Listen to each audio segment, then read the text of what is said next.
Deleuze and Derrida. In loving memory of my mother, who taught me to dream.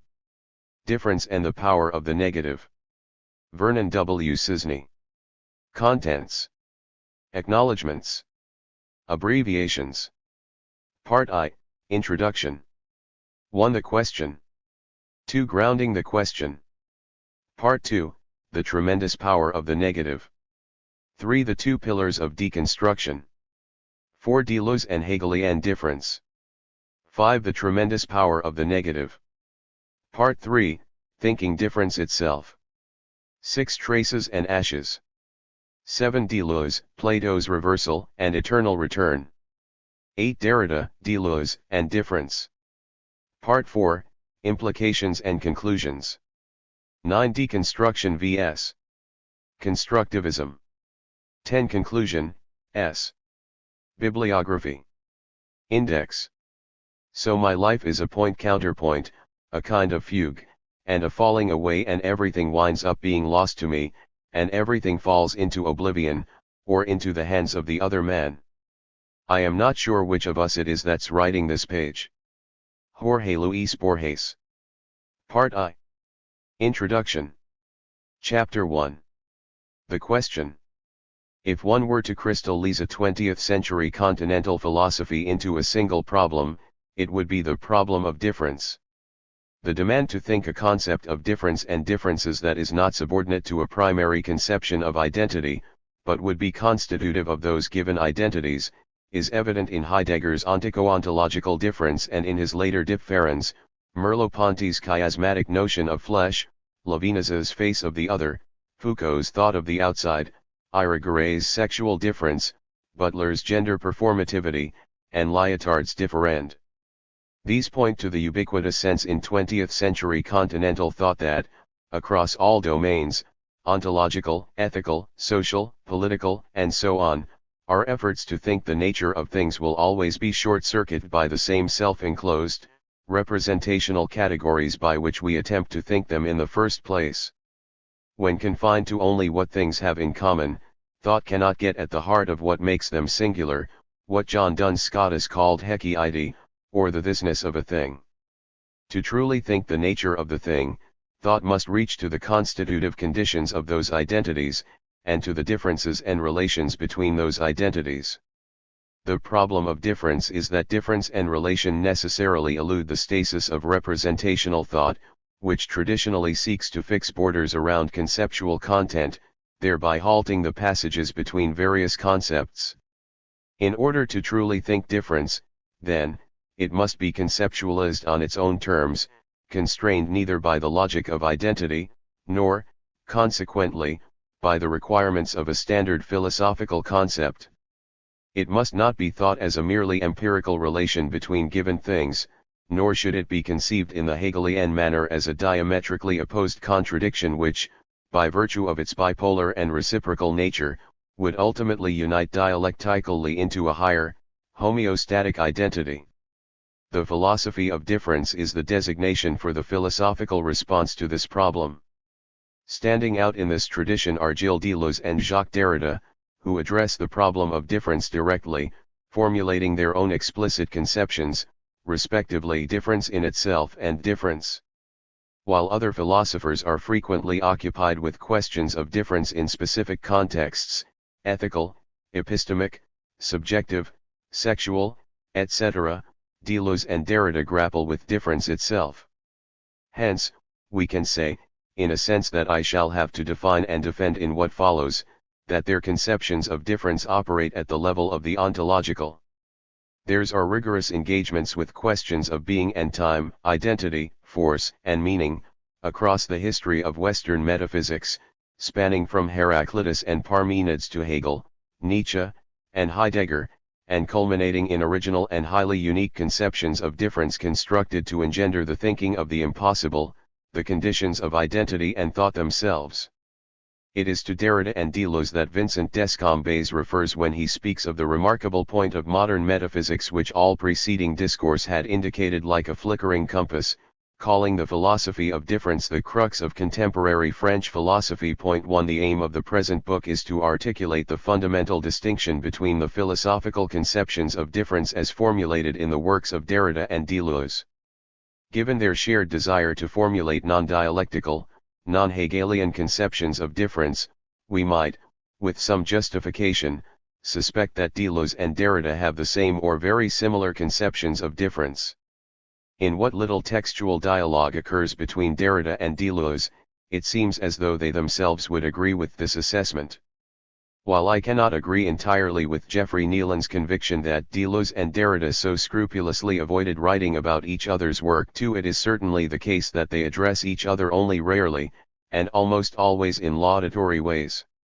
On the event of Deleuze's death, Derrida famously cited the experience of a closeness or of a nearly total affinity with Deleuze with respect to the thesis concerning an irreducible difference in opposition to dialectical opposition, later adding that, one day, I would like to try to provide an account of such an agreement in regard to philosophic content. Point 3. On occasions when they point to differences between them at all, the differences are typically brushed aside as merely stylistic or methodological. Derrida cites disparities in what I would call, lacking any better term, the gesture, the strategy, the manner of writing, of speaking, of reading. Perhaps. Point 4. Deleuze also cites Derrida in an affirming way on a number of occasions, and appears to emphasize their differences as strictly methodological. As for the method of textual deconstruction, I know what it is, and I admire it, but it has nothing to do with my own method. 5. Given these expressed affinities, and given their obvious similarities in formulating productive, constitutive concepts of difference, one might suspect that I am attempting to forge distinctions where there are none. On the contrary, I shall demonstrate that these methodological differences are rooted in deeper conceptual tensions between the two thinkers, and precisely at the point on which they may seem most completely to converge their conceptions of difference. While this claim will have to be defended in what follows, there is sufficient evidence, even at the surface level of their comments, to warrant the investigation. Just moments after fondly recalling the nearly total affinity he shared with Deleuze, Derrida qualifies this affinity with a hesitation, even if I happen to grumble a bit, about the idea that philosophy consists in creating concepts. 6. Noting elsewhere that deconstruction does not consist in passing from one concept to another, but in overturning and displacing a conceptual order. Point 7. While Derrida treats this grumbling as a trifle, we must note that Deleuze's understanding of philosophy as concept creation is not a minor or peripheral element of his thinking but one of the defining principles that pervades the entirety of his thought. Point 8. Likewise, just after professing his admiration for deconstruction, Deleuze relegates it to one among many practices of textual commentary, a characterization that Derrida would almost certainly reject. Point 9. Moreover, Deleuze, with Guattari, famously claimed that the death of metaphysics or the overcoming of philosophy has never been a problem for us, it is just tiresome. Idle chatter. 10. No doubt with deconstruction in mind. Thus, there are philosophical tensions between the two, sufficient to warrant this inquiry. The landscape of work dedicated to comparing and contrasting these two figures has been somewhat sparse, especially considering their shared philosophical heritages, milieus, and concerns. In 2001, John Protovy writes, although Jacques Derrida and Gilles Deleuze are the leading philosophers of French post-structuralism, very little has been done to compare their work on common issues. 11. Since that time, the situation has changed somewhat. Besides Protovy's book, there has been the groundbreaking edited collection by Protovy and Paul Patton. 12. Geoffrey Bell's Philosophy at the Edge of Chaos, an edited collection by Gabriel Schwab. 13. And in French, Sargent's Deleuze, Derrida, Du danger de penser. Besides these, there have been a handful of works dedicated to themes or other figures, or to contemporary French philosophy in a broad sense, in which discussions of Derrida and Deleuze are prominent. Point 14. From this body of work, there have been two major strategies for differentiating the philosophies of Derrida and Deleuze. The first is the systems-oriented approach, which distinguishes them on the basis of their respective conceptions of systems and systematicity. The major proponents of this approach are Geoffrey A. Bell and John Protovy. In Philosophy at the Edge of Chaos, Bell distinguishes Derrida and Deleuze by arguing that, for Derrida, the very identity of a system presupposes a fundamental difference that prevents the system from ever attaining any sense of completion or closure. This fundamental difference is the condition of the system, and the system is its effects, but in its constitutive play this difference also continually destabilizes the system. For Deleuze, by contrast, what is implicitly developed is the notion of a fundamental both/and/or difference that is inseparable from dynamic systems that are at the edge of chaos. Point 15 For Derrida, systems are always both constituted and subverted by a rupture or difference which prevents their completion, while for Deleuze, systems, while ever in flux and always open to the force of the outside, are nevertheless, in their own way, whole. This open completeness entails that the system itself, as a nexus of relations, informs and modifies the relations by which it is constituted, and affords Deleuze thinking with a dynamism that is denied of Derrida's, according to Bell, insofar as Derrida understands the system as a mere effect of its difference. Similarly, in his Political Physics, John Protovy argues that deconstruction is top-down, starting with claims of bodies politic to natural and simple identity it shows difference or its cousins worrying and shaking those pretensions and thus opening those inhabiting that body to the critical claims of the call of the other in the democracy to come. Point 16 Beginning from the self-contained presence of phenomenological consciousness, Derrida's analyses consistently demonstrate the contamination of the I by the not I, exposing the play of forces out of which both are constituted. Nevertheless, this force itself remains, for Derrida, unthinkable and in his terms mystical. So, Protovy argues, while Derrida's thought is effective in destabilizing the presumed finality and completion of given political systems, its capacities are almost exclusively critical. Contrary to this top-down approach, Deleuze's thinking is bottom-up, demonstrating the material, historical forces by which bodies politic are produced. Hence, Deleuze's thinking is also critical, in that it illustrates the ways in which present systems have come to emerge, but it is better equipped than deconstruction to point to positive alternatives and avenues for nuanced pragmatic intervention and experimental production of immanent and democratic bodies politic. Point 17 What Protovy and Bell hold in common is that they distinguish the philosophies of Derrida and Deleuze on the basis of their understandings of systems. The other major strategy by which the two figures are most often distinguished is through their respective views on immanence and its relation to transcendence. While Deleuze remains committed through the entirety of his professional career to the principle that philosophy must be rooted in immanence and must abolish all transcendent modes of measure and evaluation, Derrida is much more comfortable overall with the language of transcendence, even if it is a transcendence always constituted within the immanence of the phenomenological subject. This is evident through a number of different emphases between the two philosophers.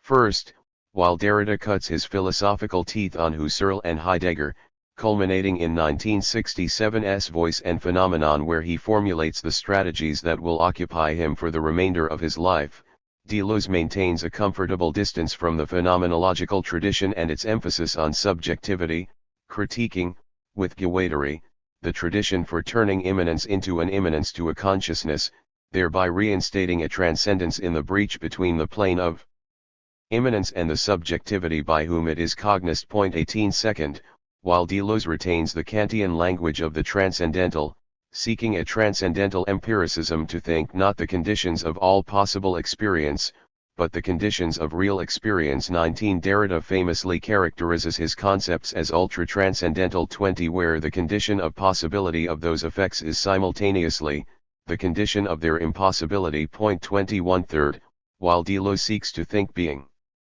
as difference, a concept wherein being is said of becoming, identity of that which is different, the one of the multiple, etc. 22 Derrida's difference is older than being itself and still more unthought than the difference between being and beings. Point 23 Finally, in their respective engagements with theological language and thinkers, Deleuze is aligned most closely with the tradition of univocity, and hence, immanence and affirmation, stemming from the Stoics, Lucretius, Duns Scotus, Spinoza, and Nietzsche. In which being is said in turn in a single and same sense 24 of all of which it is said.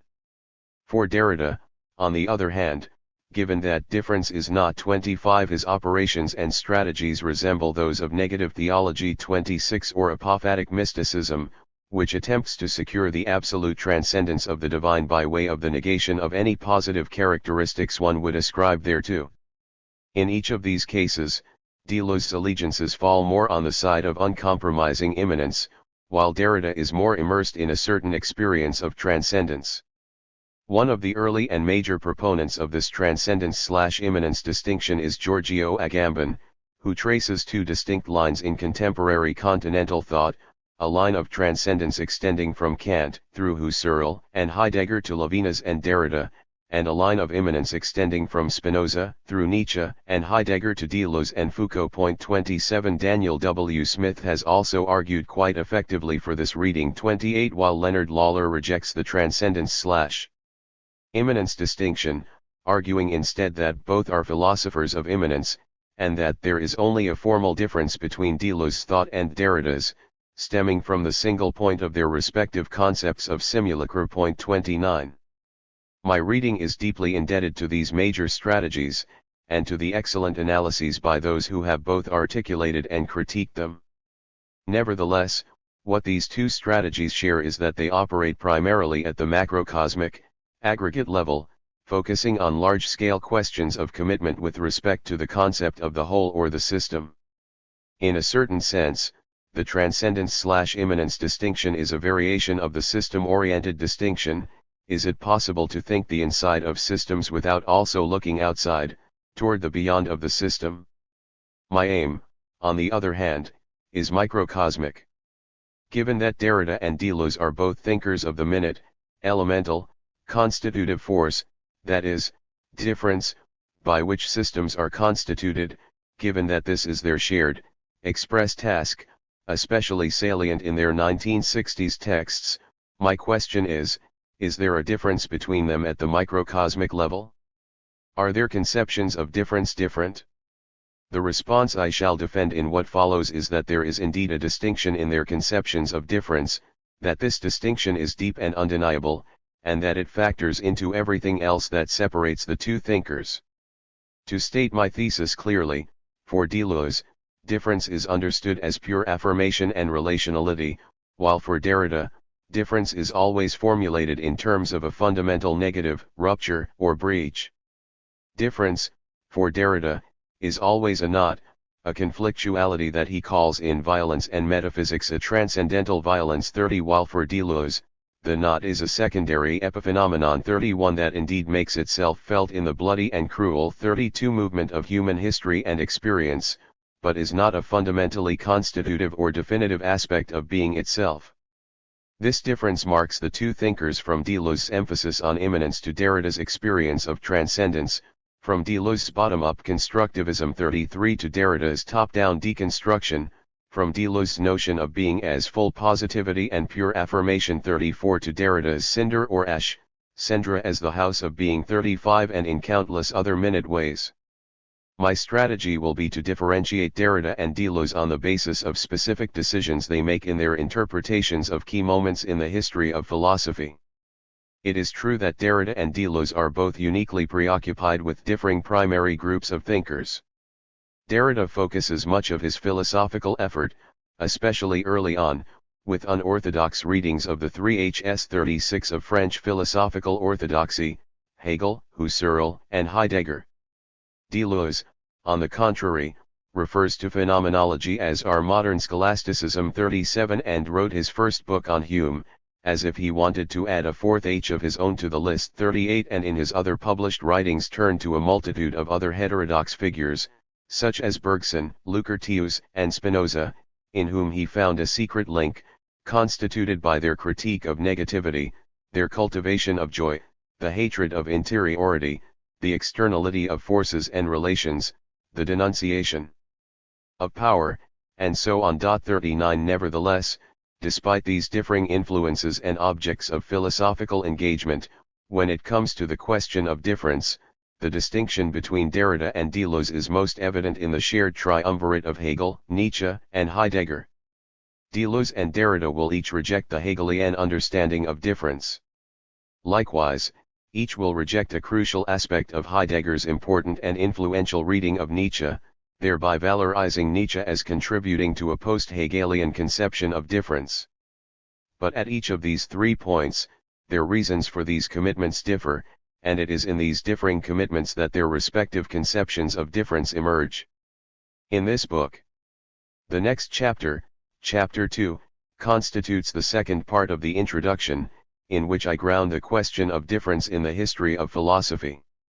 I do this by characterizing the history of philosophy as the thought of the center, where the center functions as a kernel or kernels of identity and stasis that have traditionally anchored some aspect of Western thought. I then show that the question of difference has operated throughout the history of philosophy, insofar as that history has frequently vacillated toward and away from that emphasis on the center. This movement culminates in the 19th century, bookended as it is with Hegel's efforts at the most comprehensive and systematic centering in the history of philosophy, and Nietzsche's radically Dionysian and Heraclitean decentering. I then conclude with Heidegger's reading of Nietzsche as the last metaphysician, predicated upon 3 specific critical points: 1. That the will to power is to be understood in a substantialist way; 2. Its essence is understood as the ever-expanding desire for more power, which relies upon the securing of the power it has gained; 3. That this amounts to a reversal of the binary terms of the metaphysical tradition, but that insofar as it reverses, it remains enchained to what it reverses.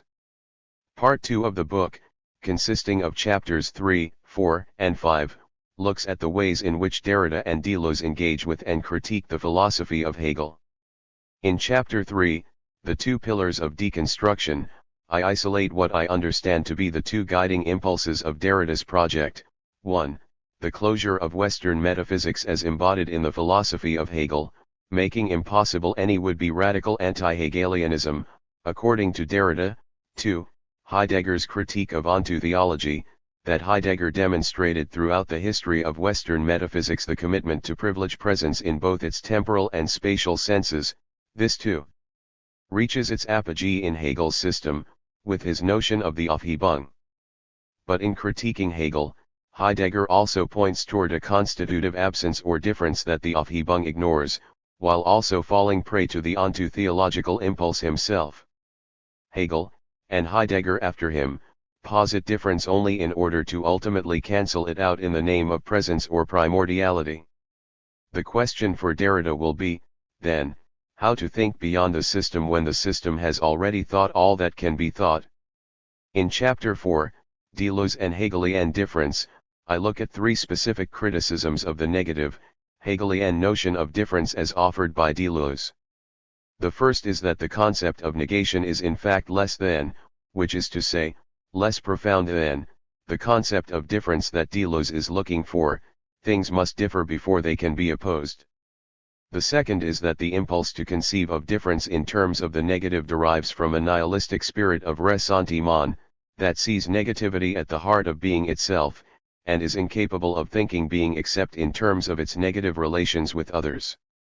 Finally, Deleuze critiques the Aufhebung on the grounds that its difference is ultimately overcome, and that, in each case, this difference is only constituted as this difference, precisely because it will be overcome.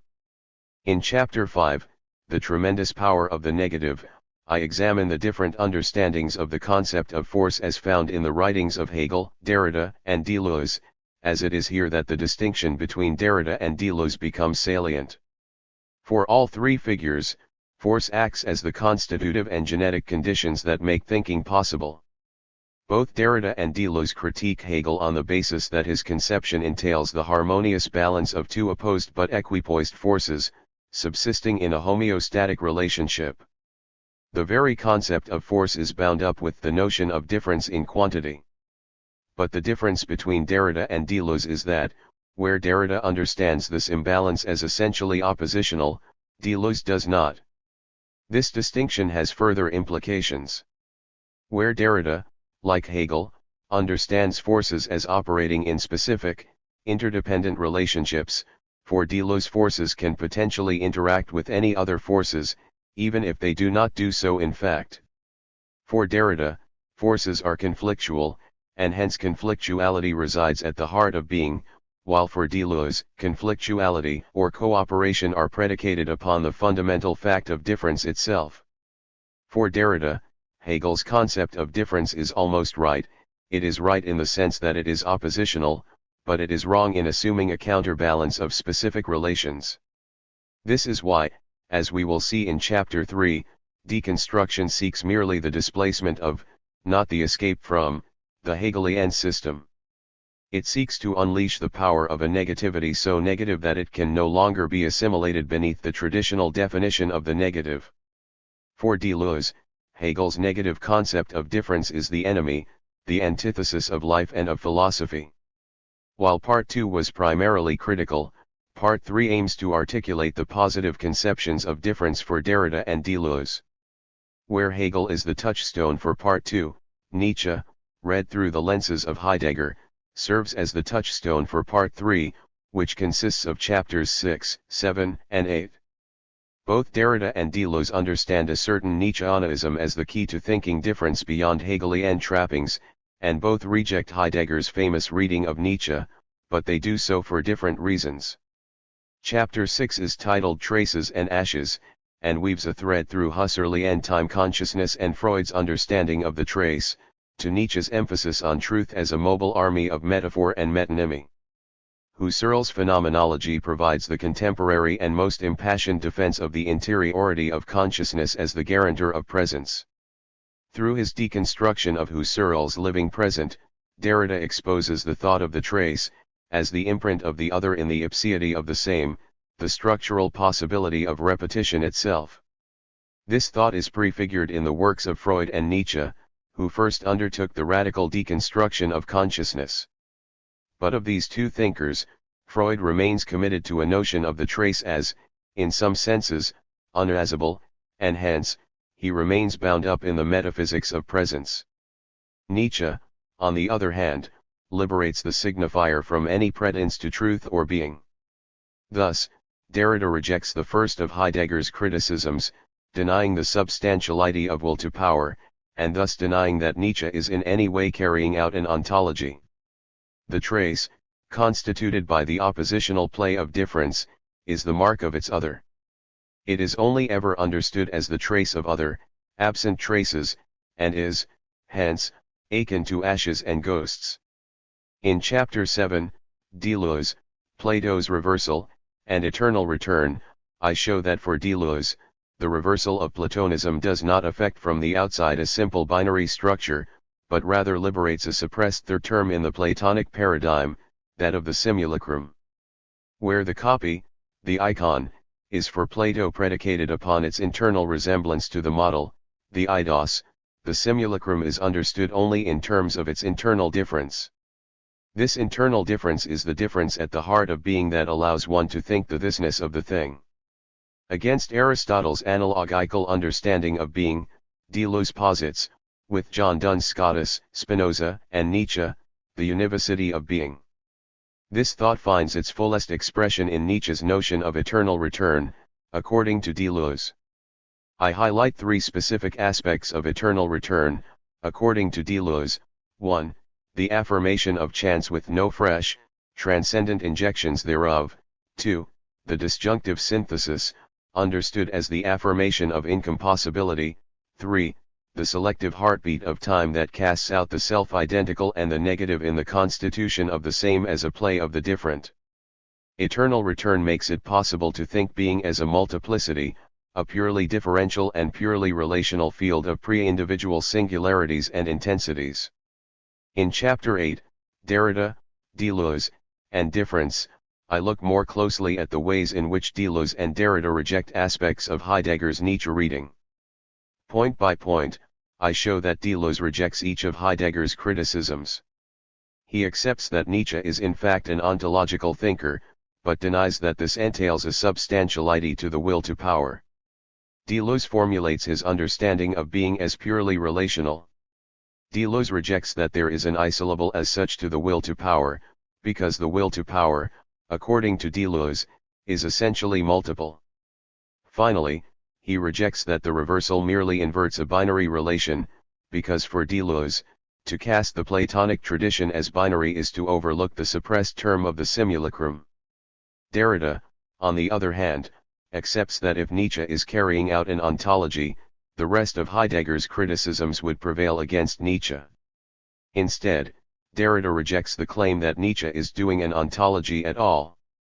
Nietzsche, instead, is attentive to the production of sense, and this production takes place by way of the interval creation that occurs as a result of the oppositional play of forces, pressing outwardly against each other. For Deleuze, the constitutions of difference are positive and relational, while for Derrida they are negative and oppositional, understood only in terms of what they are not. Part 4 focuses on the implications of the book's discoveries. Given that the question of the nature of philosophy is raised throughout Chapter 8, this becomes the explicit object of Chapter 9, titled Deconstruction vs. Constructivism. While Deleuze embraces the characterization of philosophy as ontology, Derrida explicitly rejects the language of ontology, and consistently gives very good reasons for doing so. To address the nature of philosophy for these two thinkers, my analysis focuses on two specific origins, both of which are arguably formative for Derrida and Deleuze, Plato and Husserl. From Plato, I take the motivation from the Republic that the philosopher is the one who actively disrupts the Dasein, the prevailing common sense opinions of her day, in pursuit of the fundamental. Understanding this fundamental in the broadest sense possible, I characterize it with the term being, and therefore, the pursuit of this fundamental I define as ontology. From Husserl, I take the emphasis on the epoche as the reduction of being to the sphere of sense, which opens up the structure of temporalization, in light of which I perform a phenomenological analysis of the consciousness of time. From this analysis, I derive a differential structure at the very heart of the present itself, on the basis of which I posit that philosophy for Derrida and Deleuze is differential ontology. Using terminology from Eugen Fink, I then characterize Derrida's project as a negative differential ontology, while Deleuze is understood as a positive differential ontology. Finally, in Chapter 10, Conclusion, I further clarify and defend my thesis by, 1. Distinguishing Derrida and Deleuze on the specific question of affirmation, 2. Discussing in depth the role of the negative in Derrida's concept of undecidability, 3. Revisiting the criticisms of Hegel offered up by both Derrida and Deleuze, redirecting them this time against each other, in order to assess the projects of each. On the question of affirmation, I show that while both Derrida and Deleuze employ a notion of double affirmation, Derrida's sense of archi-originary affirmation is always already torn open by the threat of oblivion and of radical evil. Deleuze's sense of affirmation, on the contrary, is the Dionysian, expressive power of becoming. With respect to undecidability, I show that while the negative differential aspects of Derrida's thinking still apply with respect to the question of the decision, nevertheless this does not divest one of the responsibility of deciding. My reading of deconstruction as a negative differential ontology does not, therefore, amount to the assertion of a quietism or political ineffectuality embedded therein. With respect to the Derridian and Deleuzian criticisms of Hegel, I argue that Deleuze would indeed find in Derrida a spirit of ressentiment, and that Derrida would likely locate in Deleuze a spirit of naivete, but that I myself understand that particular question, of affirmation or negation, to be a matter of taste. However, on Deleuze's criticism that a negative conception of difference amounts to a concept that is less than difference, I agree with Deleuze, on the grounds that difference maintains a lingering affinity with binarism, with two-ness, and hence, with the this not that of identity. I then offer one last bit of argumentative support, concluding the book with brief reflections on political and ethical engagement, through the lenses of the early feminist engagements with Derrida and Deleuze.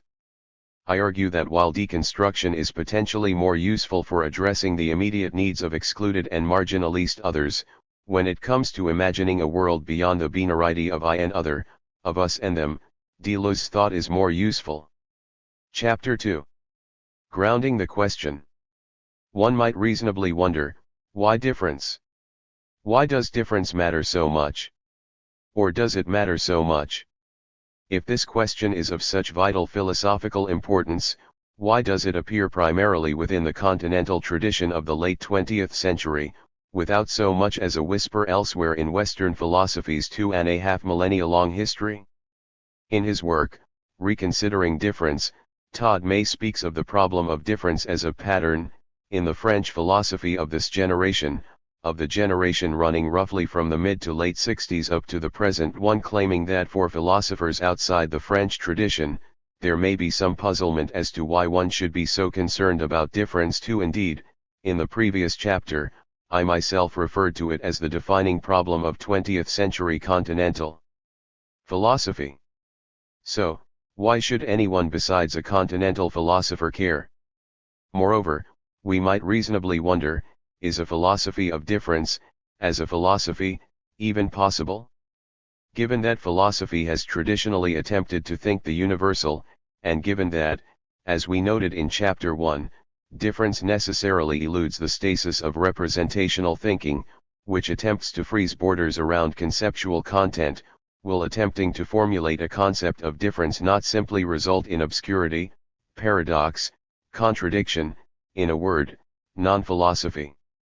By way of introduction, we can say that the question of difference matters insofar as the question of identity matters. Prima facie, to characterize the identity of a thing means to be able to say things about that thing, to characterize that thing in ways that augment our understanding of it. This requires predicating of the thing qualities, characteristics, or attributes that are not essential to that thing, but are different from it in some senses. To say that A is A, the sky is the sky, or blue is blue, for instance, requires no thought at all. Each proposition is a simple expression of the principle of identity, and as such, each is tautologically, but trivially, true. But to say that A is B, the sky is blue, compels thought to ask how it is that a thing can be what it is not. In a second way as well, to comprehend the identity of a thing requires that we understand what it is, beyond all those attributes that we mentioned, that makes it this thing in particular, as opposed to that thing. Of any given thing we encounter, we can indeed characterize it with a litany of generalities, but however many of these generalities are compounded in our account, there will always be something that makes this entity irreducibly singular and different from every other entity that shares these generalities with it. For example, we might characterize a given ball as rubber, red, spherical, inflated to a particular degree of air pressure, of a certain size, texture, and so on. Nevertheless, however accurate it may be to say that the ball is all these things, it is also the case that it is other than these characteristics as well. For we can imagine any number of balls that each shares this list of qualities, but nevertheless, only one is this specific ball. Difference therefore lies at the heart of our understanding of identity, not as a superficial or accidental add-on, but as fundamental to the very nature of identity itself. Thus, from a certain perspective, difference can be thought of as the central question of the philosophical tradition. For this reason it is little surprise that we see it explicitly manifested at various points throughout the history of philosophy. In this chapter, I ground the question of difference by conceptualizing philosophy as the thought of the center, demonstrating that throughout its history, philosophy has moved closer to and further from its emphasis on the center, and that operating ever against the emphasis on the center is the problem of difference. This oscillation culminates in the Hegelian and Nietzschean moments, which correspond, respectively, to philosophy's most comprehensive efforts at centering and its most radical and fundamental decentering. It is then Martin Heidegger who attempts to think through the relation between these moments, and in so doing, lays out the terms and questions that will occupy Derrida and Deleuze. In their own formulations, the philosophy of difference is the thought of the decentered center. As such, it remains within but at the limits of the philosophical tradition. Philosophy as the thought of the center. The history of Western philosophy is a history of centerings, decenterings, and recenterings, of oscillating movements toward and away from centrality or the center, with an emphasis on an absolute kernel or kernels of stasis and identity. Derrida himself refers, repeatedly and insistently, to the importance of the center in Western thought. Structure, or rather the structurality of structure, although it has always been at work, has always been neutralized or reduced, and this by a process of giving it a center or of referring it to a point of presence, a fixed origin.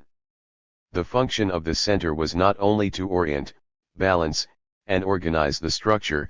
One cannot in fact conceive of an unorganized structure, but above all to make sure that the organizing principle of the structure would limit what we might call the play of the structure. Point 3. Claire Gorman writes, prior to deconstruction there was a norm or center in Western thinking, which held true for institutions, texts, traditions, beliefs, and society.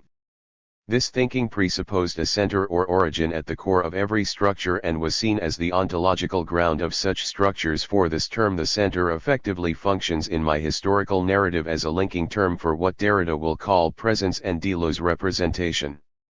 This historical oscillation between centering and decentering corresponds roughly to the movement between the polar emphases on identity and difference, or on being and becoming, and it corresponds, as well, with the perennial debate in the history of philosophy between Parmenides and Heraclitus, the two fountainheads of the Western philosophical tradition. Heraclitus.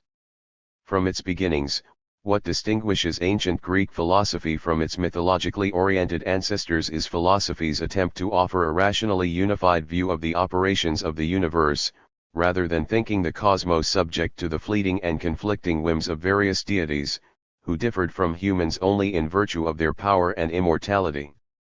The early Milesian philosophers had each sought to locate among the various classical elements a first principle, arche, to serve as the underlying principle of reality, in order to thereby better understand the phenomena of that reality. Thales had argued that water was the primary principle of all things, while Anaximenes had argued for air. According to these Milesian thinkers, through various processes and permutations, this first principle assumes the forms of the various other elements with which we are familiar, and of which the cosmos is comprised. All things come from this primary principle, and eventually return to it. In these early philosophers, we should note, we hear the first whispers of a center, in the effort to reduce the myriad phenomena of the cosmos to the permutations of a singular and irreducible substance, a center that is the source and destination of all the others. Yet they remain whispers as, in its nascency, philosophy has not yet explicitly declared the self-identical as the ground of thought. Against the Milesians, Heraclitus of Ephesus, fluid c. 500 BCE, argues for fire as the arche of the cosmos, the same for all, no god or man-made, but it always was, is, and will be, an everlasting fire, being kindled in measures and put out in measures. 5. The most obvious innovation here is that Heraclitus names fire as the basic element, rather than water, air, or, in the case of Anaximander, the boundless, apeiron. But moreover, unlike the Milesians, Heraclitus does not hold in favor of any ultimate origin of the cosmos. The universe always was and always will be the self-manifesting, self-quenching, primordial fire, expressed in nature's limitless ways. So while fire, for Heraclitus, may be ontologically basic in some sense, it is not temporally basic. It did not, in the temporal or sequential order of things, come first. However, like his Milesian predecessors, Heraclitus appears to provide at least a basic account as to how fire as first principle transforms, the turnings of fire, first sea, and of sea, half is earth, half lightning flash. 6. Elsewhere we can see more clearly that fire has ontological priority only in a very limited sense for Heraclitus. The death of earth is to become water, and the death of water is to become air, and the death of air is to become fire, and reversely. 7. Combined with the two passages above, we can see that the basis of the ontological priority of fire is its transformative power. Fire from the sky consumes water, which later falls from the sky nourishing the earth. Likewise, fire underlies water, which in its greatest accumulations rages and howls as violently as any conflagration, out of which comes earth and the meteorological or ethereal activity itself. Thus we can see the greatest point of divergence between Heraclitus and his Milesian forebears. The first principle for Heraclitus is not an irreducible substance. Fire, though one of the four classical elements, is of its very nature dynamic, a vital element that is nothing more than its own transformation. It creates, volcanoes produce land masses, fire tempers steel and hardens wood, heat cooks food and protects from exposure, but it also destroys in countless obvious ways. It hardens and strengthens, just as it weakens and consumes. Fire, then, does not constitute a substantial unity, but an elemental process. In contemporary scientific terms, we would say that fire is a chemical reaction. Its essence for Heraclitus lies in its obvious dynamism. As Deleuze writes, fire is the element which plays, the element of transformations which has no opposite aid. When we look at things, tables, trees, homes, people, and so on, they seem to exemplify a permanence which is noticeably missing from our experience of fire. This brings us to the next point. Things, for Heraclitus, only appear to have permanence. Their apparent permanence is an ephemeral result of the processes that make up the identities of the things in question. Here it is appropriate to cite the famous river example, found in more than one Heraclitan fragment. You cannot step twice into the same rivers, for fresh waters are flowing in upon you. 9 And we step and do not step into the same rivers, we are and are not. 10 These passages highlight the seemingly paradoxical identity of the cosmos. On the one hand, it is obvious that there is a meaningful sense in which one may step twice into the same river. One may wade in, wade back out, then back in again. The river is marked between the same banks, the same land markers, and the same flow of water, and so on. But therein lies the paradox. The water that one waded into the first time is now completely gone, having been replaced by an entirely new configuration of particles of water. So there is also a meaningful sense in which one cannot step into the same river twice. But it is this particular flowing that makes this river, and nothing else. Its identity, therefore, as also my own identity, is an effervescent impermanence, constituted on the basis of the flows that make it up. We gaze into nature and see things, rivers, people, animals, and so on, but these are only temporary constitutions, even deceptions. Men are deceived in their knowledge of things that are manifest. 11 The essence of nature itself, however, continuously eludes us. Nature tends to conceal itself. 12. The paradoxical nature of things, that their identities are constituted on the basis of processes, helps us to make sense of Heraclitus' proclamation of the unity of opposites, which both Plato and Aristotle held to be unacceptable. Fire is vital and powerful, raging beneath the appearances of nature like a primordial ontological state of warfare. War is the father of all and the king of all. 13 The very same process-driven nature of things that makes a thing what it is, by the same operations tends toward the thing's undoing as well. Given that fire is responsible for the complementary functions of both creativity and destruction, the nature of things is to tend toward their own undoing and eventual passage into their opposites. What opposes unites, and the finest attunement stems from things bearing in opposite directions, and all things come about by strife. 14. It is in this sense that all things are, for Heraclitus, 1. The creative destructive operations of nature underlie all of its various expressions, binding the whole of the cosmos together in accordance with the rational principle of organization, recognized only in the universal and timeless truth that everything is constantly subject to the law of flux and impermanence. It is wise to hearken, not to me, but to the word logos, otherwise translatable as reason, argument, rational principle, and so on, and to confess that all things are one. 15. Thus it is that Heraclitus is known as the great thinker of becoming or flux. The being of the cosmos, the most essential fact of its nature, lies in its becoming. Its only permanence is its impermanence. For our purposes, we can say that Heraclitus was the first philosopher of difference.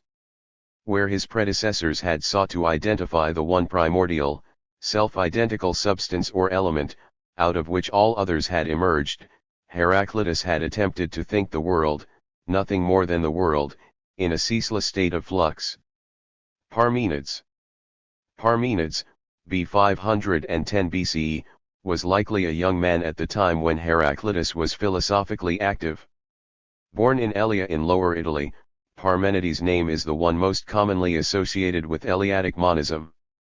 While there is no one standard interpretation, ironically enough, of Eleatic monism, probably the most common understanding of Parmenides is filtered through our familiarity with the paradoxes formulated by his successor, Zeno, who argued, in defense of Parmenides, that what we humans perceive as motion and change are mere illusions.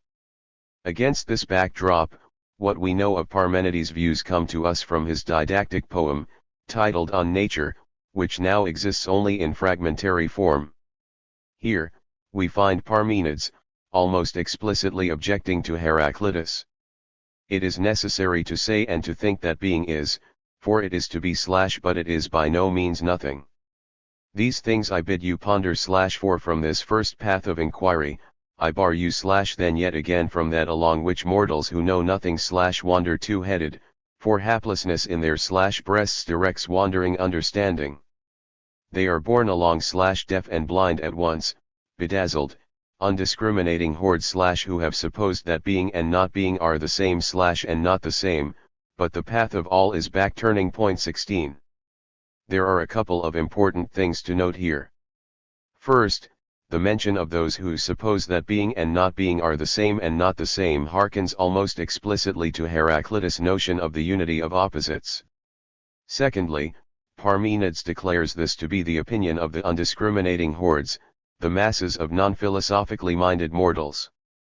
Therefore, Heraclitus, on Parmenides' view, does not provide a philosophical account of being, rather, he simply quotes in philosophical language the everyday experience of the mob.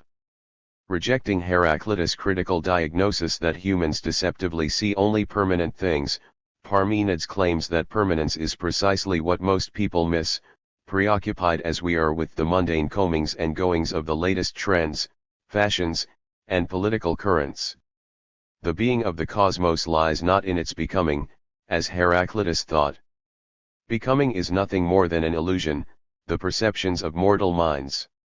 What is, for Parmenides, is and cannot not be, while what is not and cannot be. Neither is it possible to even think of what is not, for to think of anything entails that it must be an object of thought. Thus to meditate on something that is not an object is, for Parmenides, contradictory. Therefore, the same thing is for thinking and for being. Point 17. Being is indivisible, for in order to divide being from itself, one would have to separate being from being by way of something else, either being or not being. But not being is not and cannot be, so not being cannot separate being from being, and if being is separated from being by way of being, then in this thought experiment being itself is continuous, that is to say, being is undivided and indivisible, for you will not sever being from holding to being. Point 18. Being is eternal and unchanging, for if being were to change or become in any way, this would entail that in some sense it had participated or would participate in not being, which is impossible. How could being perish?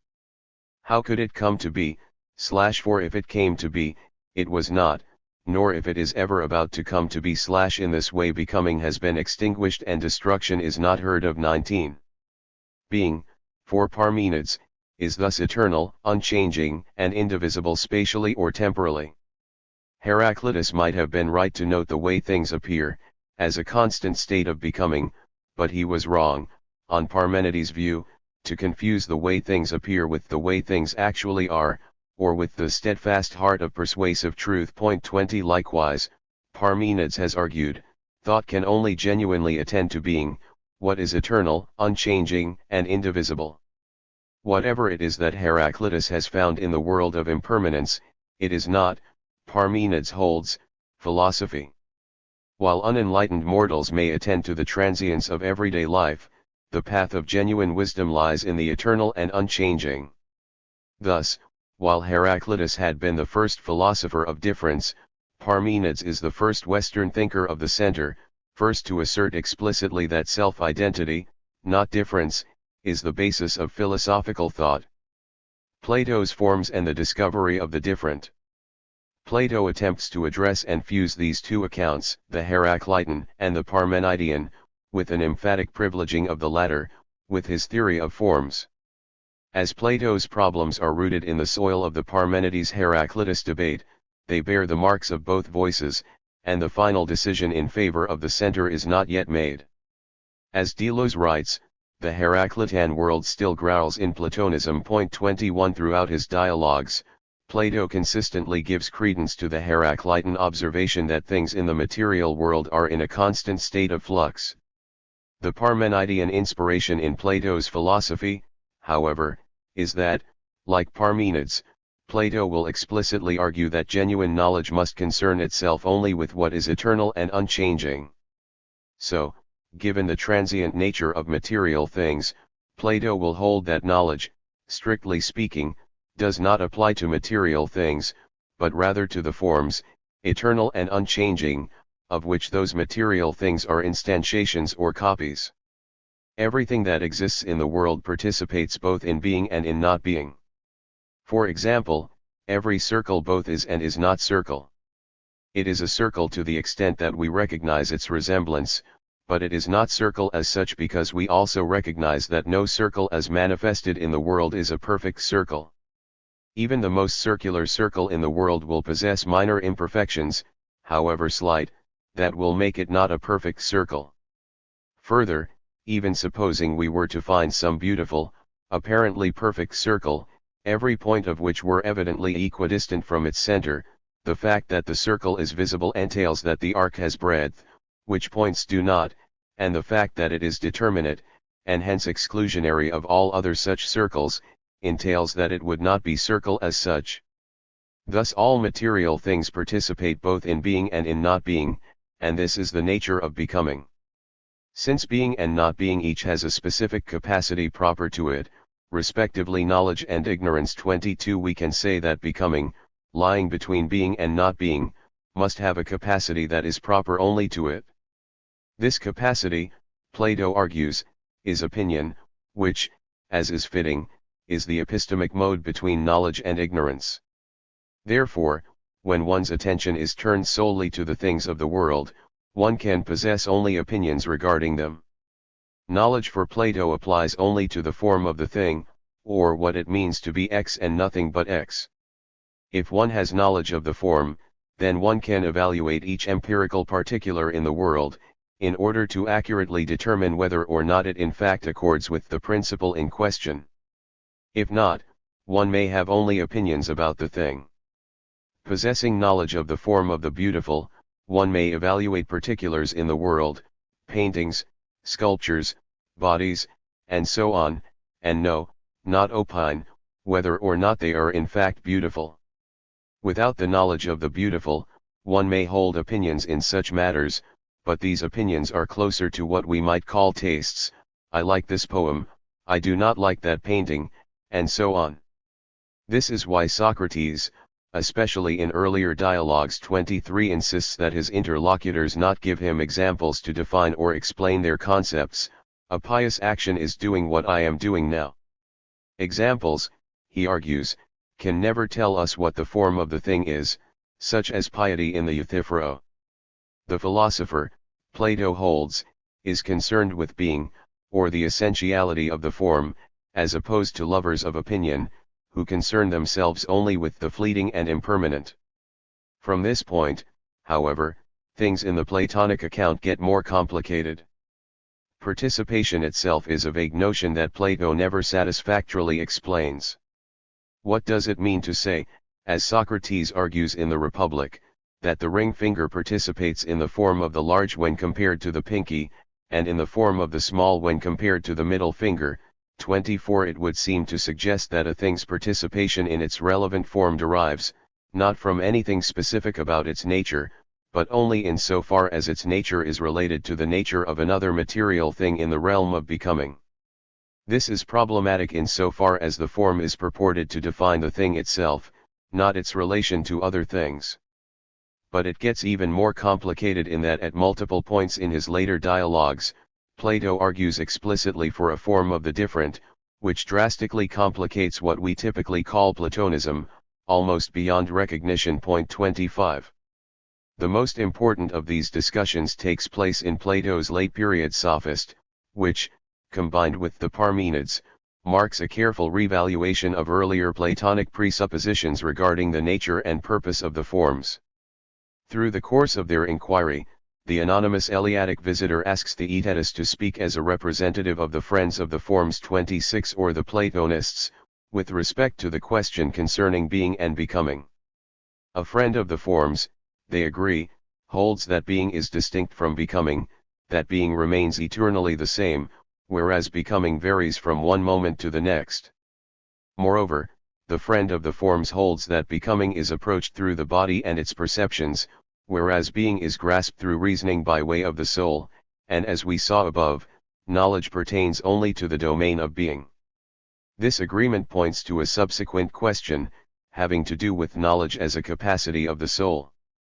The visitor defines capacity as the ability of a thing to do something to something else or to have even the smallest thing done to it by even the most trivial thing, even if it only happens once. Point 27. But doing to or being done to imply an entanglement with change, which for the Platonist, as we have defined one, would thus forbid any relation between any capacity and being, for being remains eternally the same. But as knowledge is a capacity of the soul, this would suggest that there can be no relation between knowledge and being. This complicates the accepted understanding of the Platonic relation between the soul and being, because knowledge is Plato's name for that relation, and knowledge concerns itself only with being, not becoming. In the Phaedo, existence is divided into two categories, the visible and the invisible. 28 corresponding with the division in the Republic between the visible and the intelligible. Point 29 The soul belongs to the realm of the intelligible, and in the Phaedo famously dwells in the body as a prisoner in a cell. The primary domain of the soul then is that of being, as opposed to becoming. Likewise, the divided line in Book 6 of the Republic establishes the distinction between the knowable and the opinable. When the soul is fulfilling its task, it is striving for the attainment of knowledge, the jurisdiction of which is being.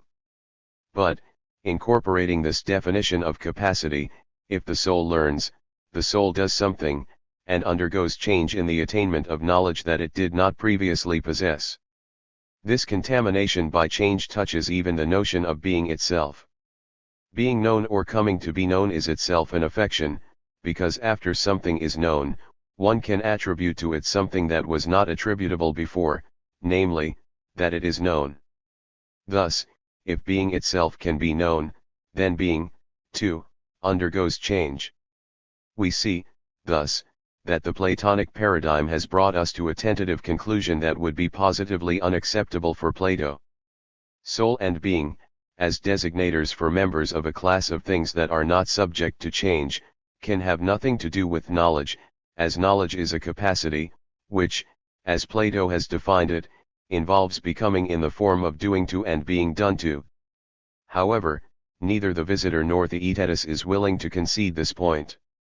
As the stranger exasperatedly exclaims, "Visitor, but for heaven's sake, are we going to be convinced that it's true that change, life, soul, and intelligence are not present in that which wholly is, and that it neither lives nor thinks, but stays changeless, solemn, and holy, without any understanding?" Theaetetus, if we did, sir, we'd be admitting something frightening. Point 30.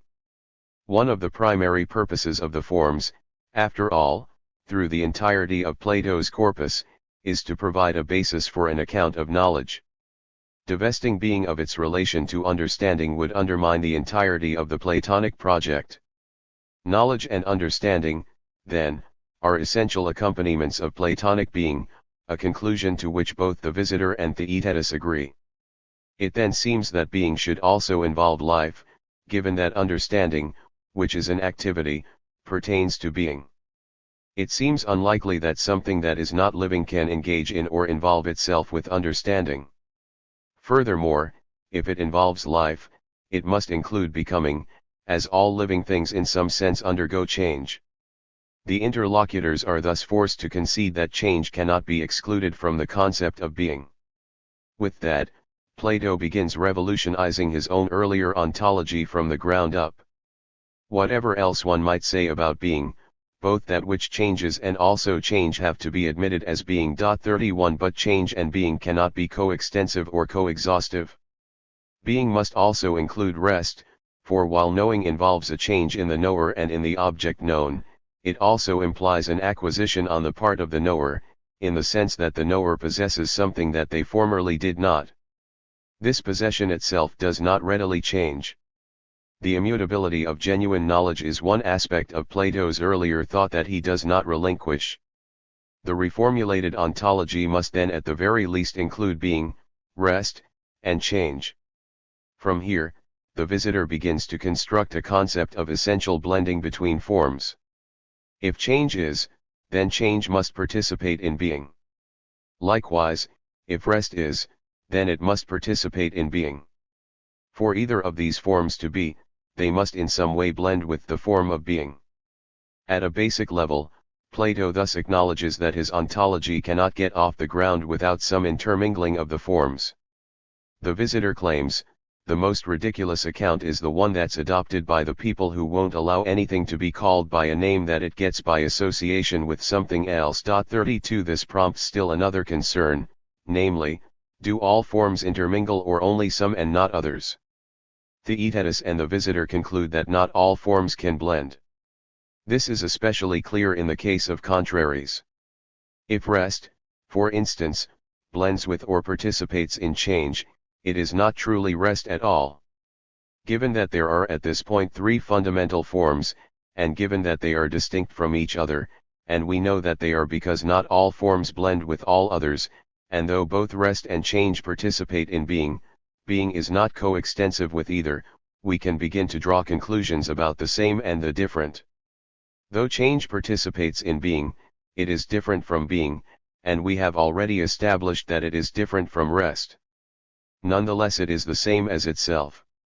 Such can be said for the other two forms as well, each is the same as itself, but different from each other. It follows then that the same and the different are also two distinct forms, distinct from each other, and from the other three. 33 At last, we have found the form of the different. On the face of it, that Plato articulates a form of the different should not be surprising. If a finger sometimes participates in the form of the large and sometimes in the form of the small, 34 it should stand to reason that any given thing, when looked at side by side with something similar, can be said to participate in the form of the same, while by extension, when compared to something that differs in nature, will be said to participate in the form of the different, and participate more greatly in the form of the different, the more different the two things are. A baseball, side by side with a softball, will participate greatly in the form of the same, but when looked at side by side with a cardboard box, will participate more in the form of the different. But consistently articulating the form of the different is more complicated than it may at first seem. To say that the form of X is what it means to be X and nothing but X is comprehensible enough when one is dealing with an isolable characteristic or set of characteristics of a thing. If we say, for instance, that the form of circle is what it means to be a circle and nothing but a circle, we know that we mean all of the essential characteristics that make a circle, a closed plane curve consisting of points, equidistant from a center, an arc of 360 degrees, and so on. Each individual form, to the extent that it is completely what it is, participates equally in the form of the same, in that it is absolutely the same as itself, it is self-same or self-identical. But what can it possibly mean to say that the form of the different is what it means to be different and nothing but different? This would suggest that the identity of the form of the different is that it differs, but this requires that it differs even from itself. For if the essence of the different were that it is the self-same as the different, in the way that the essence of circle is self-identical to what it means to be circle, then to the same extent that it is different, it would participate equally in the form of the same, like the rest of the forms, it would be self-identical. But the form of the different is defined by its being essentially and absolutely different from the form of the same, it must bear no trace of the form of the same. This entails that the form of the different must be different from the different as well. Put otherwise, while for every other conceivable Platonic form, one can say that it is self-identical, the form of the different would be absolutely unique in that its nature would be defined by its self-differentiation. But there are further complications still. Each form in Plato's ontology must relate to every other form by way of the form of the different, in that each form is different from every other. As the visitor says, and we're going to say that the different pervades all of them. 35 To the extent that change is different from rest, it is so because it participates in the form of the different. So just as the form of the same pervades all the other forms, in that each is identical to itself, the form of the different also pervades all the other forms, in that each form is different from every other. What is even more interesting about Plato's formulation, however, is the implication that difference assumes a co-constitutive role with the same. The passage proceeds, and we're going to say that it pervades all of them, since each of them is different from the others, and Plato's wording here is crucial, not because of its own nature but because of sharing in the type of the different. 36 Change, for instance, differs from rest not because change has its own self-contained identity, which is different from the self-contained identity that rest possesses, but rather because change participates in the form of the different. The same must be said for rest as well. The implication of this, however, is a step that Plato does not take. It must follow that change would not be self-identical without this differing relation. In order for change to be change, it must differ from rest, and if it differs from rest, not because of their respective identities, but because of their participation in difference, then this difference is primary to the self-identity that it engenders. Given what Plato has said, therefore, the sheer articulation of a form of the different would threaten the dissolution of any centrality of identity. This complication reaches its apogee, however, when we consider the form of the same specifically. As we said, the form of the different is defined by its being absolutely different from the form of the same. The form of the same differs from all other forms as well. For instance, while the form of the beautiful participates in the form of the same, in that the beautiful is self-identical, nevertheless, the form of the same is different from, is not the same as, the form of the beautiful. The form of the same differs, similarly, from all other forms. However, its difference from the form of the different is a unique relation. If the form of the different is defined by its being absolutely different from the form of the same, we can say reciprocally that the form of the same is defined by its being absolutely different from the form of the different. It relates to the different through the different. But this means that, to the extent that the form of the same is self-same, it is so because it differs absolutely from the form of the different. This entails that its self-sameness derives from its maximal participation in the form of the different itself. Put otherwise, its self-identity would have to be constituted by its absolute difference from the different. Its self-sameness is an absolute difference. Moreover, it is clear that this threat does not run both ways. The same does not threaten the different in the way that the different threatens the same. Given that all forms differ, according to Plato, on the basis of the different alone, not on the basis of their respective identities, the different is not contaminated by the same, because it differs from the same by way of the different. However, the same is absolutely contaminated by the different, insofar as it too must differ from the different by way of the different. Plato thus stands tottering on the edge of a great precipice off of which, ultimately, he does not allow himself to fall, but which nevertheless complicates any so-called traditional understanding of Plato's ontology. We can therefore see the danger posed by Plato's form of the different, and consequently, by any attempt to formulate a concept of difference itself. Plato's form of the same is ubiquitous throughout his ontology. It is, in a certain sense, the glue that holds together the rest of the forms, even if it rarely makes an explicit appearance. Simply by understanding what a form means for Plato, we can see the central role that the form of the same plays for this, or for that matter any, essentialist ontology. By merely introducing a form of the different and attempting to rigorously think through its implications, one can see that it threatens to fundamentally undermine the form of the same itself, and hence by implication, difference threatens to devour whole the rest of the ontological edifice of essentialism. Plato, it seems, was playing with Heraclitean fire. Given that the sophist is, according to most Plato scholars, a dialogue that appears very late in Plato's life, one cannot help but wonder what might have become of Plato's system had he lived many years longer.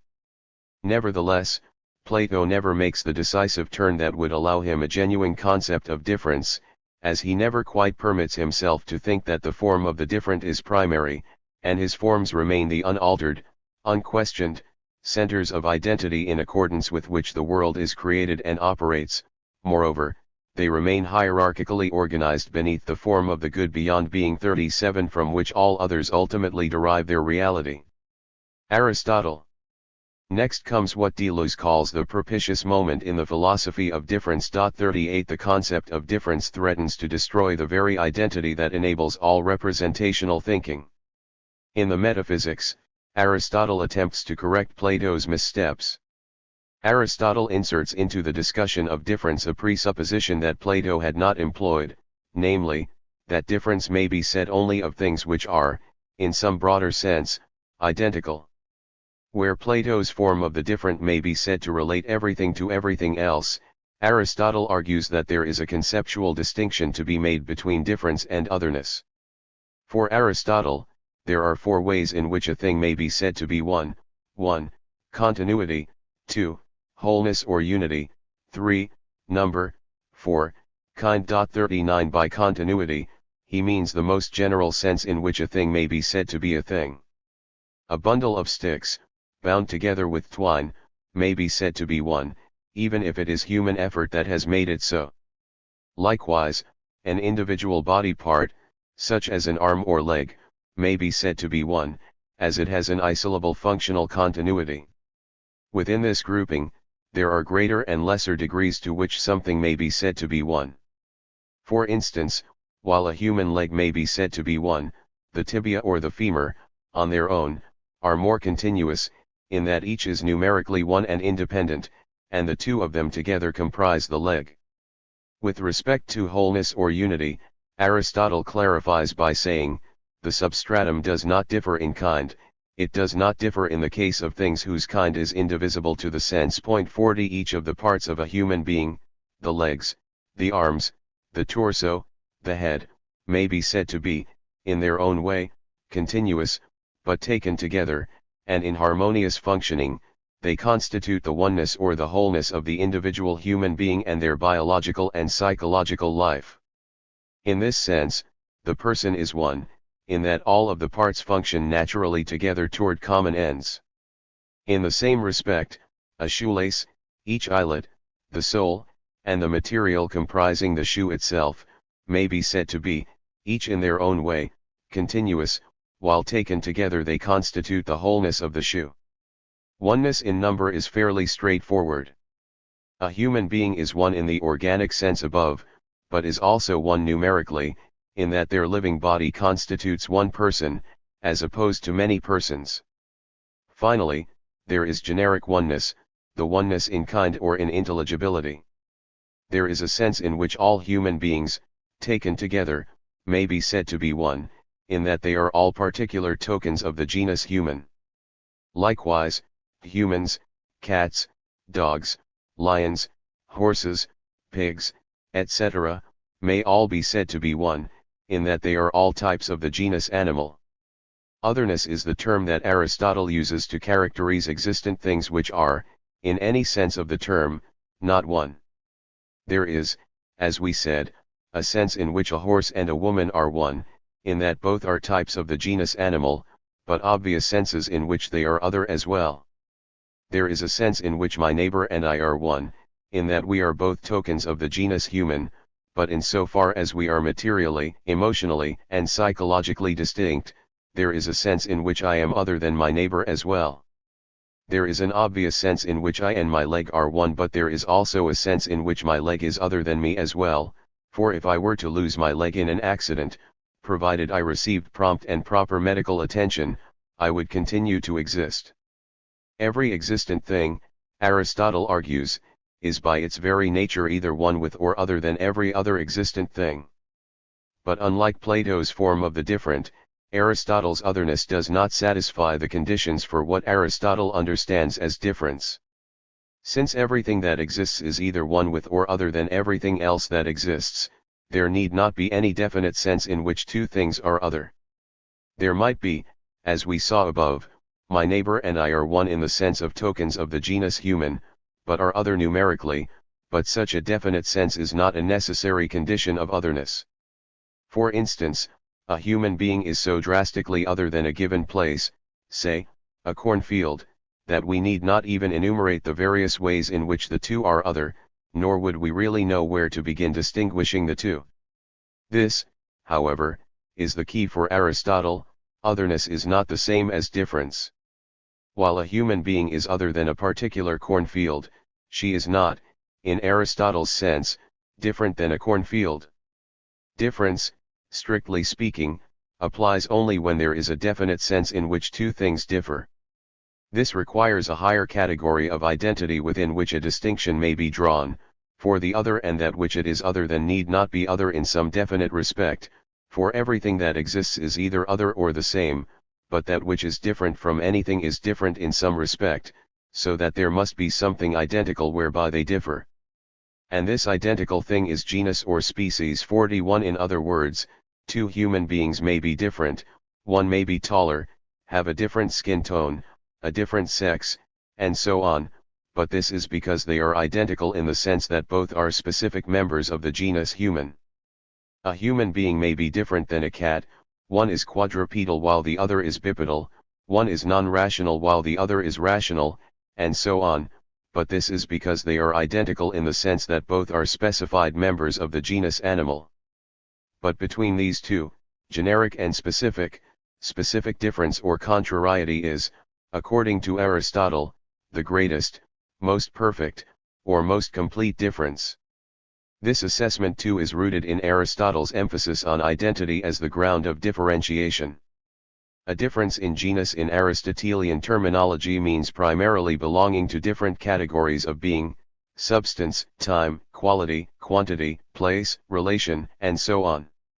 A cat is other than 5, to be sure, but Aristotle would not say that the cat is different from 5, because the cat is a substance and 5 is a quantity, and given that these two are distinct categories of being, for Aristotle they cannot relate in any meaningful sense, and hence, they do not differ in any meaningful sense.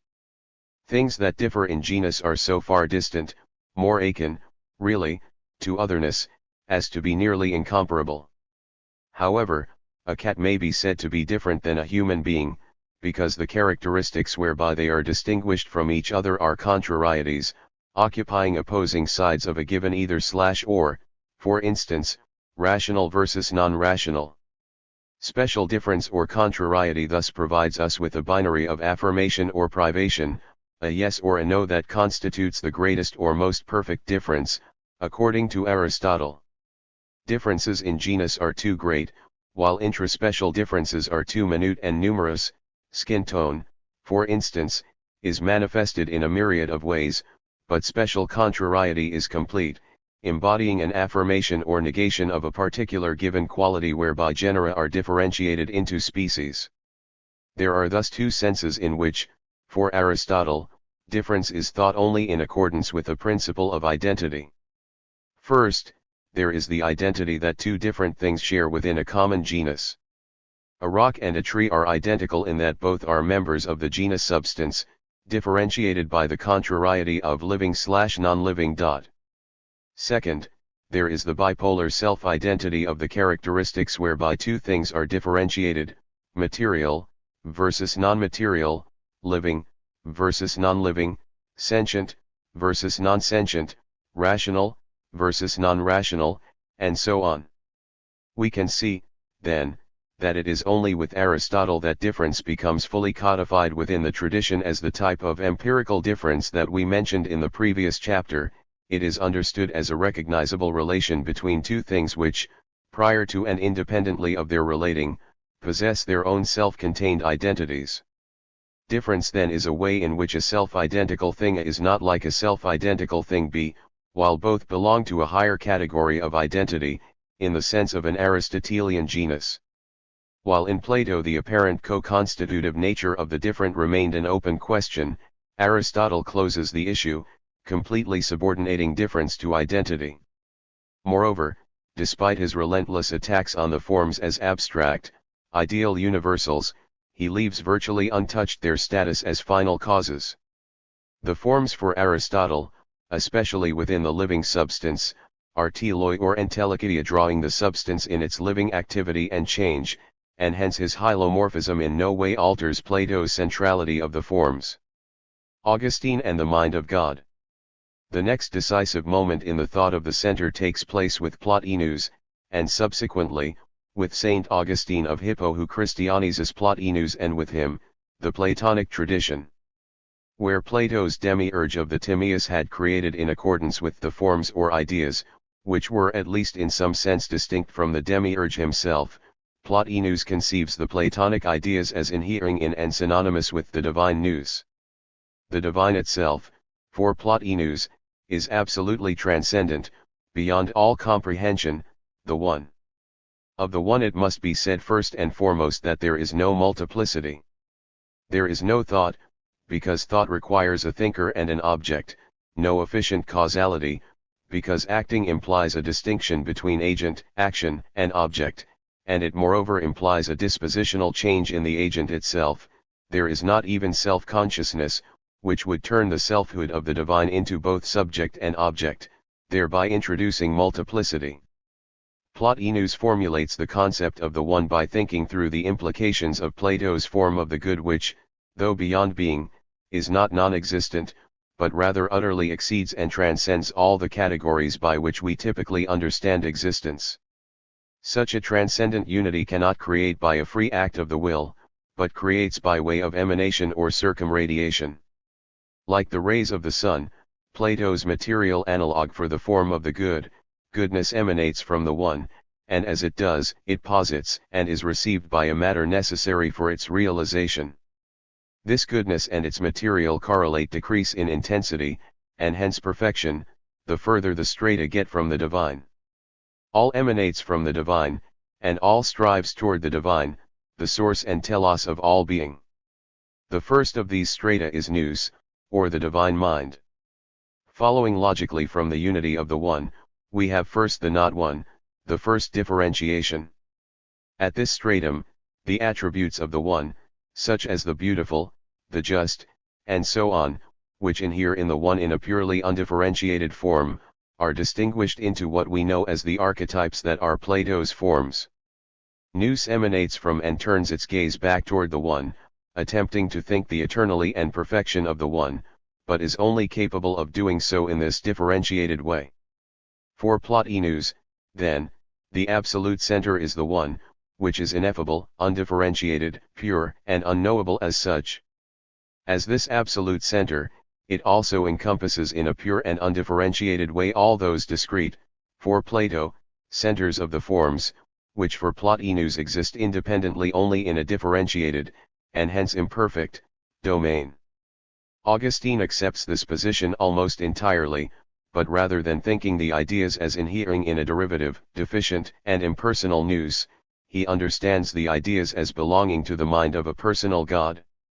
Hence in Latin we can call the ideas either forms, formae, or species, species, which are literal translations of the word.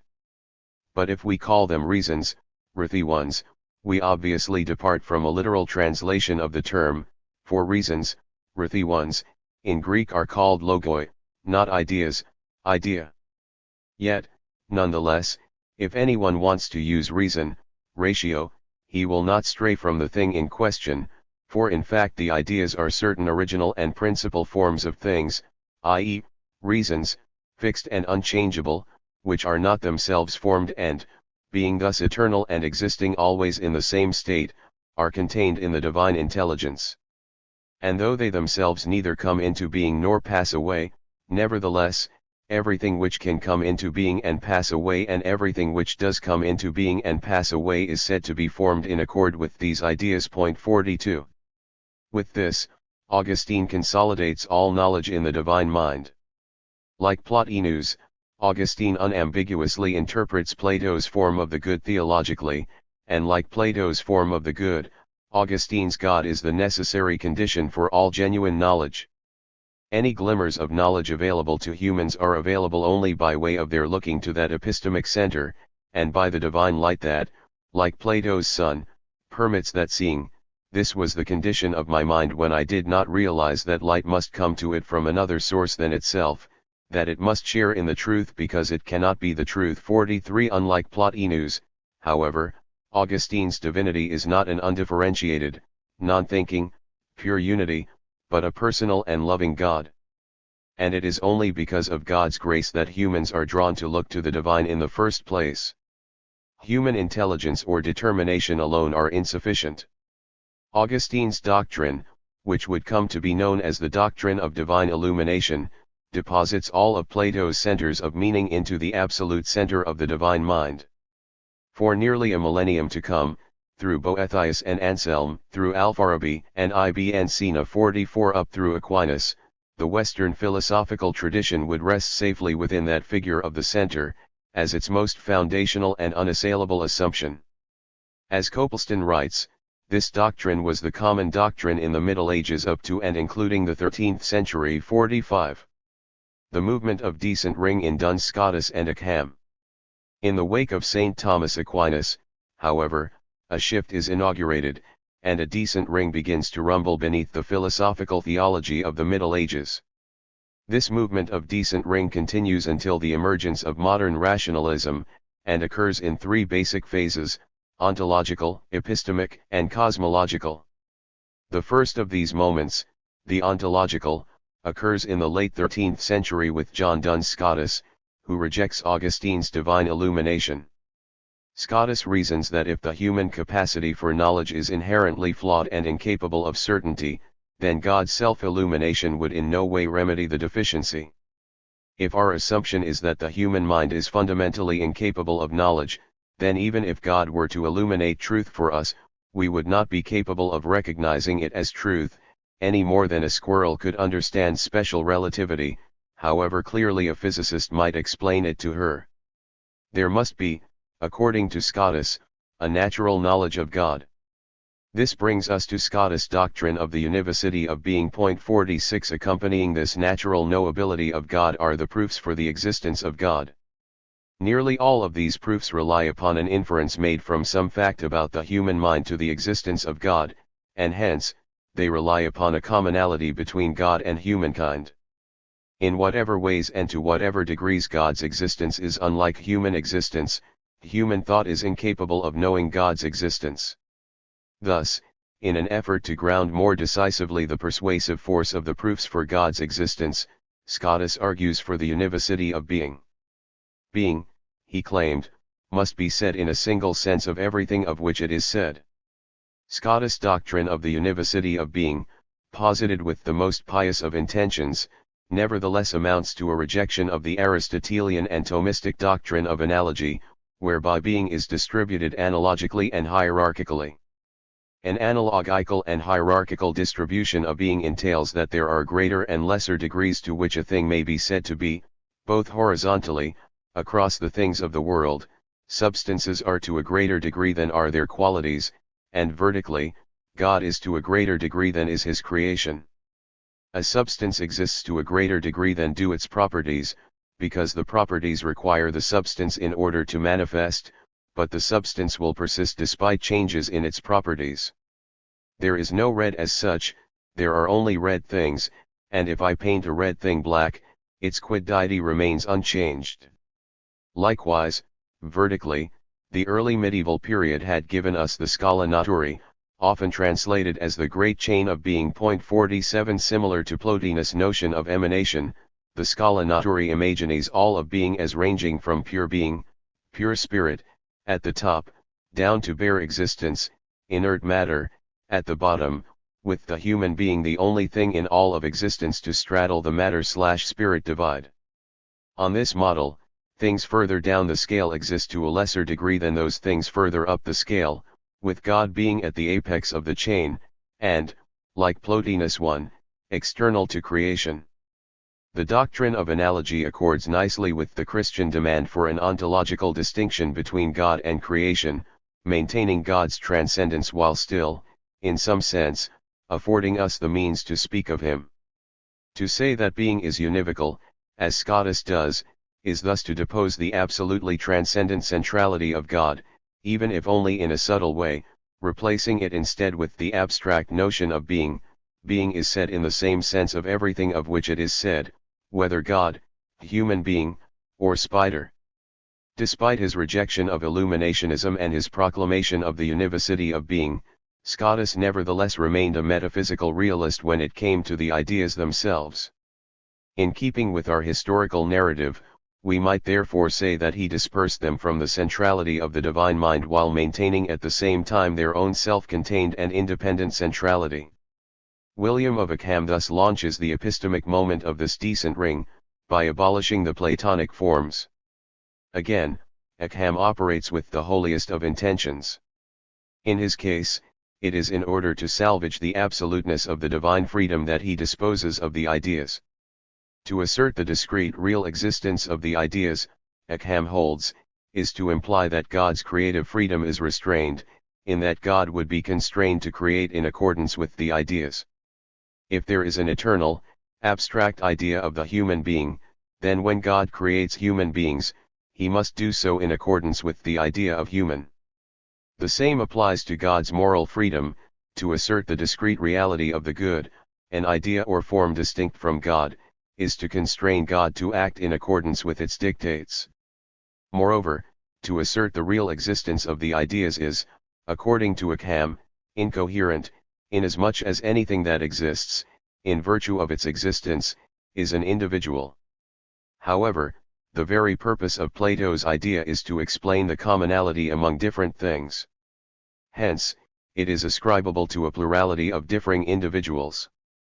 Supposing the real existence of the forms, then, according to Ockham, is tantamount to saying that each form both is an individual, in so far as it exists, and is not an individual, in so far as it is univocally ascribable to countless individuals, which results in a logical contradiction. A universal, therefore, is a term that may stand in the place of an individual in a proposition, but to ascribe to a universal its own real existence, other than that of mental abstraction, is for Ockham both illogical and heretical. Thus, the figures of Scotus and Ockham represent the beginning of a shift of decent ring in the history of philosophy, Scotus by displacing the absolute centrality of God, and Ockham by jettisoning the centers of Plato's ideas themselves. Scepticism and the Scientific Revolutions. This movement of decent ring, begun in the 13th century by Duns Scotus, would reach its extremity in the 16th and 17th centuries in a series of earth-shattering discoveries, both scientific and philosophical. One of these, continuing Ockham's epistemic moment of decent ring, was the rediscovery of ancient scepticism in the Western world. While theologians beginning with Augustine had presented and objected to sceptical arguments, the texts of the philosophical sceptics themselves were largely lost to the West, and the arguments themselves were often misrepresented, presented in bare, straw-person forms, and thus, not given due credence. This changed with the 1562 rediscovery and Latin translation of the texts of Sixtus Empiricus. As Jonathan Barnes notes, in 1562 Henry Etienne published a Latin translation of the sceptical works of the Greek philosopher Sixtus. If ancient skepticism was not wholly unknown before the publication of Etienne Sixtus, it was little regarded and little respected. The Sixtus put it in the limelight and made it the talk of the day. 48 In its developed and mature formulations, philosophical scepticism challenges the bases of human knowledge, calling into question the reliability and extent of the sensory faculties and seriously questioning the validity of human reasoning, the two epistemic vehicles, we should note, which are suspended in the first of Descartes' Meditations. Among those seriously influenced by the rediscovery of the Sixtus text was Michel de Montaigne, who constructed a Christianized form of scepticism in which the only way beyond the unreliability and limitations of reason and the sensory faculties is faith in God. Given that we can't know, our only recourse is to believe. Montaigne popularized anew for the European world the arguments of ancient skepticism. However, once we've called into question the human ability to know anything at all, it doesn't require much imagination to ask, akin to Duns Scotus, on what basis can one know that one needs to have faith in God? It appears but a stone's throw from Montaigne's Christian skepticism to a full-blown skepticism. Finally, we come to the cosmological descent ring, the heliocentric model of the cosmos posited by Nicolaus Copernicus in his 1543 text, De Revolutionibus Orbium Coelestium. Prior to Copernicus' text, Western thought, still in the shadow of Aristotle, Ptolemy, and Alfarabi, held a geocentric view of the cosmos, which provided a comforting spatial analog to the prevailing views concerning God, the world, and humankind's place in the world. God, it was believed, had created the vast cosmos, and at its center, he had placed his most special project, Earth. On this nucleus was a myriad of species of life, the apex of which was humankind itself, just a bit beneath the angels and the only being anywhere on the Scala Naturae who straddled the line between the material and the spiritual. Humankind was both literally and figuratively the center of God's world, on the geocentric view. Thus it is difficult to overstate the tremendous impact that Copernicus' text had, followed shortly by the innovations of Kepler and Galileo, sparking the emergence of the modern scientific revolution. Copernicus had displaced humankind from the centerpiece of God's creation to one form of life among others on one among many planets which, like the rest, flies through the vast blackness of space around the old, rival god of Christianity's nascency, the sun. Ontologically, epistemically, and cosmologically, humankind and its hope for securing a totalizing understanding of the whole of being within its web of static kernels of identity had apparently irredeemably lost its footing, and philosophy, the thought of the center, seemed in grave peril. Rationalist redemption and empiricist threat. To the rescue came a robust rationalism, reborn in the form of René Descartes, who conducted a massive recent ring by revolutionizing the Western understanding of the very structure of knowledge. He provides a decisive response to philosophical skepticism by instituting absolute certainty as the condition of knowledge and by pushing skepticism as far as it can possibly go, culminating in the figure of the infamous evil genius. Once he has doubted everything that can possibly be doubted, Descartes discovers that the only thing that is certain is the existence of the thinking subject, along with the self-presence of the ideas by which it thinks. For Augustine and the religious philosophical tradition that followed, ideas had existed only in the mind of God who, transcendent to his creation, had brought everything into being in accordance with those eternal templates. Knowledge, then, consisted in the ability to adequately see those eternal ideas in the mind of God by way of divine illumination. Descartes recenters the conditions of knowledge in the mind of the individual cognizing human being, thus establishing what comes to be known as the way of ideas. As humankind has been torn gradually from its access to the centers of knowledge, Descartes brings those centers into the human mind, thereby establishing the human subject as each its own little center of the cosmos. Like Augustine's divine ideas, Descartes' way of ideas, that the foundations of knowledge reside in the mind of the knowing subject, would endure for centuries beyond Descartes, despite vastly different views regarding the sources and natures of those ideas. For Descartes, all ideas, including that of God, are innate, they do not rely upon external or sensory experience for their illumination. Though God will finally serve for Descartes as the guarantor of all other clear and distinct ideas, it is nevertheless only on the basis of the innate idea of God that the cogitator can be sure that God exists.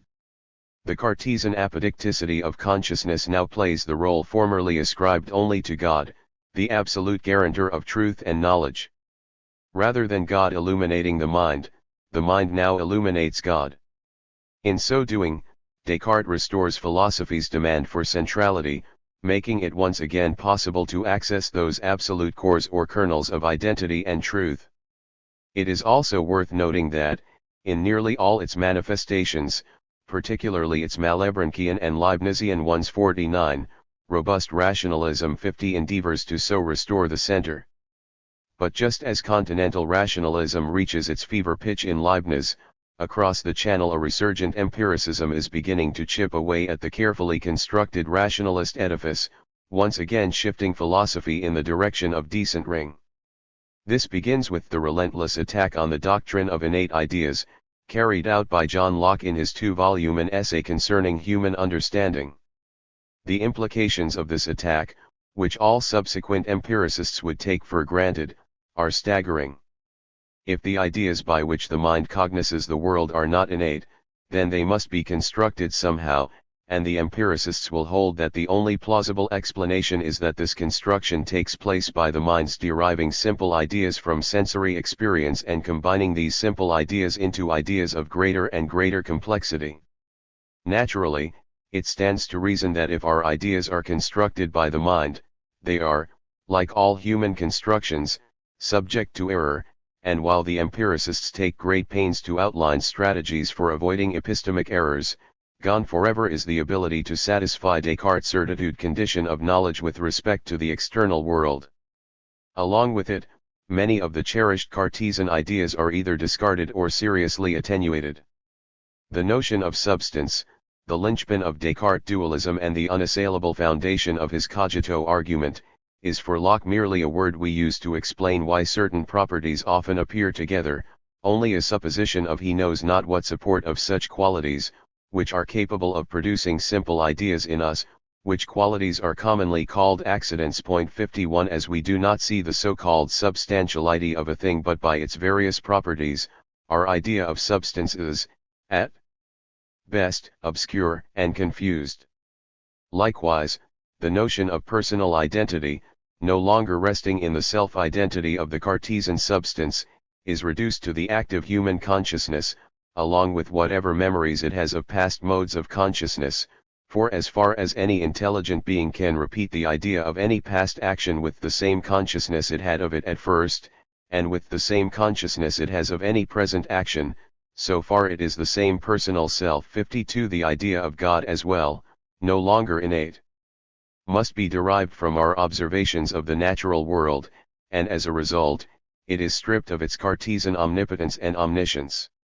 While we might conclude on the basis of observation that the creation and operation of the cosmos requires vast knowledge and power, but we are not thereby justified in concluding infinite knowledge and power. Thus the idea of God, for Locke, is an idea of a being most powerful and most knowing. 53. The empiricist tradition reaches a crescendo in David Hume who, following the Cartesian implication that the center of the sciences is human nature itself, 54, proceeds to demolish nearly all of the cherished centers of the rationalist tradition that had been left tottering precariously by Locke, starting with the centrality of reason as the cornerstone of human nature. Reason is, and ought only to be, the slave of the passions, and can never pretend to any other office than to serve and obey them. 55. As our ideas are compounded from the simple ideas of sensation, they will always be more obscure the further removed they are from experience.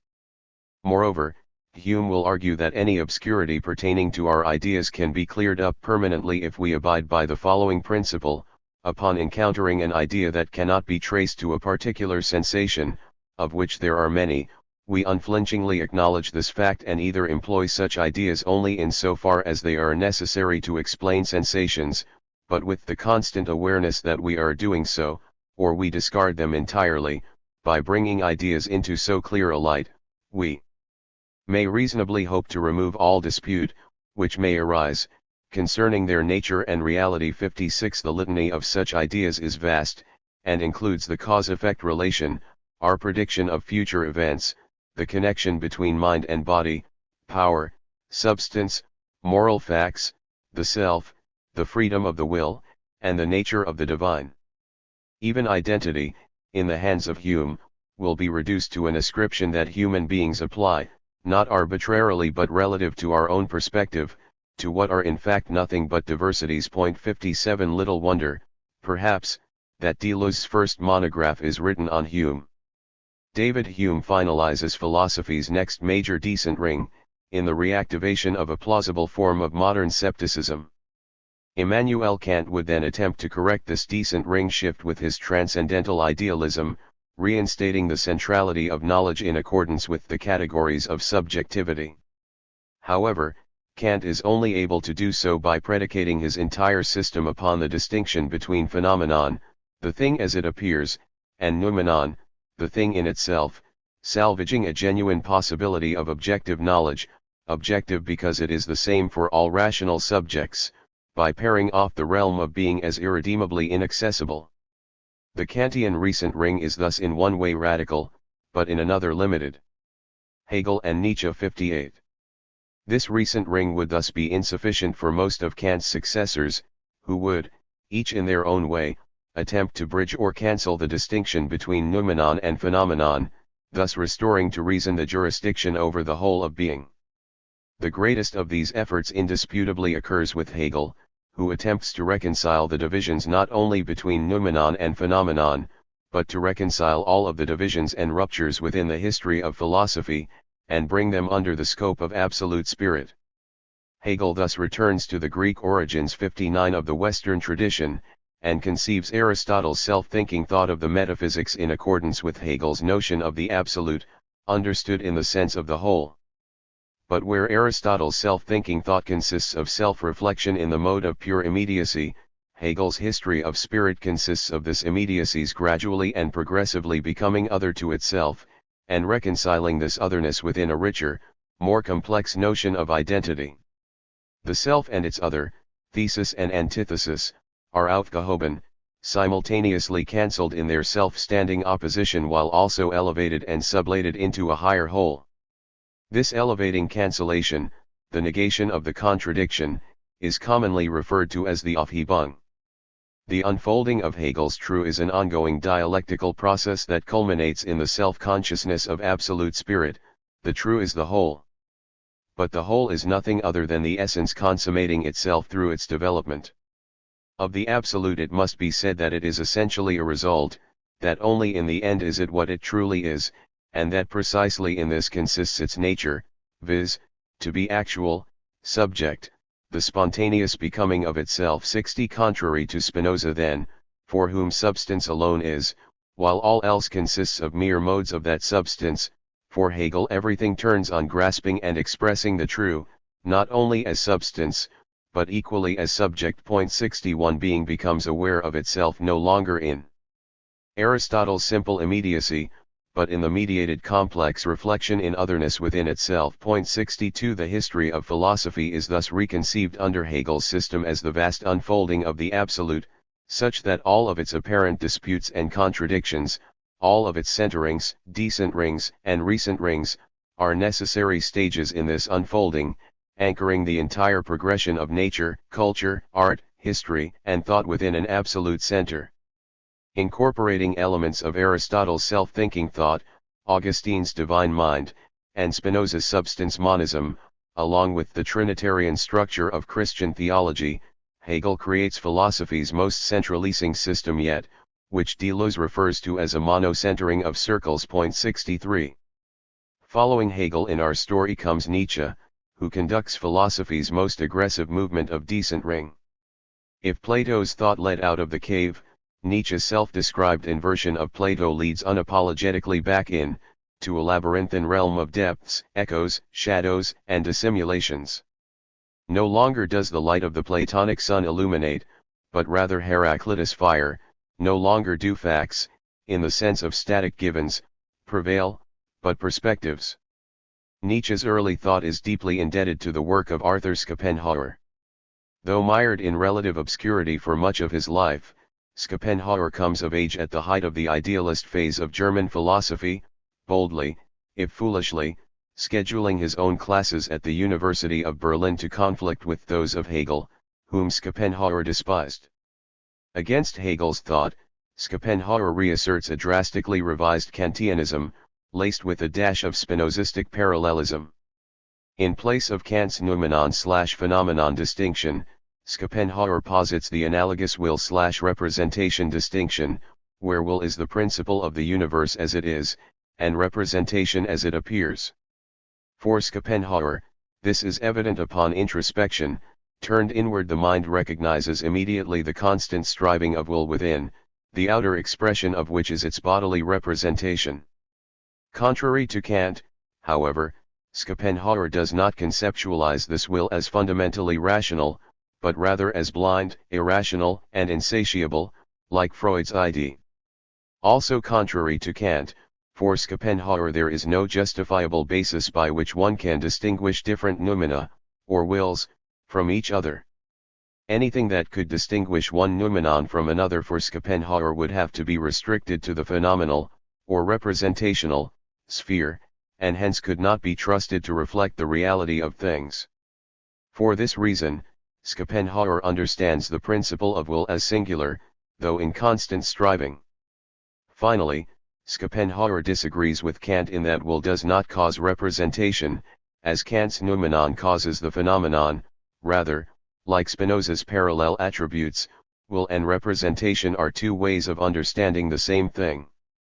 But most significantly, and against the entire tradition of German idealism, for Schopenhauer will is decidedly not teleological, its striving is purposeless and insatiable, and it does not tend toward any just, final, or holistic resolution.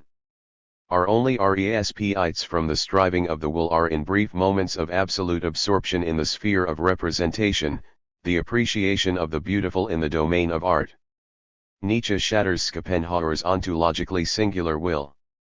As Deleuze writes, Nietzsche's break with Schopenhauer rests on one precise point: it is a matter of knowing whether the will is unitary or multiple. 64 In Nietzsche, the will is dispersed into a play of multitudes of forces at the heart of life, dubbed the will to power. Where I found the living, there I found the will to power. 65 For Nietzsche, the will to power is a will not to persist or survive but to expand and grow. This fundamental impulse to expansion and growth produces diversity, without which adaptation, and hence, survival, would be impossible. The will to power thus presupposes, demands, and thrives on multiplicity. The will to power can manifest itself only against resistances, therefore it seeks that which resists it. 66 But for Nietzsche, this multiplicity does not teleologically point toward, nor is it for the sake of, some ultimate unification or assimilation, it is for the sake of difference itself. The greater the impulse toward unity, the more firmly may one conclude that weakness is present, the greater the impulse toward variety, differentiation, inner decay, the more force is present. 67 Nietzsche decries the state apparatus, favors polytheism over monotheism, which he calls monotonotheism. 68, and reduces the ego to a nexus of active and reactive forces.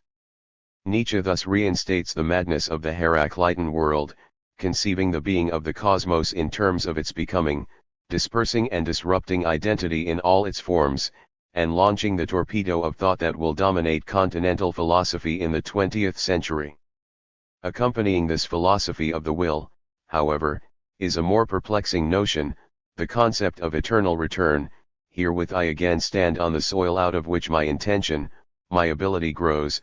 I, the last disciple of the philosopher Dionysus, I, the teacher of the eternal recurrence. 69 The eternal return is an ancient idea, with precursors in both Eastern and Western religious and philosophical traditions. The idea that the entire history of the cosmos repeats in precise detail, an infinite amount of times throughout eternity.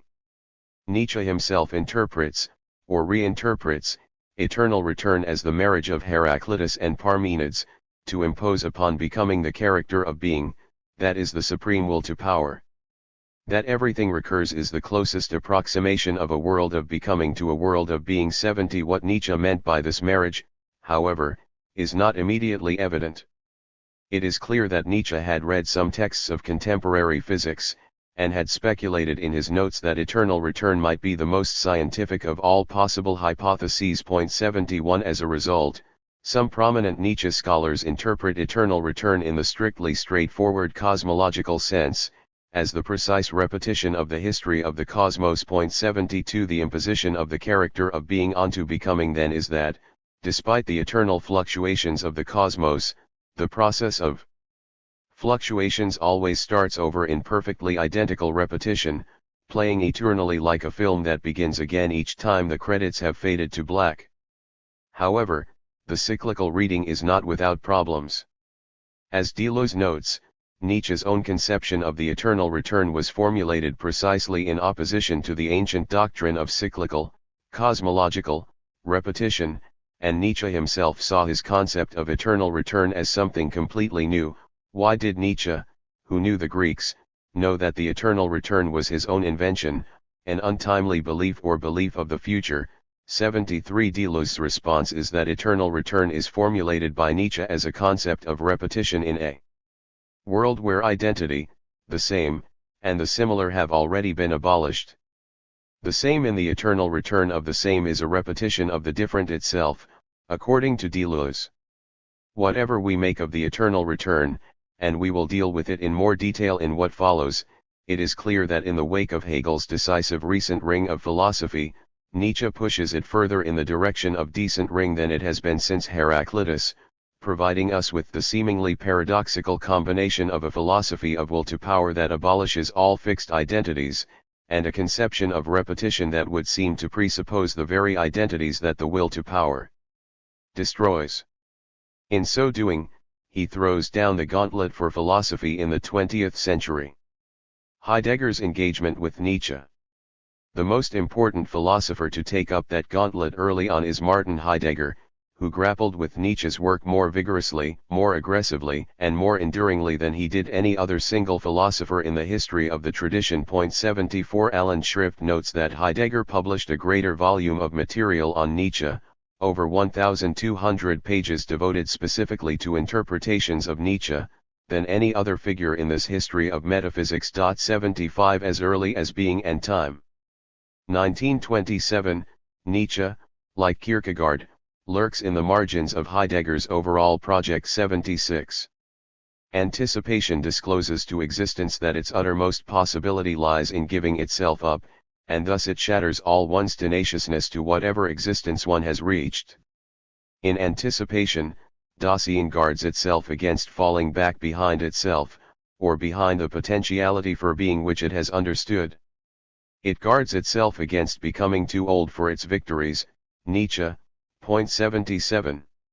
Stephen Aschheim writes that Heidegger's initial solution for the overcoming of nihilism, through a heroic, existential, self-affirmative will, was unexceptionally Nietzschean. 78 Nevertheless, though Nietzsche's influence is perceptible early on in Heidegger's work, according to Aschheim, Heidegger will only fully embrace Nietzsche around the time that he becomes enamored with the far-right political thought of the Weimar Republic in 1929.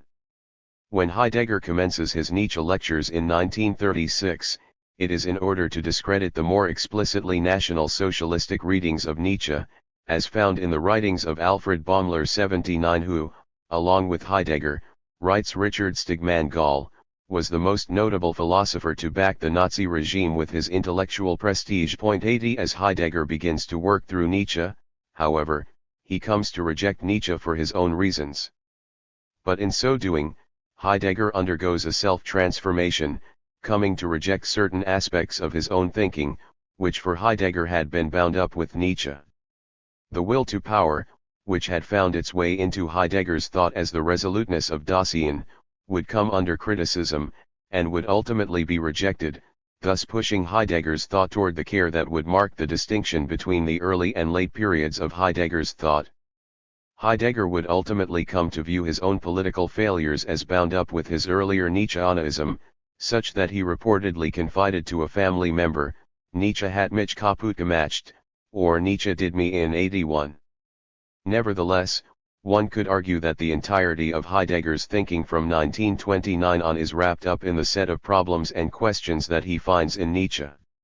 Aschheim again writes, throughout the 1930s and 1940s, Heidegger's categories and thematic, his Vergestellung and metadiscourse, depended upon the Nietzschean frame, and, if he later chose to dissolve self-assertion and metaphysics in complete submission to the voice of being, his problematic nevertheless remained cast within the radical Nietzschean critique of reason and the end of Western philosophy. 82 Nietzsche's primary task, the reversal of Platonism, the decent ring of philosophy, the break with the metaphysical tradition. 83 The conviction that this tradition had run its course and that a new way of thinking lay on the horizon, This framework, along with Heidegger's own conviction that Nietzsche had not in fact gotten beyond metaphysics, undergirds the entirety of Heidegger's late thinking. We cannot here offer a comprehensive account of Heidegger's engagement with Nietzsche, and must proceed in a summary fashion, extracting from Heidegger's late criticisms the three principles of that engagement that will play a central role in the readings of Deleuze and Derrida. 1. Heidegger understands Nietzsche's concept of will to power substantially, as having a quiddity or substantiality in line with Leibniz's concept of the monad. 2. This allows Heidegger to isolate an essence of will to power itself, one that can be framed in singular terms, as what a will to power is, ultimately determined as an ever-expanding striving for self-presence. 3. Through the course of this explication, Heidegger reveals that, though Nietzsche indeed reverses the tradition of metaphysics, this reversal does not amount to a disentanglement, since Nietzsche remains, despite his efforts, ensnared in the metaphysical tradition. Yet, because the hitherto highest values ruled the sensory from the height of the supersensory, and because metaphysics is what structured that rule, to establish the new principle of the revaluation of all values is to bring about the reversal of all metaphysics. Nietzsche takes this reversal as the overcoming of metaphysics. However, every reversal of this kind will only be a self-blinding entanglement in what is the same though become unrecognizable. 84. The notion that any reversal remains enslaved to what it reverses often goes by the shorthand expression of the Heideggerian criticism of Nietzsche. Let us now look to Heidegger's influential reading, Nietzsche's Word, God is Dead. 85. Nietzsche, Metaphysics and Nihilism. By his own admission, Heidegger reads Nietzsche in the context of his own specific project, and it is out of this context that his criticisms arise. It is the concern of preparatory thinking to clear a free scope within which being itself would again be able to take man with regard to his essence into an initial relationship. To be preparatory is the essence of such thinking. 86. Elsewhere, Heidegger writes, metaphysics is thought as the truth of beings as such in their entirety, not as the doctrine of a thinker. 87. Heidegger then is not attempting to engage with Nietzsche's thinking as such on its own terms, even less with a would-be uniquely Nietzschean metaphysics, but rather with Nietzsche's role within the history of metaphysics. Thus, like Hegel, and in his own way, Nietzsche, Heidegger views the history of philosophy historically 88 as a story that, beginning with the Greeks, already included its destiny within its origins. Heidegger's project then, in light of the completion of this story, is a preparatory thinking that opens anew the possibility of a primordial appropriation of humankind by being. In the history of Western thinking, right from the beginning, beings have been thought in regard to being, but the truth of being has remained unthought. Indeed, not only has the truth of being been denied to thinking as a possible experience, but Western thinking itself, precisely in the form of metaphysics, has specifically, though unknowingly, masked the occurrence of this denial. 89. This history of the West as Nietzsche and Heidegger understand it is the history of nihilism. Nietzsche uses nihilism as the name for the historical movement that he was the first to recognize and that already governed the previous century while defining the century to come, the movement whose essential interpretation he concentrates in the terse sentence, God is dead. 90. The death of God means, in Nietzsche's words, that the belief in the Christian God has become unbelievable. 91. But for Nietzsche, the collapse of this belief entails far more than the epistemic negation of the confession of faith or the apostolic creed. Tangled in our cultural conception of God is everything that we have hitherto believed about art, love, morality, truth, in short, value itself, but we have yet to accept that this death, liberating though it may be, brings with it terrible repercussions the likes of which the West has never seen. With the death of God, the West has utterly lost its horizon. As Nietzsche writes, one interpretation has collapsed, but because it was considered the interpretation it now seems as if there were no meaning at all in existence, as if everything were in vain. 92. Nietzsche compares it to being adrift on the ocean with no frame of reference. It is at once exhilarating and terrifying. As Heidegger understands it, God is dead expresses the historical self-devaluing and self-exhaustion of humankind's highest values, the depreciation and final collapse of the Western faith in all transcendent, supersensory values. Christian God also stands for the transcendent in general in its various meanings, for ideals and norms, principles and rules, ends and values, which are set above the being, in order to give being as a whole a purpose, an order, and, as it is succinctly expressed, meaning. 93. This interpretation of history is what Nietzsche means when he refers to Platonism, metaphysics, and in most cases, Christianity. 94. Where Hegel had understood history as the unfolding of absolute spirit, or God, Nietzsche understands history as the decline and ultimate collapse of our highest values, and sees himself as the thinker who diagnoses this history and motions toward a way beyond it. Heidegger writes, his Nietzsche's thinking sees itself under the sign of nihilism. 95. Nietzsche recognizes the impending dark cloud that awaits us when we finally accept the death of God, and longs to deal the final blow, so that creation can begin again.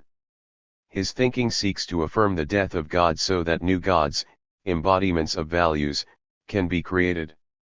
Heidegger will agree with Nietzsche's characterization of metaphysics as the history of nihilism, saying that nihilism, thought in its essence, is on the contrary the fundamental movement of the history of the West. 96. However, the end of this movement for Heidegger is not merely Nietzschean revaluation.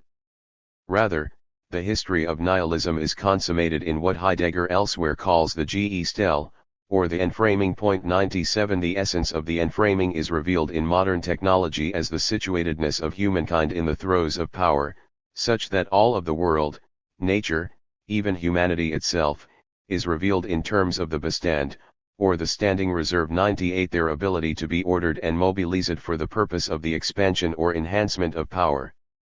Thus nihilism, on Heidegger's reading, is the world historical movement of the peoples of the earth who have been drawn into modernity's arena of power. 99. Heidegger situates Nietzsche not beyond the tradition of metaphysics, but rather at its end, the thought that recognizes and designates will to power, the explicit basis of Nietzsche's metaphysics, as the defining thought of the modern age, inaugurated by Descartes. 100. To speak in Heidegger's language, Nietzsche's overturning is not an overcoming, the oblivion of being is only completed and the supersensuous is let loose and furthered by the will to power. 101.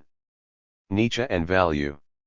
The question of God is not a question of existence or truth for Nietzsche, but a question of value. The relevant consideration for Nietzsche with respect to God is not, does God exist or not, as though there were an ultimate and discernible fact of the matter regarding that question, but rather, what God means and what different conceptions of the divine indicate about the cultures and peoples who hold them.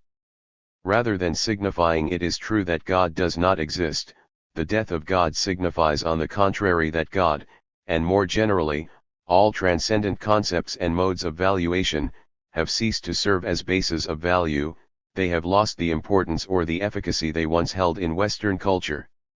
The question of nihilism, and hence, the interpretation of history's movement as one of nihilism, is a question inextricably tangled in the question of value. But, as the source of all preceding historical values has collapsed, the problem becomes that of locating a new source of value.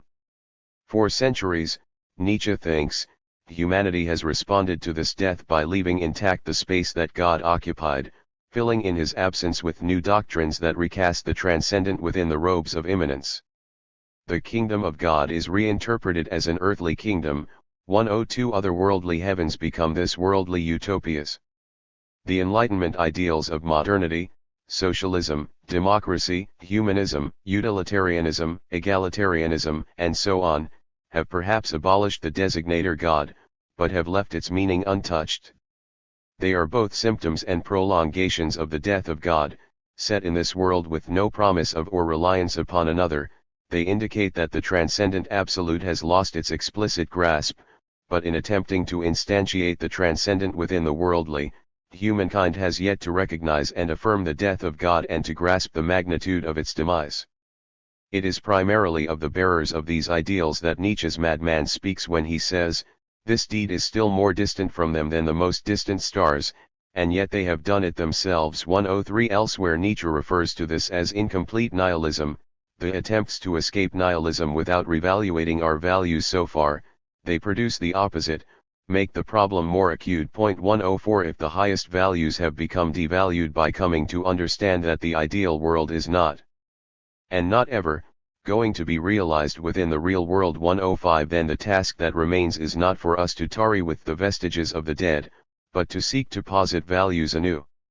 As Heidegger says, since, in Nietzsche's view, this yes neither negotiates nor compromises with the previous values, an absolute no is part of this yes to the new dispensation of value. 106 Radically shifting the evaluative I is no simple task.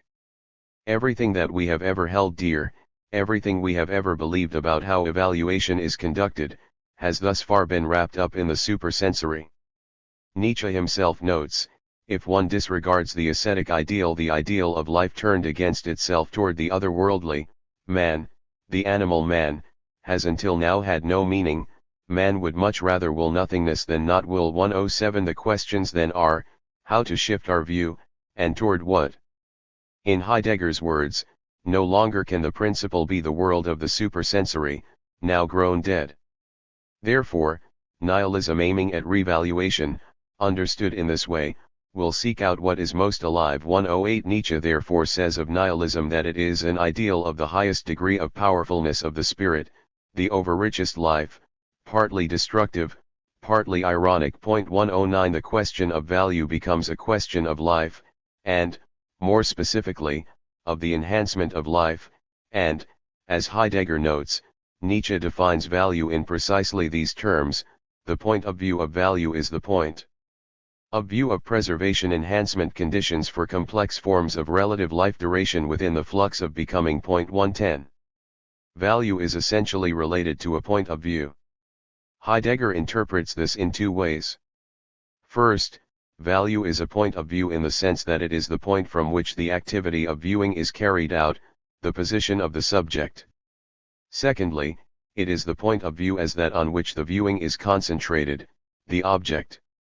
The point of view can only value something that it has beforehand represented to itself as a something, worth valuing. A value is never simply present, it is only ever present as a value being valued by an evaluative I. The evaluative I, which does the valuing or establishing of the preservation enhancement conditions, is the will to power. There are thus two moments, subjective and objective, contained in the term value. The substance of the will to power. Having moved from the Knock-Lass reference regarding value in terms of a point of view, to the establishment of the dynamic and mutually constitutive relation between valuing I and value itself, Heidegger next posits: to see is to represent. Since Leibniz, this representation has been grasped more explicitly in its fundamental character of striving, aptitus. All beings are representing beings to the extent that nisus is part of the being of beings, nisus, the urge to make an appearance, the urge that enjoins a thing to arise out kamen, appear, and so determines its occurrence for kamen. The nisus-like essence of all beings takes and posits for itself in this way a point of sight. The point of sight provides the perspective which it is essential to follow. The point of sight is value. 111 Heidegger's invocation of Leibniz at this point instantly harkens to Leibniz's concept of the monad, and with it, the concept of substance. I understand matter as either secondary or primary. Secondary matter is, indeed, a complete substance, but it is not merely passive. Primary matter is merely passive, but is not a complete substance. And so, we must add a soul or a form analogous to a soul, or a first Entleche, that is, a certain urge nisus or primitive force of acting, which itself is an inherent law. But spirit is to be understood, not as an intelligent being, but as a soul or as a form analogous to a soul, not as a simple modification, but as something constitutive, substantial, enduring, what I usually call a monad, in which there is something like perception and appetite. 112 One might wonder if Heidegger's connection of Leibniz to Nietzsche is merely incidental, but statements he makes elsewhere suggest that, for Heidegger, this connection is essential. In further discussing Nietzsche's reference to complex forms of relative life duration within the flux of becoming, Heidegger writes, "Here, and generally in the conceptual language of Nietzsche's metaphysics, the stark indefinite word becoming does not signify just any flux of all things, nor the mere alteration of states, and not just any development or vague evolution. Becoming means the transition from something to something, my emphasis, that movement and being moved which Leibniz in the Monadology, 11, calls changements naturals, which govern the ens qua ens, i.e., the ens percipiens et aptens perceptive and appetitive being. Nietzsche takes this governance as the fundamental trait of all reality, i.e., he takes it in the very broad sense of beings. He understands that which thus determines beings in their essentia as the will to power. 113. Heidegger reads Nietzsche's becoming more precisely as a coming to be, and he reads this to be as a being something, a static presencing, fixed and in some sense permanent. This is developed more thoroughly in the Nietzsche lectures. Nietzsche's philosophy is the end of metaphysics, inasmuch as it reverts to the very commencement of Greek thought, taking up such thought in a way that is peculiar to Nietzsche's philosophy alone. What are the decisive fundamental positions of the commencement? In other words, what sorts of answers are given to the as yet undeveloped guiding question, the question of what being is? The one answer, roughly speaking, it is the answer of Parmenides, tells us that being is. An odd sort of answer, no doubt, yet a very deep one, since that very response determines for the first time and for all thinkers to come, including Nietzsche, my emphasis, the meaning of is and being, permanence and presence, that is, the eternal present. The other answer, roughly speaking, that of Heraclitus, tells us that being becomes. The being is in being by virtue of its permanent becoming, its self-unfolding and eventual dissolution. To what extent is Nietzsche's thinking the end? That is to say, how does it stretch back to both these fundamental determinations of being in such a way that they come to interlock? Precisely to the extent that Nietzsche argues that being is as fixated, as permanent, and that it is in perpetual creation and destruction. Yet being is both of these, not in an extrinsic way, as one beside another, rather, being is in its very ground perpetual creation, becoming, while as creation it needs what is fixed. Creation needs what is fixed, first, in order to overcome it, and second, in order to have something that has yet to be fixated, something that enables the creative to advance beyond itself and be transfigured. 114. As noted, for Heidegger, the will to power is the fundamental characteristic of everything that is. Nietzsche himself refers to will to power as the innermost essence of being. 115. Everything that is substantial and must have permanence, or presence in Heidegger's language, in order to become something else. There can thus be no doubt, Heidegger reads Nietzsche's will to power in a substantialist way. It has an essence, a fixedness, a permanence to it. Will to power, becoming, life, and being in the broadest sense have the same meaning in Nietzsche's language. 116. To speak with Heidegger, will to power is presence. This is the first characteristic of Heidegger's reading that I wish to emphasize here. The essence of the will to power as the preservation expansion of power. Secondly, the fact that Heidegger reads will to power in this way then allows him to isolate this essence and speak of the will to power in a singular sense, to isolate and define what a will to power is, without reference to any other will.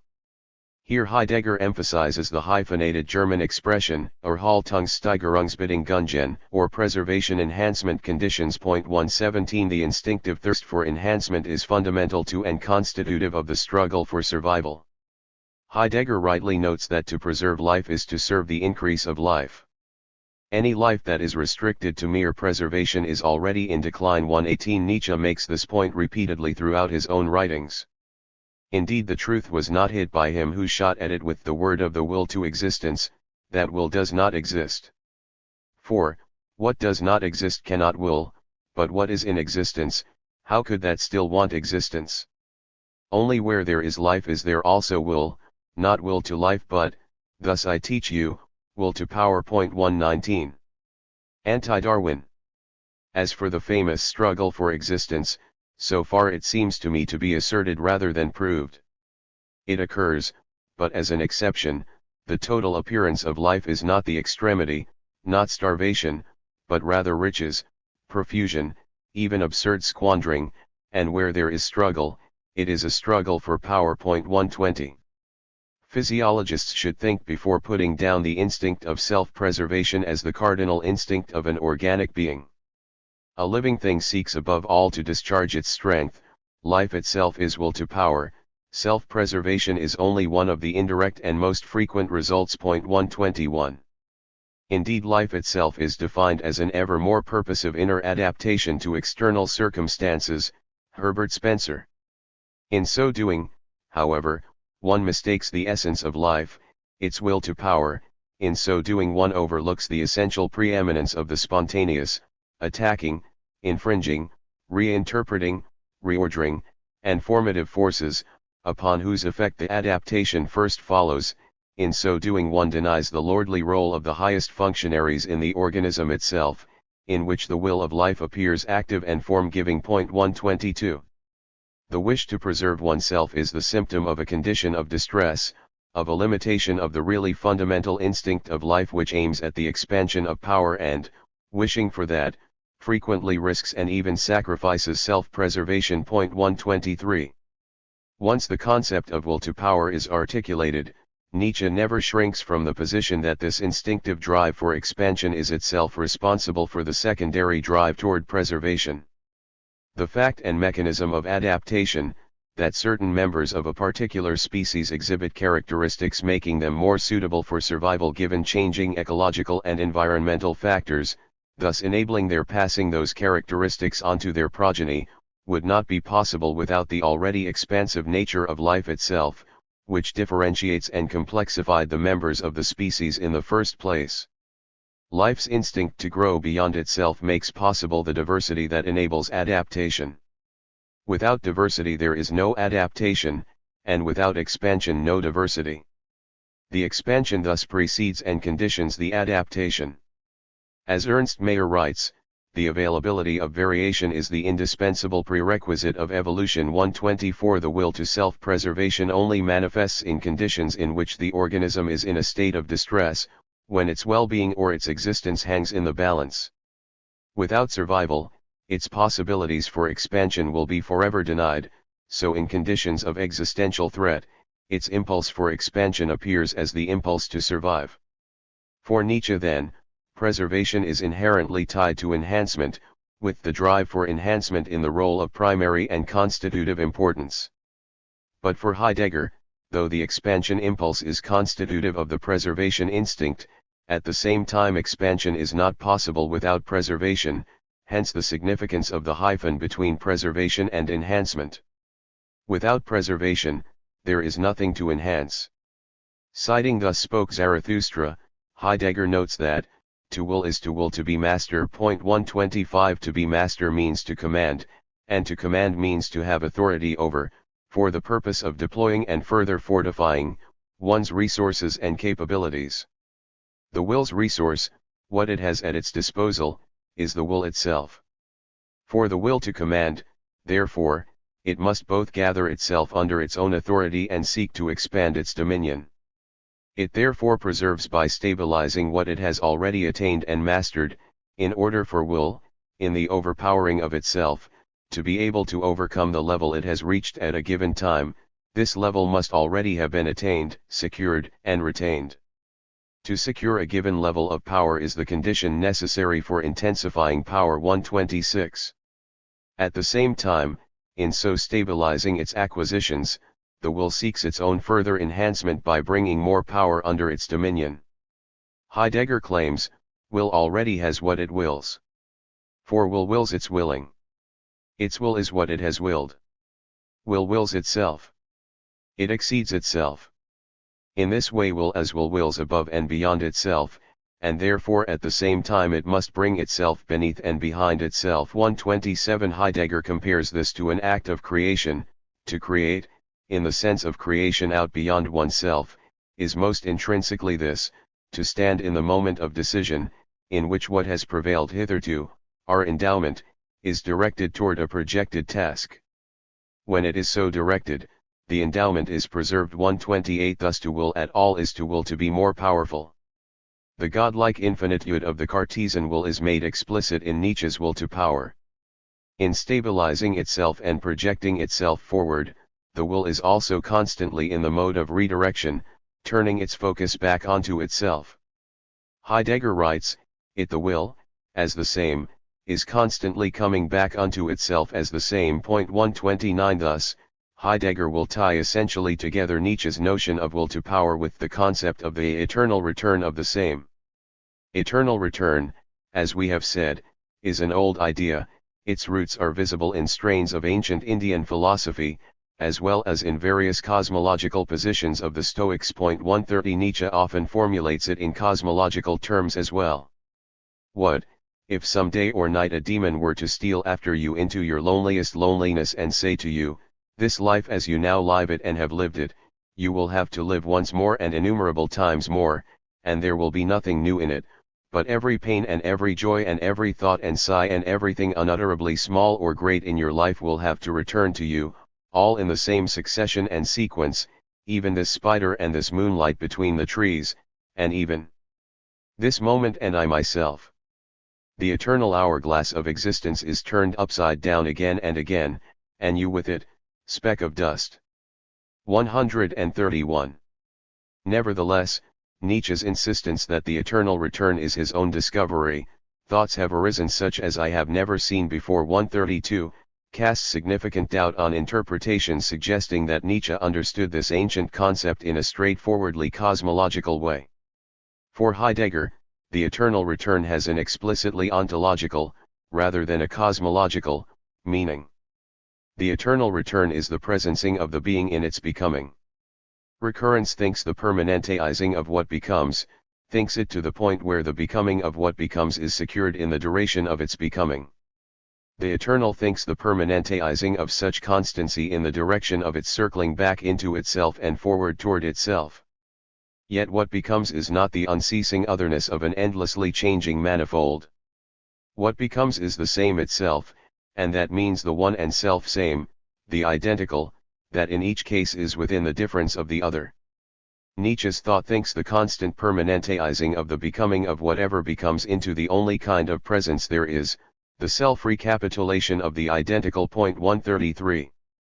Heidegger thus understands will to power as the essence, and eternal return as the existence, of the being, the two fundamental terms of Nietzsche's metaphysics, will to power and eternal return of the same, determine beings in their being in accordance with the perspectives which have guided metaphysics since antiquity, the ens qua ens in the sense of essentia and existentia. 134. Will to power, the impulse for expansion essential to all of life, is the essence of the being.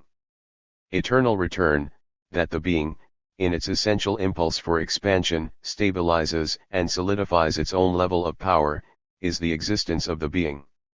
Elsewhere Heidegger writes, will to power, in its essence and according to its inner possibility, is eternal recurrence of the same. 135. Nietzsche's eternal return is the name that Heidegger gives to the actual presencing of the being in its mode of becoming.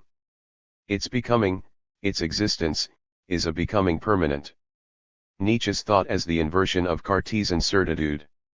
The final element of Heidegger's Nietzsche reading that pertains to our discussion of Derrida and Deleuze is that Heidegger reads Nietzsche as reversing the tradition of Platonism, but holds that in reversing this tradition, Nietzsche remains imprisoned by it.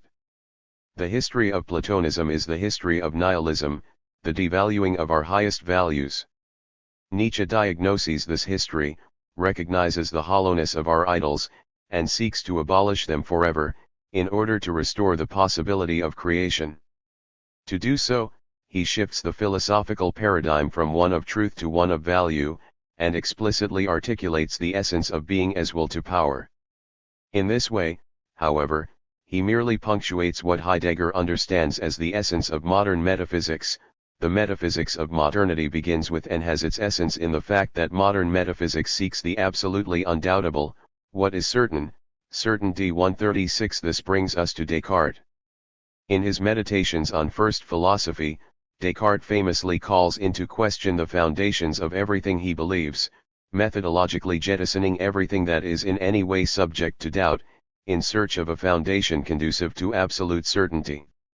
Anything which admits of the slightest doubt I will set aside just as if I found it to be wholly false, and I will proceed in this way until I recognize something certain, or, if nothing else, until I at least recognize for certain that there is no certainty. Archimedes used to demand just one firm and immovable point in order to shift the entire earth, so I too can hope for great things if I manage to find just one thing, however slight, that is certain and unshakable. 137. Descartes discovers his Archimedean point in the cogito.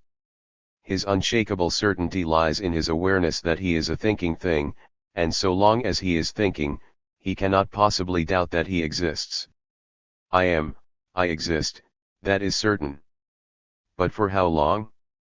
For as long as I am thinking. 138. It follows that the certainty derived from the cogito must be renewed at every single moment, though Descartes will elsewhere deny this implication, because, as we know from Descartes' concurrence argument 139, there is no necessary continuation from one moment of time to the next, and if there is no necessary causal connection between T1 and T2, then I can in no way conclude from my memory of self-certainty at T1 that I still exist at T2.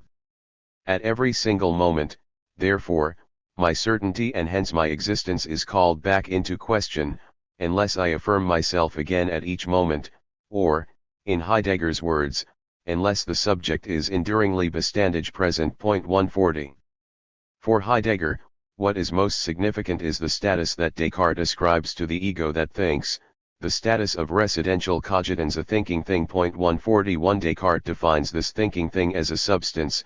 I also think that I am a substance. 142. And more generally, the name given to the thinking substance by Descartes is mind. 143. Descartes defines substance as a thing capable of existing independently. 144, as opposed to a mode, a quality, or an attribute, which rely upon a substance, and, more importantly, he claims that all substances are by their nature incorruptible and cannot ever cease to exist unless they are reduced to nothingness by God's denying his concurrence to them. 145. Descartes' line of argumentation thus moves from the awareness of thinking itself to the positing of a substantial, constantly presencing, essentially indestructible, ego or subject, so the ego becomes the subjectum, i.e., the subject becomes self-consciousness. 146. As Nietzsche writes, there is thinking, therefore there is something that thinks.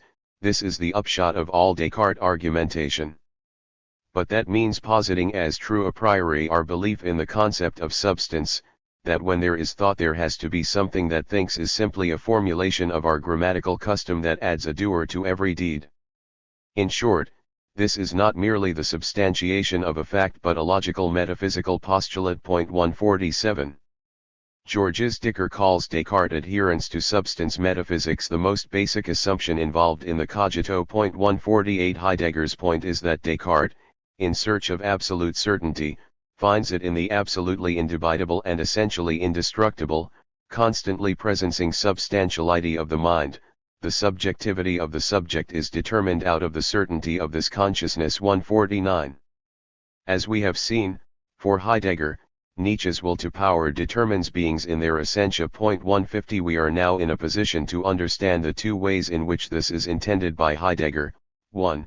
The will to power posits itself, its preservation, and the conditions necessary for that preservation, as a necessary value. In thus positing itself, the will to power ensures its own stabilization and permanentizing, thereby determining itself, or, in Heidegger's language, bringing itself to presence. 2. At the same time, in so far as it is also the evaluative I, the will to power represents to itself everything else that it encounters. Representation, we recall from Leibniz, is a striving or an aptitus that seeks to secure the certainty of that which it represents to itself. In representing, it freezes the thing in its becoming, stopping the flow of time, as it were. It is only at this point that the will to power simultaneously justifies the necessity of such securing in all beings. 151. The will to power lies at the essence of everything that is, and seeks to stabilize and permanentize itself and every object of its representative gaze. In this sense, the will to power denotes the very same subjective certainty that Descartes sought in the cogito, the difference being that the will to power deposits this subjectivity right at the heart of being itself. The subjectivity of the subject 152 is no longer the self-conscious substance of the ego, but an inscrutable and inaccessible subject, a drive, hidden deep within the body. As Eugen Fink says, referencing Heidegger's Nietzsche readings, the subject is will and representation. The driving force of the representation is the will. Representation is an objectification. Representation as such is a violating will to power. Nietzsche brings this hidden basis into view. The subject's own experience of itself becomes the ontological essence 153. Nietzsche therefore reverses the Cartesian subject, shifting the grounding certainty of the subject from the mental or spiritual to the bodily, and in reversing Descartes, he also reverses Platonism. Platonism is the tradition that posits the highest values of humankind in the supersensuous domain of the forms, and the history of that tradition is the gradual devaluation of those values over a period spanning 2 millennia. Christianity, or Platonism for the people 154 continues the tradition, putting the forms in the mind of God. Descartes then shifts the ideas from the mind of God to the mind of the thinking subject. Thus, by explicitly resituating the point of view of value, from heaven to earth, from death to life, and from mind to body, Nietzsche re-establishes value in a way that is no less substantial and no less supersensuous than were Plato's forms. Finally, by determining the essence of being as will to power, Nietzsche makes explicit the essence of modern philosophy, beginning with Descartes' infinitude of the will and the insatiable desire for the stabilizing certainty of the cogito. Nietzsche therefore positions himself, on Heidegger's reading, at the end of the modern period, the end of the metaphysical tradition, which has culminated in humankind's enframing within the throes of power, the tradition that Heidegger refers to as nihilism. Thus we could say, putting this in the language of the history that we are describing, that, according to Heidegger, Nietzsche attempts but does not accomplish the decent ring of the philosophical tradition. Difference as the decentered center. The philosophy of difference picks up where Heidegger's criticisms leave off. There are a few important points to be gleaned from our historical narrative of philosophy as the oscillation between the centering and decent ring of thought. First, the more radical the effort of centering, the more radical and abrupt the counter-movement of decent ring. As Nietzsche writes, extreme positions are not succeeded by moderate ones but by extreme positions of the opposite kind. 155 Descartes is responding to the cultural explosions of scepticism and the scientific revolution, Hegel to the Kantian noumenon-phenomenon divide, Edmund Husserl and phenomenology to the crisis of foundations. 156 Each recent ring, more radical than its predecessor, is followed in turn by a movement of decent ring, decreasing in time elapsed and increasing in intensity, as the history progresses. Barely more than a century separates the Cartesian demand for absolute certitude and the triumph of Humean scepticism. Less than a century separates Nietzsche from Hegel, and the momentum of the phenomenological tradition of Husserl, whose thought Derrida referred to as metaphysics in its most modern, critical, and vigilant form. 157 is still alive and well when Deleuze and Derrida are active.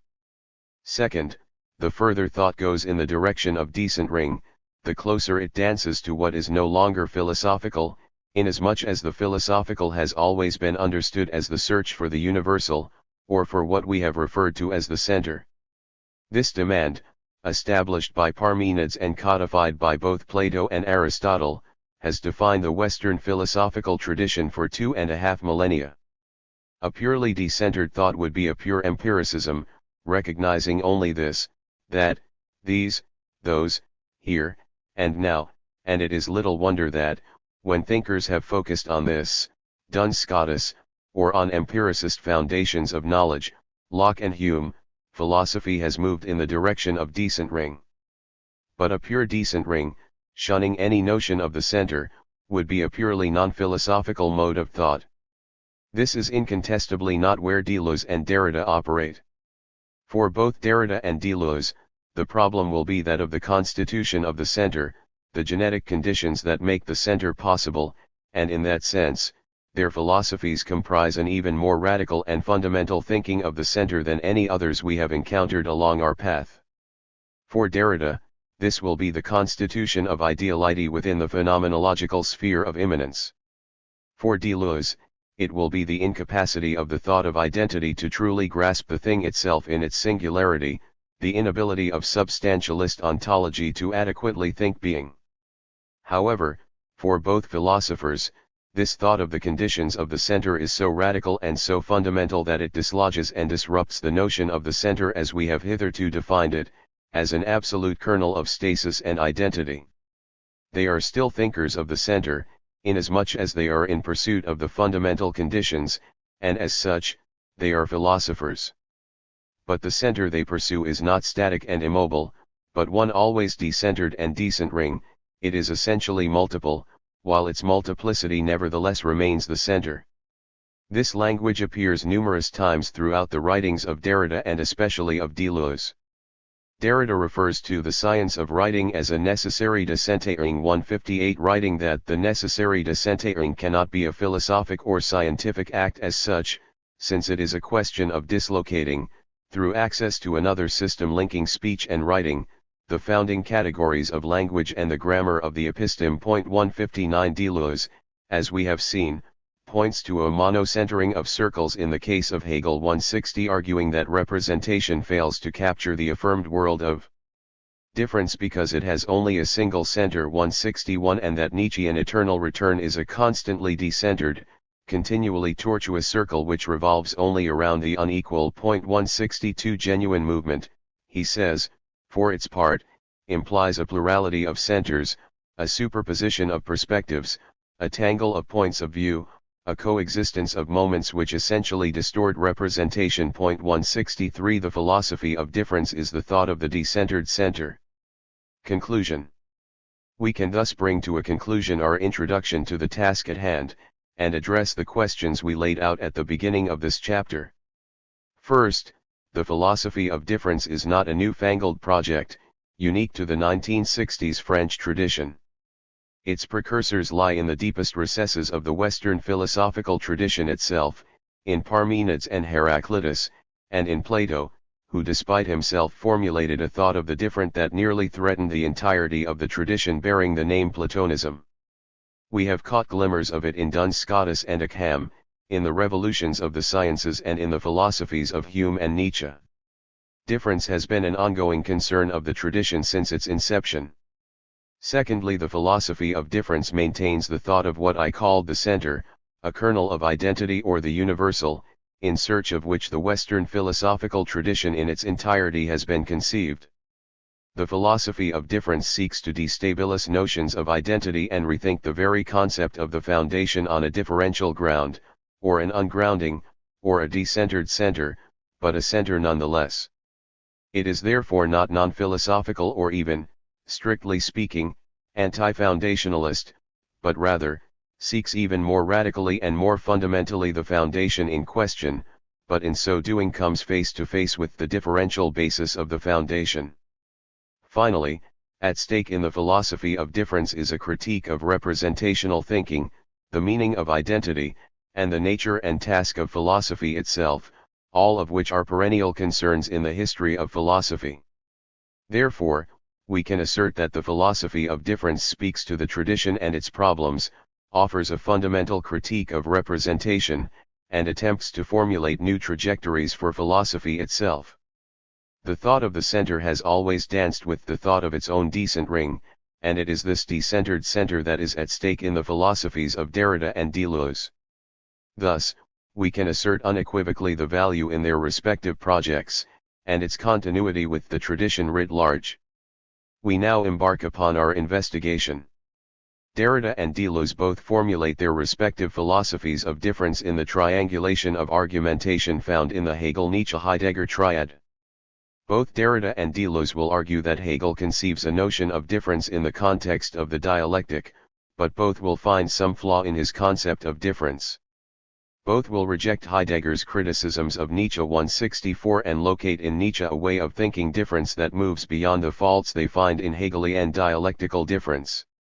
However, in every way, the progression through this triad will differ between Derrida and Deleuze, and will open onto an ostensible difference in their understandings of the task of philosophy itself.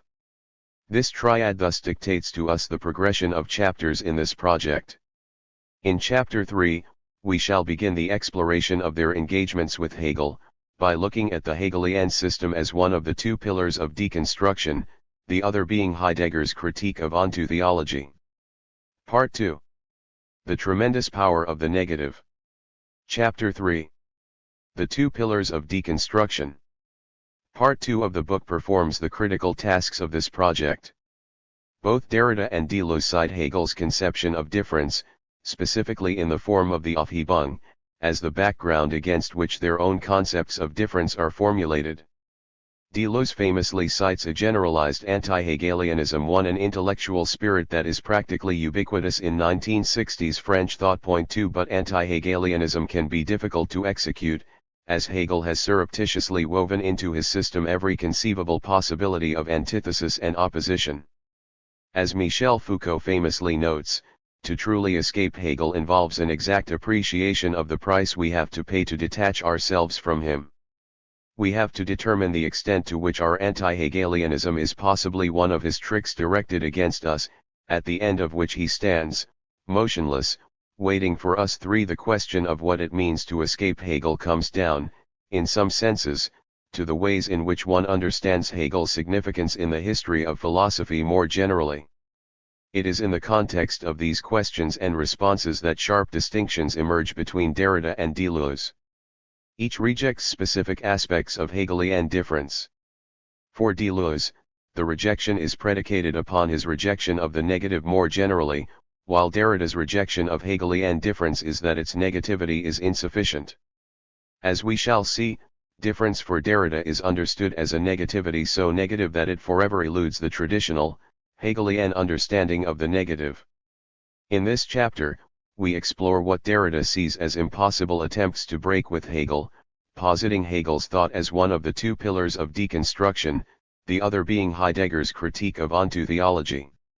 Though it is a popular stereotype for French philosophy in the 1960s, the characterization of anti-Hegelianism is certainly not a comfortable fit when it comes to the philosophy of Jacques Derrida.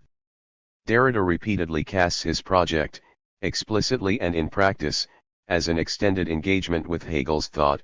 We will never be finished with the reading or rereading of Hegel, and, in a certain way, I do nothing other than attempt to explain myself on this point. For in his preface to Catherine Malabou's important work, The Future of Hegel, Derrida claims that nothing in the world can be in this way determined or predetermined, for almost 2 centuries, that does not entertain some sort of relation with the living tradition embodied by Hegel. 5 Difference took its place within metaphysics, according to Derrida, with Hegel 6, and difference makes it possible to translate Hegel at an absolutely decisive point in his discourse, without further notes or specifications. 7 Furthermore, despite maintaining relations of profound affinity with Hegelian discourse, such that it is up to a certain point, unable to break with that discourse. The task of difference is to operate a kind of infinitesimal and radical displacement of it. 8 Derrida's project is an explicit renegotiation with and reassessment of Hegel's thought, and it is precisely in marking the ruptures between himself and Hegel that Derrida formulates the non-concept 9 of difference. The apparent impossibility of breaking with Hegel's discourse is a theme that occupies much of Derrida's early thought, and as John Protovy writes, his confrontation with Hegel is instructive. 10 Therefore we must investigate, 1. What Derrida understands to be essential to Hegel's discourse, 2. Why, for Derrida, a radical break from Hegel in any form of anti-Hegelian philosophy is impossible, 3.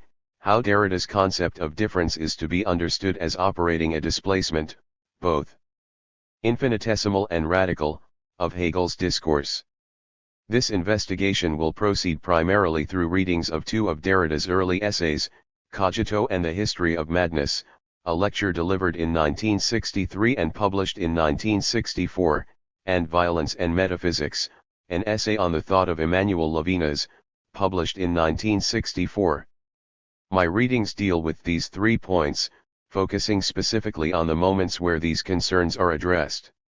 In these two early essays, written during the formative period of Derrida's thinking before he had completely found the voice of deconstruction, we find Derrida battling seriously, in his negotiations with other thinkers, with the significance of Hegel, and with these thinkers' purported efforts to formulate anti-Hegelian philosophies. It is here that we see the central role that Hegel plays for Derrida's thinking, as the thinker who consummates the philosophical tradition. This is a position, one of the two pillars of deconstruction, that Derrida never abandons, even in the later, more mature phases of his career. Cogito and the History of Madness. Michel Foucault, in his groundbreaking first work, Folie et de raison, Histoire de la folie à l'âge classique, claims that the task of his work is to write the history of madness 11, to reconstitute the experience of madness 12, to draw up the archaeology of that silence 13 against which reason constitutes itself by separating itself from its other. According to Foucault, classical reason, the reason of modernity, in accordance with a logic reminiscent of Nietzsche's slave morality 14, has determined itself as reason by negating its other, unreason or madness. Proclaiming itself the sole legitimate bearer of meaning and of truth, reason sees itself as qualified and obliged to in turn, study, manipulate, and manage madness. As a result of being spoken only through the language of reason, madness has been prohibited from giving voice to its own experience from the depths of that experience itself. Foucault's project is to subvert the totalizing force of reason, and enable this monologue. Derrida, as is well known, studied under Foucault in the seminars that went into the preparation of this work 15. It is in response to Foucault's efforts to speak the history of madness that Derrida's criticisms in Cogito and the History of Madness take shape. These criticisms are revelatory in understanding Derrida's relation to what he considers to be the legacy and significance of Hegelianism. Derrida's criticisms of Foucault extend along multiple trajectories. First, the project of writing an archaeology of silence, as Foucault intends, is in its very formulation a problematic endeavor, the very infeasibility of his book. 16 Foucault's text is pervaded by the exigency that madness be allowed to express itself apart from the conceptual web within which classical reason has it ensnared. For this reason, Foucault at times rejects entirely the language of the psychiatrist. But because Foucault determines the founding of psychiatric reason as historically contemporaneous with the Cartesian moment, the language of psychiatry is simultaneously the Cartesian language of self-certainty and the foundation of modern philosophy, the very language of structure and order. The language of madness's captor is language itself, the language of Western thought. In so far as any history or archaeology will require the use of language, any attempt to articulate a history of silence, in the way that Foucault prescribes, is doomed from its inception. One may ignore the silence, thus preventing its contamination by the language of its captor, or one may become silent, but writing a history of that silence is impossible, Derrida claims. This structural impossibility reveals the inevitable consequence that the very awareness of the problem, the perception that aims to apprehend them in their wild state necessarily belongs to a world that has captured them already. 17 The conscious awareness that madness has been interred can only be constituted within the reason of the one for whom madness is, already, its other. Madness itself, the silence of reason, lacks the language to articulate its imprisonment. As Foucault claims, it is the absence of an over. 18 The investigator thus faces a paradox. She seeks to give voice to the unique experience of madness in its wild and primitive state, but both the realization of this need, as well as the tools by which the vocalization would be conducted, are the property of the very reason that has exorcised and excluded it. The language of Foucault's archaeology must therefore be neither the wild silence of the mad, nor the determined form of classical reason, but rather, the language of their decisive collision. This reveals, according to Derrida, a second project in Foucault's text, in some ways at odds with the first. The historical moment of exorcism, which Foucault calls the decision, must become the object of analysis. To enable the monologue of madness requires in fact a dialogue between reason and madness, the restoration of a more basic or primitive or primordial reason, in which the otherness of madness has not yet attained its polarity, a reason more profound than the reason which issued forth during the classical age 19, or to speak with Foucault, a language more original, much rougher, and much more matutinal than that of science. 20. But as Foucault notes, the dialogue between reason and unreason is the dialogue of history itself, out of which is constituted the very possibility of meaning, and without which no history of any sort would be possible. The necessity of madness throughout the history of the West is linked to that decisive action that extracts a significant language from the background noise and its continuous monotony. 21. History, archaeology, genealogy, philosophy, all are impossible without the clear distinction of reason from unreason, sense from nonsense, on which the meaningful and the non-meaningful are established. The expulsion of madness from reason is a necessary and essential feature of reason itself, according to Foucault. Derrida agrees, but then finds all the more puzzling the fact that Foucault cites the Cartesian moment as the defining moment of the historical decision. 22. For there to have been a history that made possible the Cartesian moment, reason and unreason must already have been separated. As Derrida notes in a manner that is strictly Foucauldian. 23. As soon as reason speaks, and as a condition of its speaking, the decision is already made. Hegel has by now made his appearance in Derrida's essay. The revolution against reason, Derrida claims, can be made only within it, in accordance with the Hegelian law. In Foucault's book, despite the absence of any precise reference to Hegel. 24. This Hegelian law in question is the articulation of a negation, contradiction, or an opposition, aimed at the subsumption and elevation of this contradiction within a higher, dialectical identity, the movement that in Hegel's thought is known as the Aufhebung. Foucault allegedly seeks to write a history of madness itself, a history in which voice is given to the silence of reason that constitutes madness. But such a history is possible only by the employment of a more primordial reason, one that contains within itself both the classical reason of modernity, and the unreason that it will establish as its other, that is, madness. In a move designed to challenge the Hegelian, totalitarian authority of reason, Foucault challenges merely a particular historical determination of reason, leaving untouched the totalizing force of the possibility of meaning itself. Foucault subsumes the opposition that proceeds from the decision within the unity of an all-encompassing reason in a reappropriation of negativity. 25. Thereby running the risk of being totalitarian. 26. Madness, falling under the rubric of negativity. 27. As the bipolar opposite of classical reason, is united by Foucault with classical reason beneath the banner of a more primordial reason, from which the decision then appears as a fallenness or deficient form of knowledge.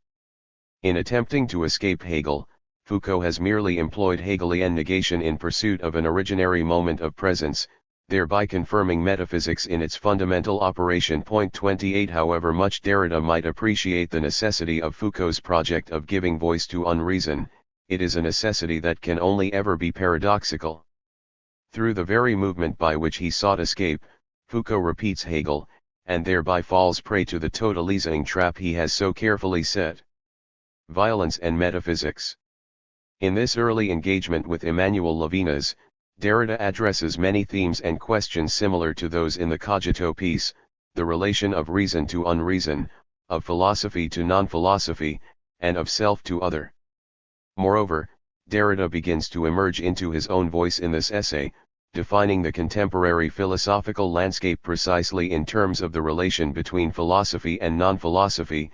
It may even be that these questions are not philosophical, are not philosophy's questions. Nevertheless, these should be the only questions today capable of founding the community, within the world, of those who are still called philosophers. 29. These questions are of the so-called death of philosophy, the relation of the Western philosophical tradition to its own undoing or demise, and the way in which this demise is constitutive of and essential to the history of Western philosophy itself. The phenomenological tradition, of Husserl, Heidegger, and Levinas, is relevant to this inquiry thanks to its ever-renewed search for a rigorous foundation of philosophy itself. According to Derrida, such a foundation of philosophy cannot itself be philosophical, strictly speaking. Thus, as a condition of its rigorous exercise, philosophy must always interact with what is not philosophy. The paradoxical necessity that marked the cogito essay is here made explicit and will establish itself as the hallmark of deconstruction, held fast by the twin pillars of Hegel's completion of metaphysics and Heidegger's critique of ontotheology. Levinas's thought resides in the intellectual juncture of Edmund Husserl and Martin Heidegger, revolving around 3 points of concurrence. 1. The originariness of the Greek experience of thought as forming the roots of philosophy's history.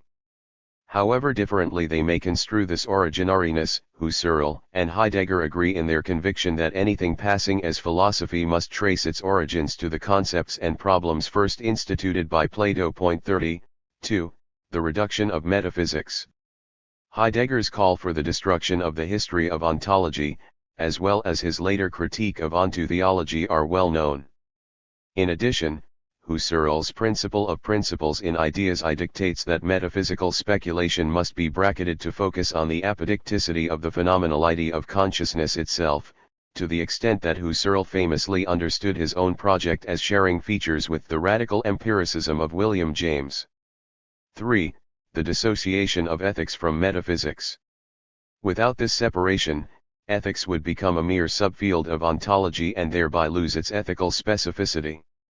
These 3 points, the shared tasks and presuppositions of Husserl and Heidegger, mark the inheritance of the Western philosophical tradition.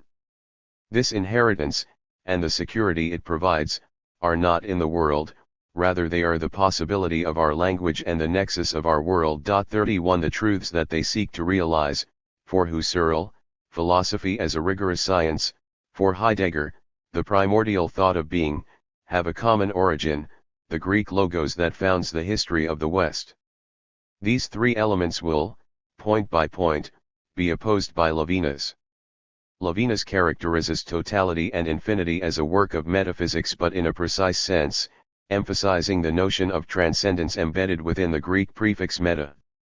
It is a thought of otherness that seeks to engender an experience of rupture or breach, a disturbance of the Parmenidean monism that, Levinas holds, has dominated the entirety of Western thought. According to Levinas, metaphysics arises and is maintained in this alibi. It is turned toward the elsewhere and the otherwise and the other. 32 Contrary to Husserl and Heidegger, Levinas will not bend to the demands of an inherited tradition, instead calling for a dislocation of the Greek logos, a dislocation of our identity, and perhaps of identity in general. 33 To the Greek origin, Levinas will counterpose what he considers to be the other foundational voice of the West, the Hebraic.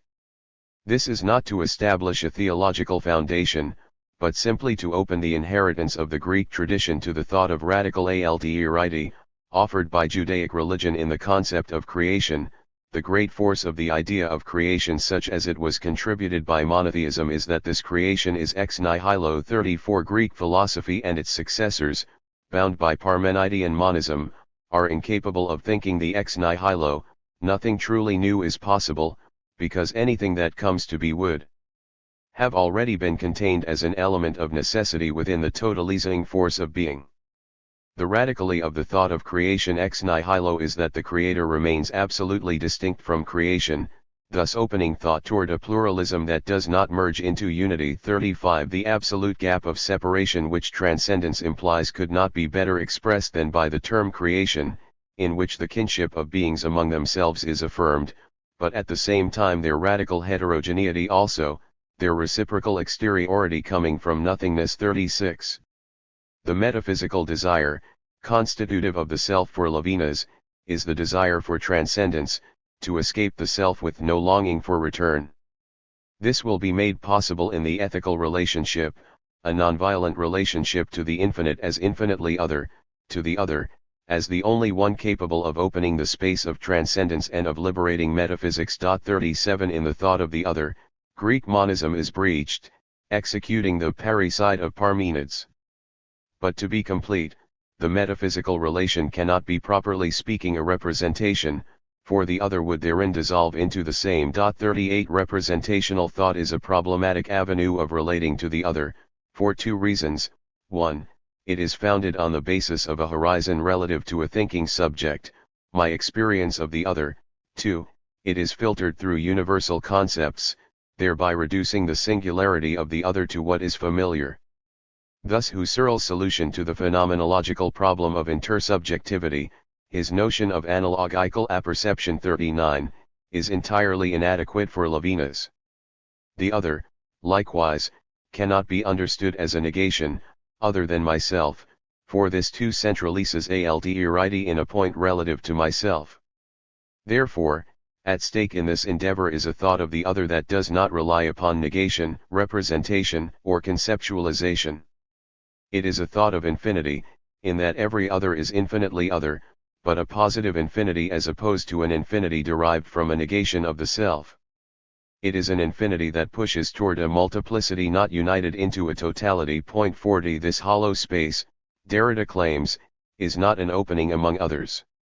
It is opening itself, the opening of opening, that which can be enclosed within no category or totality, that is, everything within experience which can no longer be described by traditional concepts, and which resists every philosophy. 41 Metaphysics is the thought of transcendence, and hence, the thought of altérité. The thought of altérité is not separate from the ethical, as in Husserl and Heidegger, rather, it is the very opening of the ethical. At this point, Derrida's analysis, part critique, part deconstruction, commences. 1. Levinas's thought must take place within language, as all thought does, for Levinas, but the project as he announces it is one that must use language in such a way as to destroy its own relationship to language, thus making the project impossible. 2. As Levinas's discourse unfolds, it reveals three essential characteristics of all conceptuality and language according to Derrida: a. Spatiality, b. Binarity, c. Equivocally. These three elements will make unthinkable the altérité of the positive infinity, according to Derrida. Let us now look at these 2 points in turn. 1. The otherness Levinas seeks is not locatable within the ipseity of one's subjectivity. That is to say, there is no I within the self that is other to itself. In earlier texts, Levinas had allowed for an altérité within the individual subjectivity, but in totality and infinity he reduces ipseity to identity, the self to the same. He thus does not repeat the move of Kierkegaard, who breaks with the thought of Hegelian totality in favor of individual subjectivity as a proper self-relation. Rather, Levinas moves simultaneously against Hegel and against Kierkegaard. 42 In Levinas's words, it is not I who resist the system, as Kierkegaard thought, it is the other. 43 The essence of the subject for Levinas is precisely this breach toward the other. As Derrida notes, however, Kierkegaard does not espouse an existential solipsism or empirical egoism. I, for Kierkegaard, is a placeholder, a pseudonym, Derrida claims, for subjective experience in general. 44 It is not I alone, for Kierkegaard, but subjective experience itself, that resists the totalization of the dialectic. In Silentio's words, there is an interiority that is incommensurable with exteriority. 45 The there is signifies an anonymous, universal, and essential structure of subjective life such that Kierkegaard can claim to his readers, to love yourself in the right way and to love the neighbor correspond perfectly to one another. Fundamentally they are one and the same thing. 46 However strenuously Levinas may resist any conceptualization of the other must at the very least be understood as a subject in order to function as the ground of 11 Asian ethics. The other is not myself, but it is an ego, as Levinas must suppose in order to maintain his own discourse. 47 The final words in this sentence, to maintain his own discourse, have a double sense for Derrida. I, on the one hand, totality and infinity grapples with the question of hospitality. 48 In the ethical relation. But this question of welcoming the other at the very least presupposes that the other can in some sense be thought. Thus, to maintain his own discourse as an ethics, Levinas must presuppose the subjectivity that he decries in Kierkegaard. 2. On the other hand, in order to maintain his own discourse, Levinas must assume the philosophical stance of himself, Emmanuel Levinas, as the one maintaining the discourse. Put otherwise, Levinas must presuppose his own subjective existence, if his discourse is to be sustained. To avoid a Kierkegaardian refusal of Hegel, Levinas must reject the quiddity of subjective existence. But to do so, according to Derrida, is to throw off one's own right to any philosophical discourse whatsoever, thereby making this thought impossible. This for Derrida reveals the essential paradox of Levinas's thought, that it seeks to break with philosophical discourse in a way that uses that discourse as its medium. And, if you will, the attempt to achieve an opening toward the beyond of philosophical discourse, by means of philosophical discourse, which can never be shaken off completely, cannot possibly succeed within language, and Levinas recognizes that there is no thought before language and outside of it, except by formally and thematically posing the question of the relations between the belonging and the opening, the question of closure. Formally, that is by posing it in the most effective and most formal, the most formalized way possible, not in a logic, in other words in a philosophy, but in an inscribed description, in an inscription of the relations between the philosophical and the non-philosophical, in a kind of unheard of graphics, within which philosophical conceptuality would be no more than a function. 49. The possibility of thought and the necessity of language are coextensive. How then does one formulate a thought that, of necessity, must dispense with its own discourse? One may do so only by dancing in the space between the philosophical and the non-philosophical, at the site where both are made possible. In Levinas's words, the metaphysical relation is prior to the negative or affirmative proposition, it first institutes language, where neither the no nor the yes is the first word. 50. Yet he also says of the metaphysical relation that it is language. 51. And furthermore that thought consists in speaking. 52. Within Levinas's text there is an apparent tension that Levinas himself seems only to partly recognize and express, but it belongs to the very essence of language, which consists in continually undoing its phrase by the foreword or the exegesis, in unsaying the said, in attempting to restate without ceremonies what has already been ill understood in the inevitable ceremonial in which the said delights. 53. This paradoxical exigency of thought, which Levinas does not directly address, reveals for Derrida an indestructible and unforeseeable resource of the Greek logos, an unlimited power of envelopment. 54. That always traps the one seeking escape. 2. Levinas reinstates a concept of exteriority, asserting all the while that it is not to be understood spatially. The Levinas of time and the other had excluded the concept of exteriority from that of alterity, writing it only under erasure. The other's entire being is constituted by its exteriority, or rather its alterity, for exteriority is a property of space. 55. The concept of space is reductive, from this point of view. Exteriority would be outside of the inside, but both outside and inside indicate an even greater, all-encompassing spatial medium, and in that sense, even the outside would be inside. This, for Levinas, does not go far enough toward the alterity of the other. But in Totality and Infinity, subtitled An Essay on Exteriority, Levinas reintroduces the concept of exteriority, only to once again write it under erasure by insisting that it should not be understood in spatial terms. The void of space is not the absolute interval from which the absolutely exterior being can arise. 56. While attempting to exclude spatiality, Levinas employs the concept of exteriority, a term inconceivable without some notion of space. This highlights for Derrida another essential element of language, that the moment one speaks, one necessarily employs an inside/outside structure.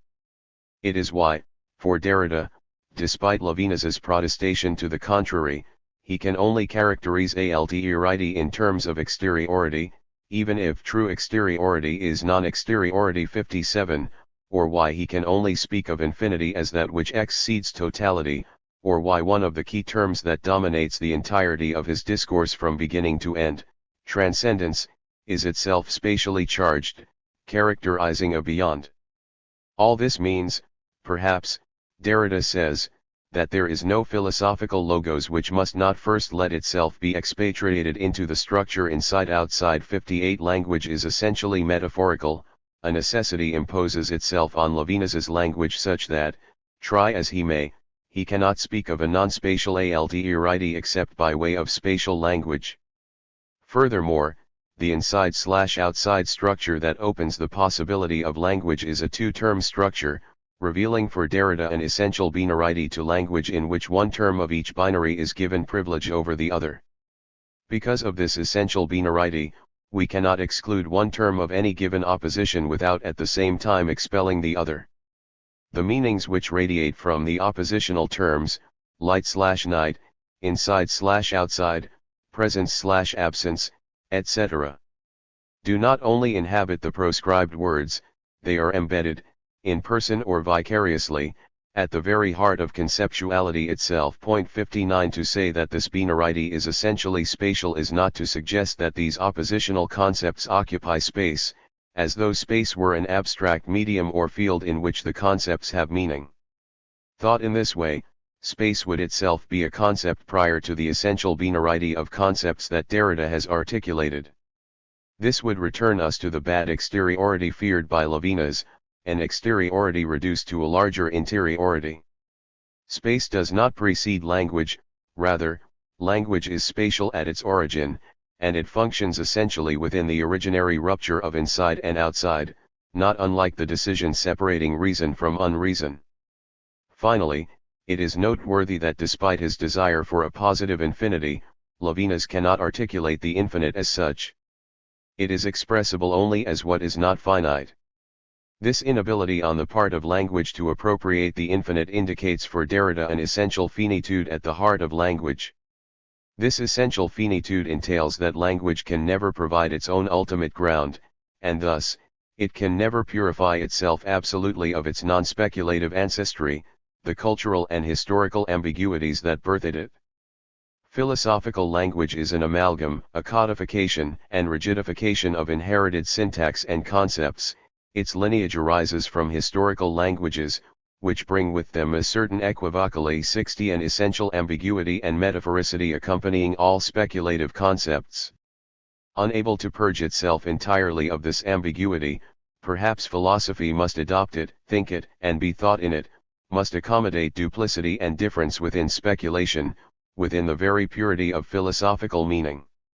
No one, it seems to us, has attempted this more profoundly than Hegel. 61 Faced with an irreducible contamination that haunts all language, the purity of philosophical language must then reside in the accommodation, engendering, and exploration of this ambiguity.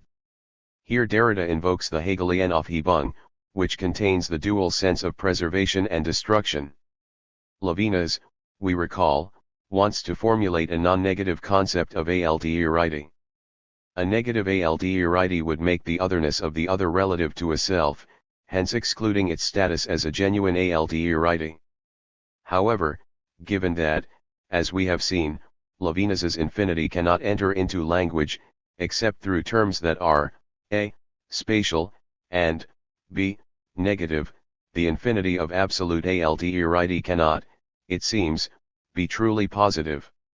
A truly positive infinity would be all-consuming, and thus could not tolerate any alterity. That it is infinitely other means that its otherness is limitless, despite whatever efforts I may impose upon it, despite whatever conceptual violence I may carry out upon it, it is irreducibly other. As soon as one attempts to think infinity as a positive plenitude, one pole of Levinas's non-negative transcendence, the other becomes unthinkable, impossible, unutterable. Perhaps Levinas calls us toward this unthinkable, impossible, unutterable beyond, traditions, being and logos. But it must not be possible either to think or state this. Call 62 To speak in Foucauldian terms, one may only speak to madness in the voice of its captor. Derrida and Hegel. We are now in a position to situate Derrida's understanding of Hegel, his significance, and the position that he occupies with respect to the history of philosophy. The ways in which Derrida critiques Foucault and Levinas reveal his commitments. There are three major assertions that we shall list and discuss. First, language, whenever and wherever it operates, does so in accordance with a necessary structure of inclusion and exclusion. Second, the thought of what is outside the system can only ever come from within the system, the implication being that one may never think beyond the system itself, despite one's best efforts. Lastly, and most importantly, Hegel is the designator of the thought that closed the Western system, and subsumed all previous and future metaphysics beneath the logic of his dialectic. First, we look at the inside/outside structure. Foucault had argued in his preface for a necessity of madness in the history of the West. Language, he claimed, required a decision, one that silences the clamor and extracts significance without which no reason, history, science, or philosophy could get underway. Foucault recognizes, and Derrida agrees, that there is an originary inscription of distinction within the functioning and the language of reason. Whenever reason speaks, the decision separating reason from madness is already made. In speaking, it must recognize as a matter of structural necessity what is inside and what is outside the system. Even if Foucault nevertheless argues for a more polarizing decision in the Cartesian moment, he seems to acknowledge this necessary structure of inclusion and exclusion, running through the history of Western thought, that would have preceded even the decision of the classical moment. Levinas, on the other hand, employs the exteriority of the other while insisting that this exteriority is not spatial. Nevertheless, that he is unable to explain his concept without relying upon language of spatiality is crucial, for Derrida, especially given that for Levinas thought consists in speaking. 63 If thought consists in speaking, speaking requires language, and his language cannot avoid the inside/outside structure, then Levinas's thought cannot avoid the eruption of spatiality. This reveals a point similar to the one made in the Cogito essay, that language always operates under a necessary binary structure of inside and outside, however strenuously we may try to avoid it. Secondly, any movements against the system of language must originate within the system and thus are inevitably doomed to failure. Foucault's philosophical movement against the imprisonment of madness, as Foucault acknowledges, could only come from within the language of the captors. Moreover, Foucault sought to put into words the very experience of madness, knowing all the while that the language with which one would do so is the property of reason. He is thus only able to give voice to madness on the assumption that reason, as determined in the classical age, is not the most basic reason, but a fallen and deficient reason that exists only by excluding an essential element. For Derrida, these commitments amount to a reappropriation of negativity in pursuit of an originary presence. They amount to the subsumption of an historically determined contradiction beneath the unity of a higher, synthetic identity. Hence, in attempting to articulate the voice of reason's other and subvert the totalizing force of reason, Foucault himself enacts this force with the specter of Hegel. Levinas, for all his efforts, also fails to break with Hegel. Even more aggressively and explicitly than Foucault, Levinas seeks to think beyond the reduction imposed by a totalizing system. He attempts to formulate the exteriority of the other while at the same time explicitly rejecting an all-encompassing, reductive space in which self and other are situated. He sought to enable the positive experience of the infinitely other, but in the end was incapable of doing so except in the language of the negation of the same. Derrida thus makes a bold claim: Levinas is very close to Hegel, much closer than he admits, and at the very moment when he is apparently opposed to Hegel in the most radical fashion. This is a situation he must share with all anti-Hegelian thinkers. 64 The more one struggles against Hegel's totalizing force of reason and history, the more indelibly one is trapped. The most ardent anti-Hegelianism is in fact the most insidious reenactment of Hegel. Hegel's thinking, for Derrida, is the completion and consummation of Western metaphysics. It comprehends the mechanisms by which the language of the West operates. Language in this case is left deliberately singular, and the definite article deliberately applied. Across all their differences, Western languages operate in accordance with the same logical structure. Hegel's thought sees and articulates this structure, unfolding throughout the history of metaphysics, and along with it, the history of art, morality, freedom, and history itself. He constructs a comprehensive system of Western thought, taking into itself all of its progressions and apparent contradictions and negations. This structure permits Derrida to say that there is only one discourse, it is significative, and here one cannot get around Hegel. 65 All of metaphysics is expanded and rethought in him. 66 But this entails, according to Derrida, that there is little hope of escaping the system by way of philosophy. Philosophy is structured by language, and Hegelianism, he claims, is only this language, the language of Western philosophy coming into absolute possession of itself. 67 One cannot speak against the system, because to speak is to confirm, and to negate, where Hegel is concerned, is to affirm. Derrida is therefore committed to the position that Hegel completes and consummates the system of Western metaphysics. Hegel marks the closure to which Derrida refers in Voice and Phenomenon, in this sense, within the metaphysics of presence, of philosophy as the knowledge of the presence of the object, as knowings being nearby itself in consciousness, we believe quite simply in absolute knowledge as the closure if not the end of history. We believe in it literally, and that such a closure has taken place. 68 However, if this were the end of the story, we would merely have shown that Derrida is merely repeating Hegel, which is not only obviously false but is also not terribly interesting. Above I alluded to the twin pillars of deconstruction. The first is Hegel's closure of metaphysics. The second is Heidegger's critique of ontotheology, to which I now turn. The critique of ontotheology. Heidegger formulates his famous critique of ontotheology in an essay entitled The Ontotheological Constitution of Metaphysics, written as the conclusion to a seminar on Hegel. This essay is collected, along with The Principle of Identity, in the volume Identity and Difference.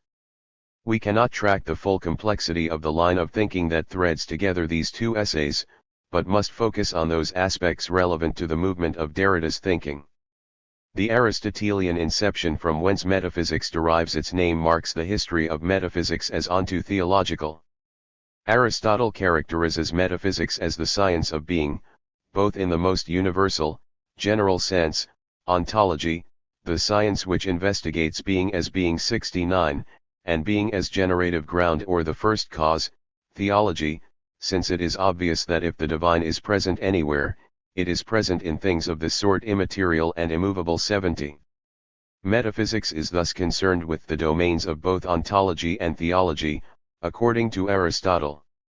Aristotle's first mover, which moves while itself unmoved, is separate from sensible things, but nevertheless, as the living divine, it is not inactive, rather, God's essential actuality is life most good and eternal. Given that God is immaterial, the life and activity in which it engages must also be immaterial. The only immaterial activity is thinking, and since the divine, as unchangingly good, can only think about the highest object of thought, God thinks the divine nature itself, therefore, it must be itself that thought thinks, since it is the most excellent of things, and its thinking is a thinking on thinking. 71 Given that God is synonymous with thought, and that the highest thought is self-identical, Heidegger notes that the principle of identity, A equals A, is considered the highest principle of thought. 72 The principle of identity is incontrovertible, the truest thought that thought can think, and hence the core and foundation of all philosophical thinking. In the philosophy of Hegel, this Aristotelian foundation reaches its dialectical completion. Aristotle's self-thinking thought is being, as absolute idea. 73 Of this absolute, or the divine. 74 Hegel repeatedly and explicitly speaks in theological terms.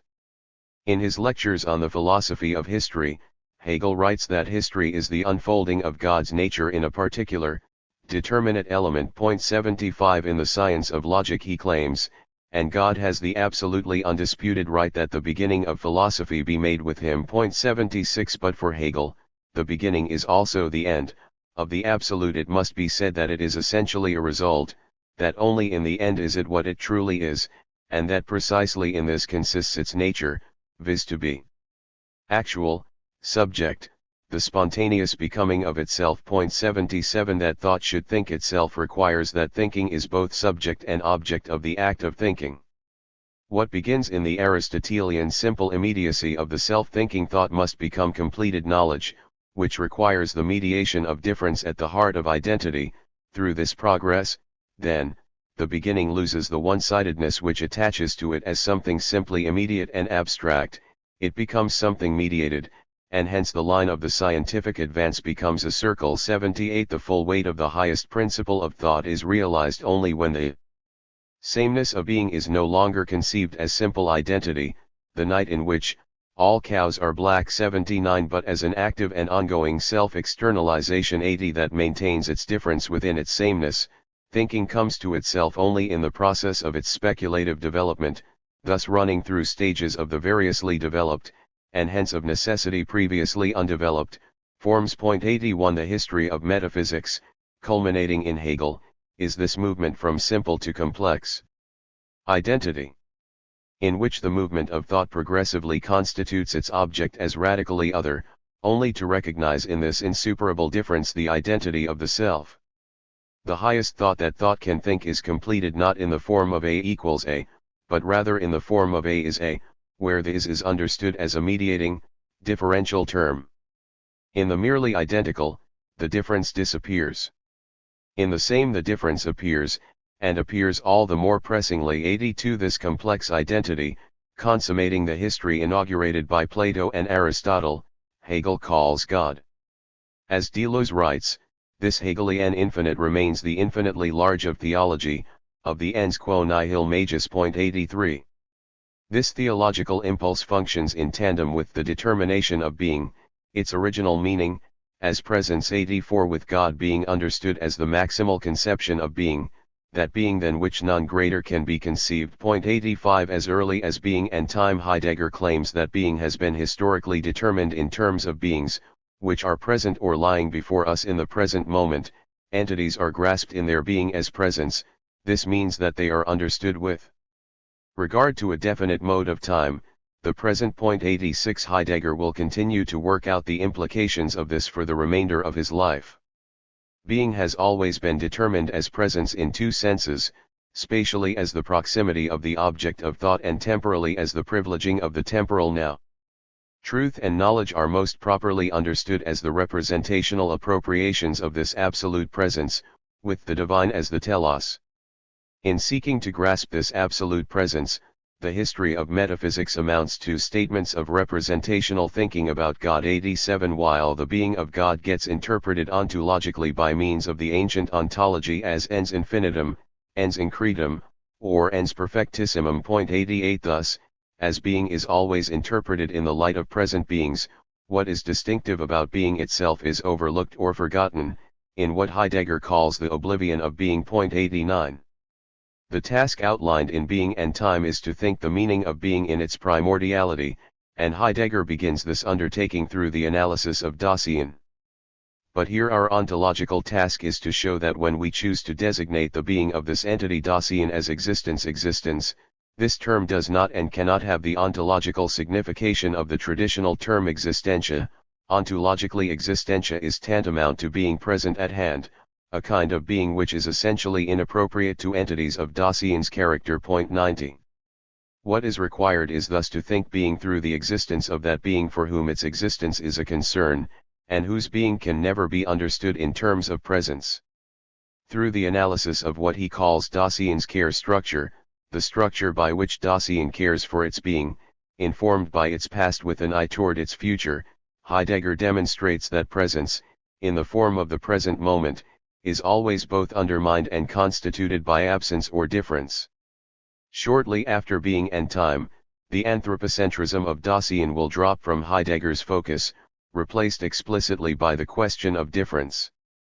For Heidegger, we think of being rigorously only when we think of it in its difference with beings, and of beings in their difference with being.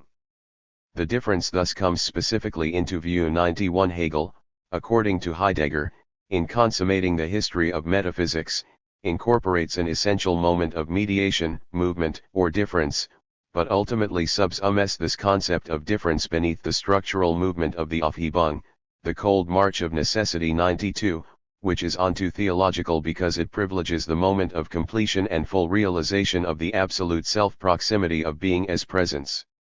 In place of the Aufhebung, which characterizes the history of thought, Heidegger thus proposes the engagement with the unthought that hides in the history of thought.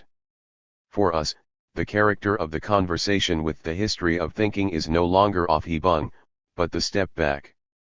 Aufhebung leads to the heightening and gathering area of truth posited as absolute, truth in the sense of the completely developed certainty of self-knowing knowledge. The step back points to the realm which until now has been skipped over, and from which the essence of truth becomes first of all worthy of thought. 93. The Aufhebung completes but remains within the history of metaphysics, while what Heidegger here calls the step back initiates thought beyond the system, which, on account of its being beyond, can at last characterize the essence of that history, hitherto inaccessible. Hence, the difference between beings and being is the area within which metaphysics, Western thinking in its entire nature, can be what it is. The step back thus moves out of metaphysics into the essential nature of metaphysics. 94. Hegel recognizes the importance of difference, but ultimately subordinates it to the onto-theological presence of the Aufhebung. This is what Derrida means when he speaks of Heidegger's critique of onto-theology. It is important to note that Derrida himself almost completely accepts the critical aspects of Heidegger's project. What I have attempted to do would not have been possible without the opening of Heidegger's questions, without the attention to what Heidegger calls the difference between being and beings, the ontico-ontological difference such as, in a way, it remains unthought by philosophy. 95. In Of Grammatology, he writes, this proposition of transgression, not yet integrated into a careful discourse, runs the risk of formulating regression itself. One must therefore go by way of the question of being as it is directed by Heidegger and by him alone, at and beyond onto theology, in order to reach the rigorous thought of that strange non-difference and in order to determine it correctly. 96. Finally, in the famous 1968 lecture, Difference, Derrida claims one can delimit such a closure today only by soliciting the value of presence that Heidegger has shown to be the onto-theological determination of being. 97. We have already claimed that Derrida is not, despite his many affinities with Hegel, a Hegelian. But we would be equally ill-advised to assert without qualification, as Simon Critchley appears to, that Derrida is a Heideggerian. 98. Derrida himself rejects the analogizing confusion of reducing, using no other procedure, grammatological deconstruction to a prefabricated Heideggerianism, citing such reduction as completely misunderstood. 99. Much has been written discussing the relations between Derrida and Heidegger, and this is not the context in which such a comparison belongs. 100. Nevertheless, we can briefly sketch a trajectory of Derrida's appropriation and later criticism of Heidegger. His early works reveal that Derrida is quite taken with, and arguably almost entirely convinced by, Heidegger's project.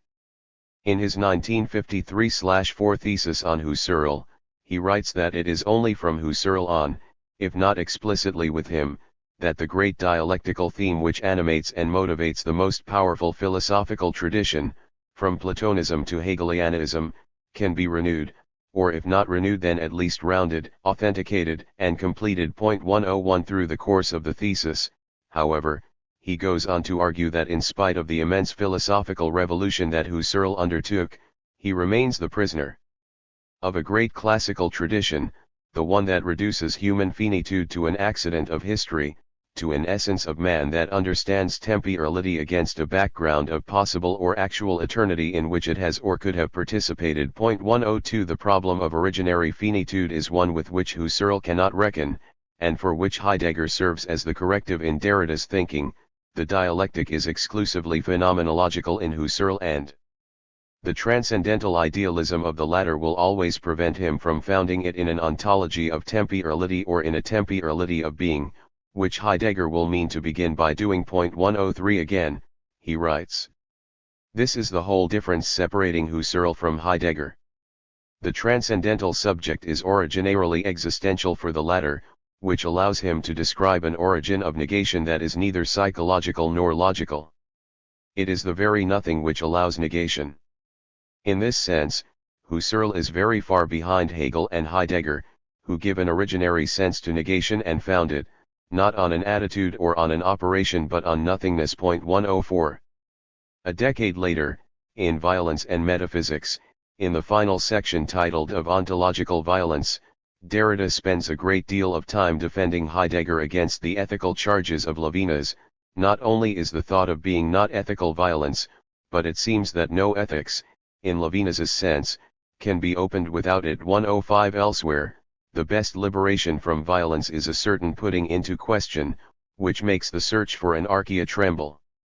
Only the thought of being can do so, and not traditional philosophy or metaphysics. 106. From the mid-1960s, however, Derrida begins to locate in Heidegger's discourse some of the same onto-theological tendencies that Heidegger himself had so vigorously identified and attempted to overcome in the tradition. These tendencies are already present in Being and Time. In 44 of Being and Time, Heidegger formulates his theory of truth as aletheia or unconcealment, in opposition to the traditional definition of truth as a correspondence between a proposition and its purported state of affairs. Alethetic truth, on the contrary, discloses beings as they are. The most primordial phenomenon of truth is first shown by the existential ontological foundations of uncovering. 107 The truth of a thing is the thing showing itself as it is in itself. This applies to things in the world in a derivative or secondary sense. What is primarily true, that is, uncovering, is Dasein. 108 This sets the stage for the movement into Division 2 of Being and Time, where the task is the extrication of Dasein from its fallenness, understood as its immersion in the world and in the dispersion of what Heidegger calls Das Man, and which Macquarie and Robinson translate as the they. 109 According to Heidegger, to Dasein's state of being belongs falling. 110 This presupposes, however, and the entire text of Being and Time bears this out, a falling away from a primordially authentic, eigentliche, state. Heidegger's conception of truth as disclosing or unconcealing becomes a methodology by which Dasein's authentic being may be revealed. To be sure, Heidegger attempts a thought of originary finitude in his concept of being towards death, but nevertheless, for the later Derrida, he does so for the sake of an originary presence. The finitude that Heidegger conceives does not go all the way down. There remains a presupposition of a fullness in which this originary finitude is understood, a moment of completion, perfection, or purity which, even if it is never fully attainable, nevertheless serves as a guide or a regulative ideal for the entirety of the project. As we have seen, shortly after Being and Time, and specifically after 1929's What is Metaphysics, 111 Heidegger will almost completely drop the voluntaristic and anthropocentric language of Dasein. But the language indicating a commitment to a moment of purity never leaves Heidegger's discourse.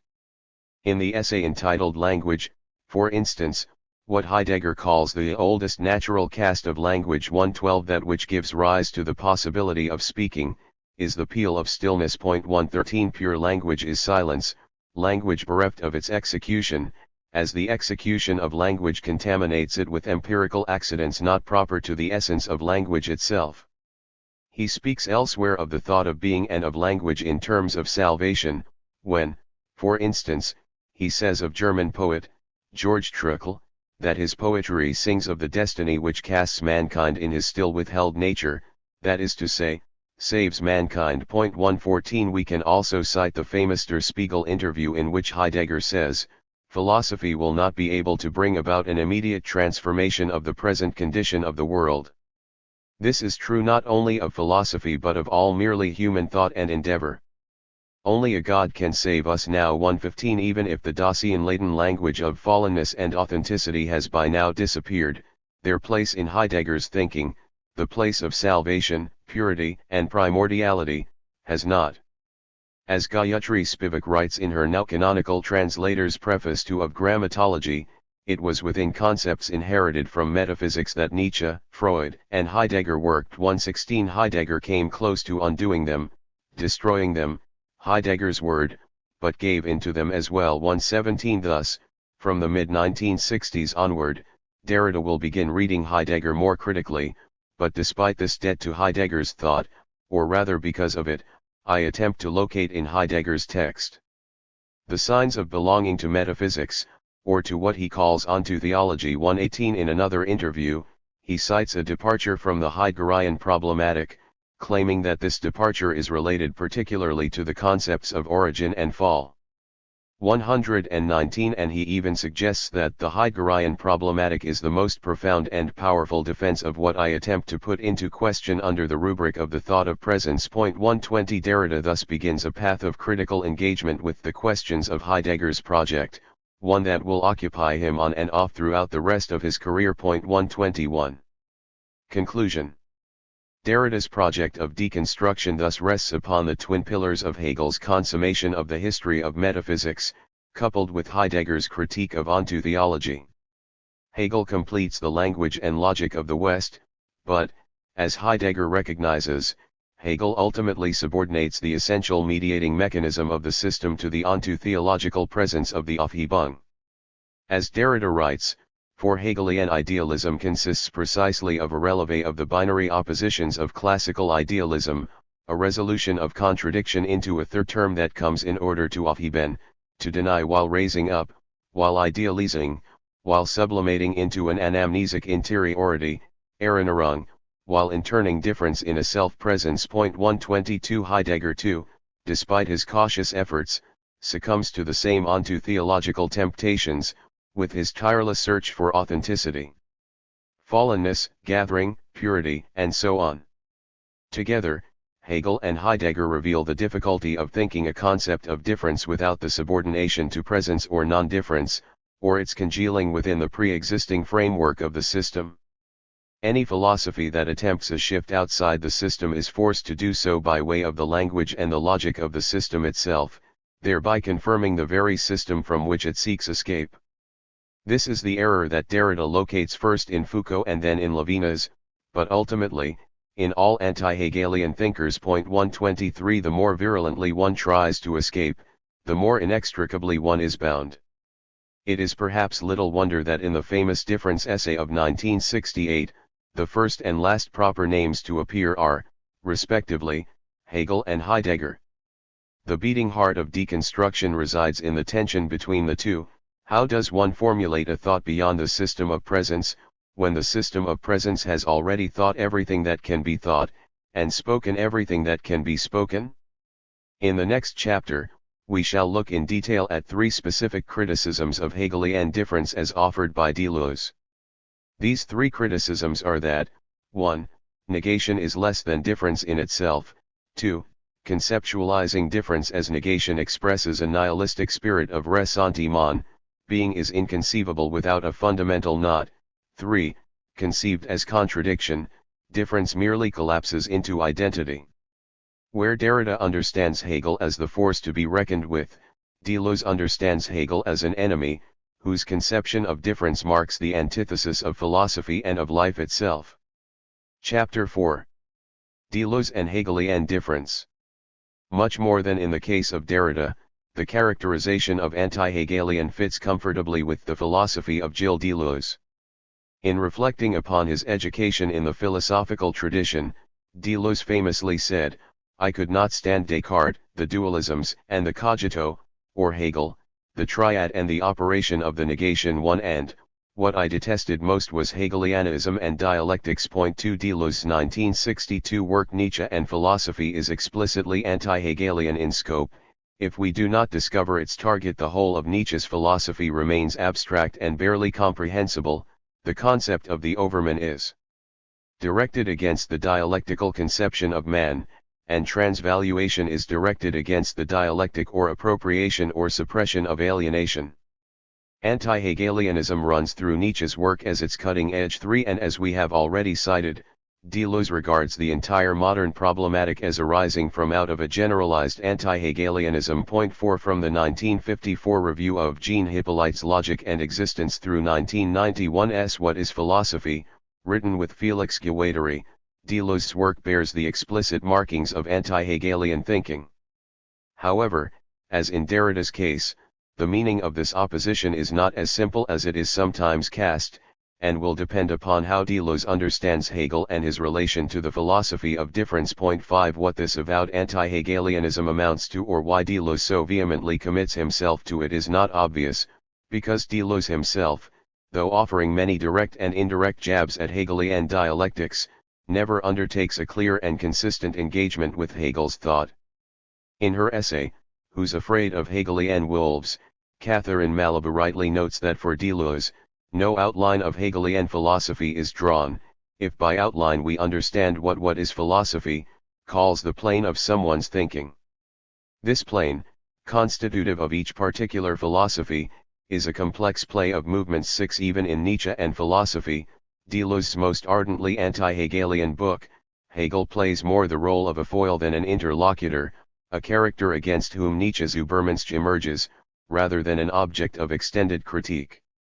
Deleuze offers us a possible reason for this omission in an interview with Jeanette Colombel. Regarding his merciless aversion to Hegel, Deleuze says, "If you don't admire something, if you don't love it, you have no reason to write a word about it." 7 One need not waste one's time writing on one's enemies, unless, as in the case of Spinoza and Nietzsche, whose critical and destructive powers, Deleuze claims, are without equal, one is critiquing in order to recreate, redefine, or reconstruct the object of critique.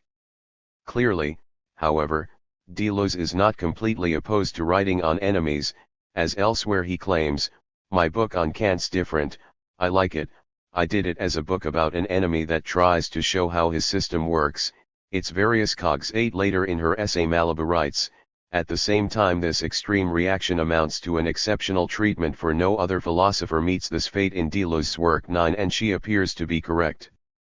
On the figures of Hume, Leibniz, Spinoza, Nietzsche, Proust, Sacher-Masoch, even the enemy Kant, Deleuze writes careful monographs in order to utilize particular elements of their thinking for the construction of his own philosophical system. What then can explain the omission of any extended treatment of Hegel? What distinguishes Deleuze's other enemies, Kant, for instance, or Plato, on whom Deleuze writes in The Logic of Sense, or Husserl, whose concept of the transcendental ego Deleuze relentlessly attacks, but whose work lies in the background of much of Deleuze's philosophy? 10. From Hegel, whom Deleuze says he cannot stand. 11. What explains the privileged treatment 12 that Deleuze accords to Hegel, in overlooking an engagement with his thought? Given everything that Deleuze has stated regarding Kant, Hegel, and the relationship to one's enemies, we can proffer a reasonable estimation. If Deleuze writes on Kant, it is because Deleuze actualizes a positive virtuality that Kant does not quite recognize. Deleuze is critiquing in order to affirm, as he does in the case of Plato and in the case of Husserl as well. If he does not write on Hegel, perhaps it is not because Hegel is the single figure of the thinker of identity. 13 As Malibu suspects, as clearly Deleuze is critical of the entire philosophical tradition on this point, Hegel is not unique in this regard, but rather because there is a tendency in Hegel's thinking, according to Deleuze, that pollutes the entire system, such that there is nothing positive or affirmative to draw out of it. As Deleuze writes, there is no possible compromise between Hegel and Nietzsche. 14 Kant is an enemy, but an enemy can be a valuable foil and source of inspiration. Deleuze cannot critique Hegel, because he cannot affirm Hegel, and for Deleuze, this comes down to the fact that for Hegel, the work of creation and affirmation take place through the work of the negative, but that an accident as such, detached from what circumscribes it, what is bound and is actual only in its context with others, should attain an existence of its own and a separate freedom. This is the tremendous power of the negative, it is the energy of thought, of the pure I. 15. Negation is the engine that drives the machinery of the Hegelian system. In the words of Jean Hippolyte, Hegel's philosophy is a philosophy of negation and negativity. 16 In the Science of Logic, Hegel writes, difference as such is already implicitly contradiction, for it is the unity of sides which are, only in so far as they are not one.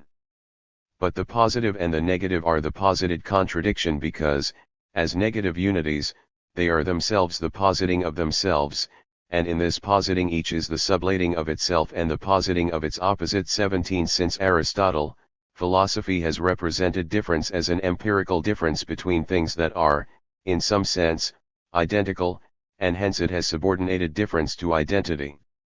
But no one, quite so explicitly as Hegel, goes so far as to designate difference as negation and contradiction, and to conceive of creation or production in these terms. This tendency is at the heart of Hegel's thought, and it is this tendency with which Deleuze takes issue, for three reasons. 1. Difference as contradiction is less than difference itself. That is to say, contradiction is difference pushed to its extremity, but this extremity would not be possible without the primary relation that is difference itself. 2. Difference as contradiction is an indication of a thinking rooted in what Nietzsche calls ressentiment. Ressentiment, on Deleuze's appropriation of Nietzsche, is the state in which reactive forces overtake active forces such that active forces become incapable of acting on their own. In this condition, the being cannot affirm or express the self without first negating its other. 3. Difference, when pushed to the point of contradiction, ultimately collapses into identity and, hence, is not really difference at all. So in order to understand why and how Deleuze rejects Hegel, we shall have to carry out an operation that is somewhat similar to the one carried out with Derrida. We shall have to reconstruct a picture from the various bits that Deleuze leaves us in his works on other figures. Negation as less than difference.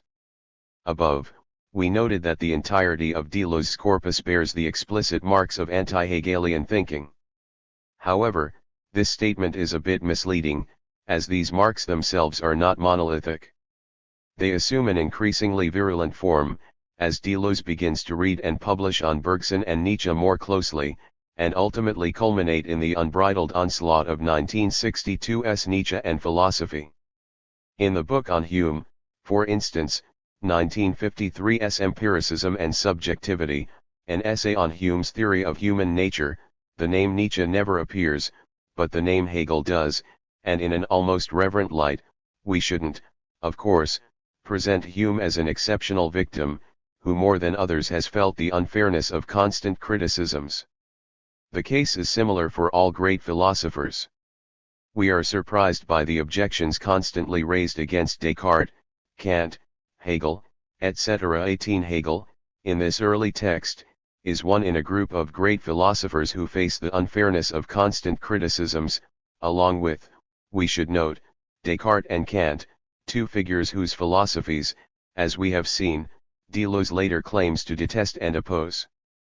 By 1954, a subtly formulated criticism of Hegel begins to emerge, in the context of Deleuze's review of Jean Hippolyte's Logic and Existence. For Hippolyte, the determination of any given thing entails its negative relationality with the whole of being. The complete distinction of a thing reconnects it to the whole universe, reduces differences to essential and internal difference, to the difference between a thing or a determination and its other. 19 Deleuze's charge against Hippolyte, but by proxy, against Hegel himself, is that difference understood as negation or contradiction is in fact less profound than difference in itself, as opposed to the most complete form of difference.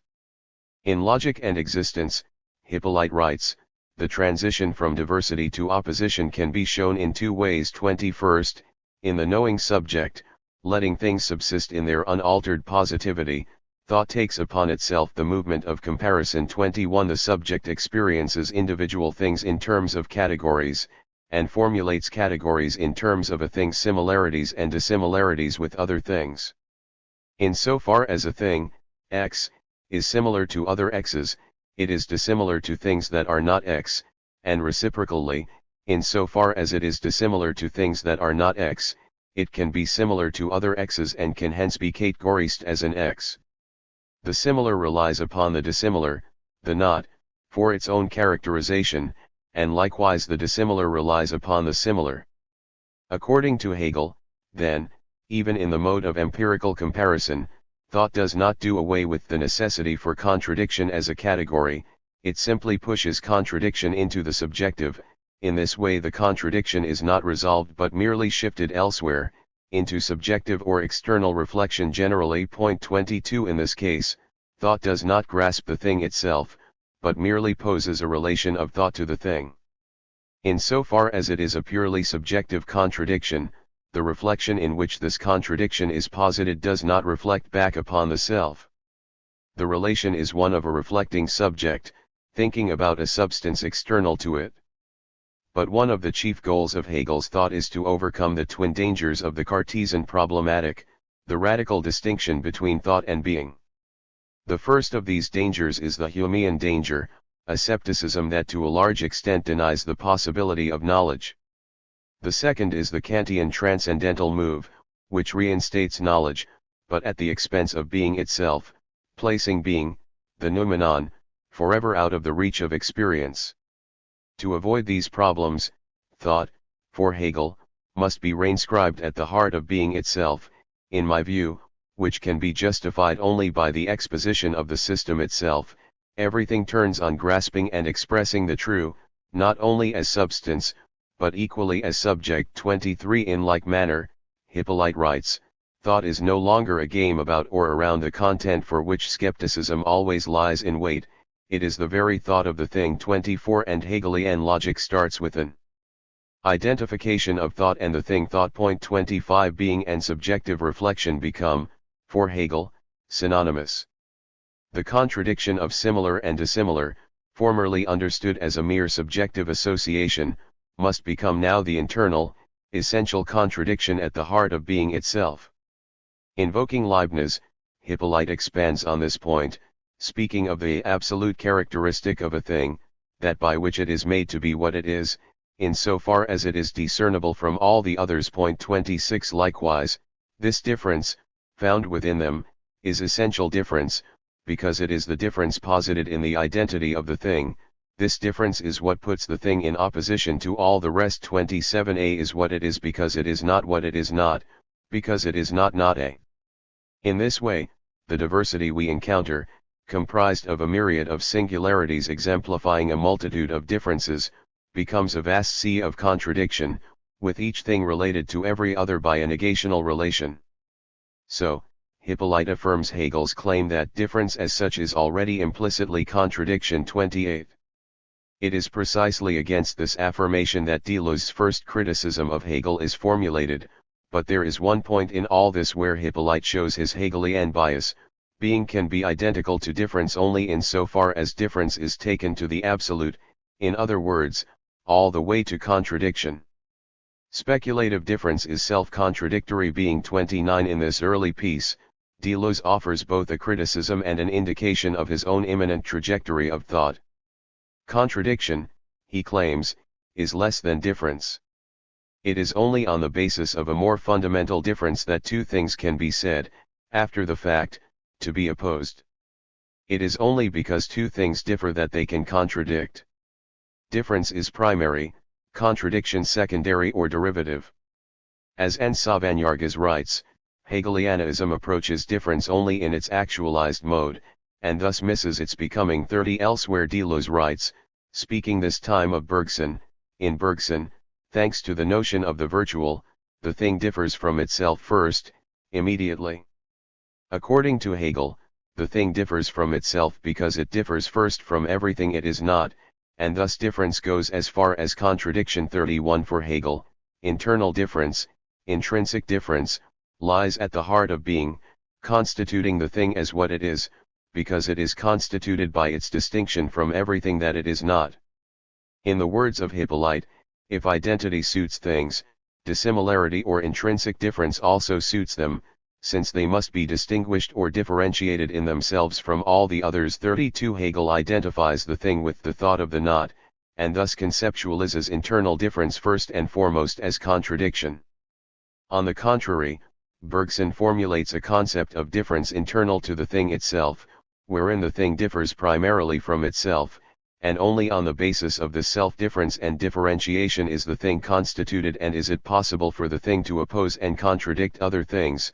The opposition of two terms is only the actualization of a virtuality that contain them both. This is tantamount to saying that difference is more profound than negation or contradiction. 33.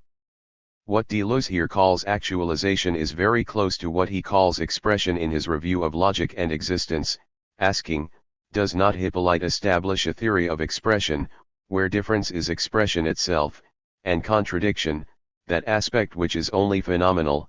34 Hippolyte defines philosophy as the expression of being in concepts or in discourse. 35 The central thesis of Hegel's phenomenology, Hippolyte writes, is the establishment of absolute knowledge on the basis of the whole of human experience. 36 Knowledge is grounded on the relation between consciousness and thing, but knowledge is also what makes consciousness itself possible, and establishes the community of consciousnesses for whom the thing is an object of knowledge. Language makes possible the category that thinks the thing, but it also makes possible the characterization of the I who thinks it, without which there could be, properly speaking, no knowledge of the thing at all. Hippolyte thus claims, it has to be the case that human discourse be simultaneously the discourse of being and the discourse of a universal self-consciousness. 37 Discourse, he says, is the reflection of being into itself. 38 The self-awareness of being itself. To say, however, that being expresses itself is not to say, according to Deleuze, that being contradicts itself. Expression engenders differences, rather than contradictions. An individual is an expression of a virtuality, of tendencies in tension with each other. 39 This tension at the heart of the virtual is difference in itself, prior to the contradiction of the thing against everything that it is not. Hegel's contradictory difference is predicated upon this internal difference, difference in itself. Thus, Hegel's difference is less than difference. As Joe Hughes writes, contradiction is a product of Genesis and cannot therefore be the motor of Genesis. 40 This first criticism is best summed up with Deleuze's claim in Difference and Repetition, the negative and negativity do not even capture the phenomenon of difference, only the phantom or epiphenomenon. 41. Negation as a symptom of ressentiment. Moving from the mid-1950s to the early 1960s, the criticism just formulated will don a more aggressive visage. Rather than simply a less profound concept of difference, difference as contradiction will, in 1962's Nietzsche and philosophy, be portrayed as an indication of a nihilistic spirit, a symptom of ressentiment, of a system of thought wherein life takes on a value of nil. 42 In one of Nietzsche's more famous passages, he writes, "The slave revolt in morality begins when ressentiment itself becomes creative and gives birth to values, the ressentiment of beings denied the true reaction, that of the deed, who recover their losses only through an imaginary revenge. Whereas all noble morality grows out of a triumphant yes saying to oneself, from the outset slave morality says no to an outside, to a different, to a not self, and this no is its creative deed." 43. Let us now look to the way in which Deleuze appropriates Nietzsche's concept of ressentiment in his rejection of Hegel. Nietzsche conceives the health of the individual as a proper relation between its active and reactive forces. Deleuze formulates definitions for these concepts. In the normal or healthy state, the role of reactive forces is always to limit action. They divide, delay or hinder it by means of another action whose effects we feel. But, conversely, active forces produce a burst of creativity, they set it off at a chosen instant, at a favorable moment, in a given direction, in order to carry out a quick and precise piece of adjustment. In this way a riposte is formed. 44. Active forces are outwardly directed, discharging in the relation between the body and the world, in conquest, aggression, creativity, love, and so forth. Active forces do. On the other hand, reactive forces are restraining, limiting, inhibitive, and calculative. In the healthy individual, active forces dominate over the reactive, and the mode of comportment of the active type generally is one of expressivity. But it must not be overlooked that reactive forces are necessary even for the healthy type. For the healthy type will sometimes be required to react to a stimulus, particularly in the case of a threat. The dominance of active over reactive forces dictates that when something would seek to limit the entity, to inhibit its capacity for action in whatever way, its reactive forces are called upon and determine the precise moment to strike. When the moment is right, the being acts, discharging her reaction outwardly, the reaction, thus acted, is finished, and the forces, thus discharged, are satisfied. The active type therefore includes reactive forces but ones that are defined by a capacity for obeying or being acted. 45. According to Nietzsche, when one can no longer act her reaction, when she has been deprived, as Nietzsche says, of the true reaction, then the reaction becomes an imaginary revenge, perceived and felt inwardly rather than acted outwardly.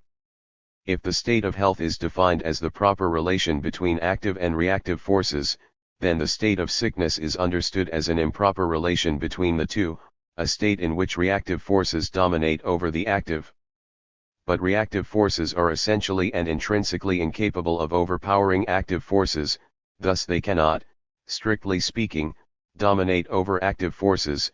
Reactive forces do not triumph by forming a force greater than that of active forces. 46 The only way in which active forces can be subdued is for the reactive forces to cease to be acted, thereby depriving the active forces of their proper role. Let us examine this further. In the second treatise of the genealogy of morality, Nietzsche discusses forgetfulness as a positive, affirmative, and necessary component in the life of the healthy individual. Forgetfulness is no mere vis inertia as the superficial believe, rather, it is an active and in the strictest sense positive faculty of suppression, and is responsible for the fact that whatever we experience, learn, or take into ourselves enters just as little into our consciousness during the condition of digestion, one might call it inanimation, as does the entire thousand-fold process through which the nourishing of our body, so-called incorporation, runs its course.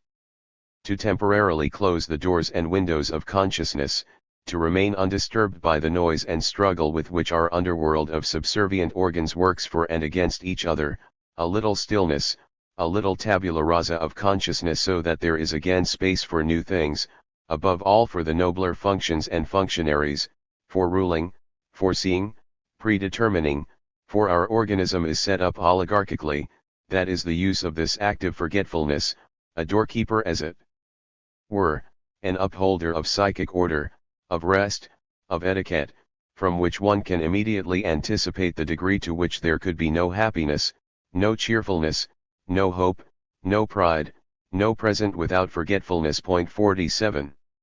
Forgetfulness is affirmative in that it enables the organism to ever anew receive, interpret, and react accordingly to the constantly fresh stream of incoming stimuli. Forgetting is not a lack or a passive deficiency, but an active, positive impulse, a doing. Deleuze reads forgetfulness as a function of the proper relation between active and reactive forces. The calculative and interpretive roles of the reactive forces will dictate their jurisdiction as everything having to do with the reception or retention of stimuli. This is what Deleuze calls the reactive apparatus. 48 Characterizing Freud's topical hypothesis, Deleuze claims that the same system could not at one and the same time faithfully record the transformations which it undergoes and offer an ever-fresh receptivity. 49 But both functions, receiving and recording, are necessary. An impression, once made, does not simply go away. It becomes the object of reactive forces in the form of unconscious traces. But adaptation would never be possible if the reactive apparatus did not have another system of forces at its disposal, a system in which reaction is not a reaction to traces but becomes a reaction to the present excitation or to the direct image of the object. 50 So the reactive apparatus is bifurcated into the conscious and unconscious systems. Nietzsche distinguishes two systems within the reactive apparatus, the conscious and the unconscious. 51. The task of consciousness is to interpret the present, incoming stimuli, in order to determine whether or not each stimulus demands a reaction. In most cases, they do not, and hence they are immediately transformed into unconscious traces.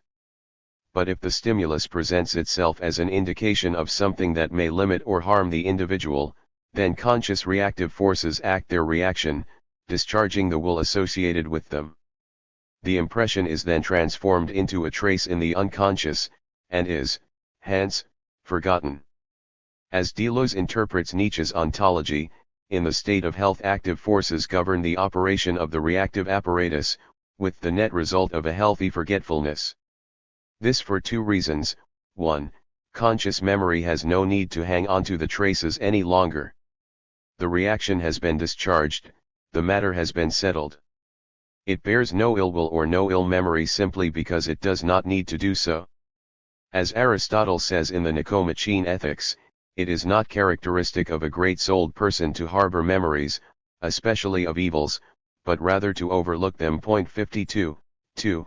It is necessary. Deleuze writes, the traces must not invade consciousness. Point 53 The job of consciousness is to evaluate the present, incoming excitation in order to determine the appropriate response. If consciousness turns its focus, and begins to chew endlessly instead on traces, it can no longer do what it should be doing, the apparatus begins to break down. Let us suppose that there is a lapse in the faculty of forgetting. It is as if the wax of consciousness were hardened.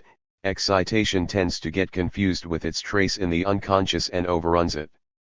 Thus, at the same time as reaction to traces becomes perceptible, reaction ceases to be acted. 54 When consciousness is incapacitated, when it is incapable of acting its reaction, there is a rupture, a breach in the apparatus. Once the organism is deprived of its capacity to act its reaction, the reaction manifests itself in the form of a conscious feeling of the reaction, an imagination of the reaction, in a word, ressentiment. We rediscover the definition of ressentiment. Ressentiment is a reaction which simultaneously becomes perceptible and ceases to be acted. 55 It ceases to be acted in order to become something felt, senti. Point 56. This is how reactive forces come to prevail over active forces within the individual. How then do reactive types eventually prevail over active types? By the same mechanism. Reactive forces must separate active forces from their capacities, and in so doing, turn active forces into reactive forces. Deleuze refers to this mechanism as the paralogism of ressentiment, the fiction of a force separated from what it can do. It is not sufficient for them to hold back from activity, they must also reverse the relation of forces, they must oppose themselves to active forces and represent themselves as superior. 57 This presumed superiority stems from a primary negation. The paralogism develops in three moments: 1. The moment of causality, 2. The moment of substance, 3. The moment of reciprocal determination. In the moment of causality, the same happening is posited first as cause and then once again as its effect. Point 58 We say that lightning flashes, as though there were an entity, lightning, distinct from its flashing, when in fact the lightning just is the flashing. The doer just is the deed, according to Nietzsche. In the moment of causality, ressentiment imaginatively splits force into two components, force itself as cause, and manifestation of force as effect.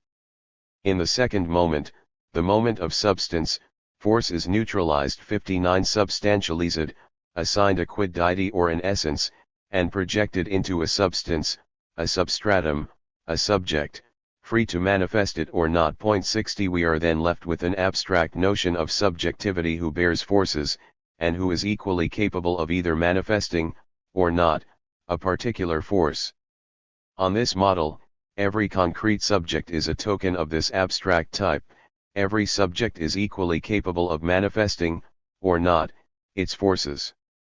This is akin to what Heidegger in Being and Time calls the leveling down in Ebnung of all possibilities of being for Dasein 61 in that it reduces all human beings to neutral beings who possess the same general forces in an abstract, potential state.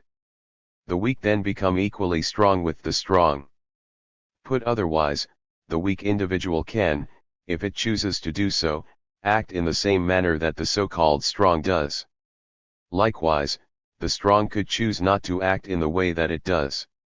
In the third moment of the paralogism, the moment of reciprocal determination, the force, thus neutralized, is moralized. Point 62 Once it has been divested of its necessity for manifestation, and cast into a seemingly neutral subject, the force is assigned a moral weight, and the subject is thereby conceived as having a moral determination.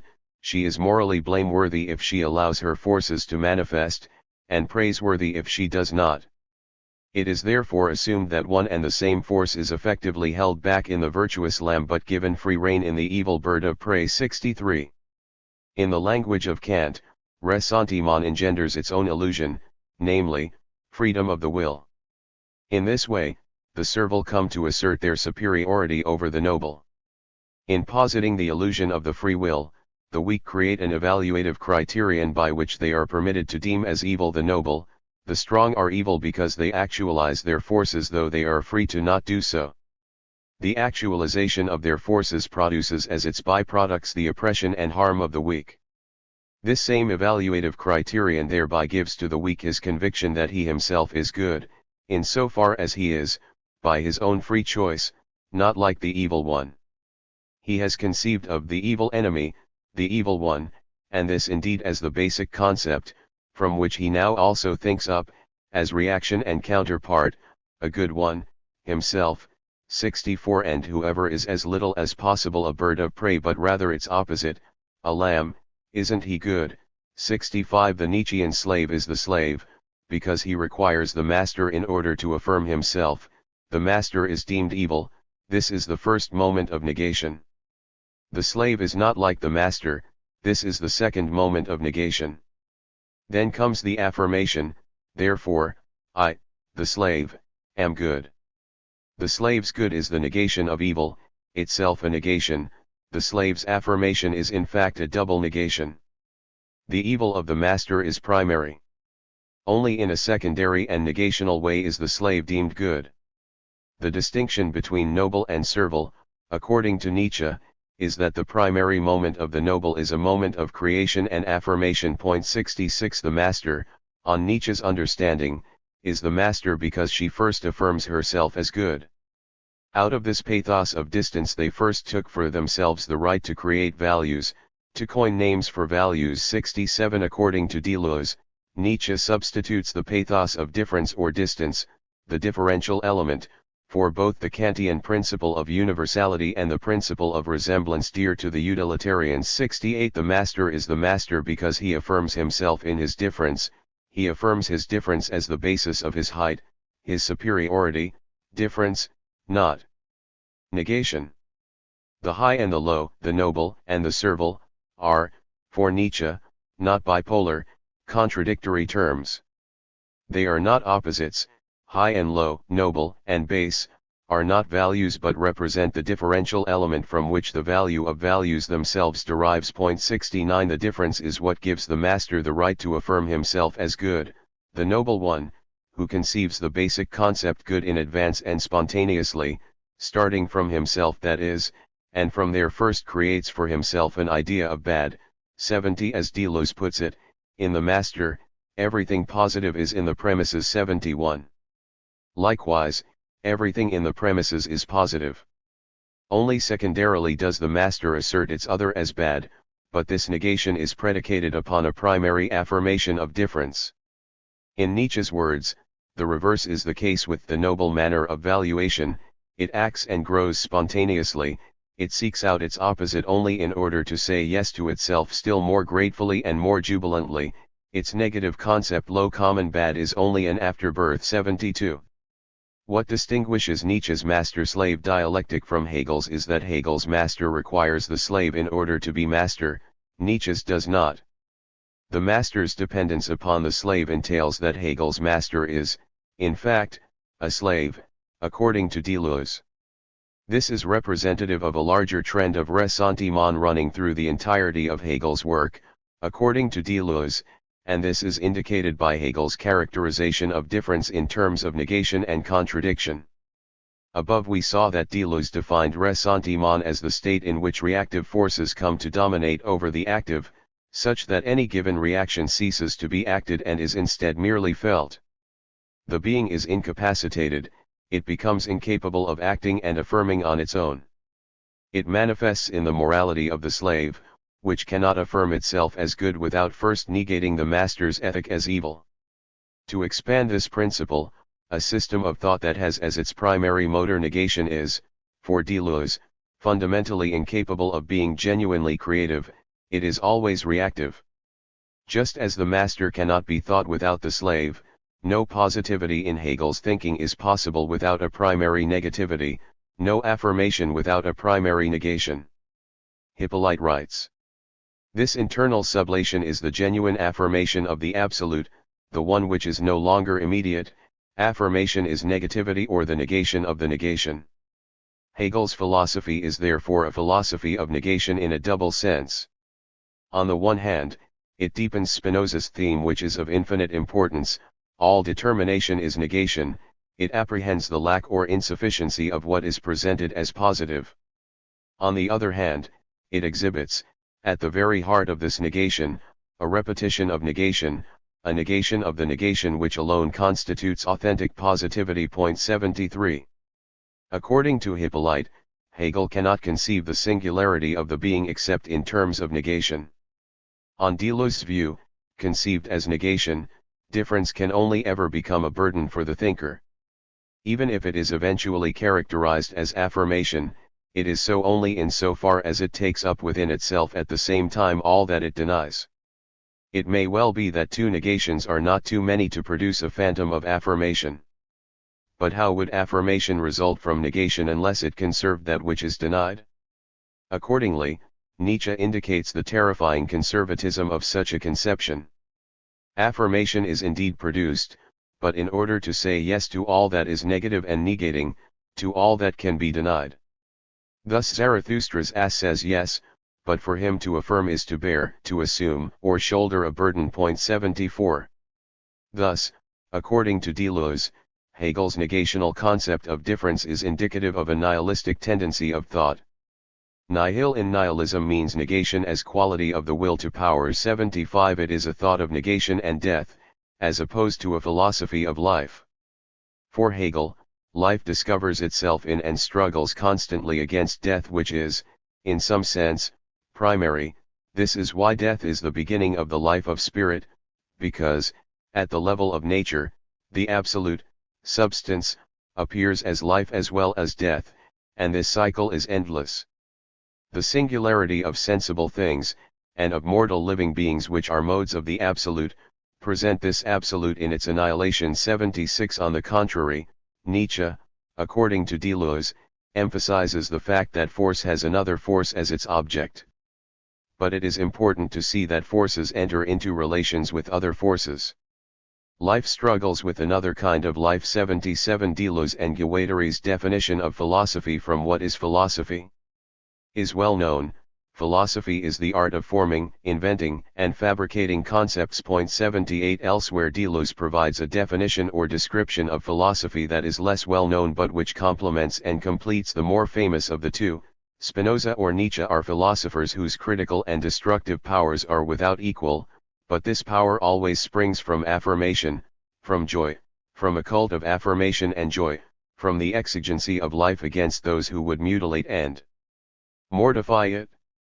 For me, that is philosophy itself. 79. Philosophy, according to Deleuze, is necessarily creative, and creativity is necessarily tied to affirmation and to life.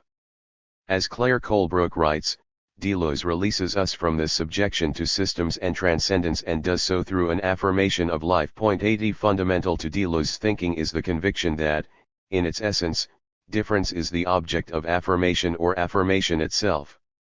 In its essence, affirmation is itself difference. 81. Thus, Hegel's difference, conceived in terms of negation, is representative for Deleuze of everything that philosophy opposes.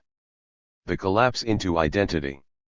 In Difference and Repetition, Deleuze lays out his mature criticisms of Hegel's concept of difference. In addition to the incorporation of the two previous criticisms, a third one emerges. Deleuze will here distinguish between two modes of representation, organic and orgiastic. Of organic representation, he writes, difference is mediated to the extent that it is subjected to the fourfold root of identity, analogy, opposition, and resemblance.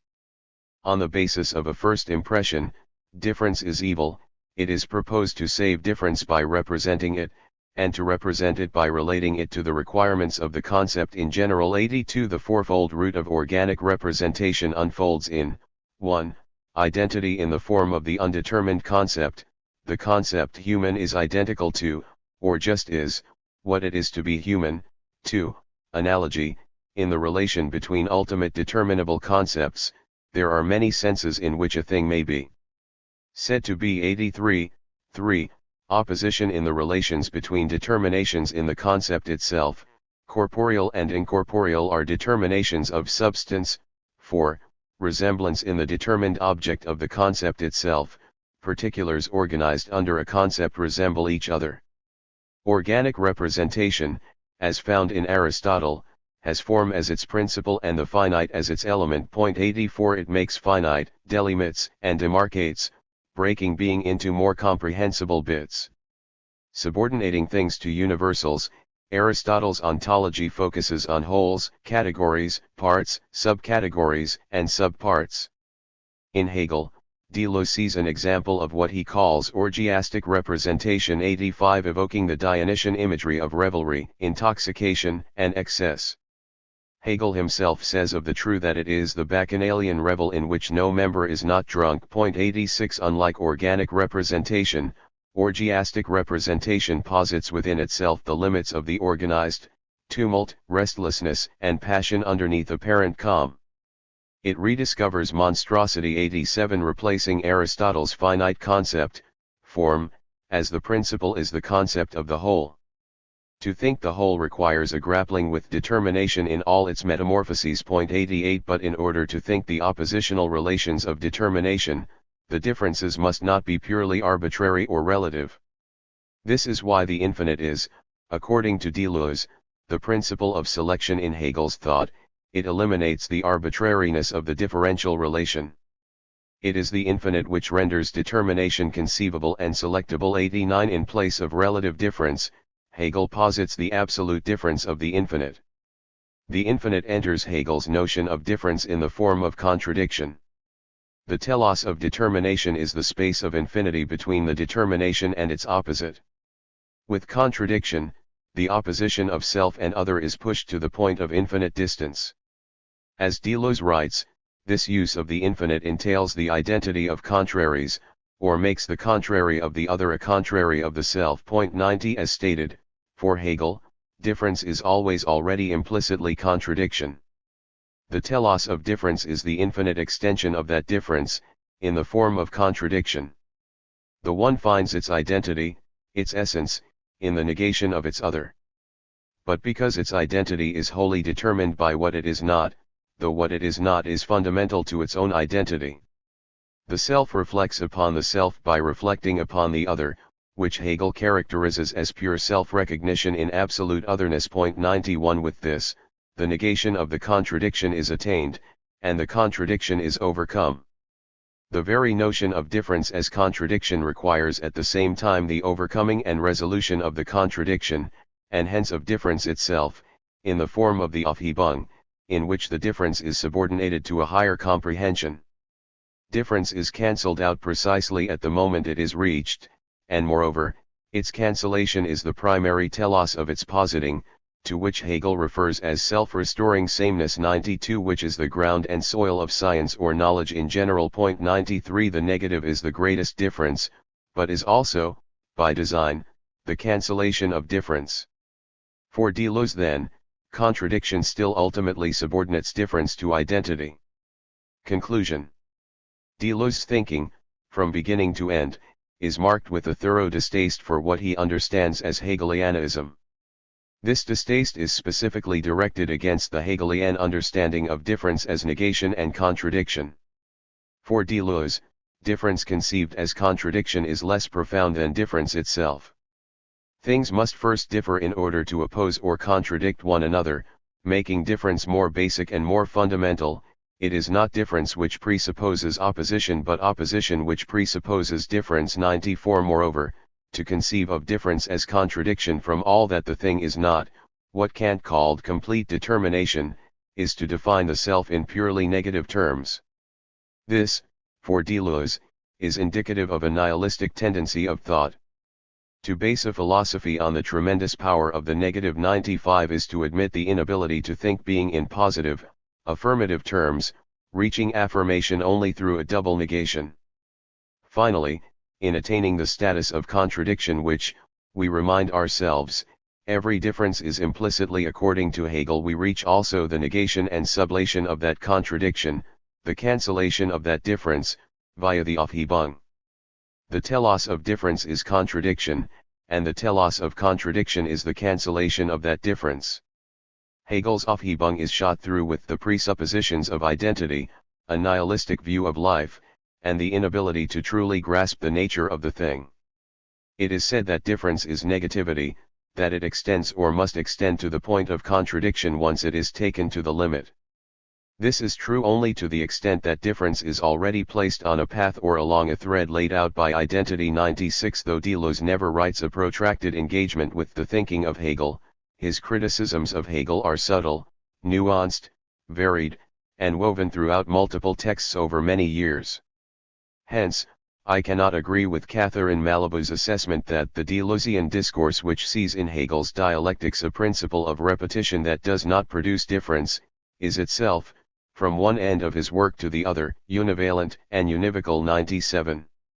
Let us now turn to a comparison and contrast of the ways in which Derrida and Deleuze engage with Hegel's Aufhebung.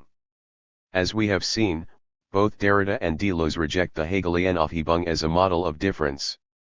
Moreover, both view it as the cancellation of the very difference that it purports to have discovered in thought.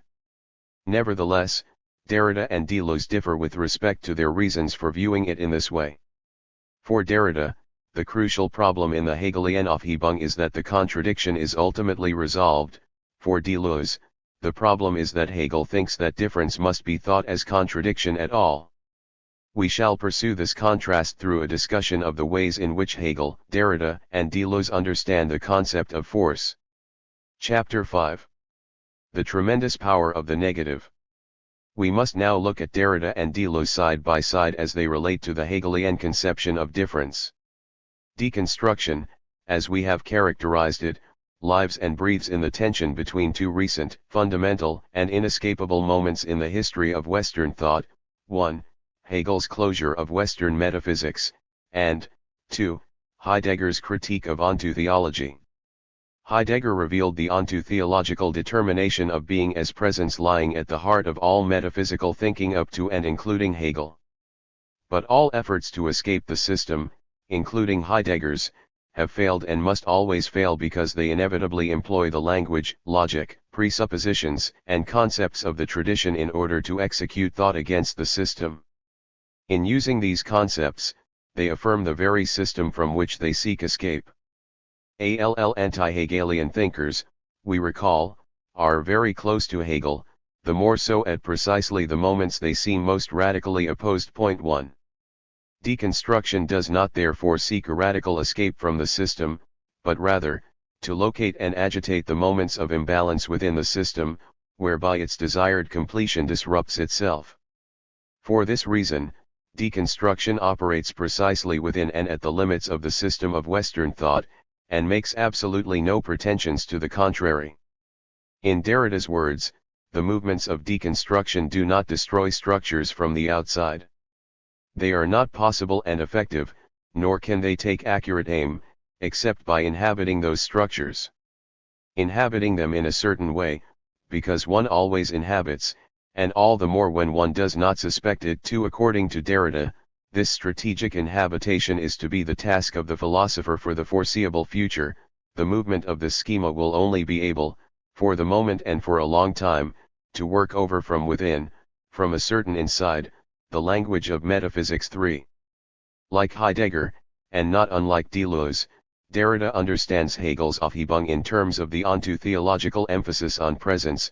The Aufhebung raises up, relever, the two contradictory terms into a higher unity, resolving the difference that subsists between them. As Deleuze says, of all the senses of Aufheben, none is more important than that of raise up, for this raising up into the completely developed certainty of self-knowing knowledge. 5 is the ontotheological moment of presence in Hegel's discourse. Deleuze as well critiques Hegel's notion of the Aufhebung for the fact that it cancels difference at the precise moment at which it is attained. Deleuze and Derrida are no doubt using different terminology to formulate their critiques. Deleuze does not speak in terms of ontotheology or the metaphysics of presence, and Derrida does not speak in the language of ressentiment. Nevertheless, on at least this one criticism, that Hegel's Aufhebung cancels difference, the two thinkers seem to concur. With this, it would appear as though we have reached a point of commonality rather than one of distinction. Yet it is precisely at this juncture that the distinction between the two becomes most salient, not in this problem itself, but in the meaning of this problem. On Deleuze's approach, The cancellation of difference is the third and final criticism in the group of three that Deleuze poses to Hegel.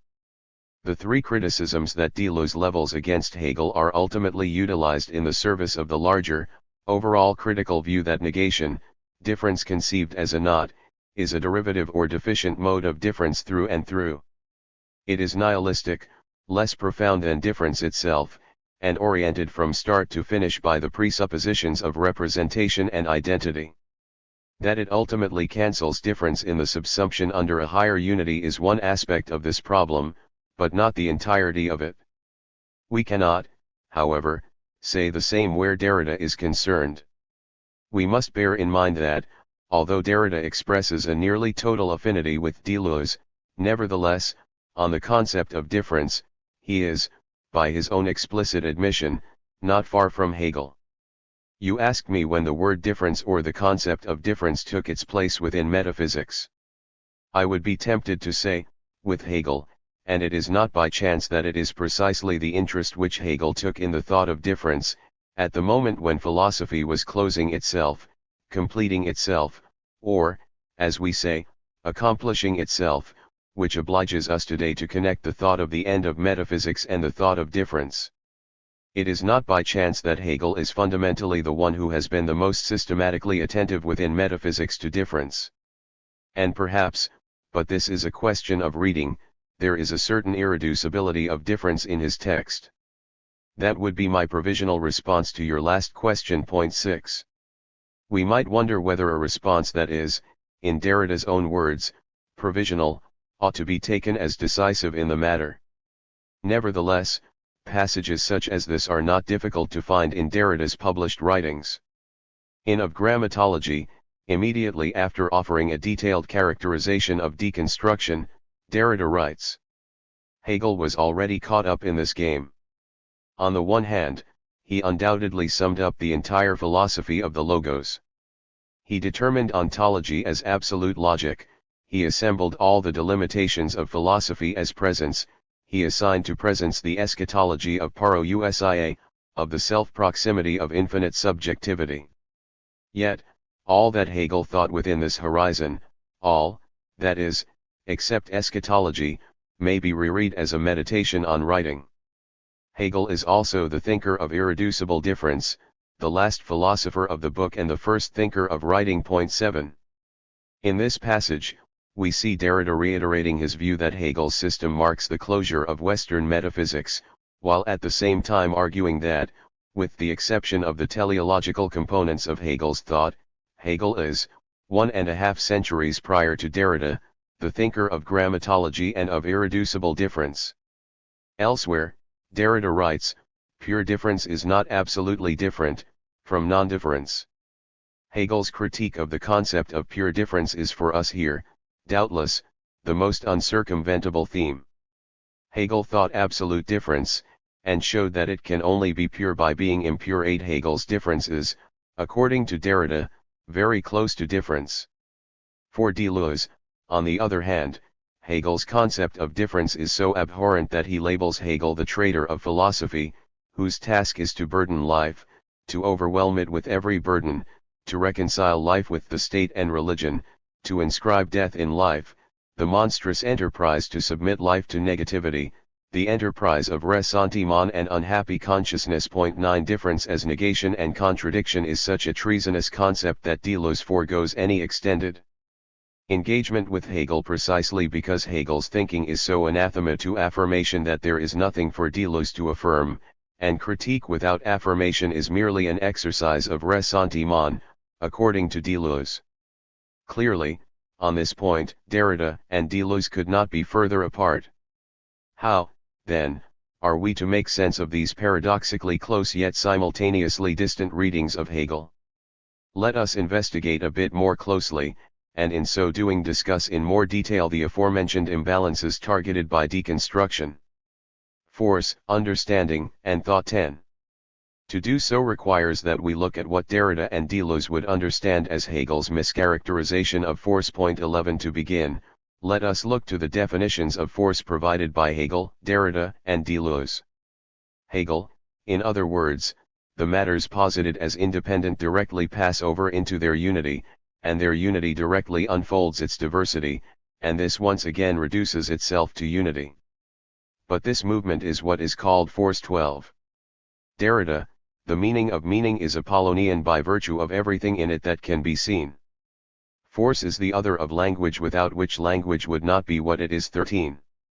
Deleuze, difference in quantity is the essence of force and of the relation of force to force. 14. Hegel's definition of force is found in the final chapter of the consciousness section of the Phenomenology of Spirit, titled Force and the Understanding. Jean Hippolyte famously characterizes Hegel's phenomenology as the itinerary of the soul which rises to spirit through the intermediary of consciousness, casting it in the tradition of the Bildungsromanen of the time. 15. The text is laid out in three major sections: 1. Consciousness, of external objects, 2. Self-consciousness, and 3. An untitled section, constituting almost 3/4 of the text, consisting of the four subsections of a. Reason, b. Spirit, c. Religion, and d. Absolute knowing. To make sense of the role of force in Hegel's concept of understanding, we should first briefly address the first two chapters of the consciousness section, respectively, sense certainty and perception.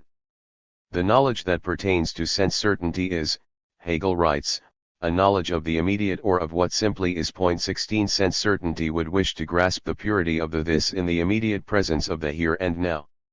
However, as Hegel notes, echoing the beautiful analyses of time in St. Augustine's Confessions, the now is pointed to, this now. Now, it has already ceased to be in the act of pointing to it. 17. We can only ever identify the now as the has been. In the mere act of pointing toward the present, it has already become the past. But, what has been, we might note, is no more, it now lacks being, according to Hegel. So the now that we have identified as the this of our sense certainty by our pointing it out, we also acknowledge lacks being. In this recognition, we therefore negate the negation of the now, and thus return to the first assertion, that the now is. 18. The now that truly is, however, is not this or that now, but the abstract, absolute plurality of nows. 19. The truth of the now, therefore, is that it is a universal. This highlights the broader sense of the inadequacy of sense certainty. According to Hegel, sense certainty would wish to grasp the pure individuality of the this, but the moment that one wishes to say this, one is necessarily employing universals. All of the terms whereby we would wish to express absolute singularity, I, this, here, can only be understood, like the now, as absolute pluralities of all I's, all this, and all heres. Likewise, sense certainty would wish to grasp the this in its simple immediacy, but in sense certainty, pure being at once splits up into what we have called the two this, one this as I, and the other this as object. 20. Its desired immediacy, in other words, dissolves into mediation. In passing from the desire to apprehend the this to the affirmation of the universal, knowledge moves from sense certainty to what Hegel calls perception. The purportedly immediate object of sense certainty is here unfolded in the light of mediation. The I and the this complicate into the movement of pointing out or the act of perceiving and the same movement as a simple event or the object perceived. 21. In this relation, the object shows itself as the essential moment, insofar as knowledge is still, at this point in the phenomenology, anchored in the external world. The constitutive significance of the I has not yet been made manifest, and will not be so until it reaches the stage of the understanding. The object, in accordance with perception's principle of the universal, reveals itself no longer as the simple this, but as the thing with many properties. 22. Each cognized as logically independent of the others. Hegel's exemplar, the grain of salt, is white and cubical, and tart, and has a specific weight. But to each of these properties belongs a specificity, apart from the rest. The white is not the cubical, is not the tart, is not the weight, etc., for only perception contains negation, that is, difference or manifoldness, within its own essence. 23. The cognition of the object of perception can focus either on the properties that characterize the thing, or on the thing that unites the properties, as either the also or the one. On the one hand, qua universals, the properties of the thing are indifferent to each other. Thought on their own, white is white, tart is tart, cubical is cubical, etc., but each of these properties is logically independent of, and hence, essentially indifferent to, the rest. The tartness does not affect the whiteness of the salt. They interpenetrate, but without coming into contact with one another. 24 This interpenetration has the character of an also, grounded loosely in the universality of thinghood, with the thinghood being nothing more than the abstract medium holding together the properties. This salt is a simple here, and at the same time manifold. It is white and also tart, also cubical in shape, of a specific gravity, etc. 25 Moreover, as properties strictly speaking require the addition of a further determination. 26 To be a property means to be a property of a specific thing. They are not, strictly speaking, properties at all, but what Hegel calls determinacies. 27 or matters. 28 On the other hand, determination requires the distinction from or the negation of everything that one is not, as we have seen. Omnis determinatio est negatio. 29 The determinacies are not therefore, strictly speaking, determinacies, unless they differentiate themselves from one another, and relate themselves to others as to their opposites. 30 The whiteness is not the tart, it is not the cubical, etc. The being of the medium that holds them together cannot, in this moment, be thought of as merely the abstract universality of the also, for if it were, the properties, in so far as each negates and opposes the others, would disband, and the thinghood whereby they are held together would dissolve. The medium must therefore assert its essential unity, its own essential determinateness, which entails its own type of negation, a one as well, a unity which excludes an other.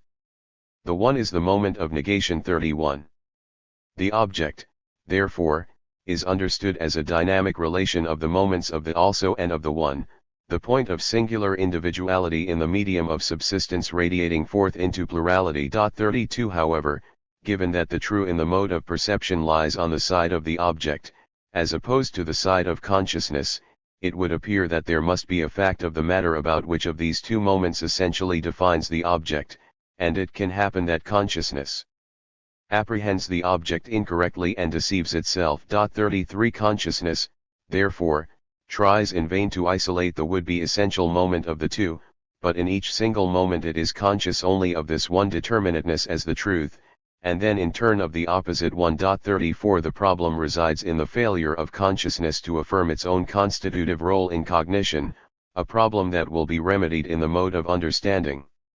In transitioning from the mode of perception to the mode of understanding, thought encounters what Hegel calls the unconditioned universal. 35 Unconditioned in this context is an English rendering of the German word unbedingt, literally, unthing ed.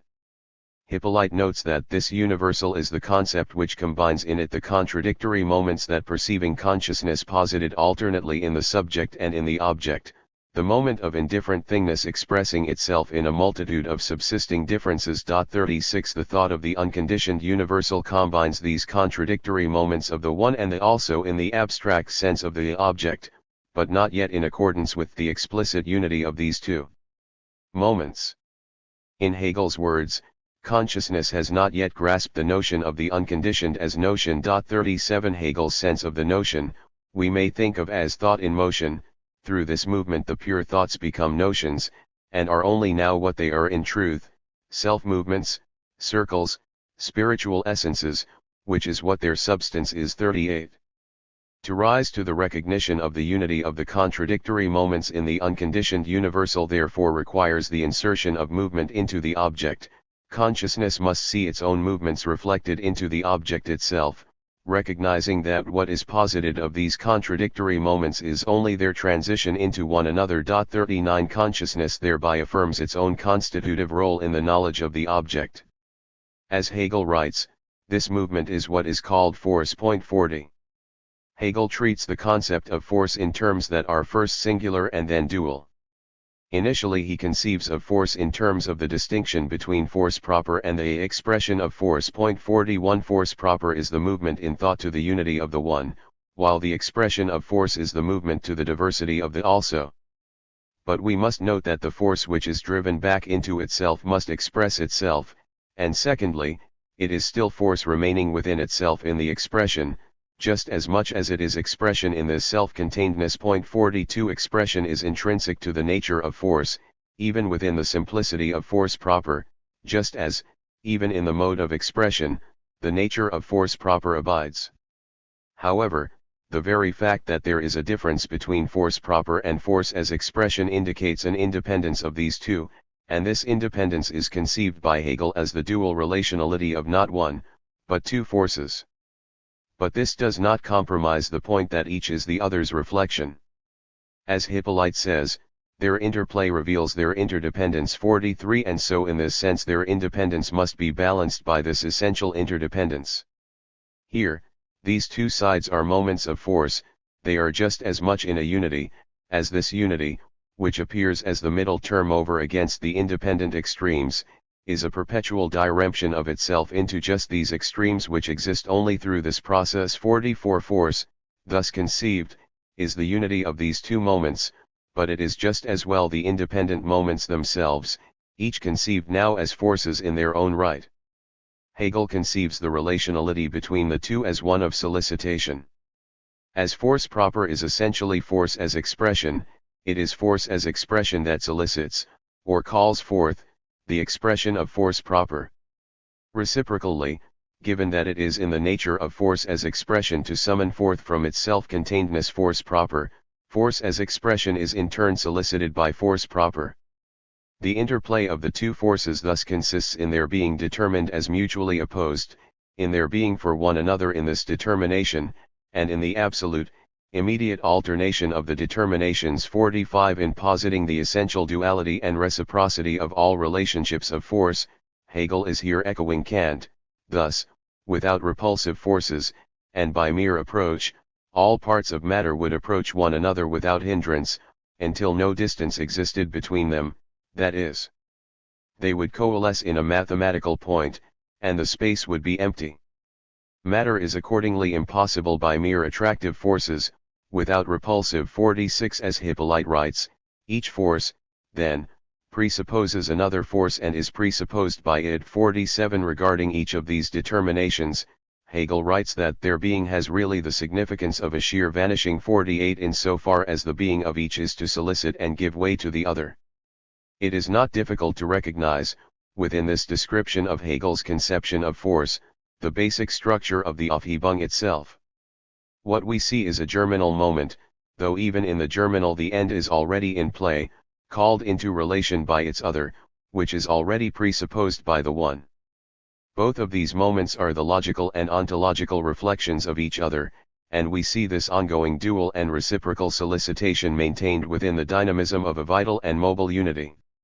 We can push this even further, in that these moments are not divided into two independent extremes offering each other only an opposite extreme, their essence rather consists simply and solely in this, that each is solely through the other, and what each thus is it immediately no longer is, since it is the other. 49 Each is therefore the negative of the other, this play of forces is consequently the developed negative. 50 Indeed our explication of force began with the one, force proper, gave way to the other, force as expression, and united both within the reciprocally oscillating, dialectical movement, force as the whole. 51 It is little wonder, then, that at precisely the moment that Hegel introduces his concept of force, he characterizes the interpenetration of each of the moments using a form of the German word Aufhebung. 52 The structure and operation of the Aufhebung, therefore, is predicated upon a play of forces. These forces subsist in a purely oppositional, which is to say, negative, relationship.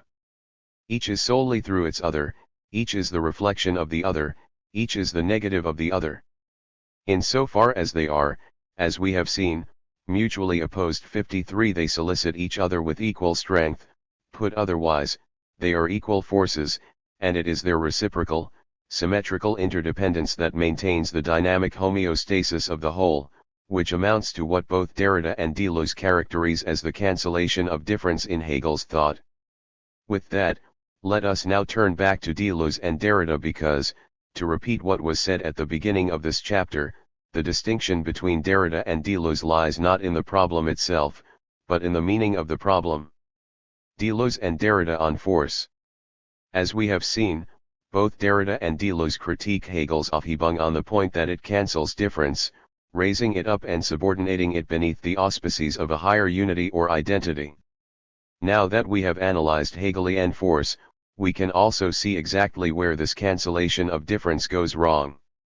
Both Derrida and Deleuze would agree with Hegel on the broad point that the play of forces is the constitutive and genetic condition of thinking. As we saw with Derrida, force is the other of language without which language would not be what it is. 54 Elsewhere, we no longer know therefore whether what we call the old names of force and difference, is not more ancient than the originary. 55 Likewise, Deleuze writes, what becomes established with the new is precisely not the new.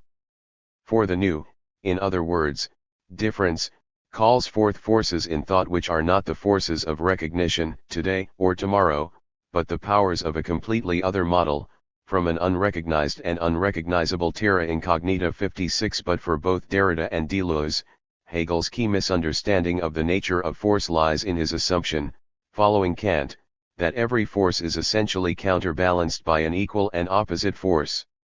The Aufhebung is predicated upon a symmetrical, reciprocal independence and interdependence of two mutually opposed forces. The nature of force, according to both Derrida and Deleuze, rests not in equality, but in difference in quantity. There would be no force in general without the difference between forces, and here the difference of quantity counts more than the content of the quantity, more than absolute size itself. 57 At precisely this point in the difference essay, Derrida also cites Deleuze as a kindred thinker and inspiration. Quantity itself is therefore inseparable from difference in quantity. Difference in quantity is the essence of force and of the relation of force to force. To dream of two equal forces, even if they are said to be of opposite senses, is a coarse and approximate dream, a statistical dream in which the living is submerged but which chemistry dispels. 58 The Aufhebung is misguided, according to both Derrida and Deleuze, because it cancels difference, and it cancels difference because it assumes that forces in play with each other are of equal magnitude. Forces, according to Derrida and Deleuze, are never equal. As Deleuze writes, all force is appropriation, domination, exploitation of a quantity of reality. 59 Yet again, it appears that we have reached a point of nearly total affinity between these two philosophers. But it is precisely at this point that the difference between the two becomes salient. Derrida provides many denotative formulations for difference throughout his writings, but one of the most explicit is found in the collection of interviews titled Positions. If there were a definition of difference, it would be precisely the limit, the interruption, the destruction of the Hegelian releve wherever it operates. 60 This is not surprising, given everything that we have said about Derrida's interpretation of Hegel's significance in the tradition, as well as his disagreement with Hegel over the nature of force. But again, the important point is not the destruction itself, but why and how. I have attempted to distinguish difference from Hegelian difference, and have done so precisely at the point at which Hegel, in the greater logic, determines difference as contradiction only in order my emphasis to resolve it, to interiorize it, to lift it up, into the self-presence of an onto-theological or onto-teleological synthesis. This conflictuality of difference can never be totally resolved. Point 61. There is no point at which the philosophical difference between Derrida and Deleuze is more evident than this. Deleuze rejects Hegel's notion of difference because it is negational and oppositional. Difference, for Hegel, is a not. For Derrida, on the other hand, Hegel's notion of difference is insufficiently negative, it is not negative enough, precisely because it cancels the opposition. As Judith Butler writes, for Derrida, Aufhebung is nothing other than a strategy of concealment, not the incorporation of difference into identity, but the denial of difference for the sake of positing a fictive identity. 62 Contradiction and conflictuality, this cannot be overstated, are precisely what are engendered or exposed by the operation of difference, and this conflictuality, this oppositional nature, is irreducible and cannot be overcome. Derrida is repeatedly explicit on this point. Thus, difference is the name we might give to the active, moving discord my emphasis of different forces, and of differences of forces, that Nietzsche sets up against the entire system of metaphysical grammar, wherever this system governs culture, philosophy, and science. 63. Now, wherever, and in the extent to which, the motif of contradiction functions effectively, in a textual work, outside speculative dialectics, and taking into account a new problematic of meaning. I agree. 64. But as for the kernel, or rather the interval which constitutes the concept and the effects of contradiction, difference and conflict, etc., what I have written seems to me entirely explicit. 65. Scarpetta. Does not this practice of shaking, of excess, of destruction seem to you to derive from a logic of contradiction, released from its speculative investments? Derrida. Yes, why not? Provided that one determines the concept of contradiction with the necessary critical precautions, and by elucidating its relationship or non-relationship to Hegel's logic. 66. For Derrida, Hegel is right in his understanding of difference as oppositional and conflictual. Indeed, in Of Grammatology, he explicitly characterizes difference as opposition. 67. Hegel is wrong, however, in his conviction that these oppositional poles counterbalance each other with equal force, thereby sustaining each other in a dynamic homeostasis that, in effect, cancels the difference. It is in this way that Hegel is, for Derrida, both the last philosopher of the book and the first thinker of writing. 68. For Derrida, Hegel, aside from his misconception on the essential reciprocity of force, stands right on the cusp of difference. This is precisely why, as we noted at the outset of this chapter, deconstruction seeks not a radical escape from the system of Western thought, but rather to occupy and agitate the moments of imbalance within the system. These imbalances are found in the interactions between the binary groupings that categorize Western thought, and they are bound up with Derrida's insight that in a classical philosophical opposition we are not dealing with the peaceful coexistence of a vis-a-vis, but rather with a violent hierarchy. One of the two terms governs the other, axiologically, logically, etc., or has the upper hand. 69.1, in other words, operates with more force than the other. In order to effectively synthesize its oppositions and consummate its system, the logic of the history of Western metaphysics, as consummated by Hegel, demands that these imbalances are willfully suppressed and masked, even forgotten, in a countervailing balancing act of the forces of sense whereby they are constituted. The task of deconstruction is to expose these hidden imbalances, to shape or shift the play of presence or absence 70 in order to provoke disruption and dislocate the fulcrum around which they turn, opening new strategies for thinking what was hitherto impossible. It also institutes essential slippages of force whereby the voices of the subaltern and the oppressed may be lit up, opened, and empowered. Hence, at precisely the moments when the security of their bipolarities appears complete, deconstruction uses the strengths of the field to turn its own stratagems against it, producing a force of dislocation that spreads itself throughout the entire system, fissuring it in every direction and thoroughly delimiting it. 71 The effect of this fissuring is characterized in stark terms in the endnotes to Cogito and the History of Madness. It is necessary, and it is perhaps time to come back to the ahistorical in a sense radically opposed to that of classical philosophy, not to misconstrue negativity, but this time to affirm it, silently. It is negativity and not positive truth that is the non-historical capital of history. In question then would be a negativity so negative my emphasis that it could not even be called such any longer. Negativity has always been determined by dialectics, that is to say, by metaphysics, as work in the service of the constitution of meaning. To affirm negativity in silence is to gain access to a non-classical type of dissociation between thought and language. 72. This negativity so negative is described in more detail elsewhere. The blind spot of Hegelianism, around which can be organized the representation of meaning, is the point at which destruction, suppression, death, and sacrifice constitute so irreversible an expenditure, so radical a negativity, here we would have to say an expenditure and a negativity without reserve, that they can no longer be determined as negativity in a process or a system.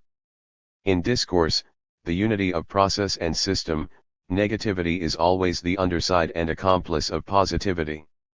To go to the end both of absolute rending and of the negative without measure, without reserve, is not progressively to pursue logic to the point at which, within discourse, the Aufhebung, discourse itself, makes logic collaborate with the constitution and interiorizing memory of meaning, with Erinnerung. On the contrary, it is convulsively to tear apart the negative side, that which makes it the reassuring other surface of the positive, and it is to exhibit within the negative, in an instant, that which can no longer be called negative. And can no longer be called negative precisely because it has no reserved underside, because it can no longer permit itself to be converted into positivity, because it can no longer collaborate with the continuous linking up of meaning, concept, time, and truth in discourse. 73. Difference amounts to a negativity so negative that the term negative cannot even encapsulate it, abolishing as it does any hope of conversion or restoration into positivity. It unleashes the fullness of Hegel's tremendous power of the negative, freeing it from the speculative assumption of the equality of forces, whereby that negativity, on Derrida's reading, is limited. It is difficult to imagine a view of difference more distant from that of Deleuze, who treats the negative as the nihilistic antithesis of the philosophy of difference. This is what the philosophy of difference refuses, omnis determinatio negatio, point 74. Finally, that Derrida understands difference as oppositional entails that, just as for Hegel, the forces in relation are interdependent, and thus, the relations of forces are, using this word with the utmost care, essential. As Hegel writes, their essence rather consists simply and solely in this, that each is solely through the other, and what each thus is it immediately no longer is, since it is the other. 75 Each force is expressed as the other to the other, as the mirror reflection of the other, and hence, each force, and the term of which it is the expression, may be understood only through its other. Derrida echoes this understanding.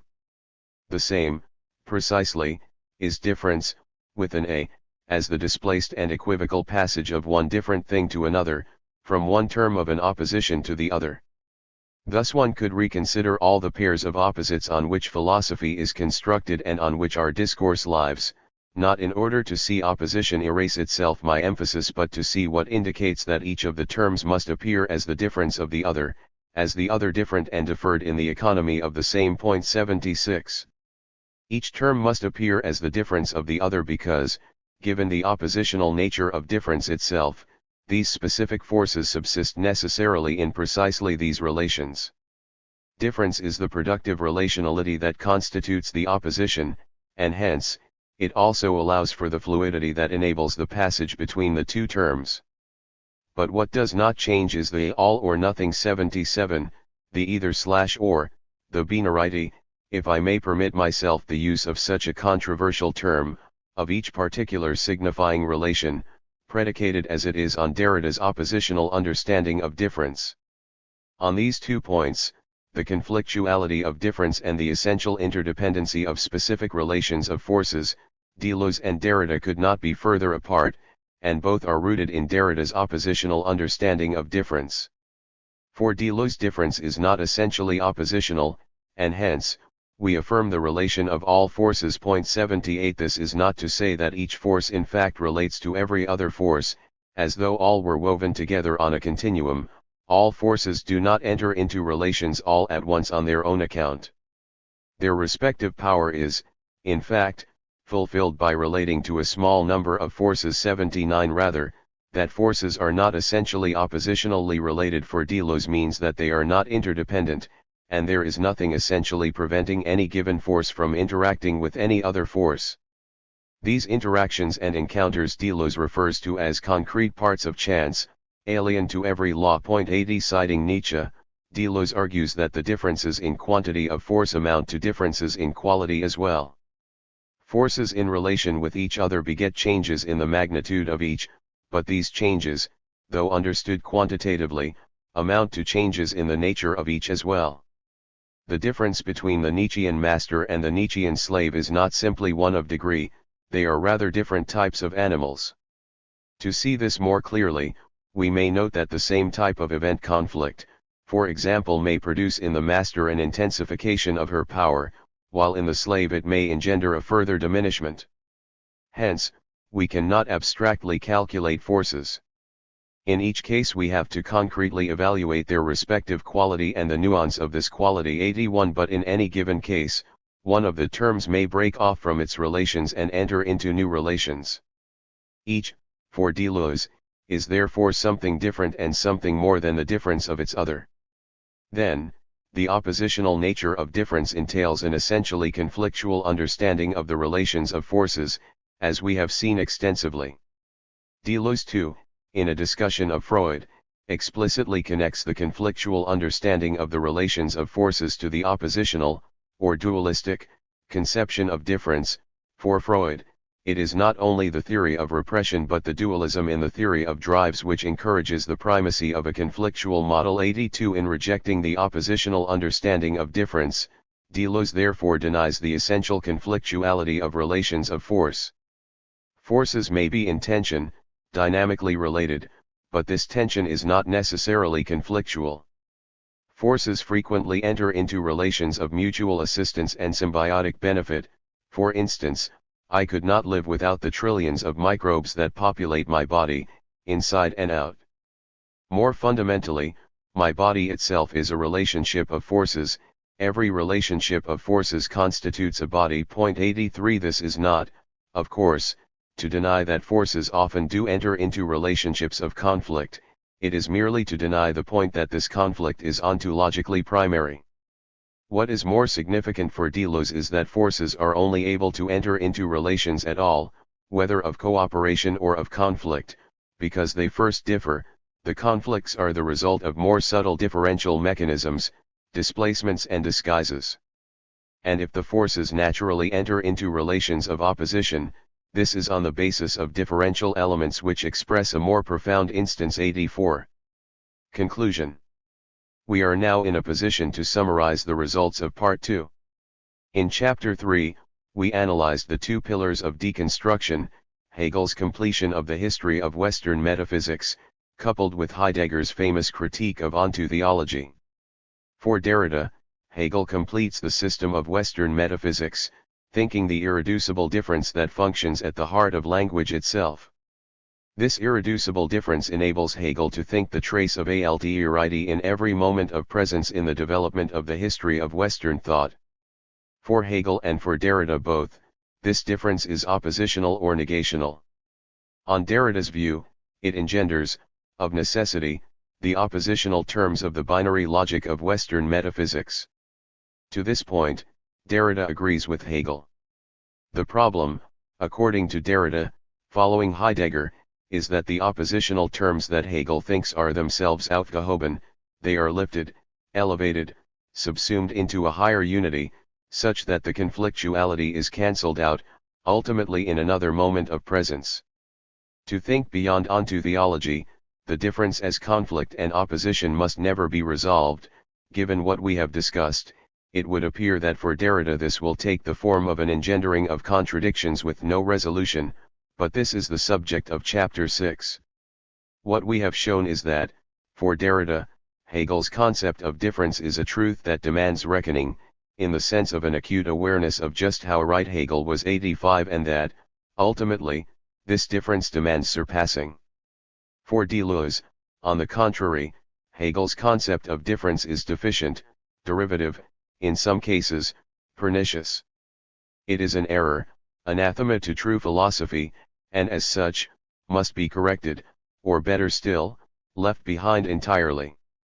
The way in which Derrida and Deleuze attempt to formulate their concepts of difference in light of their respective readings of Hegel, the way, that is, in which difference and difference in itself are thought to overcome whatever problems Hegel poses, is the topic of Part 3. Part 3. Thinking difference itself. Chapter 6. Traces and Ashes. While Hegel served as our touchstone through Part 2, Nietzsche, read through the lenses of Heidegger, serves as our touchstone for Part 3.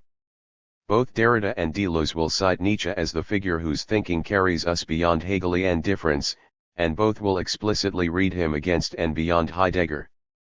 According to Derrida, Heidegger regards Nietzsche, with as much lucidity and rigor as bad faith and misconstruction, as the last metaphysician. 1 Given that their respective understandings of Hegel's contribution to the philosophy of difference were divergent, we can expect that the ways in which Derrida and Deleuze understand Nietzsche to liberate difference from Hegelian trappings will be different also. Nevertheless, both recognize a certain Nietzscheanism as the inspiration for a non-Hegelian conception of difference. An analysis of these Nietzschean strains of thought thus cannot but assist us in our investigation. Here the distinction between Derrida and Deleuze fully emerges. As we saw in Chapter 3, according to Derrida, though Heidegger rightly characterizes the history of metaphysics in onto-theological terms, he nevertheless remains trapped in the very tradition from which he seeks escape.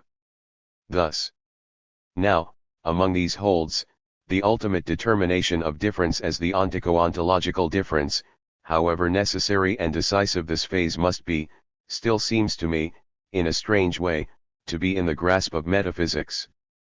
Perhaps then, moving along lines that would be more Nietzschean than Heideggerian, my emphasis, by going to the end of this thought of the truth of being, we would have to become open to a difference that is no longer determined, in the language of the West, as the difference between being and beings. 2.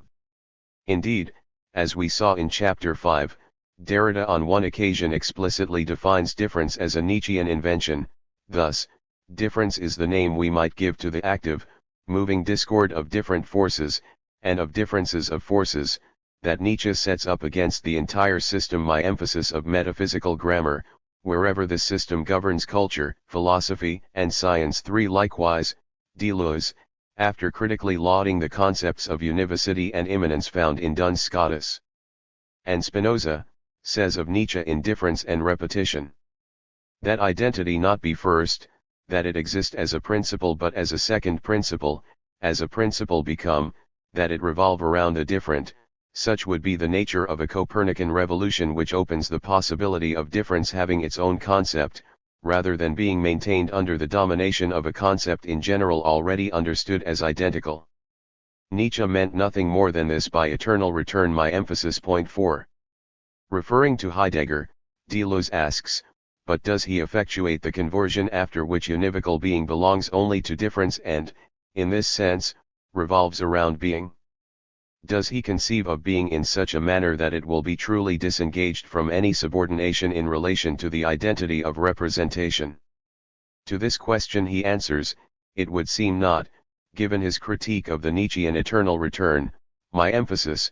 5 For Deleuze then, that Heidegger is not able to think being as difference is most salient in his critique of Nietzsche's eternal return.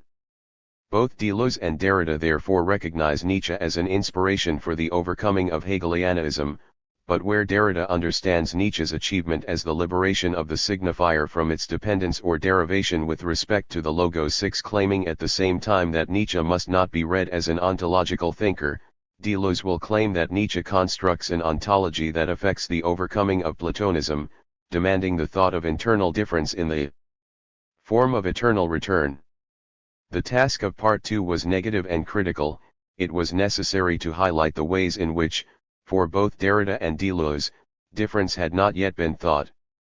This came to the fore most readily in their criticisms of Hegel. The task of Part 3, on the basis of the criticisms of the previous chapters, is to formulate their respective philosophies of difference in light of the affirmative things each says about Nietzsche's contribution to such a philosophy. For Derrida, difference is conceived in the context of a Hegelianism without reserve, a dialectics in which nothing is held back, a negativity so negative that opposition and conflictuality are not overcome, but celebrated, liberated, and disseminated.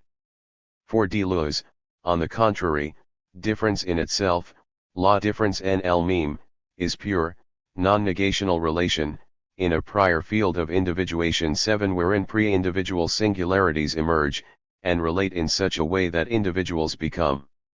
Derrida and difference.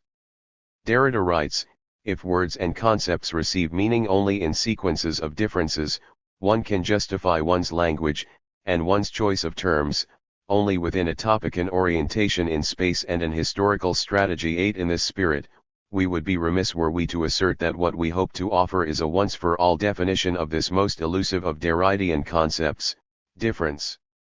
This is especially true given that Derrida himself offers numerous definitions of difference, often within a single line of argumentation.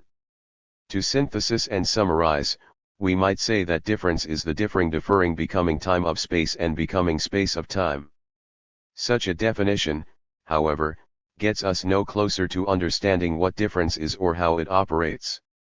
Rodolphe Gasque identifies 5 specific definitions, while admitting, at the same time, the list of these incommensurable and heterogeneous kinds of differences is, for structural reasons, open. Their synthesis as difference is not complete, for such a synthesis necessarily defers its own closure. 9. Difference only is in its operations, it is true. Nevertheless, and with Derrida, we can hope to isolate what he calls the general system of this economy. 10. The basic structural movements characteristic of its various operations. We begin by tracing further the thread that we began in the previous chapter. Derrida's questions begin from and are made possible by Heidegger's questions. What I have attempted to do would not have been possible without the opening of Heidegger's questions. 11. Deconstruction, we said, functions at the heart of a fundamental tension, how to speak or think beyond or outside the system of presence when all that can be said and thought, including its every rejection and rebellion, is already accounted for in the system. As we have hinted, the answer to this question lies in a certain Nietzscheanism.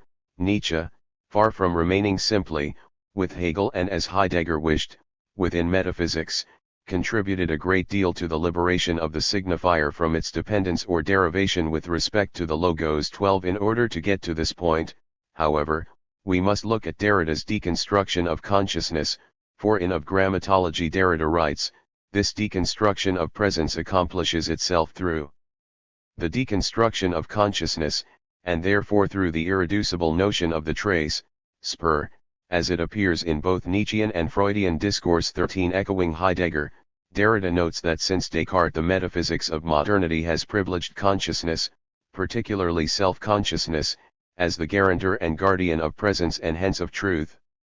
This is no less the case for the empiricists, for Kant, for Hegel, or for Husserl. The self-presence of subjectivity, however, is only ever present to itself through an experience of time. The subject's experience of time, through which its experience of self is constantly mediated, undercuts any presumption to a full experience of certainty. Thus, difference appears in the context of those thinkers the entirety of whose projects vigorously sought to establish presence at the core of what was most undeniably certain, the consciousness of the self. The salient example for Derrida is Husserl, whose radicalized Cartesianism Derrida characterized as metaphysics in its most modern, critical, and vigilant form. 14. The discovery of difference.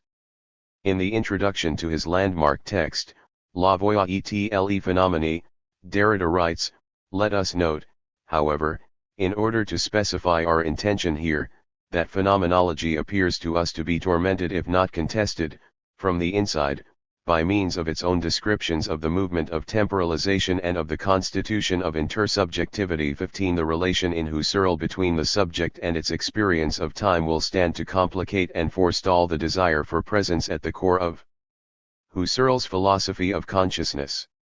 Derrida goes on to say, at the greatest depth of what connects these two decisive moments of the description together, one sees an irreducible non-presence recognized as a constituting value, and with it a non-life or a non-presence of the living present, a non-belonging of the living present to itself, a non-originarity that cannot be eradicated. 16. This is the discovery of difference.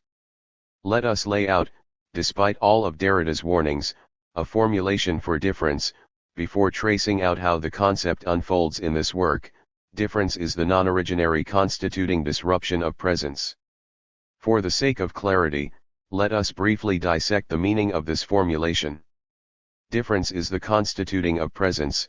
This means that it is the play of difference that makes possible all of the binary categories in accordance with which philosophy has, since Plato, conducted itself, intelligible/sensible, form/matter, spirit/flesh, subject/object, soul/body, good/evil, voice/writing, etc. As we saw in Chapter 5, difference is the play of forces that makes these possible, and in this sense, difference is constitutive. Constitutive, however, cannot be understood as originary without qualification. To speak in terms of origin implies a primordial purity or stasis, a presence from which meaning has somehow fallen away. To say that difference is originary is simultaneously to erase the myth of a present origin. Which is why originary must be understood as having been crossed out, without which difference would be derived from an original plenitude. It is a non-origin which is originary. 17 While difference is constitutive, it does not stand for a moment of originary purity. It is an origin, but is, at the origin, already contaminated, hence it is a non-originary origin. At the same time, because difference as constitutive play ever underlies the functioning of philosophical concepts, it likewise prevents their fully securing the operations that the author intends. Thus, even as it constitutes the terms, making philosophy possible, it denies the full presence of meaning that they, the concepts or the author, want to say. 18 This constituting disruption is the source of one of Derrida's more famous descriptions of the deconstructive project, but this condition of possibility turns into a condition of impossibility. 19 Difference makes possible, but also forbids, presence. As we saw in Chapter 3, presence is understood in two forms of absolute proximity: 1. Spatial, the absolute proximity of the object of intuition to consciousness, or of meaning to itself, and 2. Temporal, the absolute proximity of the present moment as the landscape of clear intuition. Both of these senses of presence are made explicit in Husserl's principle of all principles. That every originary presentive intuition is a legitimizing source of cognition, that everything originarily, so to speak, in its personal actuality, offered to us in intuition is to be accepted simply as what it is presented as being, but also, only within the limits in which it is presented there. Every statement which does no more than confer expression on such data by simple explication and by means of significations precisely conforming to them is, actually an absolute beginning called upon to serve as a foundation, a principium in the genuine sense of the word. 20. Difference attenuates and mediates these two senses of presence. Spatially, it differs, produces differences, ruptures, and spaces, rather than absolute proximities. Temporally, it defers, it delays presence from ever being fully attained, putting off until later, taking account of time and of the forces of an operation that implies an economical calculation, a detour, a delay, a relay, a reserve. 21 Derrida happily capitalizes on the two motifs of the Latin differ. 22 Let us now look to Derrida's discovery of difference in Husserl's philosophy, in order that we may more fully and completely understand exactly how difference functions for Derrida, and how this differs from Deleuze's concept of difference in itself. The first three chapters of Voice and Phenomenon together form an expository account of Husserl's theory of meaning as found in the Logical Investigations. In the opening chapter of the first logical investigation, titled Essential Distinctions, Husserl writes, the terms expression Ausdruck and Seinzeichen are often treated as synonyms, but it will not be amiss to point out that they do not always coincide in application in common usage. Every sign is a sign for something, but not every sign has meaning Bedeutung, a sense in that the sign expresses. 23 For in addition to expressions, indications, and Zeichen, also signify. The distinction between expressions and indications is that an indication, properly speaking, signifies without pointing to a sense or a meaning. Indications signify by pointing us to other things, as a fever points to an illness in the body. The illness is not the meaning of the fever, but it is brought to our attention by way of the fever.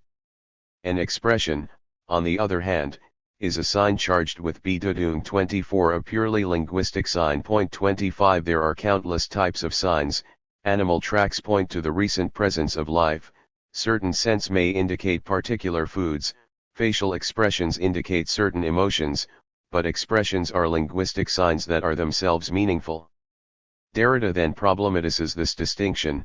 The difference between indication and expression appears very quickly, over the course of the description, as a difference more functional than substantial. 26 Depending upon the context, an indication can function as an expression, and conversely, expressions are almost always indicative.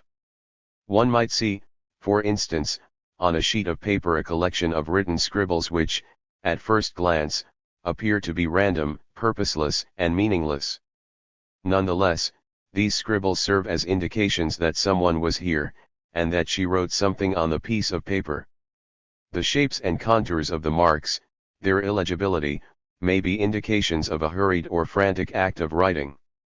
Further investigation may reveal that the marks are, in fact, Latin letters, forming English words. The marks persist in their status as indications, in all the senses we discussed, but beyond their indicative function, someone wrote this, they have also become expressions. Conversely, nearly all expression, in communicative discourse 27 is indicative.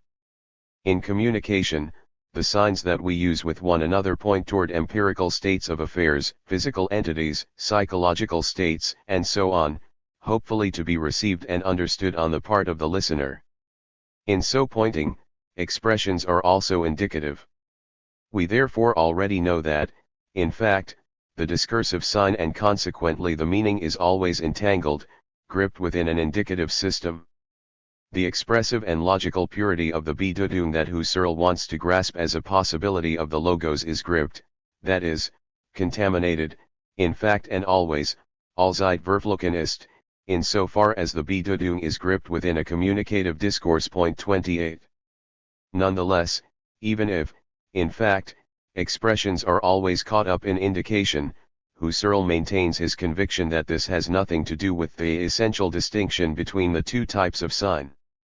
The whole analysis will move forward therefore in this hiatus between fact and right, existence and essence, reality and the intentional function. 29 If expressions are meaningful signs, while indications point elsewhere, the object of Husserl's pursuit will be the sign that is eminently meaningful, hence purely expressive, and will thus necessitate the divorce of the expression from its indicative function. But this is not an easy task, for as we have seen already, all discourse, insofar as it is engaged in a communication and insofar as it manifests lived experiences, operates as indication. 30 In communication, a speaker attempts to embody an internal and personal experience by animating audible or visible signs, invested with meaning, for the purpose of manifesting that experience or that meaning in the consciousness of another. The meaning or the experience is thereby irreducibly mediated through the use of the signs, such that, however carefully and thoroughly the speaker may articulate her experience, however numerous and precise the signs she uses to enrich the description, the experience itself can never be perfectly recreated in the mind of the listener. In effect, when I listen to another person, his lived experience is not present to me in person and originally. 31 Some measure of meaning is always lost in the communicative function of expression. This is as a result of the empirical nature of the expressions going forth into the world. To isolate the core essence of expression entails that we must suspend the going forth of the expression, in order to reduce indication in language and attain once more finally pure expressivity. It is therefore necessary to suspend the relation to others. Then I would no longer have to pass through the mediation of the physical side or through any a presentation in general. 32 This is accomplished in the soliloquy of the inner life of consciousness. In our interior monologue, there is nothing empirical, and hence, nothing indicative. The signs themselves are not sensible, they have only ideal, as opposed to real, existence. In imagination a spoken or printed word floats before us, though in reality it has no existence. 33 Likewise, the signs of the interior monologue do not indicate in the way that expressive signs do. Communicative expressions point us to states of affairs or the internal experiences of others, in short, empirical events. The expressions of interior monologue indeed point us to things, but the things to which they point are not external, empirical realities, but the sense seems the thing aimed at by the verbal sign and meant by its means, the expression seems to direct interest away from itself towards its sense, and to point to the latter. 34 Thus, for Husserl, the purest, most meaningful form of expression, literally, pressing out, is precisely the expression in which nothing is expressed to anyone. It is necessary to track down the unmarred purity of expression. Through a strange paradox, the meaning would isolate the concentrated purity of expressivity only when the relation to a certain outside would be suspended. 35 This is the internal voice of consciousness, immediately present to the subject in the interior life of thought. Nonetheless, one might ask, is it not the case that in the internal monologue we are expressing or articulating a meaning to ourselves? Husserl responds in the negative. The signs of soliloquy are not indicative, they do not make manifest to the self across a space of mediation a content that was previously inaccessible to the self. The sense of the expression is fully and unmistakably present in the consciousness of the individual, it is immediately present to itself. It is living consciousness. 36 In the interior monologue, the word, Husserl writes, comes before us as intrinsically indifferent, whereas the sense seems the thing aimed at by the verbal sign and meant by its means. 37 The word, the sign, is intrinsically indifferent, essentially non-essential, while the beating heart of the interior soliloquy is the sense itself. But the sense is not conveyed from the self to the self, since such indication would be quite purposeless. For the acts in question are themselves experienced by us at that very moment im selben Augenblick. 38 For this reason, the punctuatedness and discreteness of the present moment will play for Husserl a foundational role. Without it, Derrida claims, Husserl's ability to maintain the essential distinction between indication and expression which, Derrida will claim, rigorously order all the later analyses. 39 And mark the germinal structure of all of Husserl's thought. 40 Collapses. 41 The hinge of Derrida's analysis is thus found in Chapter 5 of Voice and Phenomenon, his deconstruction of Husserl's living present, entitled The Sign and the Blink of an Eye. The thrust of Derrida's analysis revolves around the two foundational and irreducible elements of Husserl's notion of the living present: 1. The emphasis on the primal impression, understood as the now point, the point of contact with the immediacy of experience, and, 2. The halo of retention and protension surrounding every moment of primal impression, comprising together the living present, the structure of time consciousness. The primal impression is in constant motion, perpetually displaced by a new primal impression. However, this does not prevent Husserl from referring to the moment of the primal impression in the atomistic terms of a point. First of all, we emphasize that the running off modes of an immanent temporal object have a beginning, a source point, so to speak. 42 The source point serves as the ground zero from which the modes of retention derive their content. The sense stamped in the impression is retained in the various running off points of retention, becoming a continuing perception of what was a now point, but is now moving further and further from the primal impression. The primal impression is the source point. 43 The head attached to the comet's tail of retentions. 44 A punctual phase, present as now. 45 Derrida thus notes, nevertheless this spreading out of the living present is still thought and described on the basis of the self-identity of the now as point, as a point, as source point. 46 The source point of the primal impression is the non-displaceable center, an I, or living nucleus of temporality. 47 Likewise, for both Heidegger and Derrida, this foundational status of the present is one of the irreducible grounds of Western metaphysics. It grounds the form/matter distinction in Plato, in that the forms, unlike any particulars in the world, remain eternally unchanging through each newly present moment, while particulars in the world are in a constant state of flux. Hence, knowledge can only be grounded in the forms, because the world is not so rooted to the eternal present. 48 It lies at the heart of the Cartesian cogito, and is no less important for the rest of the modern period, up to and including Husserl himself. Here in the context of this grounding presence, of the present moment, and even though he has yet to introduce the neologism itself, Derrida begins to motion toward what difference does and how it functions. Moreover, there is no possible objection, within philosophy, in regard to this privilege of the present now. This privilege defines the very element of philosophical thought. It is evidentness itself, conscious thought itself. It governs every possible concept of truth and of sense. We cannot raise suspicions about it without beginning to enucleate consciousness itself from an elsewhere of philosophy which takes away from discourse all possible security and every possible foundation. 49.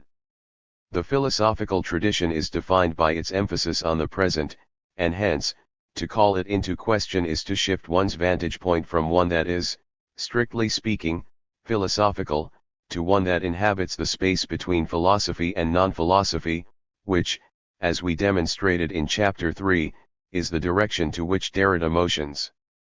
This calling into question arises in the second point of Husserl's temporal structure, that every primal impression is ensconced in an essential relation with the structure of retention and protension, without which the primal impression never occurs. Husserl's criticism of Brentano's understanding of time is that Brentano is incapable of making a distinction between the two irreducible modes of memory, on the one hand, representation, the intentionally conjured imagination of a past event, such as a song I heard last week, and on the other hand, the retention of a moment still fresh to consciousness. For Husserl, these two types of memory are essentially and qualitatively distinct. Thus, Husserl will ascribe to retention the status of a perception, of a presentation, as opposed to a representation. Up to this point, the consciousness of the past, the primary consciousness of the past, that is, was not perception because perception was taken as the act that originally constitutes the now. But the consciousness of the past does not constitute a now, it rather constitutes a just past, something that has preceded the now intuitively. But if we call perception the act in which all origin lies, the act that constitutes originally, then primary memory is perception. For only in primary memory do we see what is past, only in it does the past become constituted, and constituted presentatively, not representatively. The just past, the before in opposition to the now, can be directly seen only in primary memory. It is its essence to bring this new and original past to primary, direct intuition, just as it is the essence of the perception of the now to bring the now directly to intuition. 50. Primary memory is not the present, in the way that the primal impression is. Nevertheless, primary memory, retention, is still vitally attached to the moment of the now.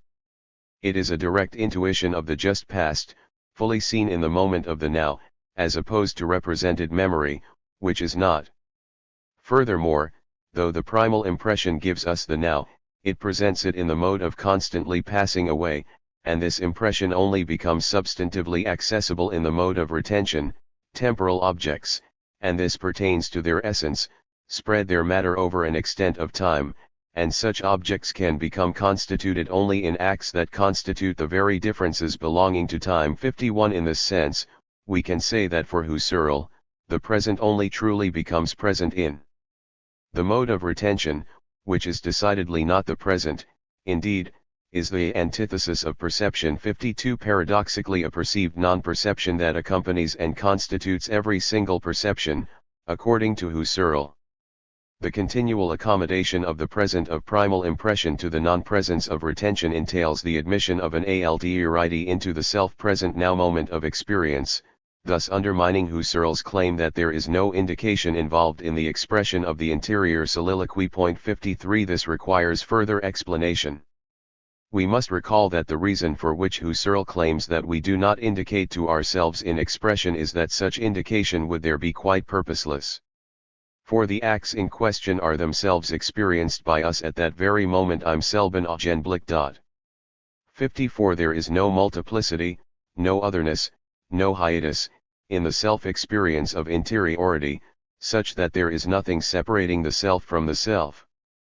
The presence of the self is immediately experienced by the self, and for this reason, the self does not indicate any sense to itself. If alterity were to become the constituting necessity of the subject, as Derrida is here suggesting, Husserl's position would be threatened. The question then is, what is the status of this alterity? At the very least we can say that Husserl would not want to consider retention to be an other to perception. Let us look again at his two fundamental commitments. 1. On the one hand, the living now is constituted as the absolute perceptual source only in continuity with retention as non-perception. 55 Every moment of inner time consciousness is a living present, and primal impression is never present without retention. The primal impression, moreover, is an ideal limit. The apprehensions continuously blend into one another here, they terminate in an apprehension that constitutes the now, but which is only an ideal limit. 56 There is not and cannot be a radical distinction between primal impression and retention, they are continuous. 2.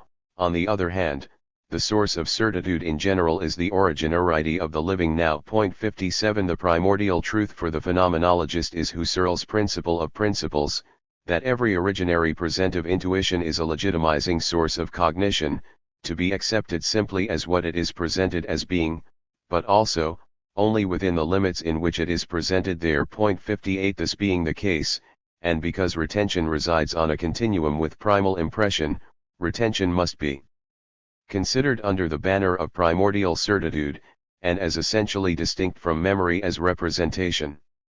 Nevertheless, the common root, what makes both retention and representation possible, is the possibility of repetition in its most general form, that is, the trace in the most universal sense. 59 The trace is the imprint of alterity in the interiority of ipseity, the relation of intimacy of the living present to its outside, the openness to exteriority in general, to the non-proper, etc. 60 As Derrida here defines it, the trace is the structural possibility of repetition, without which retention would not be guaranteed as a structural component of the living present. Retention, we said, is a non-presence, but one still continuous with the present now itself. This is only possible, for Derrida, because the primal impression, the Im selben Augenblick, is traced with exteriority. That this is the case is not an accidental or empirical fact about the nature of time. The structure of repetition constitutes the very possibility of the primal impression itself. The ideality of the form of presence itself implies consequently that it can be repeated to infinity, that its return, as the return of the same, is to infinity necessary and inscribed in presence as such, that the return is the return of a present that will be retained in a finite movement of retention, that there is originary truth, in the phenomenological sense, only in so far as it is enrooted in the finitude of this retention, finally that the relation to infinity can be instituted only in the openness to the ideality of the form of presence as the possibility of a return to infinity. 61 In other words, the very structure of presence itself demands that the experience in question attains a fullness, a stasis, a quiddity, a constitution as experience, such that it is repeatable, now and infinitely again. The name that Derrida gives to this possibility is the trace because the infinite iterability of the present requires that, structurally and essentially, it possess the possibility of repetition in the absence of its presence. It thus follows that the trace, the mark of alterity and openness to exteriority, is a structural component of the present itself. The ideality of the present is constituted, according to Derrida, by what is not present. For this reason Derrida writes, this intimacy of non-presence and alterity with presence cuts into, at its root, the argument for the uselessness of the sign in the self-relation. 62 At last, difference is introduced. The trace in the most universal sense, is a possibility that not only must inhabit the pure actuality of the now but must constitute it by means of the very movement of the difference that the possibility inserts into the pure actuality of the now. 63 The constitutive force of the trace introduces difference in that it is only on the basis of a fundamental structure of movement, that of repetition, that the present as such is possible. Difference is the name of this movement. In all of these directions, the presence of the present is thought beginning from the fold of the return, beginning from the movement of repetition and not the reverse. Does not the fact that this fold in presence or in self-presence is irreducible, that this trace or this difference is always older than presence and obtains for it its openness, forbid us from speaking of a simple self-identity Im selben Augenblick? 64. Further, must we not say that the concept of pure solitude, and of the monad in the phenomenological sense, is split open by its own origin, by the very condition of its self-presence, time rethought beginning from the difference in auto-affection, beginning from the identity of identity and non-identity in the same of the im selben Augenblick. 65 There is a fundamental blindness constituting the certainty of the phenomenological vision, a duration to the blink of an eye, and the duration closes the eye. 66. In his effort to radicalize the Cartesian project, to ground with even greater certainty the cogitations as the foundation and exhaustion of truth, Husserl establishes a model of time consciousness that, contrary to Descartes, does not find temporality in the linear time of the objective world, but as the very constitution of subjectivity itself. It is here that Derrida first discovers difference.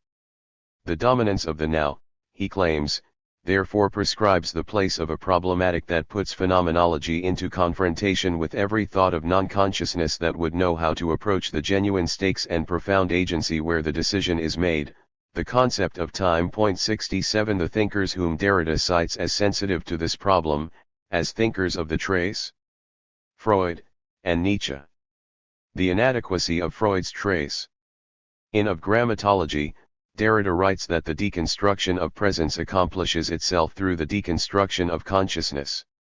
This is the operation that we have now seen opened by way of his analysis of Husserl, which is why he continues, and therefore through the irreducible notion of the trace, spur, as it appears in both Nietzschean and Freudian discourse. 68 In the difference essay Derrida claims. Before being so radically and purposely the gesture of Heidegger, this gesture was also made by Nietzsche and Freud, both of whom, as is well known, and sometimes in very similar fashion, put consciousness into question in its assured certainty of itself. Now is it not remarkable that they both did so on the basis of the motif of difference? Difference appears almost by name in their texts, and in those places where everything is at stake. 69. Derrida later claims, and the concept of the trace, like that of difference thereby organizes, along the lines of these different traces and differences of traces, in Nietzsche's sense, in Freud's sense, in Levinas's sense, these names of authors here being only indices, the network which reassembles and traverses our era as the delimitation of the ontology of presence. 70 Nietzsche and Freud, the great thinkers of the unconscious, of consciousness as the mere epidermal expression or effect of the forces of the unconscious, marked the thought that anticipated the deconstruction of presence, via a deconstruction of consciousness, which, according to Derrida, marks the contemporary era. Freud and the Scene of Writing was originally a lecture delivered at the Institut de Psychanalyse in 1966. Though it is difficult to say with any precision which text came first in terms of composition, it is contiguous, both thematically and chronologically, with La Voix et les Phénomènes, and it seems likely that they were composed at about the same time. Indeed, Derrida himself relates the two texts, by citing Freud and the Scene of Writing in Voice and Phenomenon. 71 Thus once again tying together inextricably the deconstruction of phenomenology, the most vigilant form of metaphysics, with the thought of the trace, as found in the texts of Freud and Nietzsche. In his 1925 essay, A Note upon the Mystic Writing Pad, Freud outlines in brief fashion a model of the mind, one based by way of analogy upon a small contrivance that promises to perform more than the sheet of paper or the slate. 72 Perform more, that is, in the sense of prosthetic memory. The name of this device is the Wunderblock, or the mystic writing pad. If I distrust my memory, I am able to supplement and guarantee its working by making a note in writing. 73 Freud says, there are two possible methods by which this is accomplished. 1. Permanent markings on a spatially limited surface, paper, or, 2. Temporary markings on a surface which provides an ever-fresh receptivity for new markings, slate. The latter method suffers from its lack of permanence, the former from its limited receptivity. The Wunderblock is unique in that it provides both infinite receptivity and permanence of the traces committed thereto. Freud's vivid description bears a complete citation. The mystic pad is a slab of dark brown resin or wax with a paper edging, Over the slab is laid a thin transparent sheet, the top end of which is firmly secured to the slab while its bottom end rests upon it without being fixed to it. This transparent sheet is the more interesting part of the little device. It itself consists of two layers, which can be detached from each other except at their two ends. The upper layer is a transparent piece of celluloid, the lower layer is made of thin translucent waxed paper. When the apparatus is not in use, the lower surface of the waxed paper adheres lightly to the upper surface of the wax slab. To make use of the mystic pad, one writes upon the celluloid portion of the covering sheet which rests upon the wax slab. For this purpose no pencil or chalk is necessary, since the writing does not depend upon material being deposited upon the receptive surface. It is a return to the ancient method of writing upon tablets of clay or wax. A pointed stylus scratches the surface, the depressions upon which constitute the writing. In the case of the mystic pad this scratching is not effected directly, but through the medium of the covering sheet. At the points which the stylus touches, it presses the lower surface of the waxed paper onto the wax slab, and the grooves are visible as dark writing upon the otherwise whitish-gray surface of the celluloid. If one wishes to destroy what has been written, all that is necessary is to raise the double covering sheet from the wax slab by a light pull, starting from the free lower end.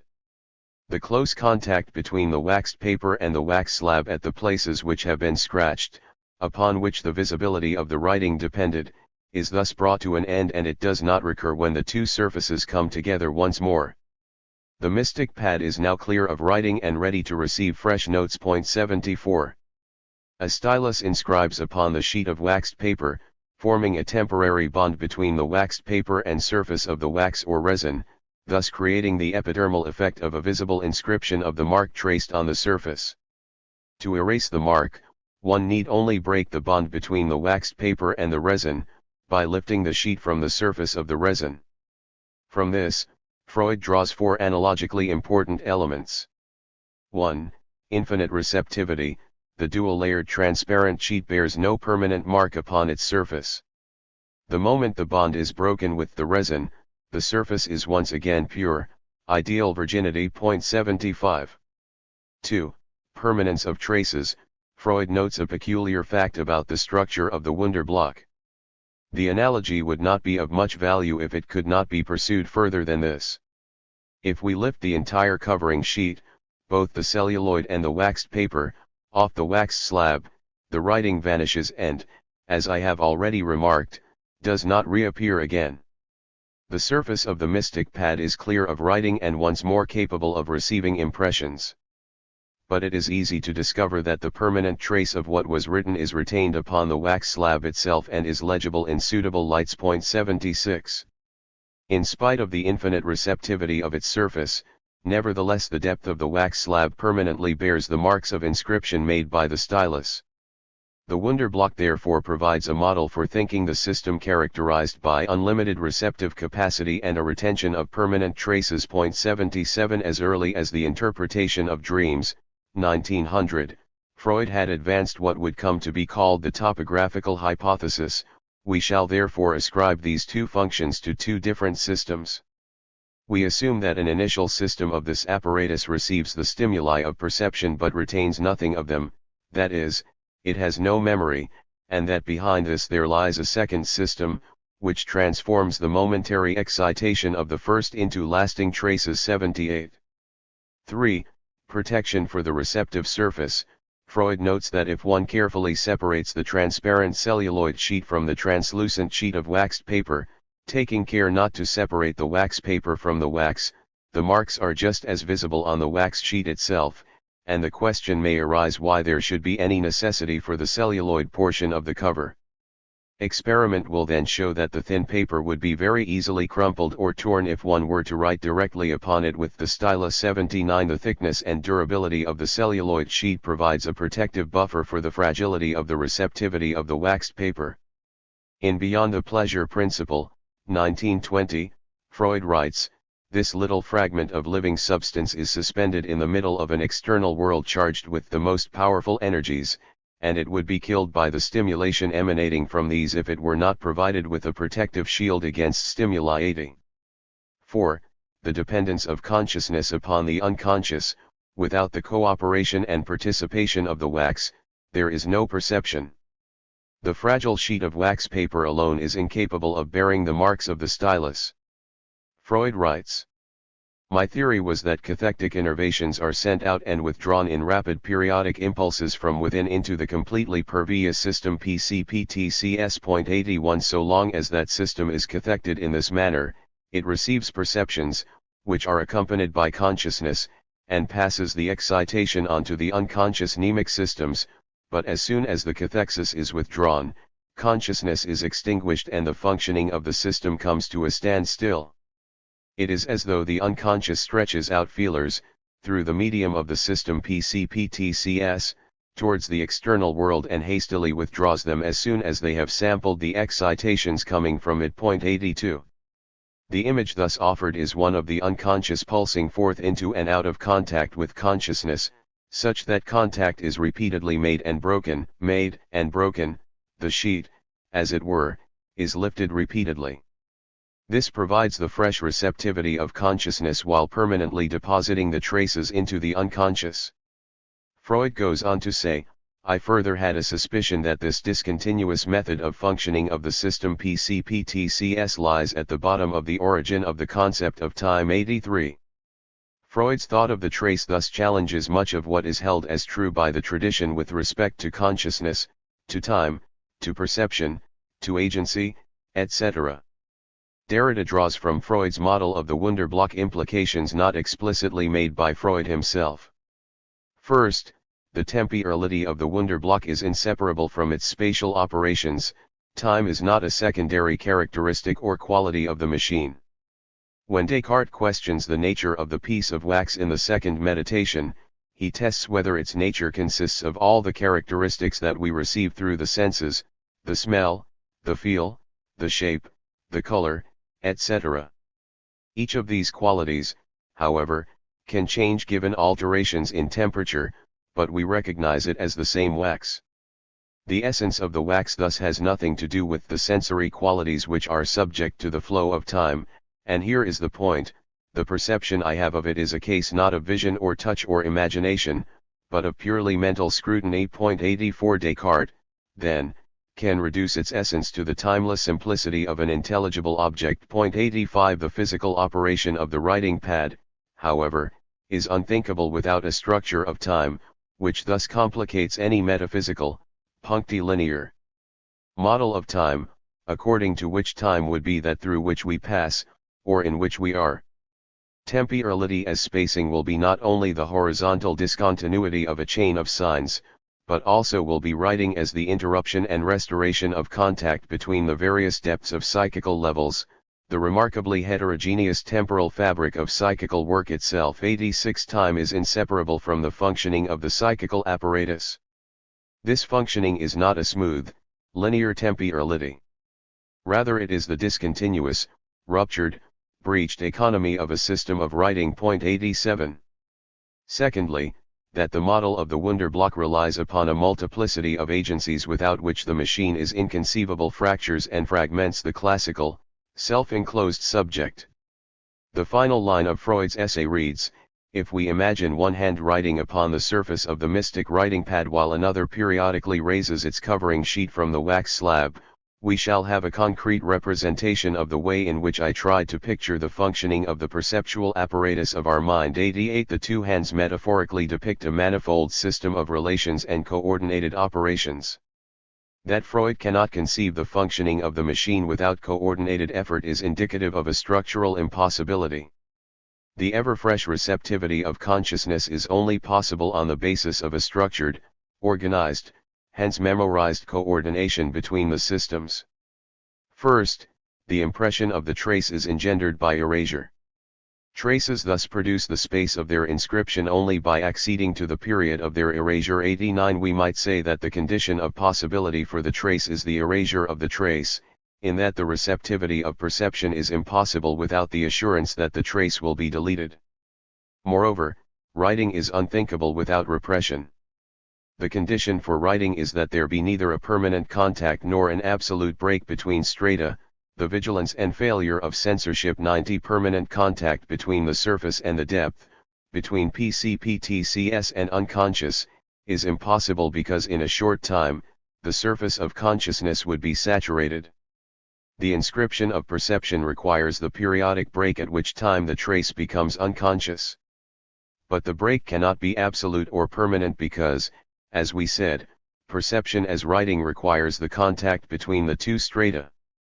Thus, in the same sense that the fragile surface of consciousness is ever prepared anew for fresh perception, the unconscious is constantly in the mode of repressing traces.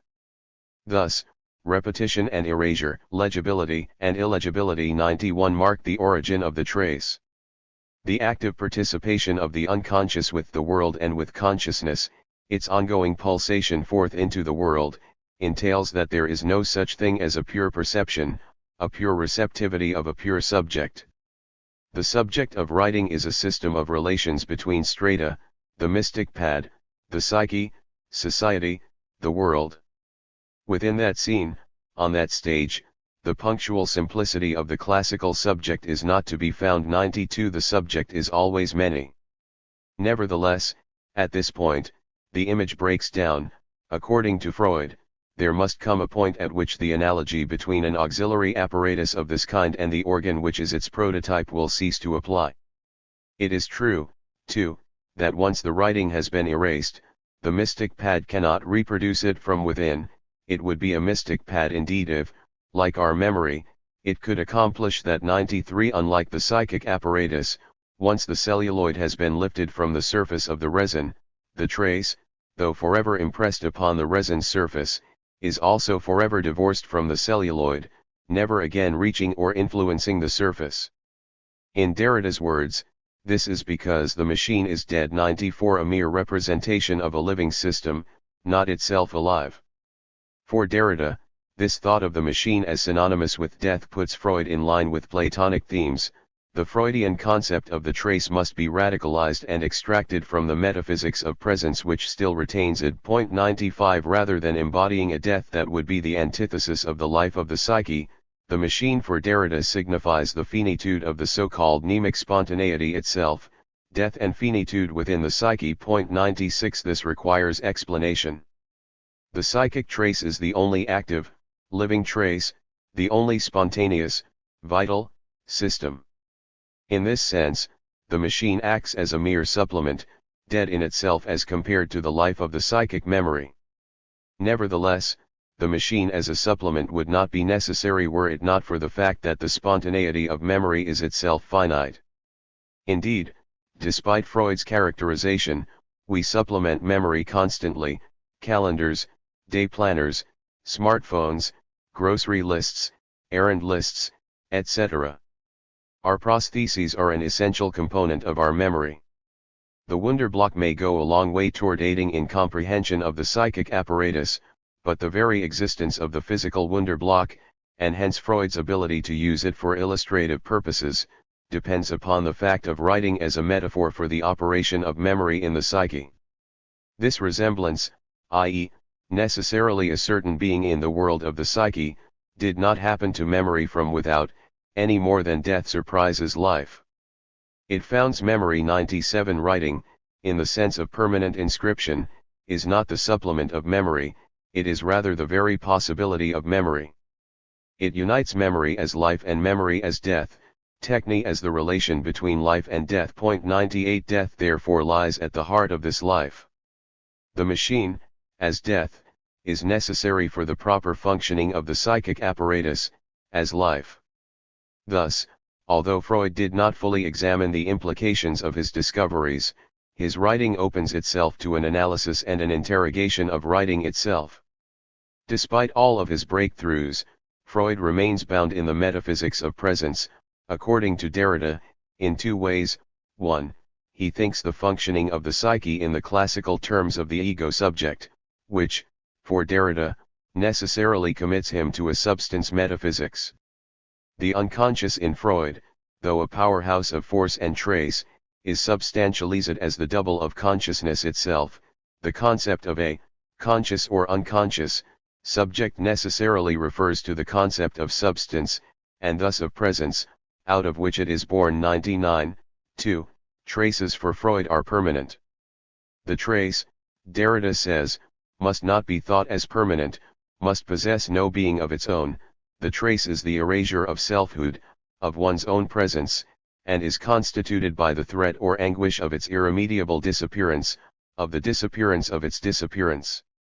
An unassailable trace is not a trace, it is a full presence, an immobile and uncorruptible substance, a son of God, a sign of parousia and not a seed, that is, a mortal gem. 100. Freud thinks the trace as a permanent inscription. 101 and he projects it into a substantial ego or subject. These two elements are essentially bound together and are united by Freud's inability to think the death at the core of the living. For this reason, the trace is not thought through to its completion, it is not thought radically enough. For that, we turn to Nietzsche. The trace as production, metaphoricity, and play, Nietzsche. At long last, we have reached our destination. Though the names Freud and Nietzsche frequently appear together in Derrida's texts, as thinkers of the trace, whose thinking preemptively carries out the deconstruction of presence via the deconstruction of consciousness, nevertheless these two are not one. Despite all of his innovations, Freud, as we have just seen, fails to radically think the trace. Nietzsche, however, enjoys a peculiar status in Derrida's texts. Hegel, as we saw in chapters 3 and 5, thinks difference, Derrida says, but subordinates it to an onto-theological moment with the Aufhebung.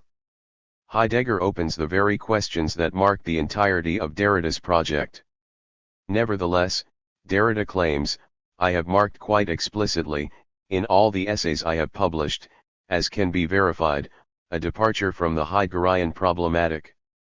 This departure is related particularly to the concepts of origin and fall of which we were just speaking. 102 Elsewhere, in the interview with Houdebine and Scarpetta, Derrida says that the Heideggerian problematic is the most profound and powerful defense of what I attempt to put into question under the rubric of the thought of presence. 103 Despite Derrida's nearly 2 decades of work on Husserl, despite his admission as to the urgency of fidelity to Husserl, nevertheless, Husserlian phenomenology remains the most radical and most critical restoration of the metaphysics of presence. 104. Among all the myriad Derridian influences and interlocutors, Nietzsche occupies a unique status, perhaps then, moving along lines that would be more Nietzschean than Heideggerian. By going to the end of this thought of the truth of being, we would have to become open to a difference that is no longer determined, in the language of the West, as the difference between being and beings. 105 Derrida bypasses the Heideggerian moment, returning to the Nietzschean critique of truth and being. Put otherwise, he reenacts a Nietzschean discovery in light of the Heideggerian reading. As Spivak writes of those concepts inherited from metaphysics, but Nietzsche cracked them apart and then advocated forgetting that fact. 106. We recall from chapter 2 the 3 main points of Heidegger's criticism of Nietzsche. 1. Heidegger reads will to power in a substantialist way, as having a quid deity or an essence. 2. In so doing, he is able to isolate the will and characterize it as such, as what is essential about a will to power, which is its ever-expanding desire for more power, demanding the attendant securing of presence. 3. Nietzsche thus reverses metaphysics, he drives the subjectness of the subject out of the spiritual, in the form of the conscious subject, and into the bodily in the form of the will to power lying at the heart of all life. In place of soul, body, in place of heaven, earth, in place of God, man. Nietzsche therefore reverses the structure, but any reversal, Heidegger claims, remains mired in what it reverses. Heidegger reads Nietzsche explicitly as a metaphysical thinker who thinks essence as will to power, and existence as eternal return. Derrida takes issue on the first of these 3 criticisms, so that, let it be said in parenthesis, in wishing to restore a truth and an originary or fundamental ontology in the thought of Nietzsche, one risks misunderstanding, perhaps at the expense of everything else, the axial intention of his concept of interpretation. 107 Elsewhere, he asks, is it perhaps hasty to make Nietzsche out to be a metaphysician, albeit the last one? 108 Then again in Of Grammatology, he writes, To save Nietzsche from a reading of the Heideggerian type, it seems that we must above all not attempt to restore or make explicit a less naive ontology, composed of profound ontological intuitions acceding to some originary truth, an entire fundamentality hidden under the appearance of an empiricist or metaphysical text. The virulence of Nietzschean thought could not be more completely misunderstood. 109.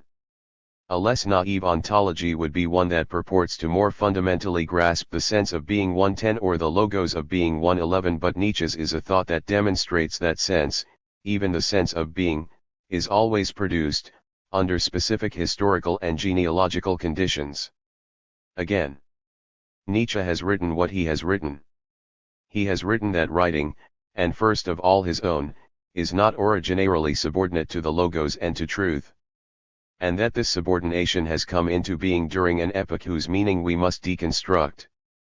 Now in this direction, but only in this direction, for read otherwise, the Nietzschean demolition remains dogmatic and, like all reversals, my emphasis, a captive of that metaphysical edifice which it professes to overthrow. On that point and in that order of reading, the conclusions of Heidegger and Fink are irrefutable. 112. Nietzsche is not, according to Derrida, an ontological thinker. Nietzsche's thought embarks upon an experiment of writing, a strategy of writing that loosens his thought from any presupposition to truth or to being. That he has written what he has written means that, for Derrida, Nietzsche writes in accordance with the structure of arc writing, of originary writing, as highlighting that sense is always produced and never stable, that its origins are never pure or simple. 113. That Derrida is attempting to articulate, reading, and therefore writing, the text were for Nietzsche originary operations, with regard to a sense that they do not first have to transcribe or discover. 114. This means that Nietzsche writes only in the simultaneous effacement and cancellation of what he writes. He has written what he has written. Nietzsche's thought lives and breathes in the air of exchange, metonymy, metaphor, rupture, and contradiction. In a now famous posthumously published early essay, Nietzsche writes, "What then is truth? A movable host of metaphors, metonymies, and anthropomorphisms, in short, a sum of human relations which have been poetically and rhetorically intensified, transferred, and embellished, and which, after long usage, seem to a people to be fixed, canonical, and binding. Truths are illusions which we have forgotten are illusions." 115. A truth is a seemingly congealed metaphor, according to Nietzsche, whose slippages of meaning we ignore or suppress. The first words of Nietzsche's Beyond Good and Evil put this suggestion into motion. Supposing truth is a woman, what then? Are there not grounds for the suspicion that all philosophers, in so far as they were dogmatists, have been very inexpert about women? 116. On this passage Derrida writes, "The credulous and dogmatic philosopher who believes in the truth that is woman, who believes in truth just as he believes in woman, this philosopher has understood nothing of truth, nor anything of woman. Because, indeed, if woman is truth, she at least knows that there is no truth, that truth has no place here and that no one has a place for truth. And she is woman precisely because she herself does not believe in truth itself, because she does not believe in what she is believed to be, in what she thus is not." 117. Nietzsche's strange question sets the tone for everything that he says throughout Beyond Good and Evil regarding the relations between men and women, philosophers, and truth, such that, by way of a barely perceptible metonymic exchange, we get assertions such as this.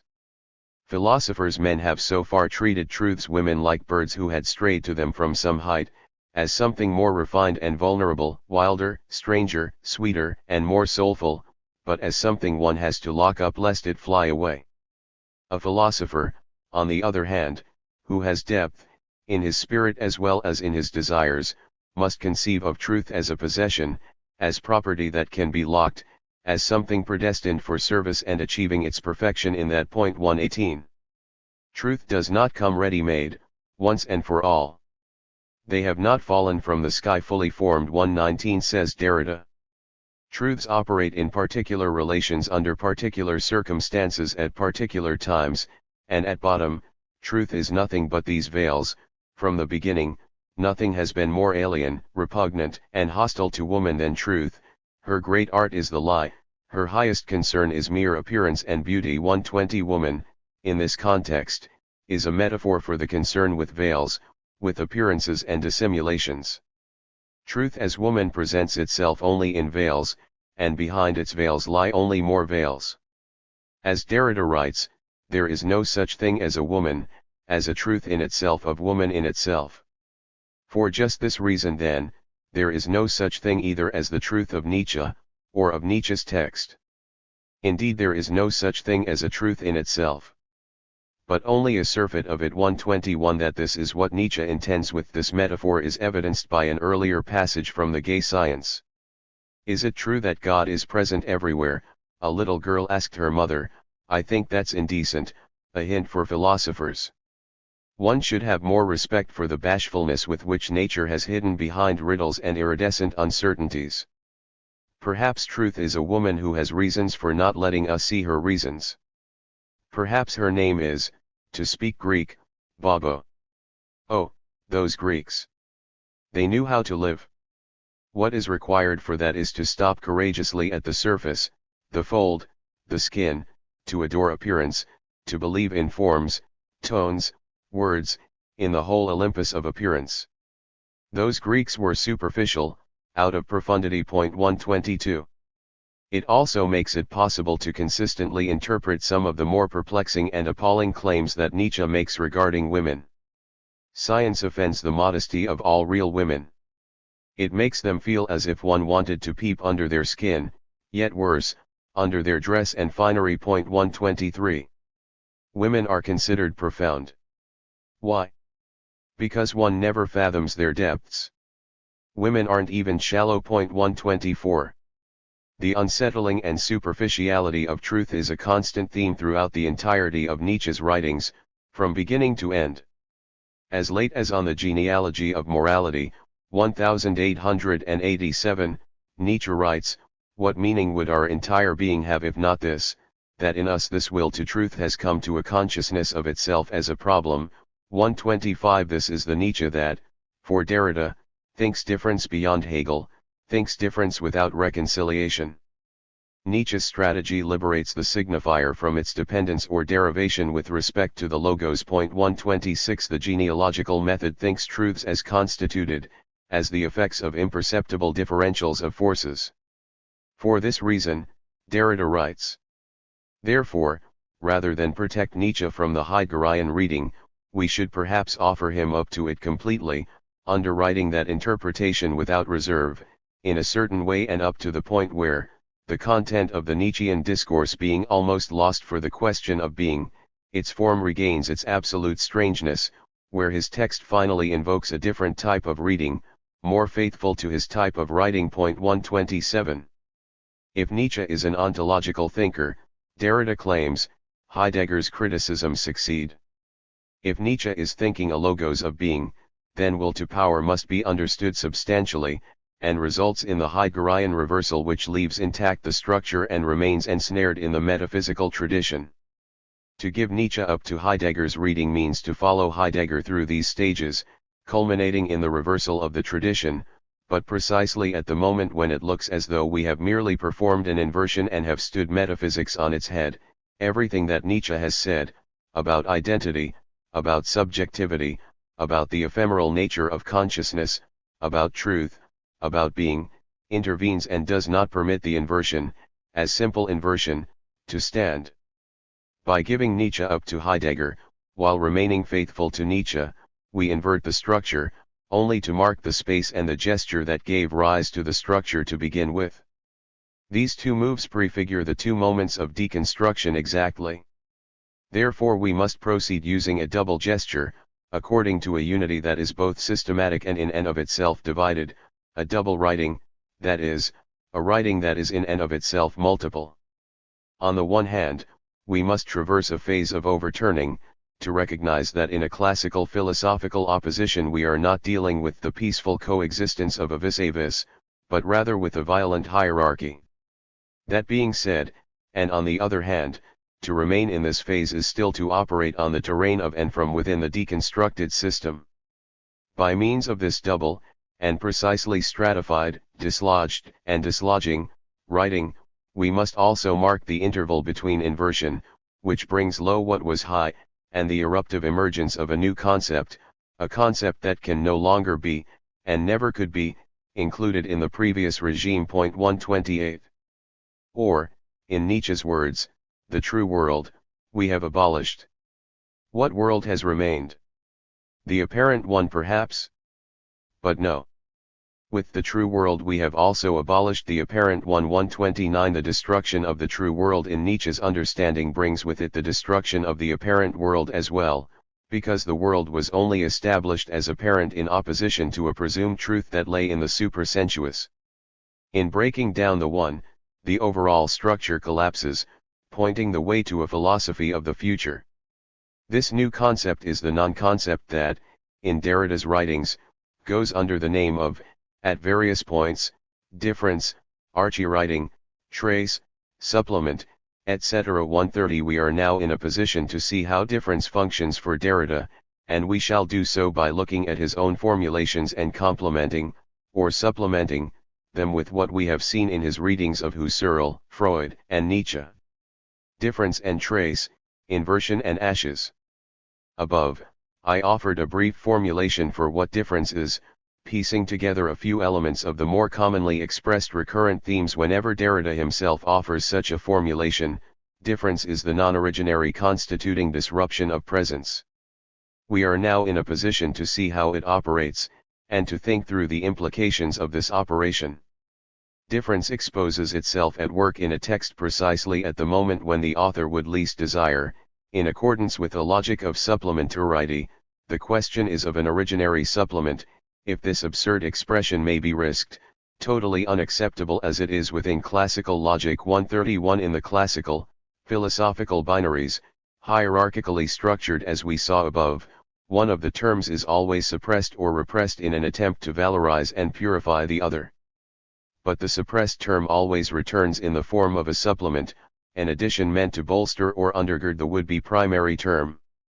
Derrida's logic of the supplement demonstrates that if the primary term needs to be supplemented, it must itself suffer from an originary lack. What the philosophical author sees as a sickness, the deficient term, is in fact the only cure for the insufficiency of the primary term they originally sought to isolate and valorize. Thus the primary term, despite the intentions of the author, is conceptually and structurally infected from its origin by the contamination of the secondary term. For example, as we saw, Husserl's demand for the most meaningful sign required the exclusion of the indicative function of the sign, focusing solely on expression as the voice of the inner soliloquy.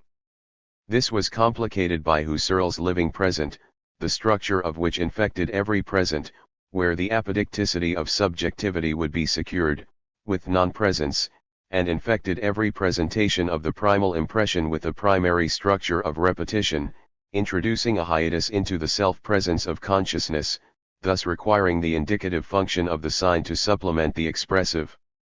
Likewise, Freud, as we saw, sought to think memory in terms of life, and the machine, the prosthetic memory of the Wunderblock, in terms of death. Nevertheless, the fact that living memory requires a prosthesis is an indication that memory itself is finite, or, put otherwise, that death infects it. Memory requires the supplement of a prosthesis. Rousseau, Saussure, and Husserl too, sought to suppress writing, death, in favor of the voice, the form of signification closest to the soul. In so doing, they are being faithful to an ancient, Aristotelian impetus. Now spoken sounds are symbols of affections in the soul, and written marks symbols of spoken sounds. And just as written marks are not the same for all men, neither are spoken sounds. But what these are in the first place signs of, affections of the soul, are the same for all, and what these affections are likenesses of, actual things, are also the same. 132 The spoken signs are closest to the soul, closest to the living itself. Nevertheless, the insufficiency of the living voice is that it dies in the very moment it is spoken. The very characteristic that makes it most alive also makes it most mortal. The written sign thus supplements the living voice, allowing the sign to be preserved forever, even beyond the death of the speaker. However, even in the act of verbal communication, the speaker and listener mutually rely upon a semi-permanent system of meaning, inscribed within the linguistic culture of which they are a part. This inscription entails an ideality and iterability of the signs that would seem to belong more properly to the written sign, as opposed to the vocal sign. This is the logic of supplementarity. The supplement is originary, it belongs to and in some senses conditions the primary term, to which it is meant to be subordinate. This is the meaning of deconstruction stage of inversion. By inverting the structure, however, what comes to the fore is the essential complicity of the terms of any binary in the system. In Chapter 5, we saw that the oppositional nature of difference amounted to the interdependency of specific relations of forces, which entailed that in any given binary, each of the terms must appear as the difference of the other, as the other different and deferred in the economy of the same. 133 The two terms are spawned together. The fall, if you will, has already happened in the garden. This indicates that something more fundamental is at work, the movement of difference.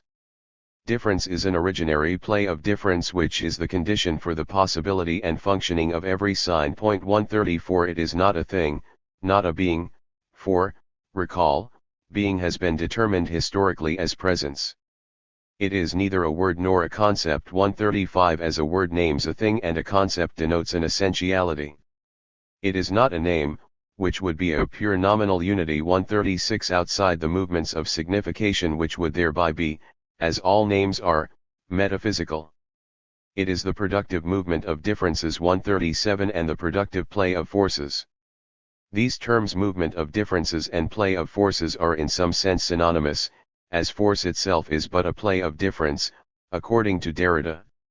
Citing Deleuze, he writes, force itself is never present, it is only a play of differences and quantities. 138 Forces, then, have no stasis, and as we saw in Chapter 5, there are no equal forces, forces have their being only in their differential relations. Moreover, Derrida rejects the conceptualization of difference as a differentiation. Differentiation would suggest a logically independent operation which would occur upon a more primordial one, such as in the cosmology of Anaxagoras. As Derrida says, differentiation would have left open the possibility of an organic, original, and homogeneous unity that eventually would come to be divided, to receive difference as an event. 139 In one definition, difference is the non-full, non-simple, structured and differentiating origin of differences. 140 But these differences are not to be understood as static relations between static entities, but rather, these differences are themselves effects. 141 Of the plays of forces. These constituted differences are what we defined above as traces, the mark of absolute exteriority. This principle compels us not only not to privilege one substance, but even to consider every process of signification as a formal play of differences. That is, of traces. 142. Traces are thus the effects, the differences produced by the play of difference. The trace, we recall, is the openness upon exteriority in general. In its production, it has, strictly speaking, no identity of its own, no presence. Freud mistakenly thought the trace as permanent, but an unasable trace is not a trace, it is a full presence, an immobile and uncorruptible substance, a son of God. 143 The trace is produced only in its essential complicity and relatedness to its opposites, or to the other traces in the system. The logic of the supplement exposes the displaced and equivocal passage of one different thing to another, from one term of an opposition to the other. 144 The trace is thus produced as a presence, only in a qualified sense, as the presence of an absence, the experience of a fundamental lack, but the movement of the trace is necessarily occulted, it produces itself as self-occultation. When the other announces itself as such, it presents itself in the dissimulation of itself. 145 The terms in any relation or in any system thus possess no identity in themselves. They are only in terms of what they are not, the trace is but a trace of other traces. There are only, everywhere, differences and traces of traces. 146 Here we must be absolutely clear, the trace, the constituted effect and presupposition of difference, like Nietzsche's mobile army of metaphor, subsists only as the apparition of all its related, absent traces. But at the same time, this erasure of the trace must have been traced in the metaphysical text. Presence, then, far from being, as is commonly thought, what the sign signifies, what a trace refers to, presence, then, is the trace of the trace of the erasure of the trace. Such is, for us, the text of metaphysics, and such is, for us, the language which we speak. 147 Every trace is thus a nexus of negation, a cinder as the house of being. Point 148 In Cinders, Derrida explicitly ties the notion of the trace to that of ash. 149 and writes, I understand that the cinder is nothing that can be in the world, nothing that remains as an entity atent. It is the being rather, that there is, this is a name of the being that there is but which, giving itself, gibt ashes, is nothing, remains beyond everything that is, konis epikena tesousias, remains unpronounceable in order to make saying it possible although it is nothing. Point 150. As Derrida writes in Of Grammatology, the trace is nothing. 151 The trace gives itself, but is itself, nothing. It remains from what is not, in order to recall at the delicate, charred bottom of itself only non-being or non-presence. 152 It is, like Plato's form of the good, beyond being, epikena tesousias. Indeed the same holds true of difference itself. Difference, as we have shown, precedes and conditions the binaries of Western metaphysics, each as the difference of the other. Among these binaries are the terms of Heidegger's ontico-ontological difference, being and beings, since being has never had a meaning, has never been thought or said as such, except by dissimulating itself in beings, then difference, in a certain and very strange way, is older than the ontological difference or than the truth of being. There is no maintaining, and no depth to, this bottomless chessboard on which being is put into play. 153 Difference, then, is older than being, it is, in a certain sense, beyond being, according to Derrida. Like Plato's form of the good, difference for Derrida concerns the very possibility of thought itself, but in such a way as to effect a certain fracturing, not to say a reversal, of the Platonic structure.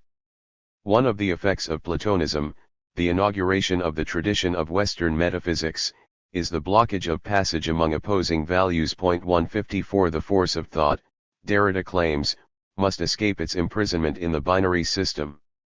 This is precisely what difference does for Derrida, it opens passage between opposing values. Such a radicalization of the thought of the trace, a thought because it escapes binarism and makes binarism possible on the basis of nothing, my emphasis, would be fruitful not only in the deconstruction of logocentrism, but in a kind of reflection exercised more positively in different fields, at different levels of writing in general, at the point of articulation of writing in the current sense and of the trace in general. Point 155. This is why Derrida commences his famous January 1968 lecture with the proclamation, and I must state here and now that today's discourse will be less a justification of, and even less an apology for, this silent lapse in spelling, than a kind of insistent intensification of its play. 156 There is, strictly speaking, no defense for difference, as any such defense would have to be rooted in the argumentative logic of the West, the very structure that difference disrupts. Difference only is in its operations and relations, such that there can be no justification for difference as such. Because it surfaces only in originary reading, to think difference is to read it, it is to participate in its play. For this reason the thought of difference amounts to the insistent intensification of its play. If the play of difference exposes the trace as a trace of traces, a nexus of negations or a presence of absences, then the intensification of this play would result in the multiplication and amplification of these negations and oppositions. As we saw in Chapter 5, Derrida is always reticent with respect to the notion of contradiction, but only because it is a notion so thoroughly imbued with Hegelian tones, now, wherever and in the extent to which, the motif of contradiction functions effectively, in a textual work, outside speculative dialectics, and taking into account a new problematic of meaning. I agree. 157. Shortly thereafter, as we also saw earlier, Guy Scarpetta asks of Derrida, does not this practice of shaking, of excess, of destruction seem to you to derive from a logic of contradiction, released from its speculative investments? To which Derrida responds, yes, why not? Provided that one determines the concept of contradiction with the necessary critical precautions, and by elucidating its relationship or non-relationship to Hegel's logic. 158. To avoid Hegelian contradiction means, as we saw in the last chapter, to avoid the resolution of the contradiction. To intensify the play of difference, then, is to multiply its oppositions and negations, to free them from the resolution of the Aufhebung, in which they would be suppressed. It is to put truth into motion, as a mobile army of metaphor and metonymy, just as Nietzsche had done. It is to enter the value of truth into what Derrida elsewhere calls a Hegelianism without reserve, a difference as the affirmative illusion of presence. 159. As the indefinite destruction of value. 160. The results are new concepts that can no longer be, and never could be, included in the previous regime. 161. Conclusion. In this chapter we have shown that it is a certain Nietzscheanism that, for Derrida, enables us to think difference beyond the trappings of Hegel. Nietzsche's thought is characterized by the systematic mistrust as concerns the entirety of metaphysics, the formal vision of philosophical discourse, the concept of the philosopher-artist, the rhetorical and philological questions put to the history of philosophy, the suspiciousness concerning the values of truth, a well-applied convention of meaning and of being, of the meaning of being, the attention to the economic phenomena of force and of the difference of forces. 162. Nietzsche's thought, for Derrida, takes us beyond the difference of Hegelianism, difference in the service of presence. 163. It does so not by merely reversing Platonism, as any reversal remains ensnared in that which it reverses. Rather, Nietzsche thinks difference by liberating the signifier from any presumption to truth or to being. He thereby exposes the trace as the ghost, the cinder, or the ash of its other. In so doing, Nietzsche, almost a century prior to Derrida, carries out the double gesture of deconstruction, revealing the genealogical element of difference that always eludes presence. In Chapter 7 we shall examine Deleuze's appropriation of Nietzsche. For Deleuze, Nietzsche provides the clearest possible articulation of the univocity of being, with his notion of eternal return. We shall begin by discussing the task of modern philosophy as laid out by Nietzsche, the reversal of Platonism. For Deleuze, this reversal does not merely invert a binary structure, as it would for Heidegger and for Derrida. Rather, the reversal of Platonism highlights a suppressed term in the Platonic paradigm, the simulacrum from Book X of the Republic. The simulacrum is understood by Deleuze as founded upon an internal difference, as opposed to an internal resemblance, as when the particular copy in the world resembles its form. This internal difference will be the fundamental concept of Deleuze's ontology. It is made thinkable by Nietzsche's notion of eternal return, which we explore in three distinct but related senses: 1. The affirmation of chance, 2. The affirmation of the disjunctive synthesis, 3. The selective and unthinkable heartbeat of time. Chapter 7. Deleuze, Plato's reversal and eternal return. Like Derrida, Deleuze will reject Heidegger's reading of Nietzsche, and will find in Nietzsche's thought a way of thinking difference beyond Hegelian difference. In the case of Derrida, we saw that he rejected the first of Heidegger's three criticisms, the substantiality of will to power, on the basis of his understanding that Nietzsche is not formulating an ontology. If he were an ontological thinker, then not only would the first of Heidegger's criticisms work, inasmuch as any logos of being will always be bound up with the demand for presence, but the subsequent two follow as well, from which it follows that Nietzsche reverses Platonism, but in so reversing it, remains ensnared by it. On the contrary, Deleuze will affirm Nietzsche as an ontological thinker, rejecting however that the being he thinks is the self-presencing substantiality of the will as Heidegger conceives it. Nietzsche indeed reverses Platonism, but does so by freeing up a marginalist category in the Platonic subtext, the simulacrum, thinking the simulacrum in terms of its own internal difference, as its constitutive, essential truth. When the simulacra are thought on their own terms, rather than as degraded copies, what results is a model of difference in which the returning of the same is in fact the returning of the different, identity is displaced and secondary, and the negative is abolished. The affirmation of the simulacra destroys both model and copy, in favor of the thought of the selective character of being, the eternal return, the play of chance and destiny, and the dual affirmation of both. Nietzsche and the reversal of Platonism. Nietzsche, Derrida says, cannot be carrying out a reversal of Platonism, for all reversals, he claims, remain a captive of that metaphysical edifice which it professes to overthrow. 1 Deleuze, on the contrary, unapologetically says, what does it mean to reverse Platonism?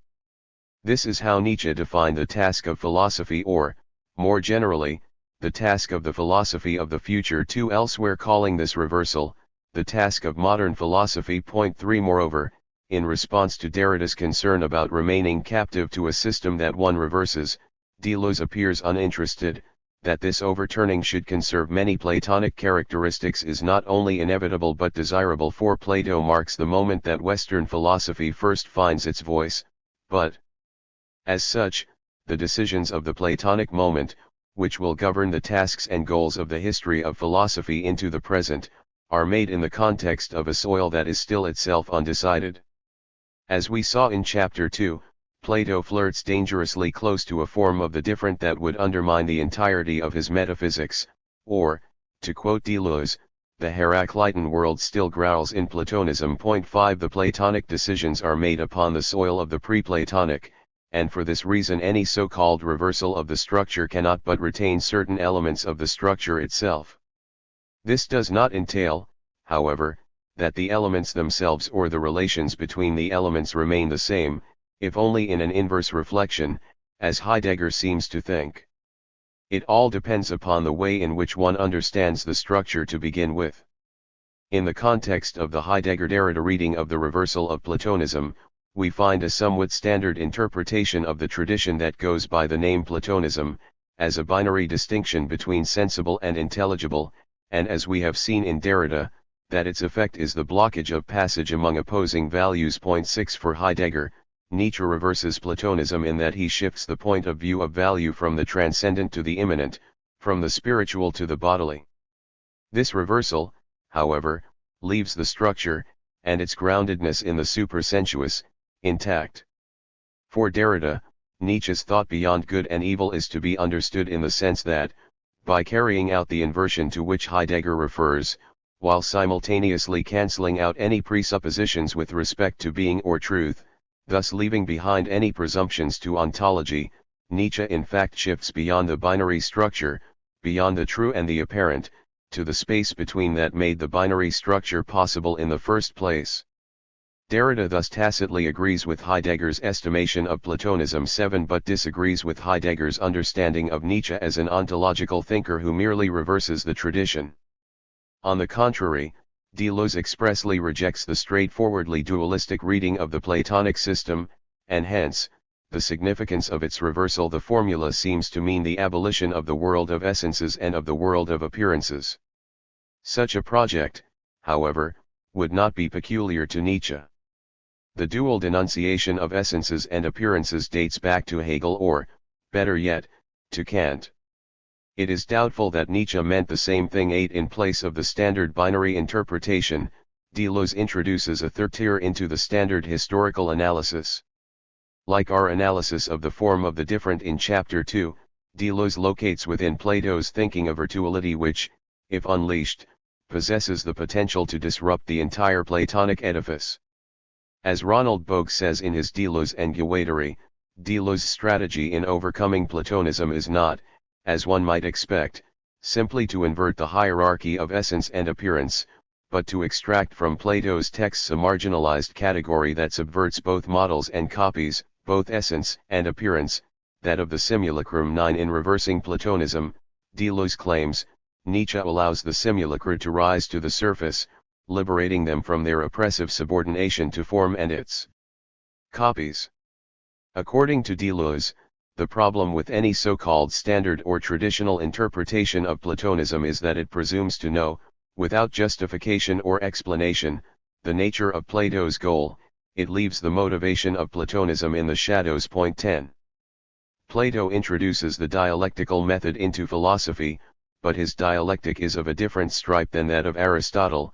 Our mistake lies, Deleuze claims, in trying to understand Platonic division on the basis of Aristotelian requirements. 11. The task of Plato's dialectic is to divide and to collect, to split into groups, to make distinctions. 12. It is a method of division, but not of dividing genera into species, rather, it is a method of distinguishing the true from the false, the participants. 13. From the false suitors, which Deleuze calls the simulacra. The exhaustive taxonomy of angling in the sophist, for instance, serves as a mere preparatory exercise in the hunt for the sophist, but it isn't the easiest thing in the world to grasp the tribe we're planning to search for, I mean, the sophist, or say what it is.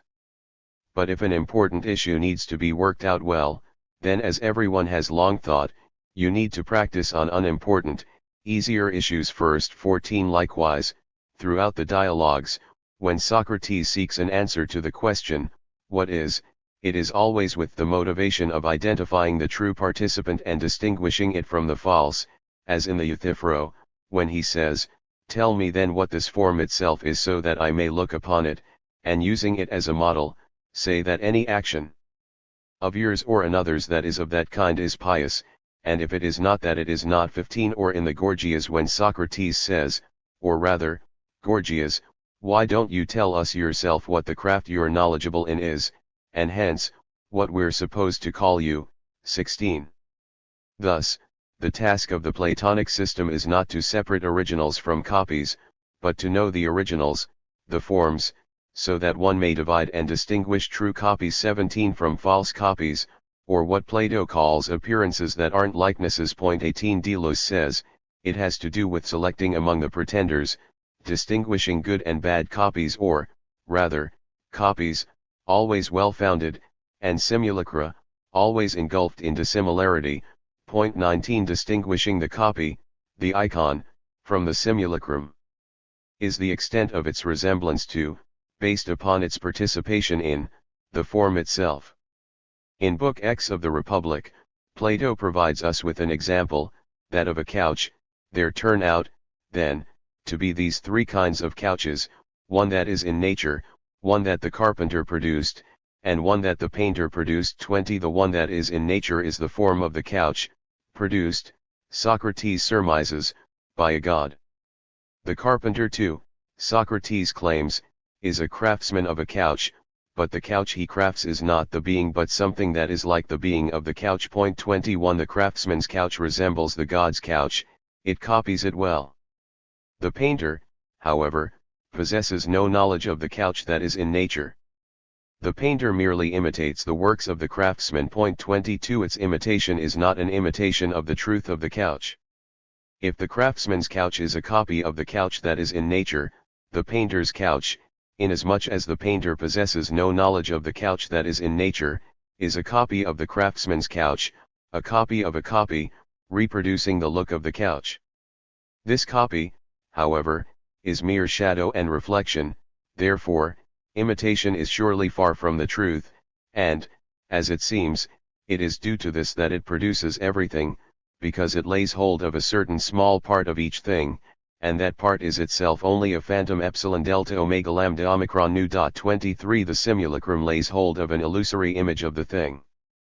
For Deleuze, however, to define the simulacrum as a copy of a copy 24 is to miss the essential, constitutive nature of the simulacrum, that which causes it to differ in nature from the icon, the true copy. The copy, Deleuze says, is an image endowed with resemblance. The simulacrum is an image without resemblance. 25. But clearly, the simulacrum must demonstrate some resemblance, or it would not easily fool the observer. The skilled painter, Socrates advises, can imitate in such a way as to convince the foolish into thinking that they are looking at something real. Indeed, the devil himself, we are told, comes not as the opposite of God, but in the image of God, for Satan himself masquerades as an angel of light. 26 How then are we to understand this resemblance and this dissimilarity?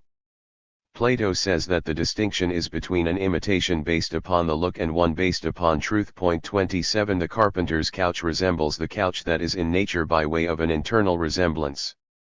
The painted depiction of the couch has the outward appearance of the couch, but internally and essentially lacks in every way the being of the couch. In Deleuze's terminology then, the icon resembles in that its imitation is based upon truth, the knowledge of the form, upon the veritable production ruled by the relations and proportions constitutive of the essence. 28 Whereas the simulacrum lacks this resemblance.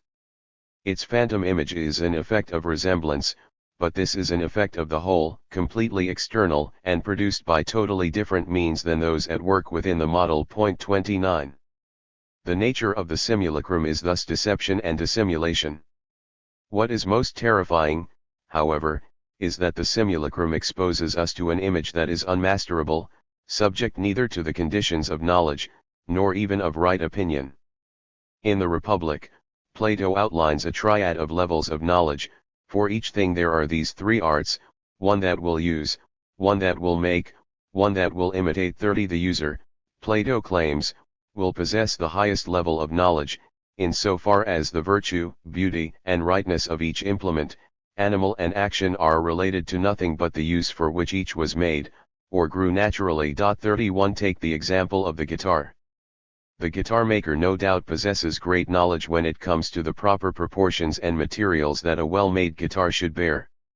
However, it is the guitar player who best knows which woods respond in which ways to certain temperatures, which strings produce the best sounds under which conditions, and why, how far away from the neck the strings should be to provide a balance of ease of playing and quality of sound, etc. In other words, the user knows the form of the thing in a way that even the producer does not, and in fact it is the user who reports back to the producer with advice for improvement of her craft. The imitator, however, regarding his imitations, will not have knowledge of whether they are fair and right or not, or right opinion due to the necessity of being with the man who knows. 32 Thus the imitator's art is an art of the encounter that is outside knowledge and opinion. 33 Operating through creation of impressions of huge dimensions, depths, and distances that the observer cannot master. 34 Insofar as it creates the illusion of depth and dimension that eludes our capacities for measurement, its power relates to the part of the soul furthest from the rational, calculative part. We understand, Plato says, that a thing can look different at different distances, from different perspectives, in or out of water, and so on. This is a result of a constitutional flaw in our makeup. Measurements, weights, and calculations thus necessarily come to our rescue, so that we are not ruled by a thing's looking bigger or smaller or more or heavier, rather we are ruled by that which has calculated, measured, or, if you please, weighed. 35 The imitator, however, relies upon these constitutional, cognitive flaws when creating the simulacrum. As Plato says, it is impossible for the same thing to opine contraries at the same time about the same things. 36 When observing a painting of a couch, the skilled artist can make us believe that we are actually looking at a couch. We thus opine that it is a couch of such and such approximate measurements. The measurements themselves, however, would yield results entirely incompatible. Nevertheless, a part of our soul will insist on opining, this is a couch, bearing certain approximate measurements. Thus, Plato claims, imitation keeps company with the part of us that is far from prudence, and is not comrade and friend for any healthy or true purpose. 37 The observer becomes a simulacrum herself. As Deleuze says, this simulacrum includes the differential point of view, and the observer becomes a part of the simulacrum itself, which is transformed and deformed by his point of view. 38 The unmasterable depths and measurements of this deception, which draw the observer into the production of its dissimulation, reveal a becoming mad, or a becoming unlimited. 39 According to Deleuze, the decisive moment in Platonism revolves around the subordination of this becoming. Such is the aim of Platonism in its will to bring about the triumph of icons over simulacra. 40 This means that in the Platonic hierarchy of intelligible sensible, being becoming, etc., the simulacra are not at the lowest level of the hierarchy, rather they are beneath even this. To reverse Platonism, as Nietzsche and Deleuze, following him, proposes, does not merely entail a shift from the soul to the body, from being to becoming, from death to life, nor does it entail a mere shift to the space between.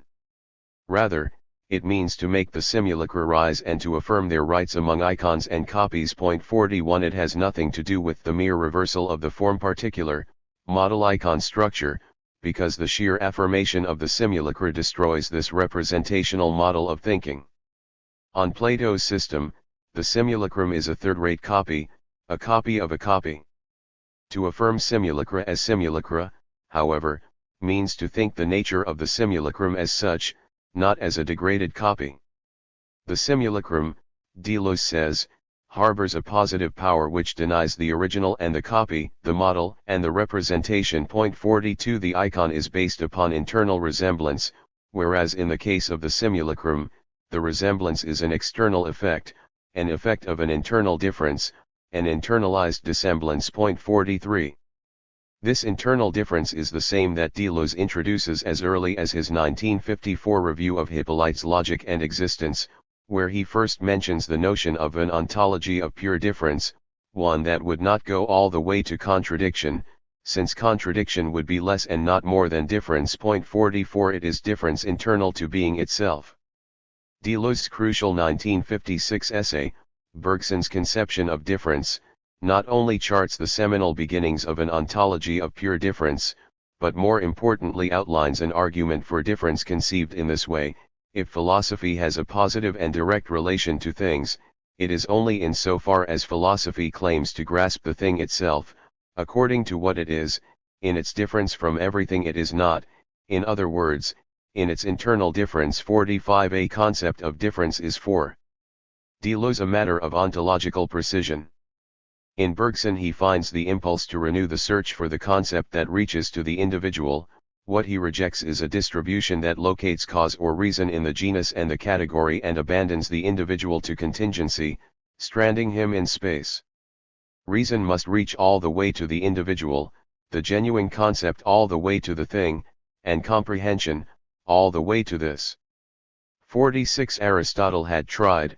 His notion of the primary substance is an effort to think the individual man or horse. 47 However, for reasons to be discussed, Aristotle's equivocity of being, as demonstrated in the oft-cited formulation, being is said in many ways. 48 will reveal cracks in Aristotle's ontology that will, according to Deleuze, disallow him a proper thought of being, difference, or the individual. Aristotle and analogy.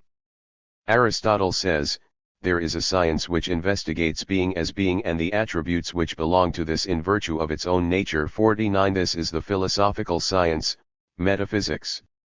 This science is not the same as any of the so-called special sciences. 50 In that none, other than metaphysics, treats exclusively of the subject of being qua being. Also distinguishing metaphysics from the rest of the sciences is the fact that, although metaphysics, like all sciences, deals with universals, it is unique in that the universals it deals with are neither genera nor species. In dealing with being qua being, being as Aristotle conceives it cannot be a genus, for the differentia of any genus must each of them both have being and be one, but it is not possible for the genus taken apart from its species, any more than for the species of the genus, to be predicated of its proper differentia. 51 A genus is predicated of its species, but not of its differences. In his famous commentary on Aristotle's categories, the Isagogy, Porphyry defines a difference in this sense as what is of a nature such as to separate items under the same genus, rational and non-rational separate man and horse, which are under the same genus, animal. 52 The genus animal then consists of numerous species, among them humans, horses, oxen, cows, goats, etc. The differentia that distinguishes humans from all other animals is rationality. Rationality then is not a species of animal, but one of the differentia that separates one species of animal from other species of animals. Other examples would be quadrupedal versus bipedal, and so on. Differences are 53. However, rationality is, Bipedalism is.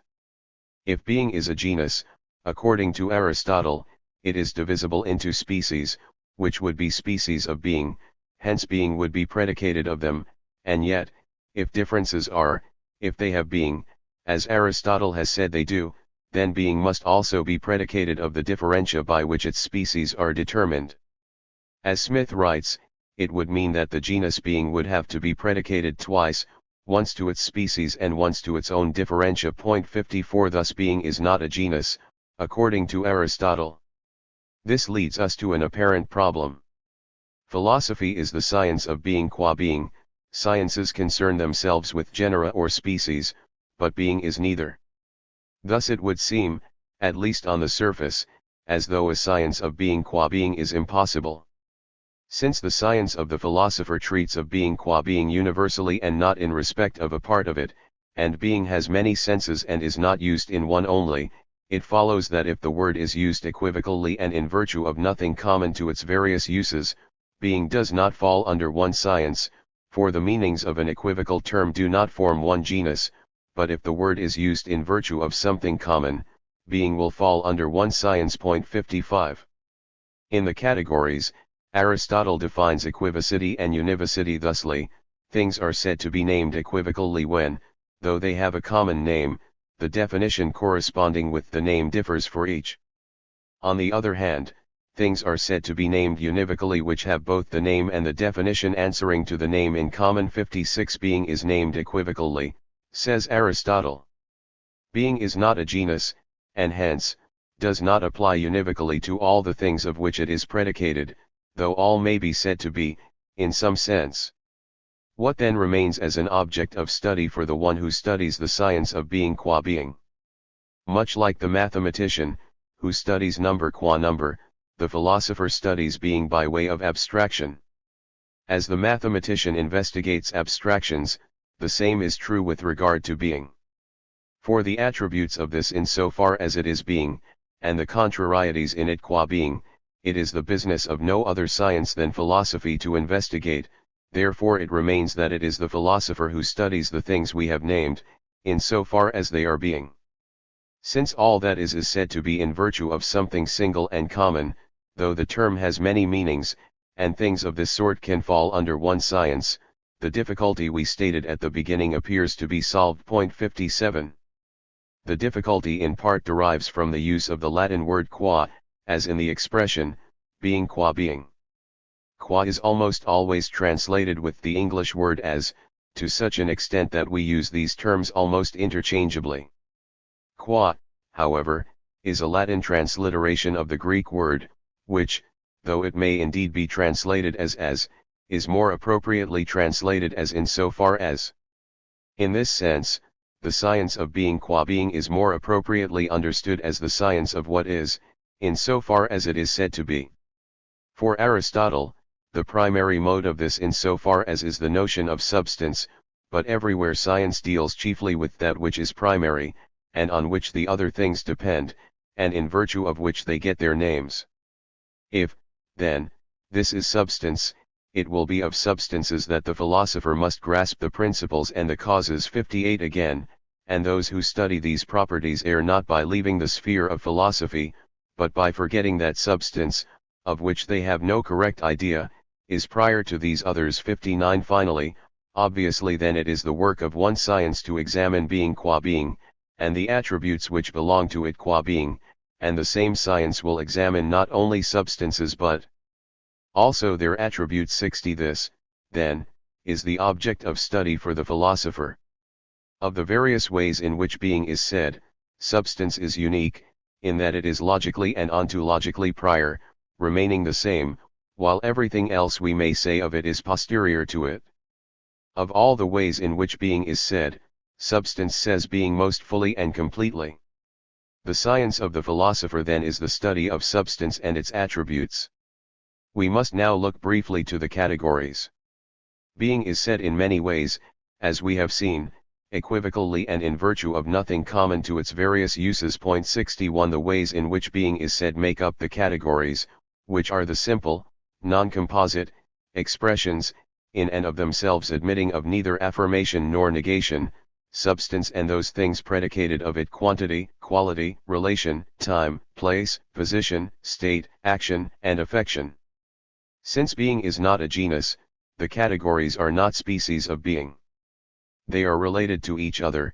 Aristotle thinks, analogically, there are many senses in which a thing may be said to be, but all that is related to one central point, pyro nu, one definite kind of thing, and is not said to be by a mere ambiguity. 62. Take, for example, the term, healthy. We might say, for instance, that the act of walking is healthy, that a salad is healthy, that a portion size is healthy, that a family is healthy, or that this specific man is healthy. Everything that is healthy is related to health. 63. Health is, in this sense, the singular starting point on the basis of which all other things are, to greater and lesser degrees and in different ways, related to health. In the case of being, substance is primary being, and of substance are predicated various qualities and attributes, which themselves are, but they are in an analogical fashion, in that they could not be without the substance that bears them. Thus everything except primary substances is either predicated of primary substances, or is present in them, and if these last did not exist, it would be impossible for anything else to exist. 64. The red of the wagon could not be without the being of the wagon. Thus, as Deleuze notes, analogical being has two senses in Aristotle, a distributive common sense and a hierarchical good sense. 65. This concept of being has no content in itself, only a content in proportion to the formally different terms of which it is predicated. 66. Though philosophy is the science of being qua being, being itself, for Aristotle, only is as an object of study in its proportional distribution in the categories, each of which has an internal relation. 67. To being. Being is hierarchical in that there are greater and lesser degrees to which a thing may be said to be. In this sense, analogical being is a natural bedfellow with the theological impetus, in that it provides a means of speaking and thinking about God that does not flirt with heresy, that is, does not fall into either of these two traps: 1. Believing that a finite mind could ever possess knowledge of an infinite being; 2. Thinking that God's qualities, for example, his love or justice, are to be understood in like fashion to our own. 68. Analogical being easily and naturally allows the scholastics to hierarchize the great chain of being, thus creating a space in language and thought for the ineffable. This is why Deleuze claims analogy has always been a theological vision, not a philosophical one, adapted to the forms of God, the world, and the self. 69. Problems with analogical being. Above, we briefly alluded to three specific problems with Aristotle's ontology. According to Deleuze, it disallows Aristotle a genuine concept of being, of difference, or of the individual. However, this form of distribution commanded by the categories seemed to us to betray the nature of being, as a cardinal and collective concept, and the nature of the distributions themselves, as nomadic rather than sedentary and fixed distributions, as well as the nature of difference, as individuating. Difference. 70. Elsewhere Deleuze writes, what is missed at the two extremities is the collective sense of being être and the play of individuating difference in being atant. 71. Deleuze here identifies two sides or aspects of the concept of being, collective and cardinal, and the two senses are typically distinguished in difference and repetition by way of a lowercase letter b for the collective, and an uppercase letter b for the cardinal. 72. The collective sense of being for Deleuze is something like the totality of what is, all things being divided up within being in the univocity of simple presence, the one, all. 73. While the cardinal sense is the fundamental and constitutive sense of being, the genetic factors that constitute an individual and make it what it is, the engine of the system. This is clearly outlined in the following passage. By contrast, when we say that univocal being is related immediately and essentially to individuating factors, we certainly do not mean by the latter individuals constituted in experience, but that which acts in them as a transcendental principle, as a plastic, anarchic and nomadic principle, contemporaneous with the process of individuation, no less capable of dissolving and destroying individuals than of constituting them temporarily. 74. These individuating factors are what Deleuze means by the cardinal sense of being. Thus, being is essentially and immediately related to being, the whole of what is to the fundamental, constitutive principle of individuation, which is also a principle of dissolution, the most universal to the most particular. Again, if being is above all difference and commencement, being is itself repetition, the recommencement of being. 75. This being is what Deleuze elsewhere calls that which is. 76. He thus attempts an ontology in which the concept of being is both collective, in the sense of that which is, and constitutive, in the sense of the constitutive and individuating factors of that which is. As we saw, however, from Aristotle's own metaphysics, being is not a genus, and it has no content in itself, only a content in proportion to the formally different terms of which it is predicated. 77. Thus his ontology does not allow a genuine concept of being. Secondly, analogical being cannot provide a genuine account of the individual. As we said above, Aristotle's ontology had included some notion of the individual. The primary substance, as we have discussed it, is an effort to think the individual man or horse. 78. However, as demonstrated by the discussion of the four causes in the physics and the outline of the categories in the categories, what constitutes the essence of this individual man, this primary substance, is the contingent and accidental fact that he, and no other, is comprised of this conglomerate of matter. Itself a universal concept, in these and those spatio-temporal relations, bearing these and those qualities, themselves accidental and universal. Such blockages will infect any effort to representationally formulate a concept of the individual, and indeed, Aristotle himself appears to recognize, indeed affirm, this point, for it is by stating the species or the genus that we appropriately define any individual man, and we shall make our definition more exact by stating the former than by stating the latter. All other things that we state, such as that he is white, that he runs, and so on, are irrelevant to the definition. 79. As Deleuze notes, this relation of being to individual provides no ontological account for how this particular man is different from that particular man. It is henceforth inevitable that analogy falls into an unresolvable difficulty. It must essentially relate being to particular existence, but at the same time it cannot say what constitutes their individuality. For it retains in the particular only that which conforms to the general, matter and form. 80. We can compound concepts as much as we like in characterizing a thing, human, female, fair-skinned, tall, brown-haired, etc., but in the end, the individual, though she may indeed be all these things, is also irreducibly different from all these things as well.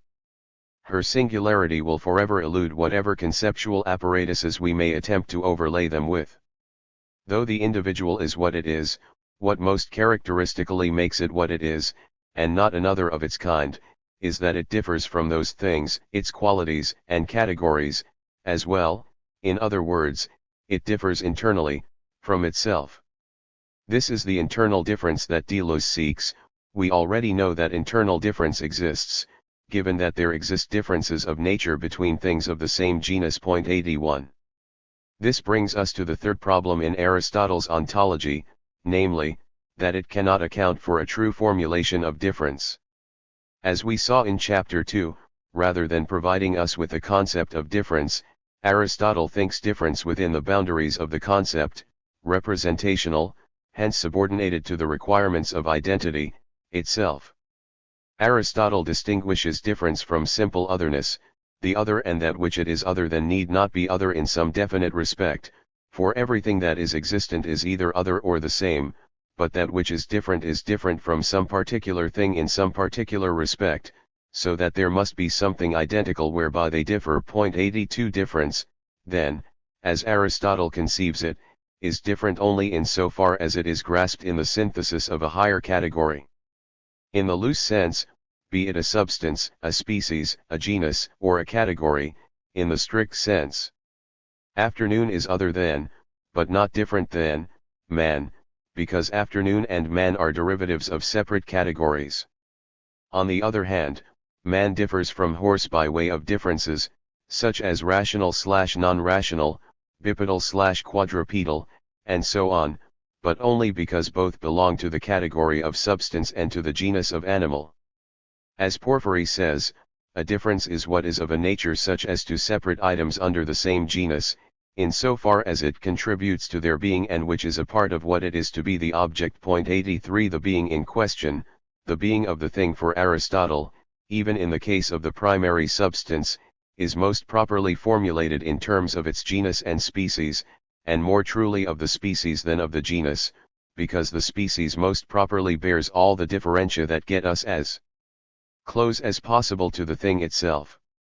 Even if the thing itself is constituted by subtle differences, accidental and or material, that cause it to, in some sense, differ from these categorical determinations, nevertheless, these subtle differences are not part of what make up its essential being. This essential being, however, is determined in advance as according with the requirements of identity and representation. The differentia that constitute the essential being of the thing are therefore differences empirically determined by the faculty of judgment as contrarieties under higher groupings of identity. Put otherwise, specific difference, therefore, in no way represents a universal concept, that is to say, an idea, encompassing all the singularities and turnings of difference, but rather refers to a particular moment in which difference is merely reconciled with the concept in general. 84 It does not provide a differentiator of difference which would relate, in their respective immediacy, the most universal and the most singular. 85 Being and the particular, existent being. It cannot think being in the sense of the whole, nor can it properly think the individual, and these deficiencies derive from its inability to think difference. This third criticism thus unites the previous two. The univocity of being. Analogical being, according to Deleuze, can only ever offer a hierarchical and distributive ontology, one that is theological through and thus one that is incommensurate with the most pressing tasks of ontology. For this reason, ontology must forever dispense with analogical notions of being and affirm the univocity of being. Philosophy merges with ontology, but ontology merges with the univocity of being. 86 And there has only ever been one ontological proposition: being is univocal. 87 That being is univocal does not mean that every being is the same, or equal, but rather that being itself, in both the collective and constitutive senses of the term, is said in a single sense of that of which it is said. That being is univocal entails that we think the whole of that which is, on the basis of the individuating factor, difference, which is the same for all that is, the same in so far as it is in each case the different, thus reconciling the thought of the whole to the thought of the individual. Univocity, however, immediately opens onto a problem, in that it seems, once we abolish fixed, categorical borders within being, we are left with only the pure, undifferentiated abyss. Univocity of being will thus require a reformulation of the concepts of limit, distribution, hierarchy, and the individual. In univocal being, hierarchy and distribution persist, but they are no longer left to the whims of a faculty of judgment, nor are they subject to what maintains the thing under a law. 88 Deleuze distinguishes sedentary from nomadic distributions, and limitational from transgressive hierarchies. With respect to distributions, Deleuze writes, to fill a space, to be distributed within it, is very different from distributing the space. 89 In analogical being, being is said in many ways, and these ways are the categories. Being is distributed in greater and lesser proportional degrees, among the categories which, taken together, are exhaustive. Distribution in this sense assigns limits, fixed and proportional determinations 90 which, once established by the dictates of judgment, are immutable. Nomadic distribution is understood otherwise. In this mode of distribution, being, as difference, is distributed within being, the whole of what is, it fills the space. But it does so in various networks and series, consisting of relations and singularities, which relate to each other in different ways at different times and different intensities, all of which are themselves constituted by the various plays of difference itself. Being is thus distributed, filling the space of that which is, but its distributions are fluid, mobile, and nomadic. Hierarchy persists as well, but in an altogether different sense. In analogical being, the limitations of sedentary distribution in accordance with representational concepts of identity dictate that beings are evaluated and comprehended in terms of their fixed limits, against established principles, whether generic, specific, or moral. In univocal being, these limits and hierarchical principles are jettisoned, but this does not leave us in the undifferentiated abyss, the black nothingness, the indeterminate animal in which everything is dissolved. 91 The only remaining evaluative criteria are variations of intensities and degrees of power.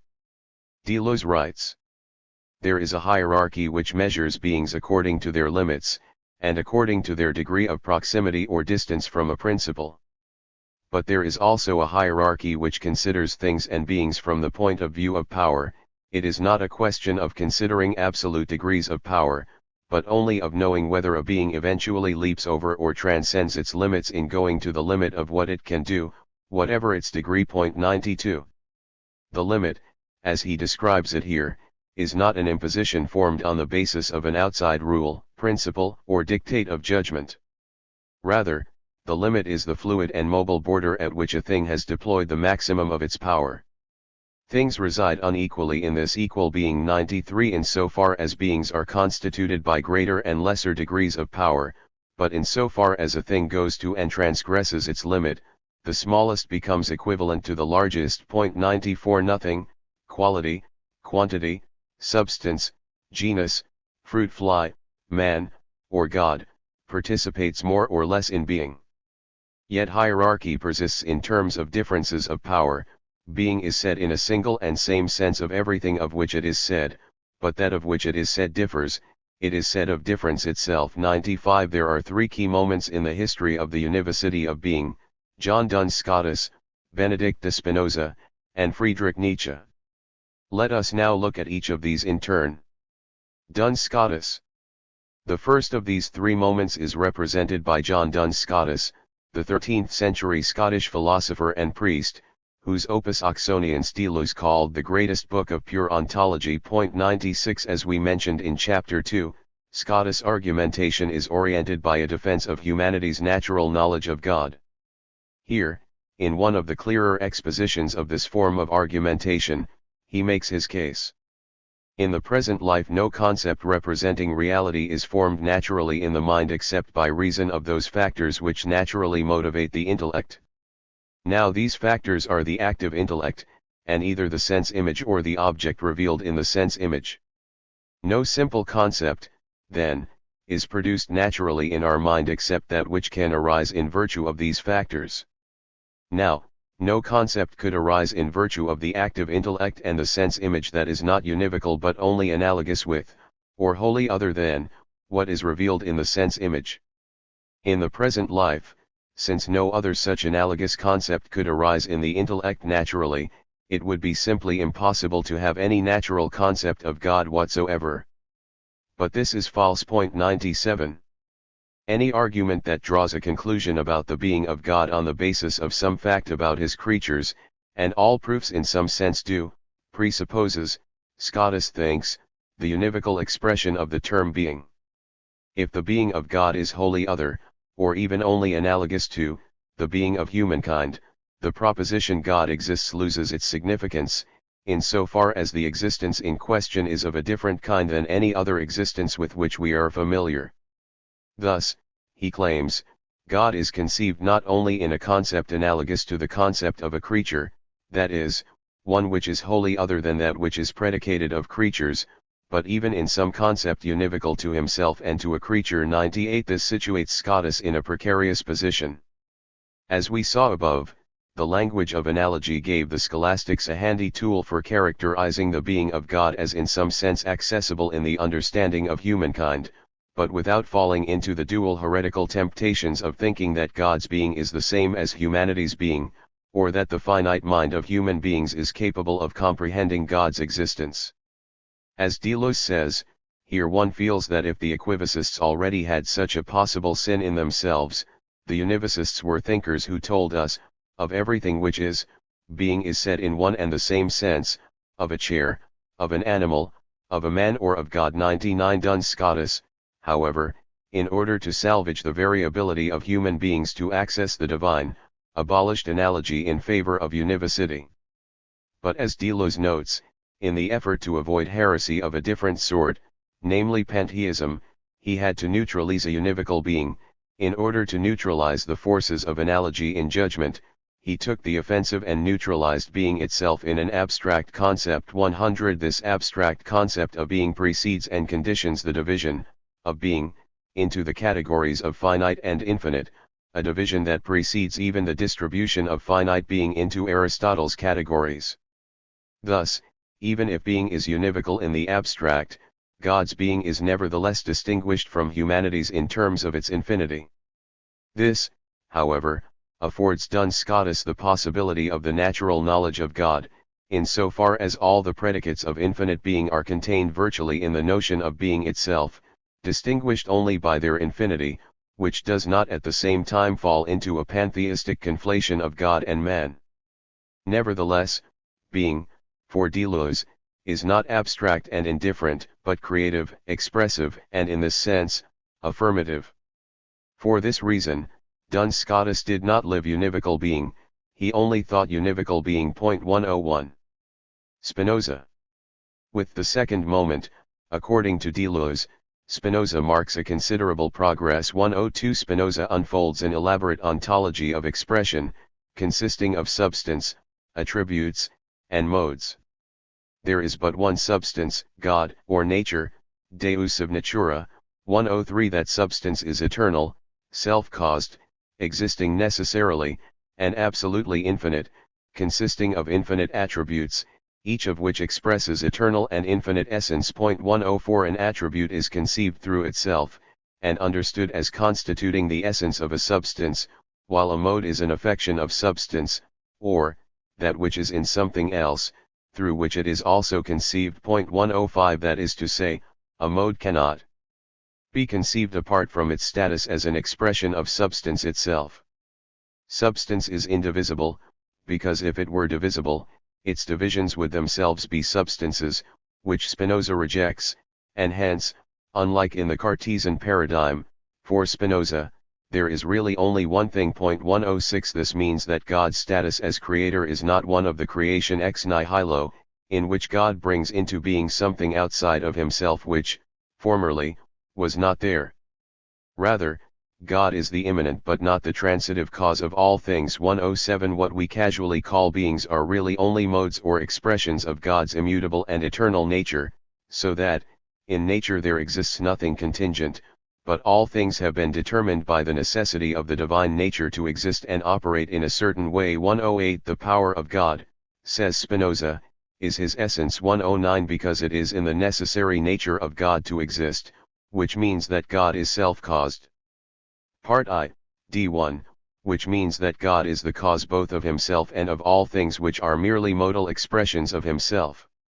Conversely then, the essence of God is power, such that the modal expressions thereof are themselves expressions of distributions of that power. Deleuze writes, here again the reduction of creatures to the status of modes appears as the condition of their essence being a power, that is, of being an irreducible part of God's power. Thus modes are in their essence expressive, they express God's essence, each according to the degree of power that constitutes its essence. 110 The univocal being of Spinoza is not the neutral, indifferent being of Duns Scotus. 111 In that Spinoza thinks being as a pure expression of power, without any sense of negation, and thereby makes it an object of pure affirmation. 112 A step that Duns Scotus was not willing to take.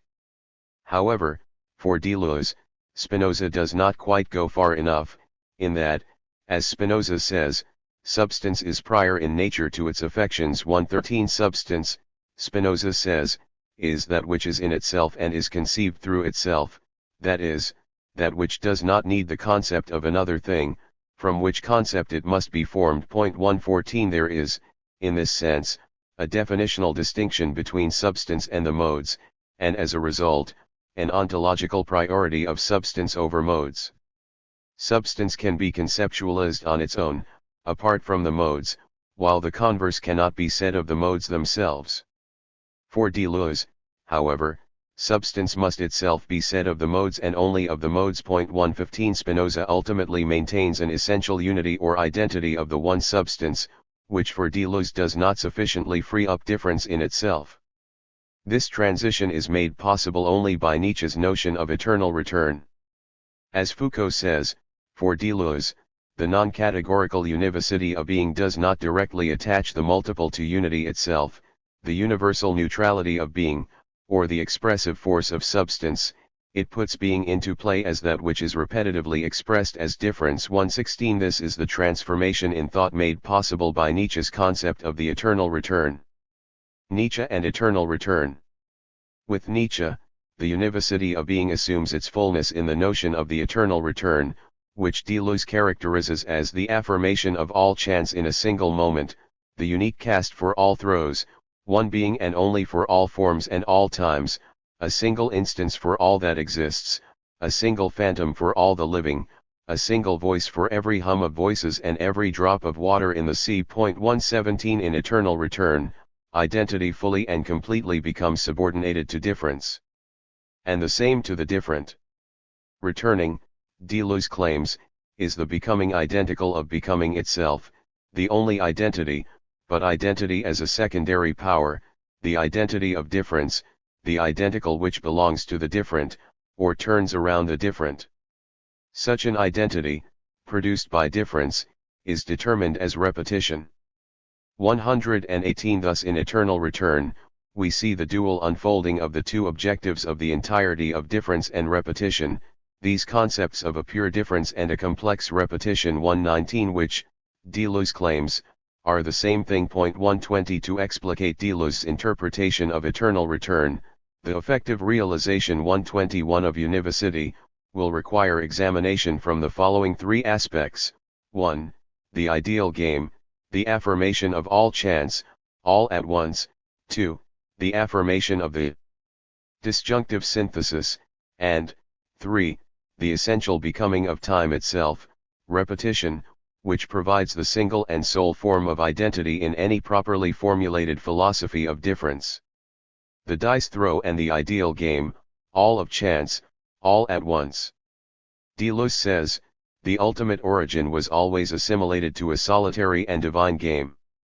There are several ways to play, however, and collective and human games do not resemble the solitary divine game. 122 According to Leibniz, on the game board of being, God plays by specific rules, according with the principle that a skilled player will not use more moves than he must in order to accomplish his goal, yet there is a definite rule by which a maximum number of spaces can be filled in the easiest way. 123 Heraclitus, on the other hand, says, time alpha nu is a game played by a child. Moving pieces on a board, the kingly power is a child. 124 Being is child's play. These two theories of the game will be opposed to one another by Deleuze, the rule-oriented division of chance versus the eternally of ideal play. Eternal return is, in the first sense, the great game of being, or the anarchic rule of the game. In Nietzsche and philosophy, Deleuze calls it the dice throw. 125 In difference and repetition, the divine game. 126 Which is synonymous with the ideal game. 127 Of the logic of sense. In characterizing the ideal game, Deleuze outlines four specific characteristics, counterpoised in every sense against the human game. 1. Whereas in the human game, there is a pre-existing set of inviolable rules governing the progression of play, in the ideal game, each move invents its own rules. 128. 2. In the human game, the rules act to partition and apportion chance, formulating the hypotheses of loss and gain. If X happens, then Y, while in the ideal game, all throws of the dice affirm chance, and endlessly ramify it with each throw. 129. 3. The throws in the human game are really and numerically distinct, each attempting to redeem chance by giving it a fresh start each time, each bringing about a fixed distribution of results. They never affirm the whole of chance, since they assign this or that loss or gain as though it were necessarily tied to a given hypothesis. 130 Whereas in the ideal game, the throws are qualitatively distinct. but are the qualitative forms of a single cast which is ontologically 1.131. And finally, 4. In the human game, the accumulated results of the throws dictate winners and losers, whereas in the ideal game, the innocence of being and of chance reigns, a game without responsibility, without winners and losers, a game wherein being is no longer required to justify itself before a tribunal, no longer a theodicy, but a cosmodicy. 132, where the creative play of being itself serves as its own justification. The heart of the ideal game is actually one of the more perplexing points that Deleuze makes, the distinction between multiple dice throws, coupled with the assertion of a unique cast, which is ontologically 1.133. At first glance, these two principles appear to be in direct opposition to one another, so we must work this out more carefully. When Deleuze talks about the ontologically one unique cast, he means the affirmation of all of chance, as such, all at once. Chance never gets a fresh start or a devoir, as it were. There are no radically disconnected or discrete breaches or ruptures in the whole game of chance, such that the player would ever have or hope for another turn. This singular cast, however, is infinitely and eternally distributed, placed and displaced throughout the whole, in what Deleuze calls the throws. Above we discussed Deleuze's notion of the nomadic distributions of being. That being is distributed nomadically entails that it constitutes varying syntheses, various series, consisting of groups of relations and points. These series relate and diverge from each other at different points, at different times, and at varying degrees of intensity, modifying themselves, forming new series and disbanding old ones, in fluid and ever-changing configurations. The throws are the infinitesimally small pulsations of chance, communication, and differentiation impacting specific series at specific moments in time. Chance is constantly coursing throughout the entirety of the system, and though all of the series are in one way or another connected, a series not in any way in communication with some part of the whole of being would be a transcendent series. The throws are themselves successive and in some sense localized. This is what it means to say that each throw endlessly ramifies chance. To ramify is to disperse, to send branching forth into new directions and along new paths. As chance pulses through the system, it displaces particular series, but does so in such a way that with each pulsation, they are once again opened anew to the governance of chance, new combinations and relations, new displacements and differences.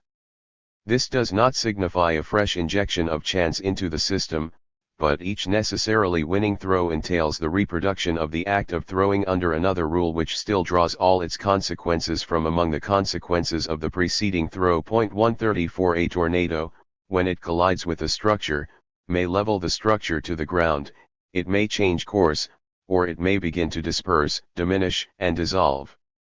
It may, moreover, result in some combination of these outcomes. At each moment along its path, it is subject to a new set of conditions, constitutive, environmental, and oppositional, which it interprets accordingly, and to which it reacts, new conditions which engender new possibilities, but conditions which were always destined to be part of its series and part of its communication. Destiny never consists in step-by-step deterministic relations between presents which succeed one another according to the rule of a represented time. Rather, it implies between successive presents non-localizable connections, actions at a distance, systems of replay, resonance, and echoes, objective chances, signs, signals and roles which transcend spatial locations and temporal successions. 135. From this principle, the rest follow. There are, strictly speaking, no abiding rules in the ideal game. If game is understood in the sense of structured play, then the ideal game is the game of pure play, wherein each move introduces its own new set of rules.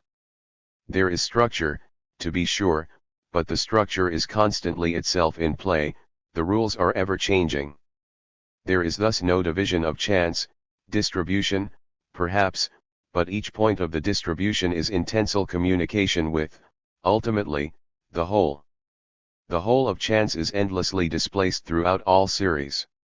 In the human game, the rules come, strictly speaking, from outside the immanent play of the game itself, and they declare what is just and unjust, what is allowed and what is not, what is fair and what is not, and finally, they declare the winner and the loser.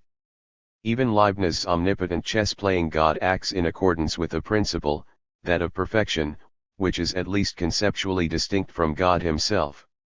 In Deleuze's ideal game, whatever rules there are immanent to the game itself, they are creations of chance and are in constant states of transformation. Thus there is no external standard by which being must be evaluated, or by which one may be said to win and another to lose. Being subject to the rule of chance, no longer demands or requires a justification in accordance with the transcendent notion of the good or the just.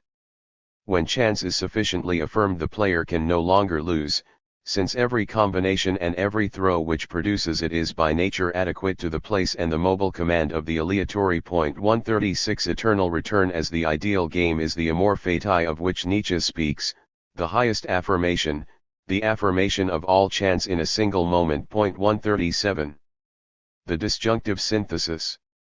The throws impact and impart the disparate series, we said, ramifying chance, communicating it throughout various series at various points. What does it mean, therefore, to affirm the whole of chance, every time, in a single time? This affirmation takes place to the degree that the disparates which emanate from a throw begin to resonate, thereby forming a problem. 138 We must therefore address now the synonymy whereby Deleuze equates the univocity of being as eternal return with the positive use of the disjunctive synthesis, which is the highest affirmation. 139 The disjunctive synthesis, this paradoxical formulation involves the differential communication between two or more divergent series, forming a system.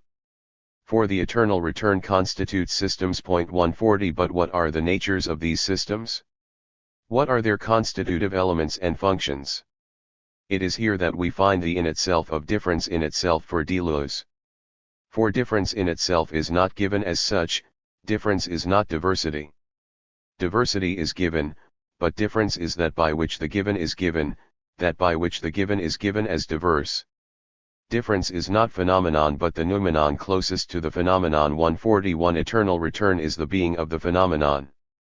Being is eternal return, being is the whole, being is the intensive spatium, and being is problematic. These four proclamations say the same thing. The phenomenon is diversity, not difference, but differences, different things, limits, alliances, oppositions, and so on.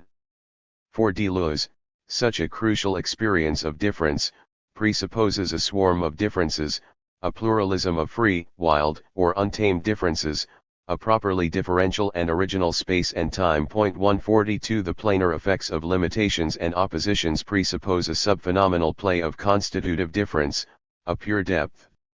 Depth and intensity are the same at the level of being, but the same in so far as this is said of difference. Depth is the intensity of being, or vice versa. 143 It is subphenomenal, hence imperceptible. But its imperceptibility is not an accidental feature, a result of its being too small, but rather, it is simultaneously the imperceptible and that which can only be sensed. 144 In so far as it is the being of the sensible, it is not, strictly speaking, sensible. It is, nevertheless, that on the basis of which the sensible is sensible, and hence, it defines the proper limits of sensibility. 145 And is, in this sense, that which can only be sensed. The spatium is space as a whole. 146 But space understood only in terms of its intensive character, that pre-exists every quality and every extension. 147 The spatium is not an extension but a pure implex. 148 A depth, folded inward upon itself, which is not first extended in any sense, an inward fold without a primary or originary length or width. It is the virtual continuum. 149 In which difference, singularities, series, and systems relate and interact. A system, Deleuze says, must be constituted on the basis of two or more series, each series being defined by the differences between the terms that compose it. 150 A series contains terms, but those terms are thought only by the relations that constitute and engender them, Each of these series is constituted by terms which exist only through the relations they maintain with one another. 151 The series is thus essentially constituted by its differences. Its elements are its differences, and these are intensities, the peculiarity of intensities being to be constituted by a difference which itself refers to other differences. 152 We can think of these intensities as Deleuze's differential elements, or elemental differences. Intensities are implicated multiplicities, implexes, made up of relations between asymmetrical elements. 153 Understood according to three characteristics.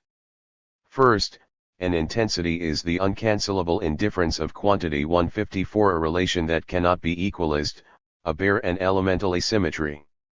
Secondly, inasmuch as it is positively characterized by its essential asymmetry, this means that it is constructed on at least two series, one superior and one inferior, with each series referring in turn to other implicated series.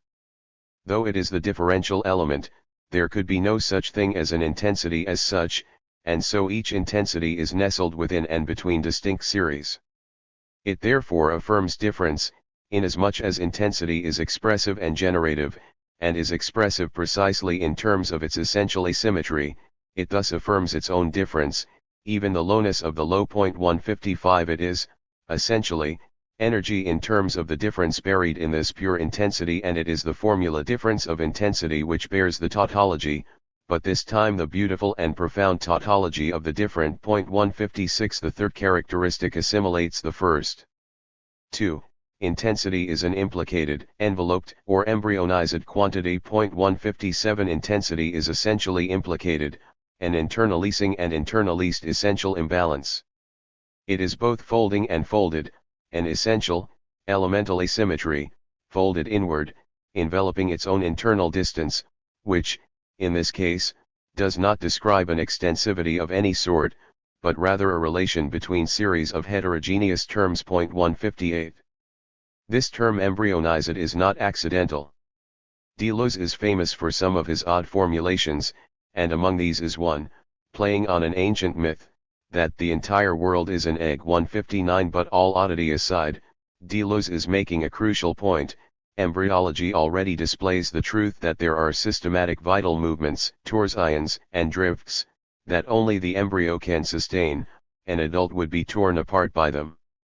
There are movements for which one can only be a patient, but the patient in turn can only be a larva. 160 And embryology shows that the division of an egg into parts is secondary in relation to more significant morphogenetic movements, the augmentation of free surfaces, stretching of cellular layers, invagination by folding, regional displacement of groups. 161 An intensity is an embryonic quantity in that its own internal resonance, which is constitutive of higher levels of synthesis and actualization, pulsates in a pure speed and time that would devastate a constituted being.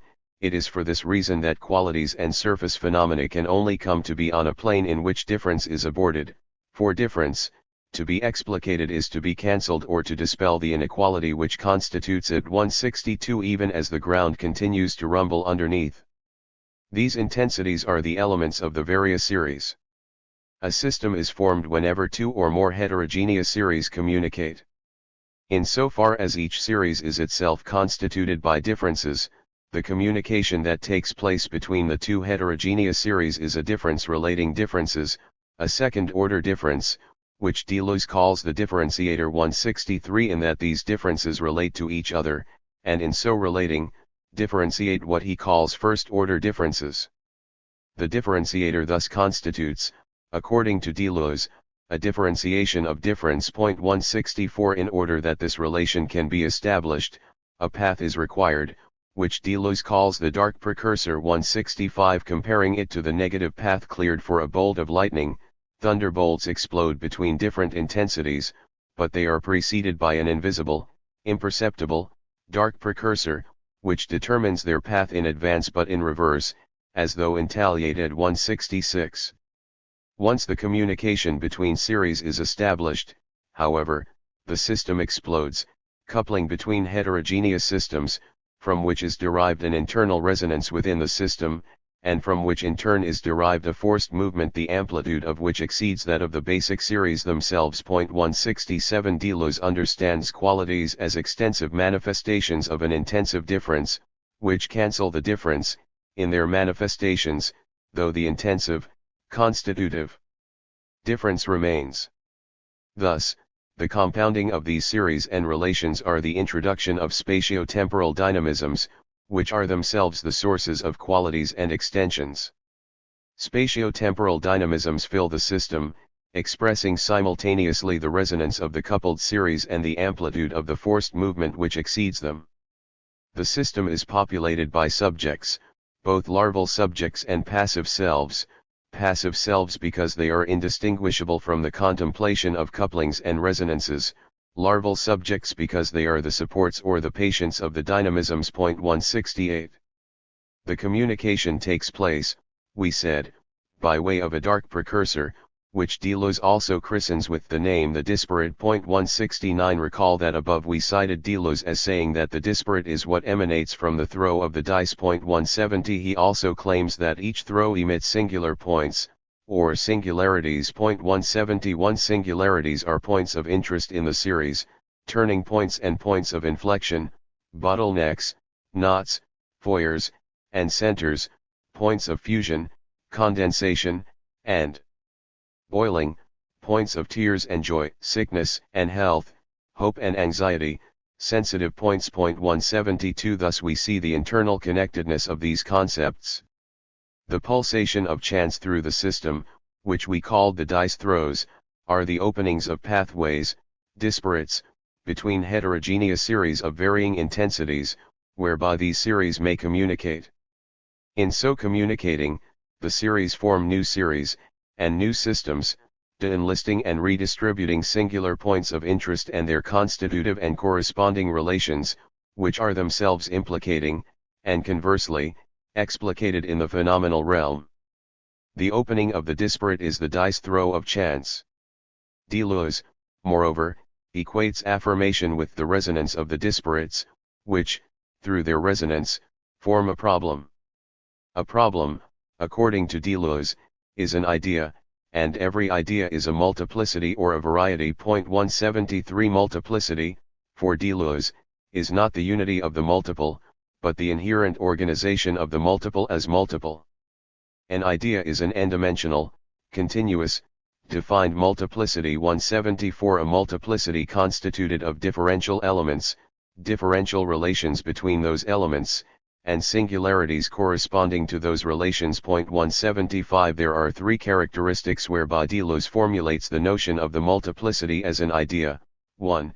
The elements of the idea are virtual, not actual, and hence neither conceptually determinable nor phenomenally sensible.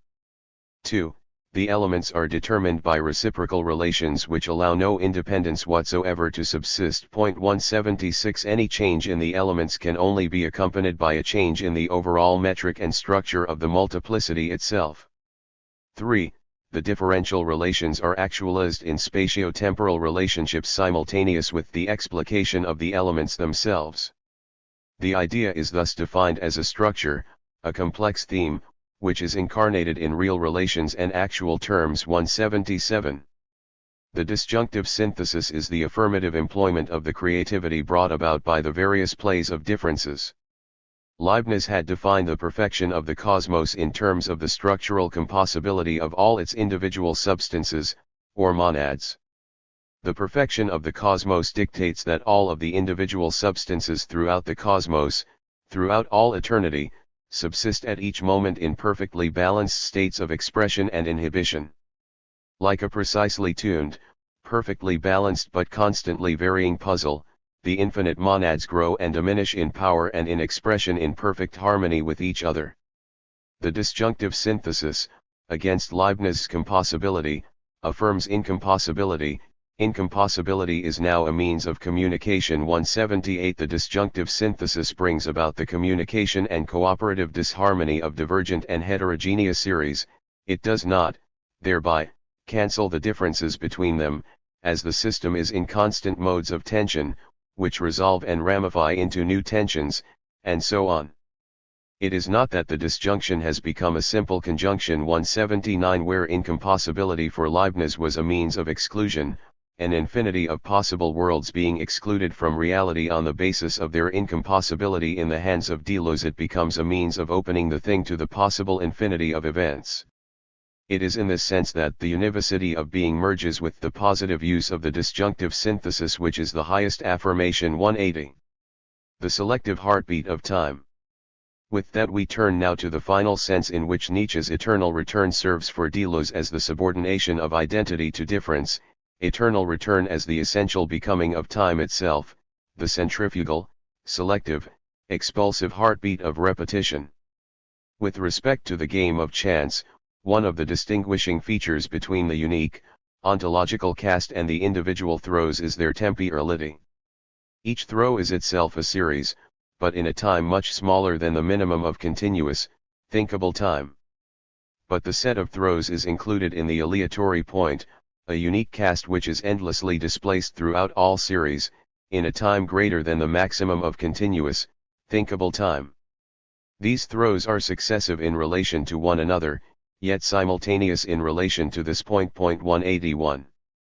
It is thus clear that the affirmation of all of chance all at once and the disjunctive synthesis require a rethinking of the very being of time itself, which is the third sense of eternal return.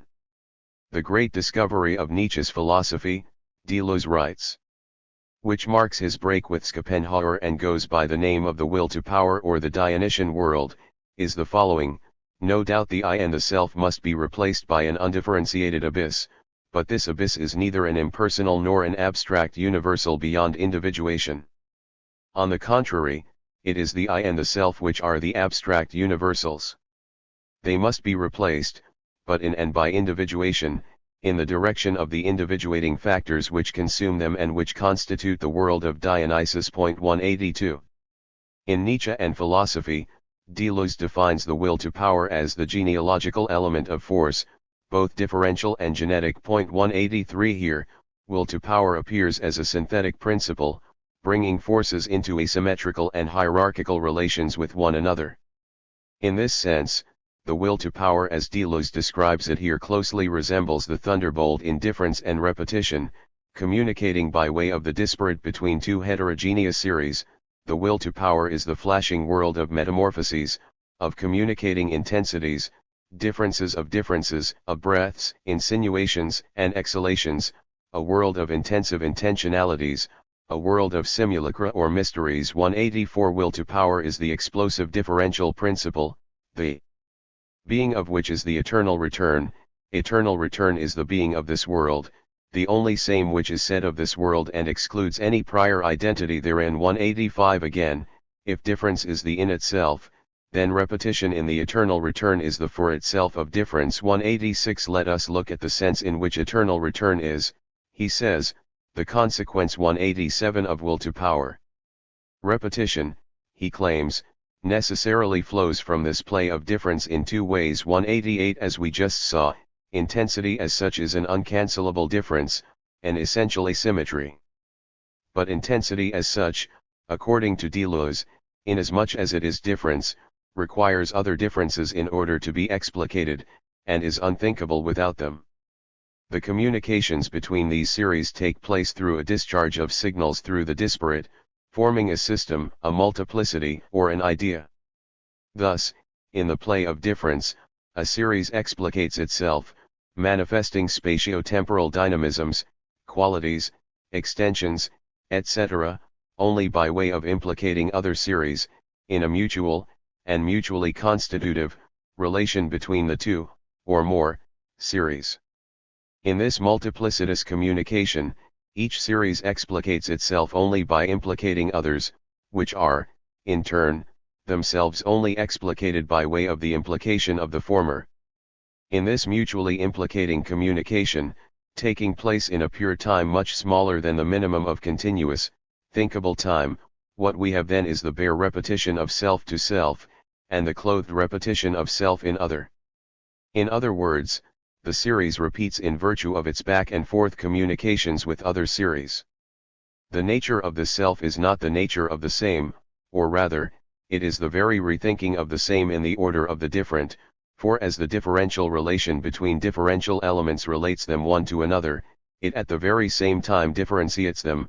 The constitutive relations comprising the system cannot but change the elements that they relate, and vice versa. The same is now rethought as a same which is itself different. In a second sense, the simulacra, which Deleuze here defines as systems in which different relates to different by means of difference itself, also return, in the same sense as the former. The dice throws, recall, are not numerically, but merely formally distinct from one another, which means that all the outcomes are included in the number of each throw according to the relations between implicated and implicator just referred to, each returning in the others in accordance with the formal distinction of throws, but also always returning to itself in accordance with the unity of the play of difference. 189 Chance is redistributed endlessly, not by way of a fresh start, but rather each redistribution provides the conditions for new encounters, where new negotiations will occur, and from which new redistributions will arise. Thus, though chance reigns, it is not in the form of radically discrete moments of chance, but as one cast, endlessly dispersed, dislocated, and displaced. Just as series communicate with series, constituting systems, those differential systems communicate with each other, returning to self, and from self to other, altering self and other in the same differential movement. Moreover, the eternal return in this third sense is selective, tending toward the becoming active of reactive forces. In Chapter 4, we analyzed the Nietzschean mechanism whereby reactive forces come to dominate active forces, and reactive types come to dominate active types. The thought of the eternal return transmutes reactive forces, by repeating in the name of a primary affirmation the negativity associated with them, turning the will to negation against itself. Only the eternal return can complete nihilism because it makes negation a negation of reactive forces themselves. By and in the eternal return nihilism no longer expresses itself as the conservation and victory of the weak, but as their destruction, their self-destruction. 190 This is what, in difference and repetition, Deleuze characterizes as a no which results from affirmation. 191 In this way, reactive forces are themselves denied and led to nothingness. 192 We must, however, be absolutely clear about the distinction between this Nietzschean Deleuzian negation of the negative, as opposed to that of Hegel. In Hegel, the primary motor of the system is itself the tremendous power of the negative. 193 Affirmation then, according to Deleuze, is but a secondary epiphenomenon, constituted only by way of a movement of double negation. This, for Deleuze, is but a phantom of affirmation. 194 Taking up within itself and maintaining in a negative and oppositional, homeostatic relation all that it has already denied, this kind of affirming is nothing but bearing, taking upon oneself, acquiescing in the real as it is, taking reality as it is upon oneself. 195 With the notion of eternal return, the motor is changed. 196 And in place of the negative, the primary motor is affirmation itself. The notion of eternal return constitutes a repetition of that affirmation, which at the same time affirms also the negative, amounting to a repetition of the negative, but in the service of that primary affirmation. In and through the eternal return, negation as a quality of the will to power transmutes itself into affirmation, it becomes an affirmation of negation itself, it becomes a power of affirming, an affirmative power. 197 The repetition of the affirmation amounts to a double affirmation. 198 While the affirmative repetition of the negative amounts to the abolition or the transmutation. 199 Of the negative. It is the difference between Hegel's phantom of affirmation that results from the negation of the negation 200 and Nietzsche's negative of the negative that results from primary affirmation when reactive forces bubble to the surface. It is the difference between Hegel's positivity of the negative and Nietzsche's negativity of the positive. 201 The source of Nietzsche's critical and destructive powers. 202 And the source of Deleuze and Guattari's destroy. 203 As Deleuze writes, Zarathustra opposes pure affirmation to the buffoon. Affirmation is necessary and sufficient to create two negations. Two negations form part of the powers of affirming which are modes of being of affirmation as such. 204 Eternal return thus constitutes the only same of the different, the being of the becoming, the Parmenidean stamp upon the Heraclitean world. The eternal return is itself the identical, the similar, and the equal, but it presupposes nothing of itself in that of which it is said. It is said of that which has no identity, no resemblance, and no equality. It is the identical which is said of the different, the resemblance which is said of the pure disparate, the equal which is said only of the unequal, and the proximity which is said of all distances. 205. It is the pure and empty form of time, the ceaseless unfolding of the future, which perpetually displaces and reconstitutes identities, dissolves and reformulates selves, and consumes past and present as mere dimensions of its eternal synthesis. It constitutes the only same of that which becomes 206 and has an essential relation with the future, because the future is the deployment and explication of the multiple, of the different and of the fortuitous, for themselves and for all times. 207 It is selective, abolishing that which would find itself most resistant to the sense of the eternal return, namely, the negative, and the identical, the not, and any presumption to presence. The eternal return has no other sense but this, the absence of any assignable origin, in other words, the assignation of difference as the origin, which then relates different to different in order to make it, or them, return as such. 208 It is the being of being and the being of difference, which abolishes all notions of identity and presence, and is itself the only pure presence. Conclusion. To conclude our discussion of Deleuze's notion of difference in itself, we return to our point of departure, namely, Nietzsche and the reversal of Platonism. Deleuze understands Platonism as the oppressive subordination of the simulacra beneath the hierarchy of model and icon. So to reverse Platonism means to make the simulacra rise and to affirm their rights among icons and copies. 209 To think the simulacrum, not as a degraded copy, but rather on its own, positive terms, on the basis of its essential, internal dissimilarity, its internal difference, which we revealed most fully in the three aspects of the eternal return for Deleuze. Between the eternal return and the simulacrum, there is such a profound link that the one cannot be understood except through the other. Only the divergent series, in so far as they are divergent, return, that is, each series in so far as it displaces its difference along with all the others, and all series in so far as they complicate their difference within the chaos which is without beginning or end. The circle of the eternal return is a circle which is always eccentric in relation to an always decentered center. 210. For Deleuze, Nietzsche reverses Platonism, formulating a thought of difference in itself, the fullest possible expression of the univocity of being, in the form of eternal return. It is the eternal return itself, or, as we have seen in the case of the ideal game, the affirmation of all chance in a single moment, the unique cast for all throws, one being and only for all forms and all times, a single instance for all that exists, a single phantom for all the living, a single voice for every hum of voices and every drop of water in the sea. 211. In Chapter 8, we shall look more directly at the ways in which Deleuze and Derrida engage with Heidegger's influential reading of Nietzsche. While Deleuze agrees with Heidegger's basic assessment that Nietzsche is formulating an ontology, Deleuze rejects that this in any way commits him to the three claims, and errors, that Heidegger diagnoses. That Nietzsche offers an ontology does not indicate a substantiality or essence to the notion of will to power, and hence, the other two Heideggerian charges do not hold either. For Derrida, on the contrary, if it were in fact the case that Nietzsche were formulating an ontology, as Heidegger suspects, and Deleuze agrees, then he would indeed fall prey to the Heideggerian criticisms. On this Derrida is unequivocal. However, against both Heidegger and Deleuze, Derrida argues that Nietzsche is not formulating an ontology at all, but rather, a reconceptualization of the notion of the sign, liberated from any pretense to truth or presence. Sense, Derrida argues, is always produced, by way of the oppositional play of force that creates signifying spaces or intervals whereby meanings coalesce. For Deleuze, difference is not oppositional. Chapter 8. Derrida, Deleuze, and Difference. We are now in a position to contrast the differing views of difference as conceived by Derrida and Deleuze.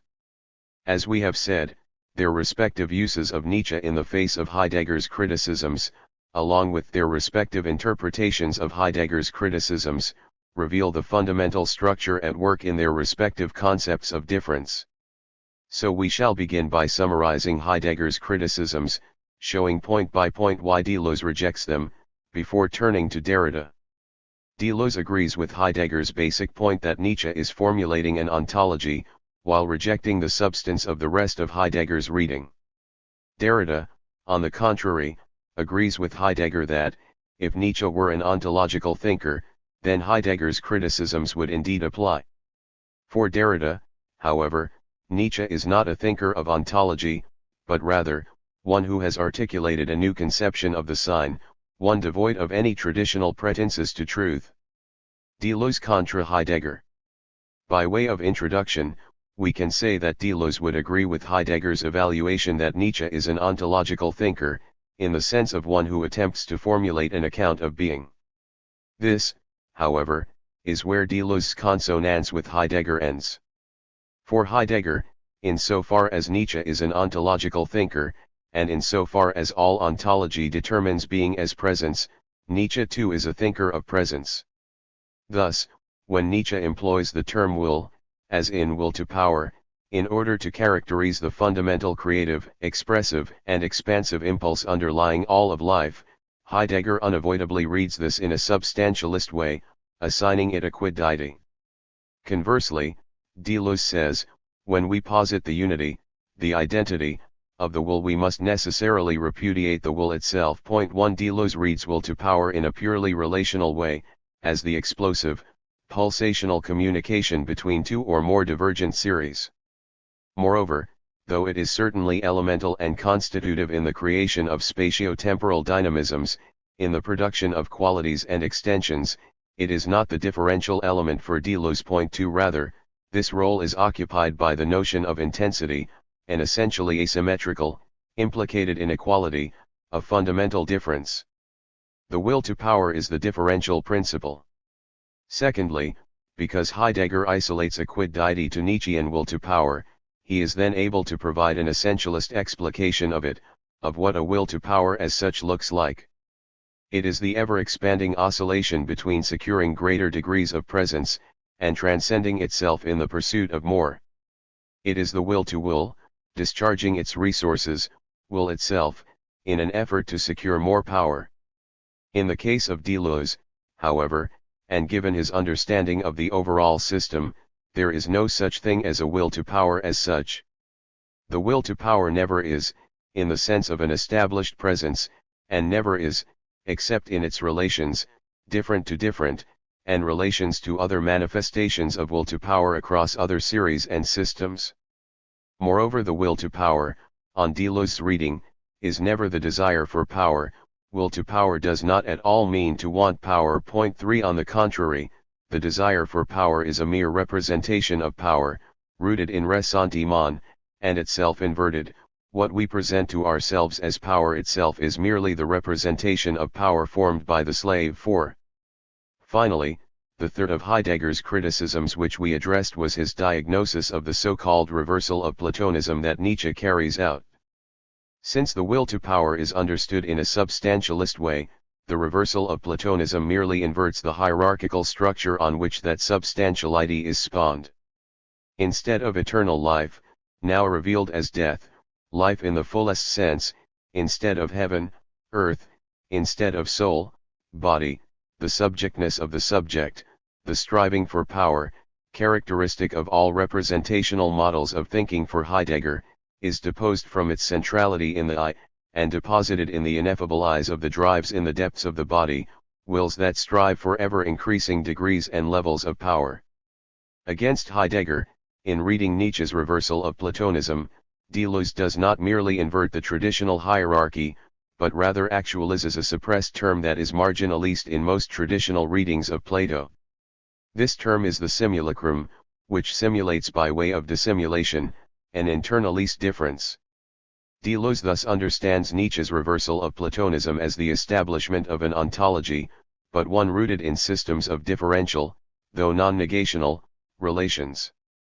Derrida contra Heidegger, implications of difference. Like Deleuze, Derrida rejects Heidegger's reading of Nietzsche, but unlike Deleuze, he also paradoxically accepts it in its entirety. If Nietzsche is formulating an ontology, Derrida claims, then Heidegger's criticisms hold up. However, Nietzsche is not attempting an ontology, as any ontology will attempt to formulate a logos or a sense of being, whereas Nietzsche's project in its entirety is dedicated to the demonstration that sense is always produced. Derrida thus proposes that we give Nietzsche up to Heidegger's reading, following it through the moment when Heidegger's reversal occurs, but in following this inversion, we note the gestures and the spaces that made the structure possible in the first place. Nietzsche, we saw, has written what he has written 5 in Derrida's sense of originary writing attentive to the production of sense. Sense is always produced, there is no originary sense toward which our discourse endeavors, and for this reason, Heidegger's reading is rejected. Derrida understands Nietzsche's project as one reformulating the conception of the sign. The Nietzschean sign is absent of any presupposition to truth or being, open to opposition, slippage, and contradiction.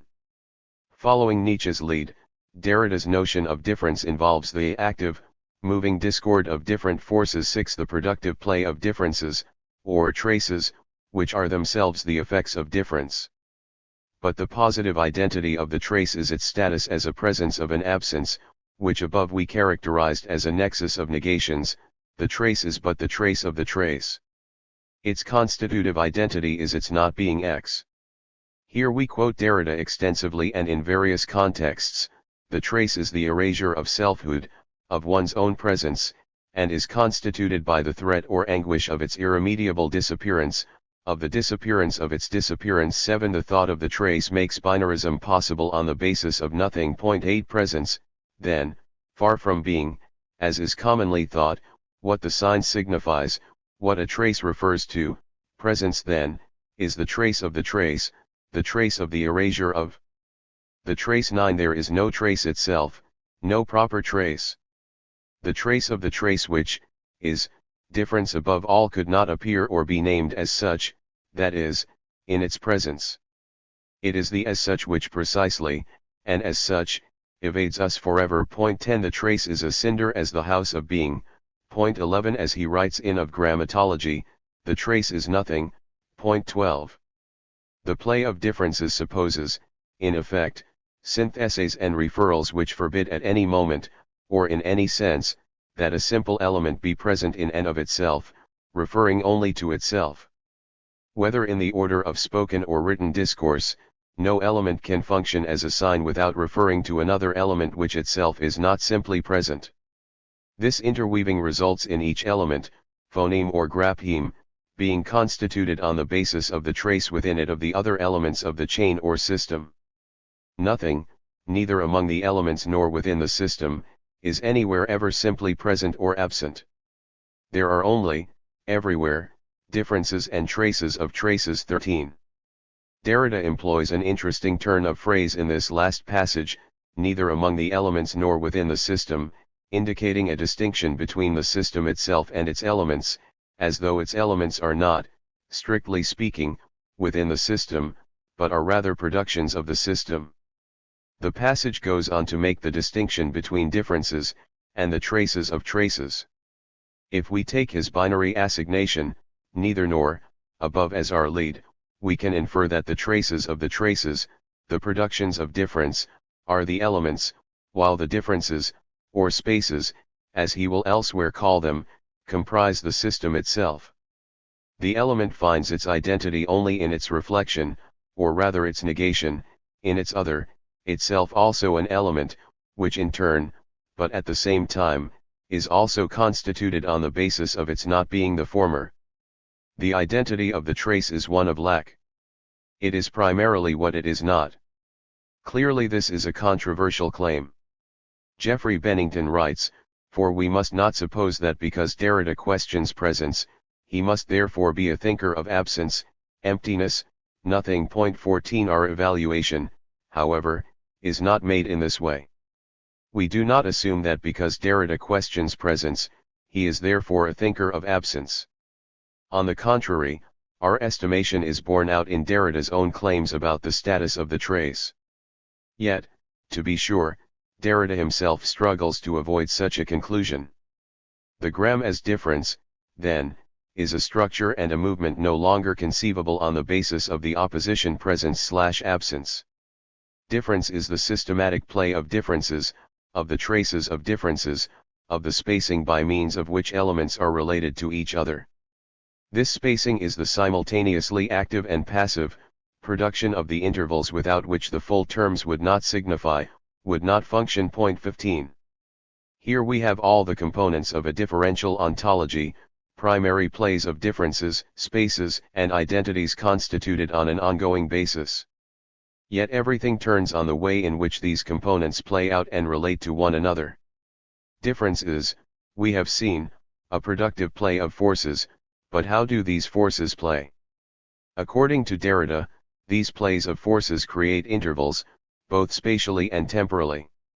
It is because of difference that the movement of signification is possible only if each so-called present element, each element appearing on the scene of presence, is related to something other than itself, thereby keeping within itself the mark of the past element, and already letting itself be vitiated by the mark of its relation to the future element, this trace being related no less to what is called the future than to what is called the past, and constituting what is called the present. By means of this very relation to what it is not, what it absolutely is not even a past or a future as a modified present. An interval must separate the present from what it is not in order for the present to be itself. In constituting itself, in dividing itself dynamically, this interval is what might be called spacing, the becoming space of time or the becoming time of space, temporization. Point 16. These forces play, Derrida suggests, by pressing outwardly against each other, in opposing directions, creating intervals. It is the act of interval creation which spawns the elemental terms of the system, which subsequently, in so far as still related each to the other, find their truest significance in their respective, reflected others. We can imagine an undifferentiated chaotic mass of signifying materiality, and imagine a duality of forces, bursting outward each against the other, each then is agent and recipient of activity, active and passive, pressing a portion of the signifying materiality into a condensation or crystallization of meaning. This oppositional play of forces thus constitutes the terms, and in its oppositional play, maintains the terms in their semblance of presence, since this conflictuality of difference can never be totally resolved. Point 17. The identity of each of its terms, its traces, is understood only through the hauntings of the absent traces that it marks.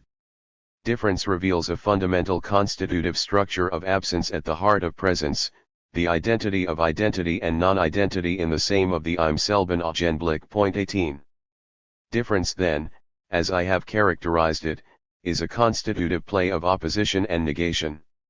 It is unthinkable and uncharacterizable without reference to its constituted elements, which are the traces. The traces, as we said, mark the spacing of a polar opposition, displaying the dual and irreducible complicity between the two ostensibly opposed terms, thereby revealing the differential play of oppositional forces that gave rise to them. Hegelianism without reserve, this insistent intensification of the play of difference, that the project of deconstruction enlists, is the intensification of these oppositions, the unapologetic opening of negation, the endless dissemination of oppositions, for the purpose of thinking the space in between, for the purpose of pointing toward the unamiable 19 with an eye toward a thought hitherto unthought and unthinkable. Derrida contra Deleuze. In this way, the differences between Derrida and Deleuze become manifest. Difference in itself, for Deleuze, is primarily and fundamentally relational, all the way down. The elements in Deleuze's system, as we saw, are not elemental in the sense of atomic, constituent components. The elements are themselves enfolded, implicated differences, imbalances, intensities. They are themselves constituted on an ongoing basis in terms of their relations to other elements, and there is no part of the system that escapes the play of relationality. In their specific relations, the elements reverberate in communication from self to other and back to self, and in so doing, this reciprocal communication cannot but displace once again the dice throw of chance in the system, dispelling the identical with each pulsation. Each element, and the relations relating them, are in constant transformation. More importantly, at the level at which we stayed in our analysis, the ontological level of Deleuze's account, we never encountered the oppositional or the negative. We saw flashes, bursts, intensities, and forces, but no conflictuality. Unlike Derrida's trace, it is not correct to say that Deleuze's element, the intensity, is constituted as merely the trace of what it is not. The element is what it is, an essentially uncancelable inequality, and hence the intensity is, strictly speaking, indifferent to the other elements in the system. Its being is not defined solely by the absence of its related terms, rather, the nexus of relations in which Deleuze's elements inhere continues to reconfigure the relative identities of the intensities. Though an intensity is never found in isolation, essentially so, nevertheless its being, as intensity, is comprehended without necessarily referring to its other, unlike Derrida's trace, which is only ever a trace of absent traces.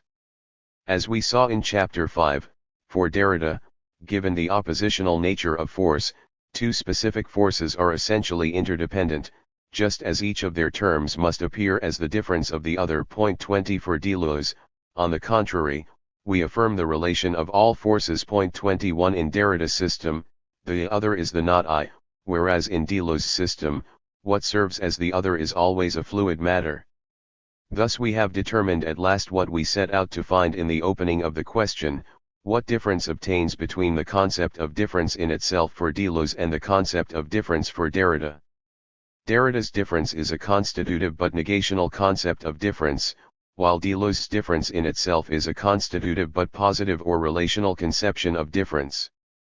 In so highlighting their differences, we can thus point to the ways in which they would critique each other. Deleuze, as we have seen from Chapter 4 on, understands the negative as an inverted image of difference. It is not difference in itself, but difference seen from the perspective of the one who is resentful against life. Less profound than difference in itself, inasmuch as it is only made possible by difference in itself, negation is ultimately a subordination of difference to the presuppositions of identity and representation, in that it assumes a priori of this against which difference is determined, even if this is itself understood only as an absence. The situation is in no way improved if, rather than making the negation primary, we make it secondary, as the result of an oppositional play of forces, and this for the same reasons. Opposition is predicated upon the interaction of two or more identities. In order to say that forces oppose one another, we must first presuppose an identity to the forces themselves, so that they may relate to each other in an oppositional way. Pure relationality presupposes no identity, but if the fundamental and constitutive principle is one of opposition, then there is already identity in the conditions. Though he does not cite Derrida in this passage, Deleuze speaks with respect to this very issue. It is a question of knowing whether it is enough to pluralize opposition or to overdetermine contradiction and to distribute them among different figures which, despite everything, still preserve the form of the negative. It seems to us that pluralism is a more enticing and dangerous thought. Fragmentation implies overturning. The discovery in any domain of a plurality of coexisting oppositions is inseparable from a more profound discovery, that of difference, which denounces the negative and opposition itself as no more than appearances in relation to the problematic field of a problematic multiplicity. 22. On Deleuze's account, it is almost as if Derrida discovered the phenomenal secret, the pluralism of constitutive oppositions, but was unable to make the final turn that abolished the opposition and cast out the negative from his concept of difference. Derrida, on the other hand, would more than likely concede that difference is characterized by a negative moment. After all, the very name of his project is itself a negative. Deconstruction is by its very appellation an undoing, an unfolding of the absence at the founding moment of presence. Derrida would no doubt reject any presuppositions to any notion of a pure concept, inasmuch as any concept we take up, such as concept, multiplicity, being, idea, eternal return, will to power, self, subject, difference, virtuality, etc., precedes our use of it, and is necessarily contaminated by a content that, whether we ask for it or not, it brings with it. Moreover, to invoke any presumed purity of a concept, for Derrida, will involve the necessary negation of its opposing term.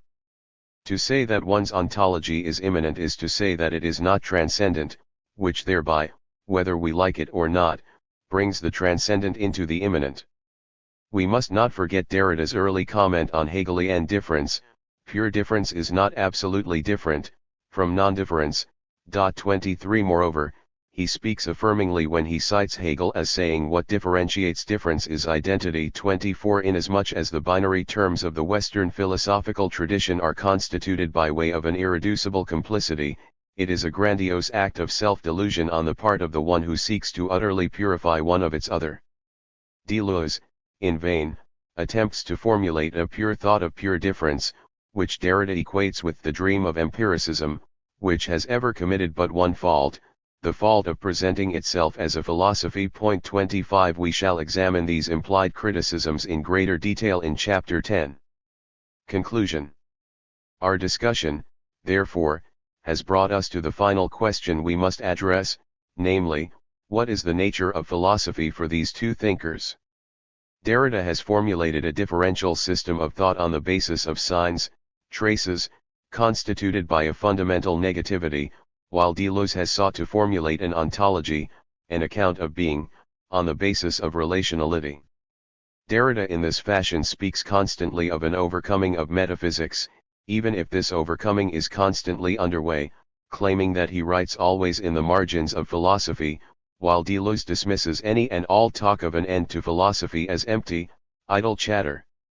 What then is the nature of our task, and what is it that these two thinkers are doing? That is the question we shall examine in Chapter 9. Part 4. Implications and Conclusions.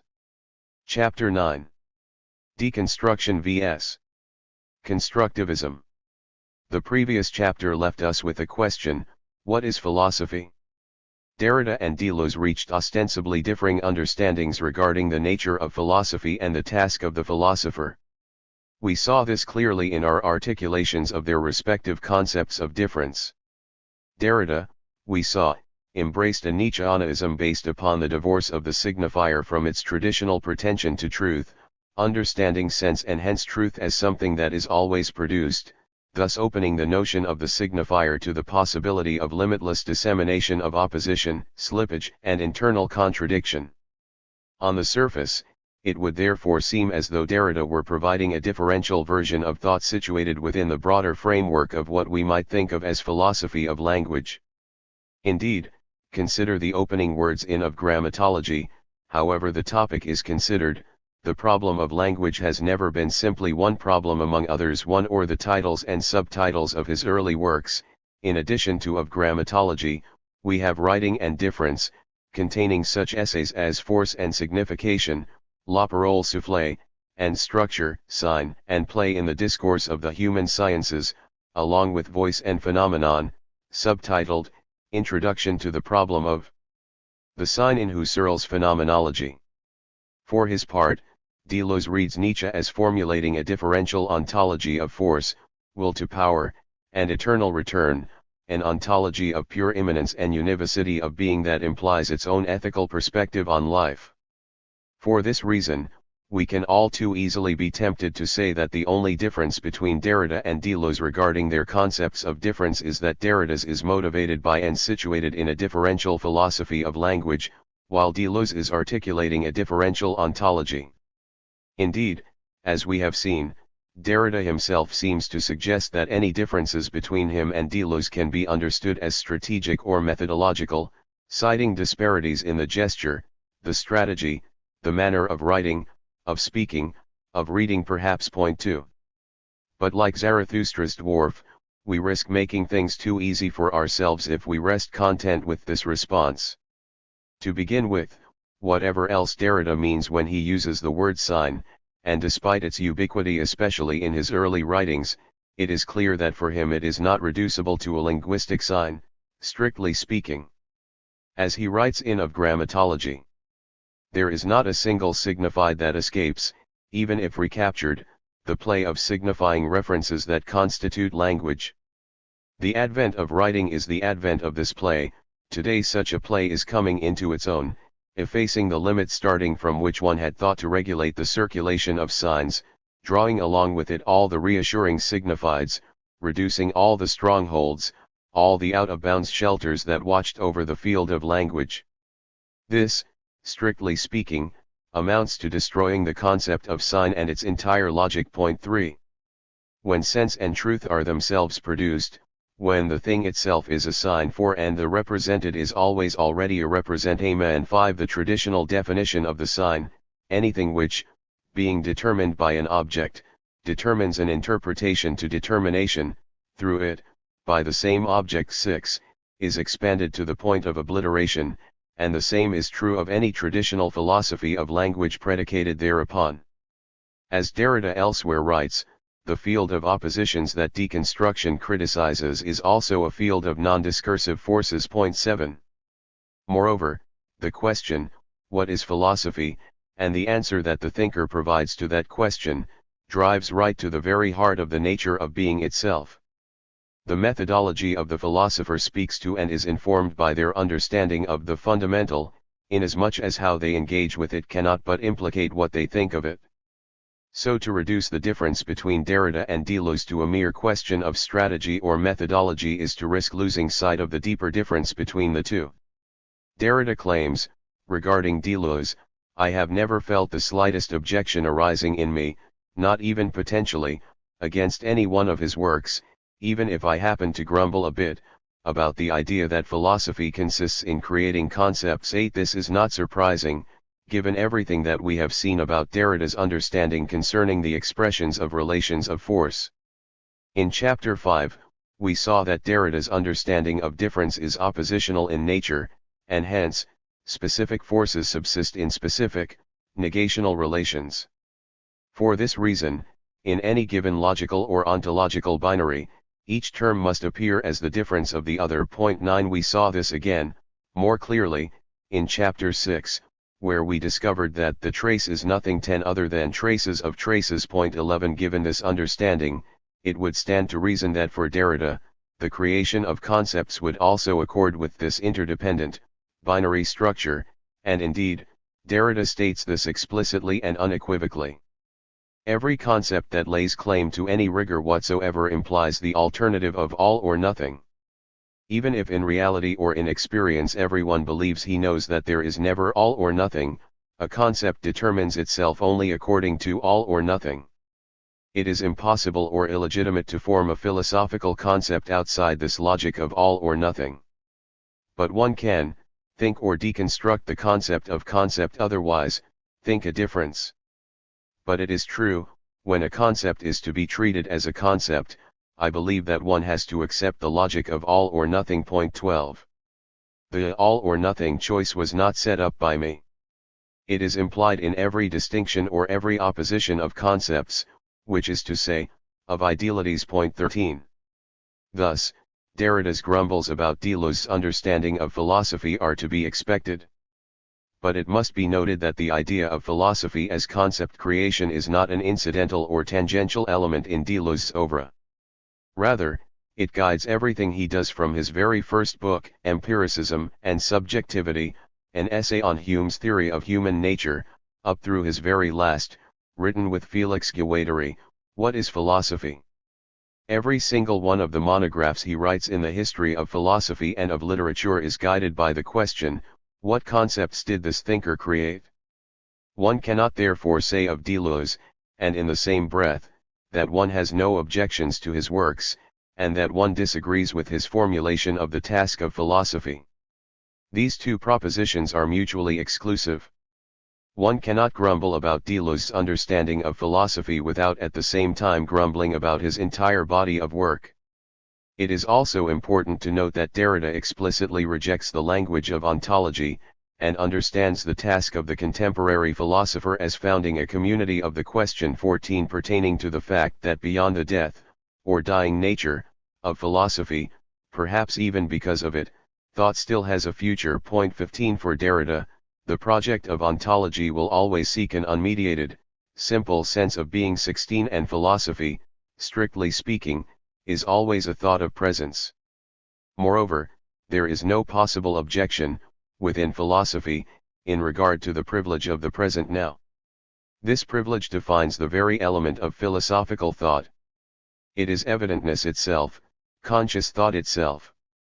We cannot raise suspicions about it without beginning to enucleate consciousness itself from an elsewhere of philosophy which takes away from discourse all possible security and every possible foundation. And it is really around the privilege of the actual present, of the now, that, in the last analysis, this debate, which resembles no other, is played out between philosophy, which is always a philosophy of presence, and a thought of non-presence, which is not inevitably its opposite nor necessarily a meditation on negative absence. Point 17.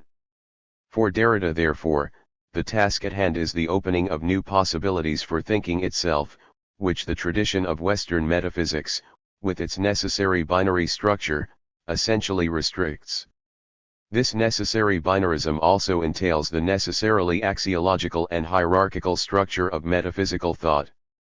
This too, Derrida states explicitly. The enterprise of returning strategically, ideally, to an origin or to a priority held to be simple, intact, normal, pure, standard, self-identical, in order then to think in terms of derivation, complication, deterioration, accident, etc.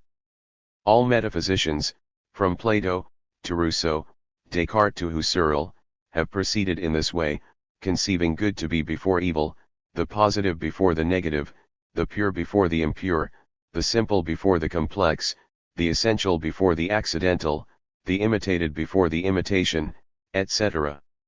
And this is not just one metaphysical gesture among others, it is the metaphysical exigency, that which has been the most constant, most profound, and most potent. Point 18. However, as is made clear by these passages, the philosophical tradition is founded upon the moment of presence. Without it, philosophy as such is not. Thus thought, as Derrida understands it, must always move, deconstructively, in the space between philosophy and non-philosophy, in the margin of the margin. 19 Outside the text of Western metaphysics. Point 20 Echoing Heidegger's call for a destruction of the history of ontology, Derrida claims that the supplement is neither a presence nor an absence. No ontology can think its operation. 21 He speaks of a writing that absolutely upsets all dialectics, all theology, all teleology, all ontology. 22 Of the dream of a writing that would be neither literature nor philosophy. 23 A work which produces its reader. 24 And claims that the questions regarding the death of philosophy should be the only questions today capable of founding the community, within the world, of those who are still called philosophers. Point 25 The task of the philosopher then lies outside of all ontology, which, as a logos of being, can only ever be a thought of presence. The task lies in the spaces between philosophy and non-philosophy, the spacing that gives rise to the tradition itself. Deleuze, on the contrary, is explicit in his self-characterization as a metaphysician. I feel I am a pure metaphysician, following Bergson when Bergson says that modern science has not found its metaphysics, the metaphysics it needs. It is that metaphysics that interests me. 26 Deleuze affirms Hippolyte's assertion that philosophy must be ontology, it cannot be anything else, while clarifying that, there is no ontology of essence, there is only an ontology of sense. Point 27 The philosopher's ontological project is, for Deleuze, one of creation. To think is to create, there is no other creation, but to create is first of all to engender thinking in thought. 28 And as Derrida has begrudgingly signaled, the philosopher's creative object for Deleuze is that of the concept. A book of philosophy should be in part a very particular species of detective novel, in that concepts, with their zones of presence, should intervene to resolve local situations. Point 29 Again, Philosophy is the discipline that involves creating concepts. 30 and philosophy is knowledge through pure concepts. 31 such that, so long as there is a time and a place for creating concepts, the operation that undertakes this will always be called philosophy, or will be indistinguishable from philosophy even if it is called something else. 32 For this reason, Deleuze explicitly claims that philosophy is a constructivism. 33 The philosopher will of necessity be disruptive and offensive, just as the detective is of necessity irksome to those people whom she interrogates. Philosophy serves no established power. The use of philosophy is to sadden. A philosophy that saddens no one, that annoys no one, is not a philosophy. 34 Its project is one of breaking with Dasein. 35 The established givens of any particular cultural milieu, and the disruption of the Dasein will, of its very nature, be offensive, dangerous, and unpopular. What is a thought which harms no one, neither thinkers nor anyone else? 36 Philosophy then, according to Deleuze, is a necessarily disruptive but altogether positive ontological creation of concepts, designed to intervene in localized situations, as a means of thinking the problematic nature of being itself. In this sense, and though he at times may speak of an overcoming of philosophy. 37 It is clear that this overcoming takes place for Deleuze in a zone immanent to philosophy itself. There is no end to metaphysics, for Deleuze. In any case, the death of metaphysics or the overcoming of philosophy has never been a problem for us. It is just tiresome, idle chatter. 38 And questions that address the death of philosophy or going beyond philosophy have never inspired me. I consider myself a classic philosopher. 39 What is therefore apparent in Derrida and Deleuze is the emergence of two radically distinct and fundamentally opposed conceptions of what the philosopher is and ought to be. Our task in this chapter, then, will be to address that most basic of philosophical questions: what is philosophy for Derrida and Deleuze? What is the task of the philosopher for the two of them? How does it differ, and how does it relate to their respective understandings of the nature of difference? In a formulation that I can only defend through the course of this chapter, it is my view that while Deleuze's philosophy offers a positive and relational differential ontology, Derrida's deconstruction is a negative differential ontology. Origins, Plato and Husserl. Since ours is a question of the nature of philosophy for Derrida and Deleuze, it is inseparable from the questions of origin and beginning.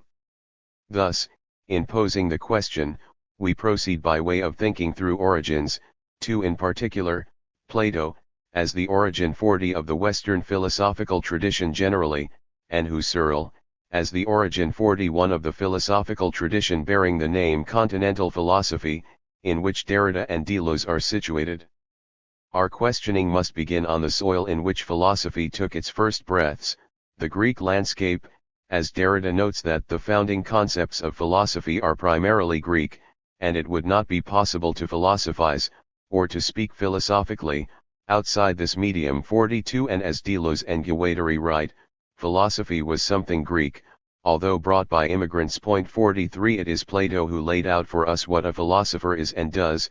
It is Plato who first outlined for us the questions with which philosophy grapples, and so it is to Plato that we first turn for insight as to the task before us. Edmund Husserl, our other origin, may seem an odd choice, but this selection is not arbitrary, but rather one of the strictest importance. As Merleau-Ponty notes, we stand and think in the shadow of Husserl. 44 Over a century after the publication of the Logisk Untersuchungen and of Ideen I, perhaps it is still too soon to fully take stock of Husserl's impact. But if, as Hegel claimed, the owl of Minerva begins its flight, only with the onset of dusk. 45 We can say with confidence that in the waning moments of twilight, immediately preceding dusk, the shadows cast are at their longest. Husserl's shadow is no different. It encapsulates a broad and diverse assemblage of philosophers and philosophical movements, charting a myriad of problems, schools, and trajectories of thinking. Nevertheless, it is Husserl who made the discoveries and laid the foundations for everything that would follow in continental philosophy, up through the present. It was Husserl who reduced being to sense, as when Deleuze writes that there is only an ontology of sense 46, though not in a resurrection of the Kantian paradigm, which still leaves Nietzsche's true world intact, but wholly out of our reach, but rather in a synthetic structure of temporality which simultaneously constitutes subject and object, thereby also reducing sense to being. It is in this sense that any distinction between a philosophy of language and an ontology of sense cannot be a real distinction, but merely a formal one. It was Husserl who made the greatest strides in forever breaking with the traditional, representational, punctilinear model of time, strides which governed and oriented every single continental philosopher to come after him, including Derrida and Deleuze. To repeat, we stand and think in the shadow of Husserl. What we shall find is that Plato's philosopher is in a certain sense like Nietzsche's, a sounder of idols, who transgresses and disrupts common opinion in search of the fundamental. Husserl, like Plato, in combating commonplace notions, what he calls the natural attitude, formulates a methodology of phenomenological reduction, which exposes a pure field of immanence, pure temporality. Thus, we must carry out a phenomenological analysis of the experience of time, exposing the fundamental structure of futuricity therein. From here, we shall proceed to show how this opens onto the positive task of the philosopher, in the mode of a differential ontology, and finally, we shall conclude by demonstrating that, in this sense, both Derrida and Deleuze are formulating a differential ontology. Taking a lead from Eugen Fink, I shall argue that Derrida articulates a negative differential ontology, while Deleuze formulates a positive differential ontology. The Dasein, the natural attitude, and the philosopher. We turn first to Plato. In the Republic, Socrates asks of Glaucon, must we, therefore, call philosophers rather than lovers of Dasein Deltazai those who delight in each thing that is itself, to which Glaucon responds, that is entirely certain. 47 There are two elements, one positive and one negative, that define the task of the philosopher in this characterization offered by Plato. First, the negative, the philosopher is not an adherent to the Dasein of their day, whatever it may be.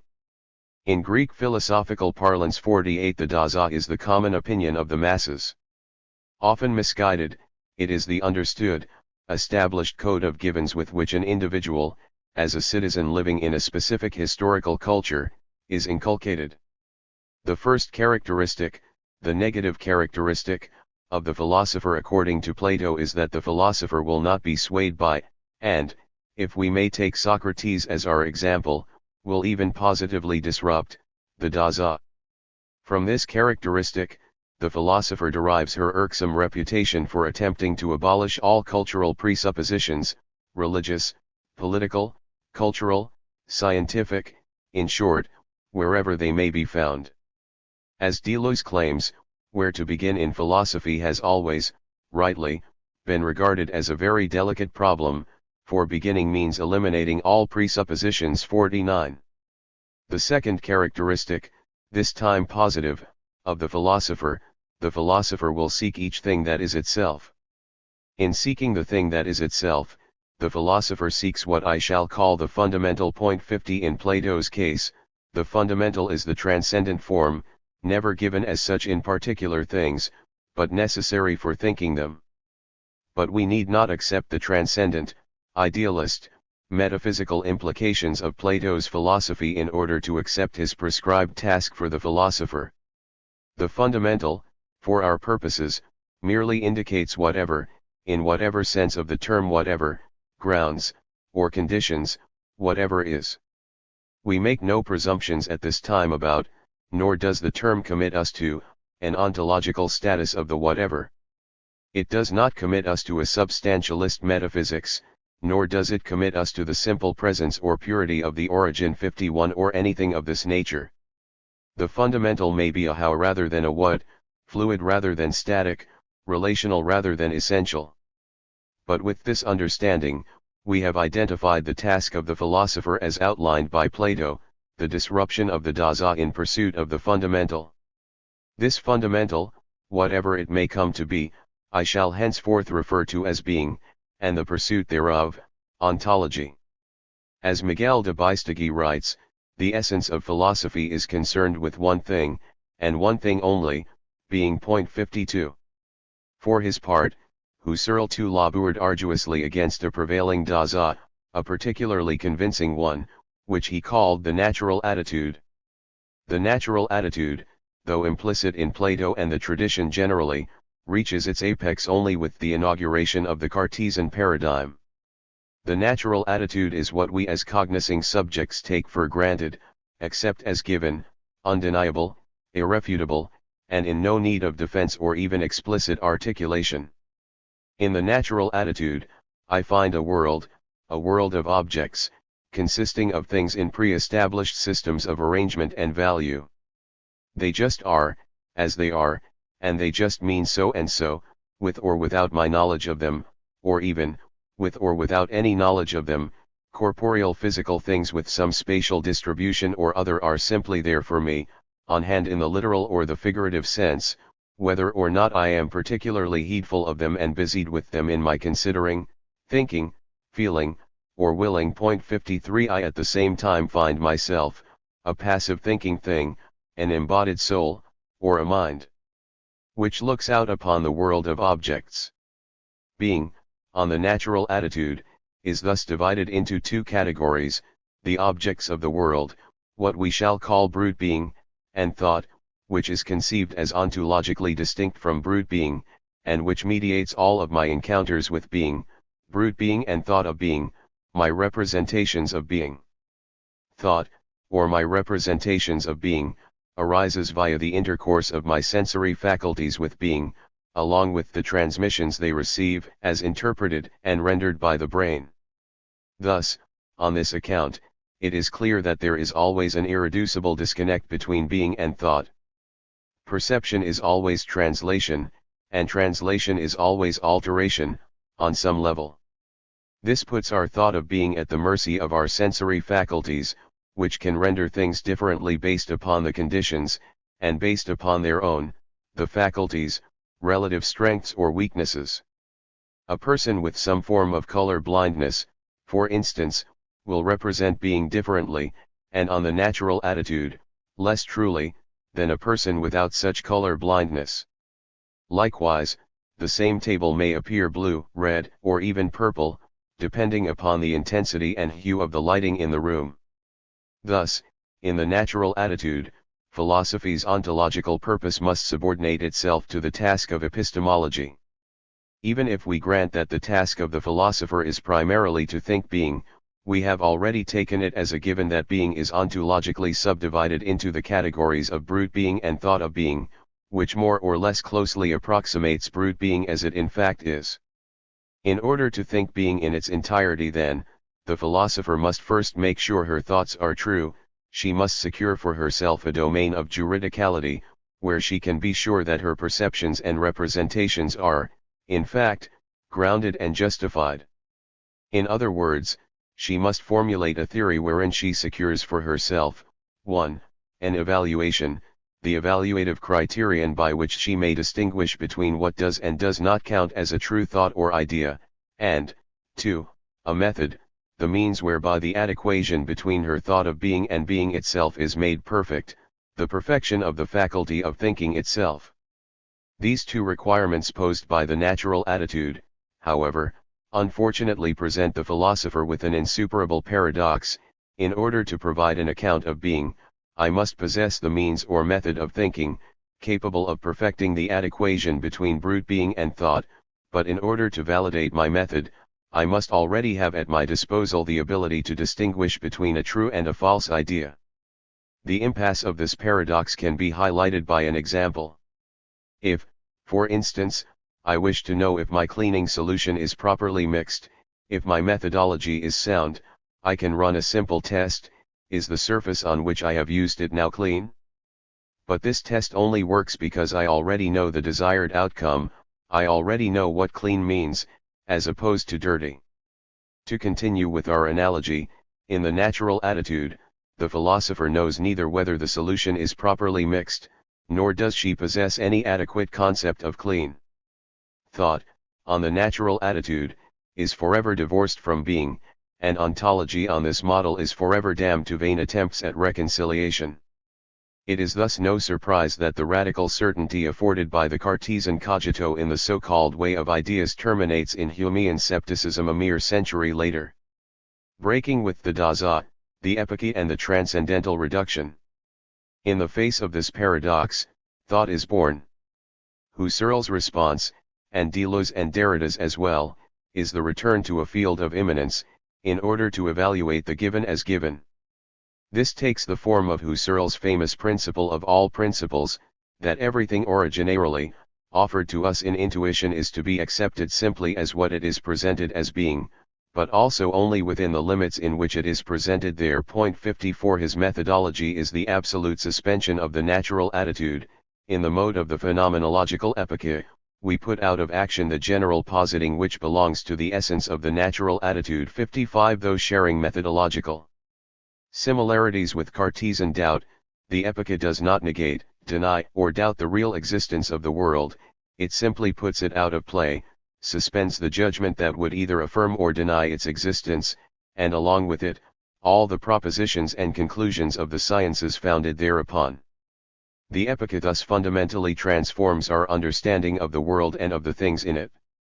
But to be a truly phenomenological account, we must not stop there, but rather, the epoche must be radicalized, through the transcendental reduction, of which the epoche serves as the condition of possibility. 56 Through the reduction is discovered the universal, absolutely self-enclosed, and absolutely self-sufficient correlation between the world itself and world consciousness. 57 The reduction reveals the transcendental ego as correlative to the world, that on the basis of which anything like a world, meaningful and endowed with value, can appear at all. The epoche, radicalized in the reduction, reduces all things, including myself, to their status as sense. Thus the sphere of experience opened up takes us to pure immanence, pure phenomenality, to the transcendental, the origin of the world, what Zahavi calls the expansion of our field of research. 58 It thus reveals a plane of pure experience, the constituted poles of which are my subjectivity and the world. Here we discover what Heidegger refers to in Kant and the problem of metaphysics as pure auto-affection. 59 Which is the structure of temporalization. Thus we must carry out an analysis of the consciousness of time. The structural experience of time, the living present. Our own analyses of time consciousness will resemble Husserl's in many ways, but will differ in significant ways as well. Husserl's grapplings with time will occupy him repeatedly throughout his career. What follows will most closely resemble Husserl's discussion of the living present, as discussed in his 1905 Göttingen lectures on time consciousness. 60 Reduced to pure phenomenality, our experience is always opened, an opening, temporally. Put otherwise, experience is always in passage. More appropriately, experience always is passage. The structure of time consciousness, for Husserl, is comprised of three moments: primal impression, retention, and protension. The primal impression is the now point, the constantly born, constantly dying, present now. Husserl calls it the source point with which the production of the enduring object begins. 61 The punctuated center moment, the core of experience. Retention is primary memory. 62 The still living consciousness of that which has just passed. Protension is the fundamental structural experience of expectation, endemic to each living present, as when we lead with our heads and shoulders through a doorway because we expect that the door is going to open when we casually tap the handle. Let us explore this experience further, by way of a relevant example. I sit now, typing at my computer. In each moment of my typing, each keystroke marks a close approximation to what we called our primal impression. Each tapping of the keys marks, or seems to mark, an instantaneous, momentary depression of time, akin to the structural element of impression. But this account of the present is not rich enough, and does not capture the present as it is in fact given. For in order to cognize the sentence as I type it, in order for me, as thinker and typist, to keep straight in my mind what I am typing, so that I can continue thinking and typing, my memory must continue to hang on to what I have just typed. Moreover, if my argument is to have any hope for coherence, memory must hang on, not only to that which has just been typed, but all that I have typed in the recent past. This reveals the structural and essential experience of retention in the living present. To further elaborate, retention, primary memory, must be understood as distinct from another kind of memory, reproduction. 63 Reproduction is what we typically think of when we casually use the term memory, the bringing back to consciousness, by way of a willed representation, of a previously present impression. In each moment, were it necessary to reproduce, by an act of will, recently past impressions, I could never effectively cognize the present, precisely because, in each moment, I would be ever anew summoning back to consciousness the immediately preceding moments so that I could contextualize the present one, which of course, by that time, would have also passed. Conscious experience would then be a life lived always too late. So memory in the present cannot take the form of reproduction. But without some kind of memory still connected to the present, there would be no comprehensibility of the present, because each and every present moment would present itself to consciousness as a discrete, isolated experience, one that dies just as quickly as it is born. Each keystroke would appear in a self-contained moment of time that would be lost as soon as it were lived. Hence, there could be no meaningfully new keystroke, because I would never remember which keystrokes had come before. The memory needed must not be willed then, but must be endemic to the very structure of conscious life itself, and this form of memory is primary memory, which Husserl calls retention. It is still attached to the present, it has never left consciousness, but in its temporalization, it shades off into the past. The future is somewhat more difficult, but our typing example will work just as well. As I type this very sentence, begun with a capital letter A, or rather, as I end the previous sentence, with a dot, I anticipate the next sentence, the capital letter that will have to lead it off, necessitating the operation of the shift key on the keyboard. Thus, as the ring finger of my right hand hits the dot key, the pinky of my right hand, in anticipation of the imminent beginning, moves toward the shift key, while the pinky of my left hand moves toward the it. Numerous such examples could be adduced. As the bus approaches the stop, I stand up, precisely because I expect that it is going to stop at the stop. I lead with my head through the doorway because I expect that the door, unlocked, will open when I casually tap the handle. Often, we are not fully aware of our expectations, unless and until they are ruptured. The shift key may have a crumb of food beneath it that prevents its depression, the bus may pass the stop without coming to a stop, the door may be locked and I may thus hit my head. Nevertheless, the fact that I stood up, the fact that I hit my head, indicates this structural element of openness to the future that constitutes my very experience of the present. What, then, of this primal impression? It is the now. When is the primal impression given to consciousness? Presumably, in the very moment, the living moment, that it is happening. Indeed, when else could it be given? Yet, if the structure of time consciousness demonstrates anything, it is precisely that this moment, as such, is never given, it is never made present. The living present, as we have shown, is only ever given as possessing the structure of retention and protension. It is only upon reflection that we assert the truth or reality of a specific primal impression. I hit such and such a key, that happened in a moment. I will hit such and such a key, it will happen in some future moment. But what of this moment? It appears only in retention, reproduction, and protension. In short, the atomized moment, as such, never appears. What then, do we make of it? The present, in its very nature as present, is passing, or more adequately, is passage. If the present moment, the present now, were a discrete, isolated, self-contained kernel of time, and the future nows were like this as well, the present now would be forever waiting, and the present would never pass. The present, even at its most abstract, must be contemporaneous with its past, it must be passing. Here we call upon Deleuze, if the present did not pass of its own accord, if it had to wait for a new present in order to become past, the past in general would never be constituted in time, and this particular present would not pass 64. Or as Kierkegaard, in the Voice of Hoffneiensis, says, there is no foothold to be found in the passage of time. 65 The present can only become past in so far as the past reaches into the present, as it comes to be, as it becomes. This means that the present can only become past in so far as the past reaches through the present, into the future, drawing the future into itself. Likewise, the future can only become past in so far as it at the same time reaches, through the present, into the past. Experience confirms this, though from a reflective standpoint, and, we should add, on the basis of a presupposed traditional, punctilinear model of time. My keystroke appears punctuated, momentary, instantaneous. I in fact know that this is not the case.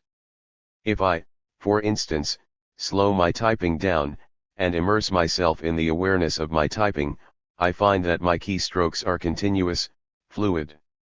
There is a time that passes as my finger presses the key down to the computer, thereby pushing the relevant button underneath, and releases. All of this is to say that the present, as such, is never given. To insist upon the necessity, the structural and essential necessity, of the primal impression, as a punctuated now point or source point, is to presuppose the very model of time which Husserl's discovery of the living present forbids. 66. And yet, in another sense entirely, the present is all that is given. I cannot relieve or remember my past, except in the present.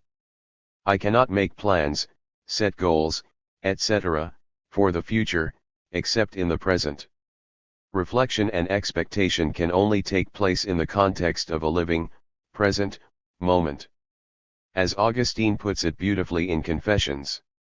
What should be clear and obvious by now is that we cannot properly say that the future or the past exist, or that there are three times, past, present, and future. Perhaps we can say that there are three tenses, but that they are the present of the past, the present of the present, and the present of the future.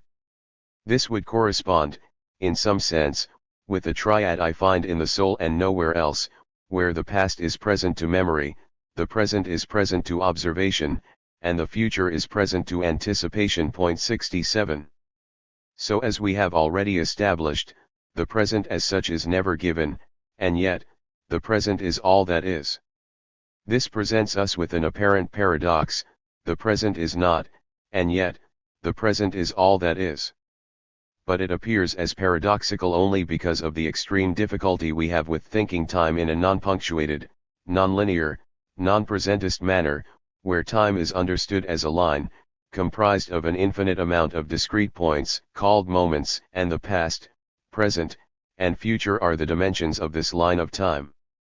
On this model, a present, whether now, then, or to come, has a self-contained identity as a point of time.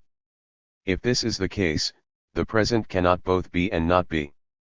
The paradox that has arisen thus forces us to rethink the present itself. What has made itself apparent is that the present is not given as a punctuated instant, but rather, the present is nothing more than the relationality of past to future, future to past. 68. This relationality is not the accidental, empirical relation between two pre-established identities, a future that just is, and a past that just is. Rather, this relationality is itself productive. The past reaches into the future in such a way that, as it reaches, it thereby gives birth to the future itself.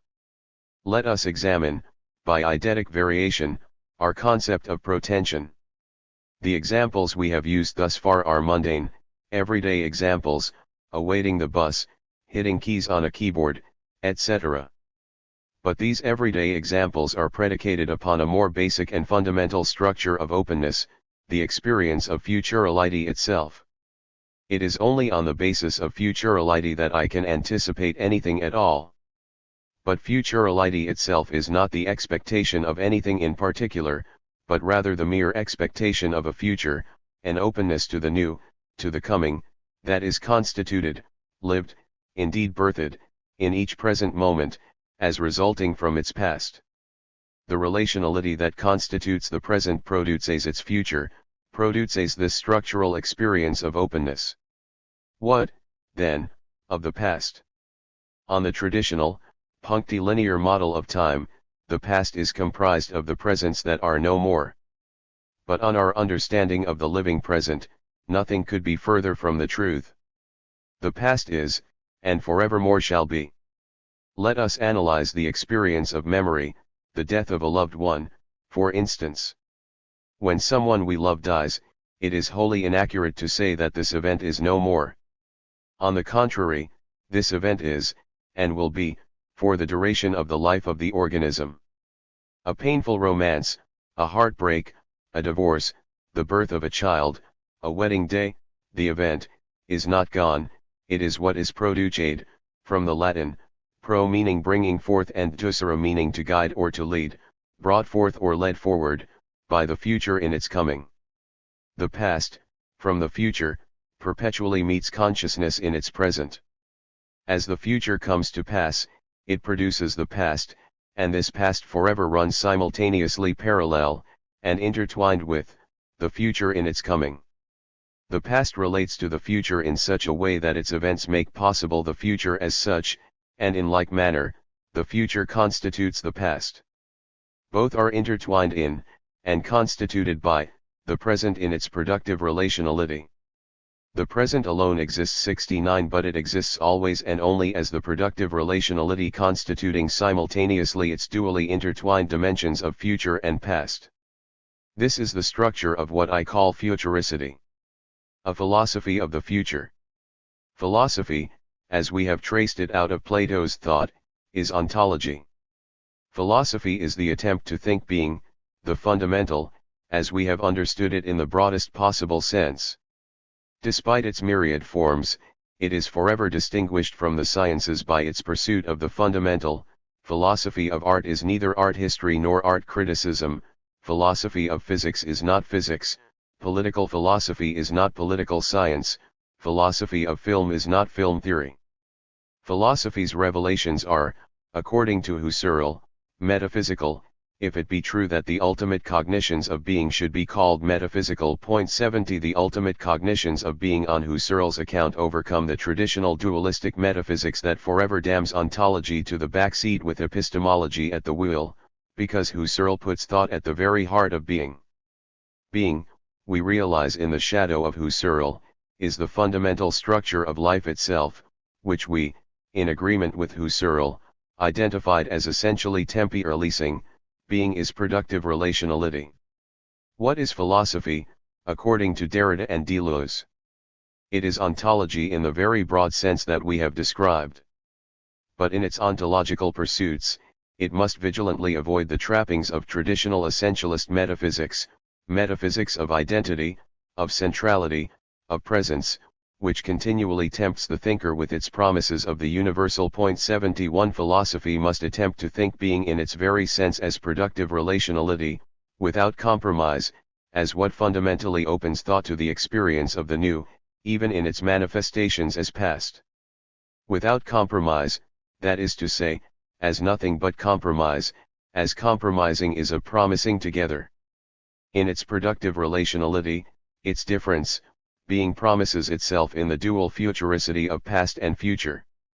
Philosophy, for Derrida and Deleuze, is differential ontology. Differential, in this context, is both descriptive and prescriptive.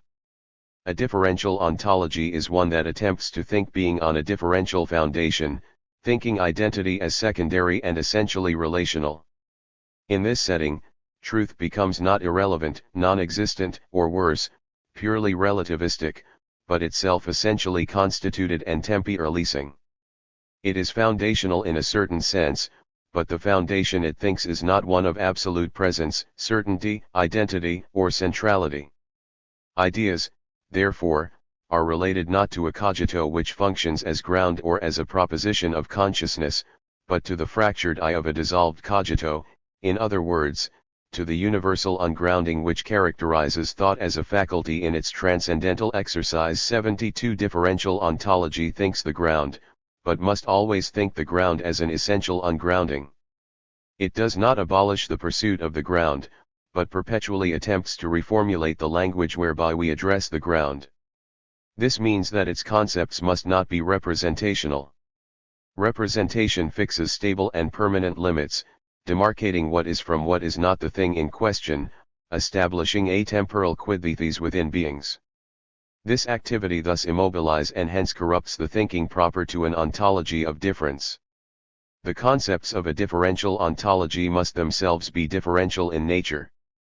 That is to say, whatever concepts a differential ontology formulates must be fluid, mobile, transformational, and transforming, in flux, and, as Deleuze says, must intervene to resolve local situations. 73 That they are differential in nature means that when they intervene in this way, the networks of relations within which they are situated will necessarily alter them. They will never be the same from one problem to the next, because the relations and structures that define the problem itself will differ from situation to situation. Indeed, this is what makes it so difficult to define what difference is and does for Derrida, precisely because the concepts Derrida abstracts from a text, what Gasque calls infrastructures. 74, derive the extent of their significance from the internal logic of the texts in which they operate. Their thisness is more of a how than a what. Derrida's concerns are not with the essence of difference, but with the general system of this economy. 75 Thus it becomes difficult, nearly impossible, to define them in any general or universal sense. Likewise, Deleuze's concepts transform with each manifestation, in each project. Manuel Deleuze writes. Gilles Deleuze changes his terminology in every one of his books.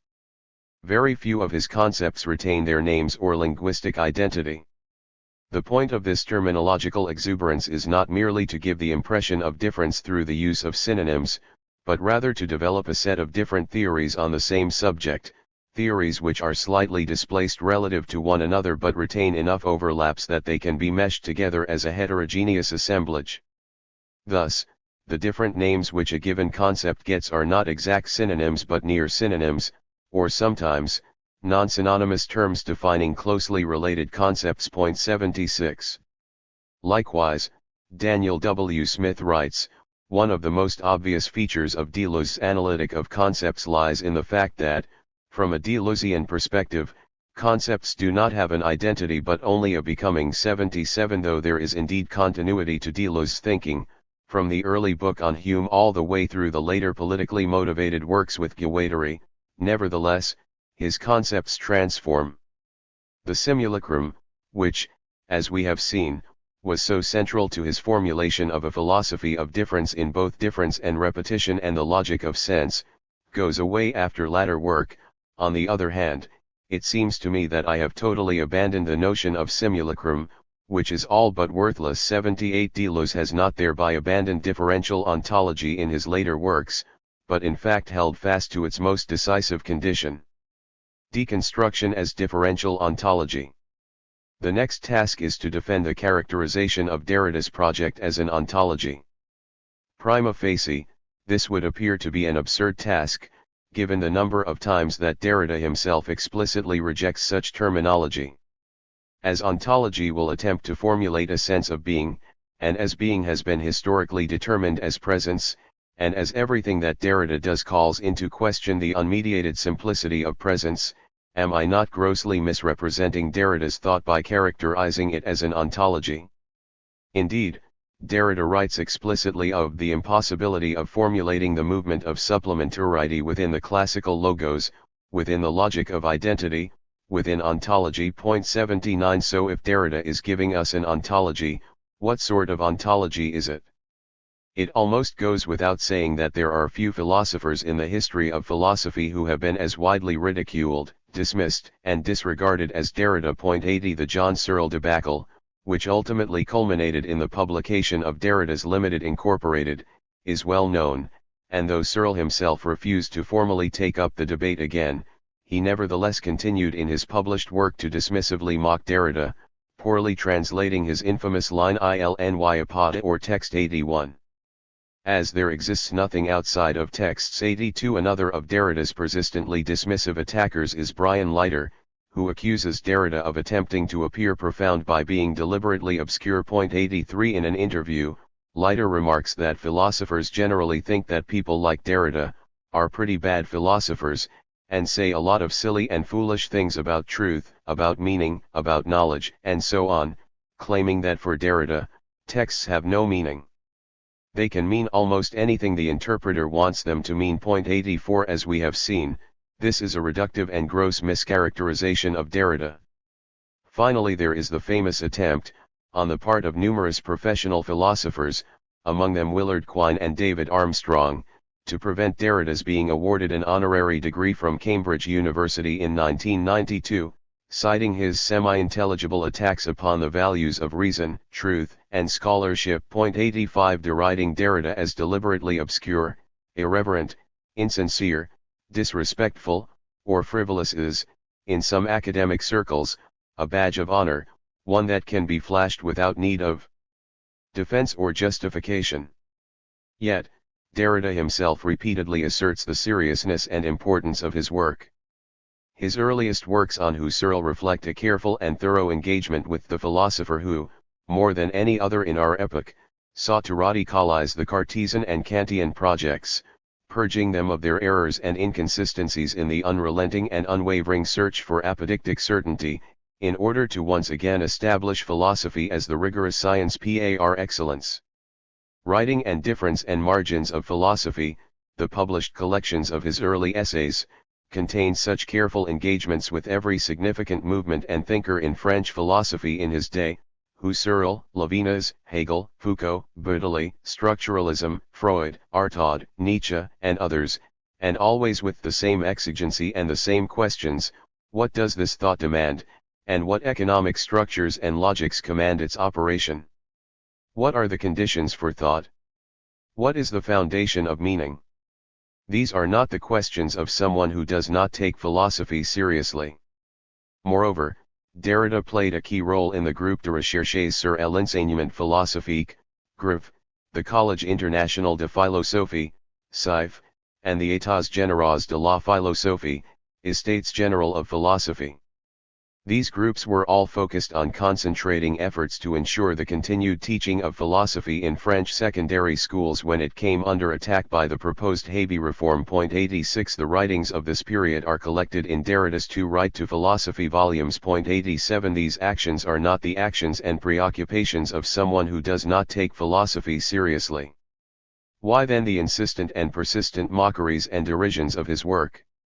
First, as the signers of the Cambridge letter assert, Derrida's writings, especially in the United States in the late 1970s and early 1980s, had more of an impact in departments of literary theory, film and media studies, and cultural studies than they did in straightforward philosophy departments. This, however, hardly seems an adequate reason to dismiss out of hand a philosopher as a non-philosopher, given that, since its inception, philosophy has always addressed and spoken through the cultural media of its day, whatever they may be. Some of the pre-Socratic philosophers wrote in the form of poetry. Plato addressed Homer, and wrote dramatist dialogues.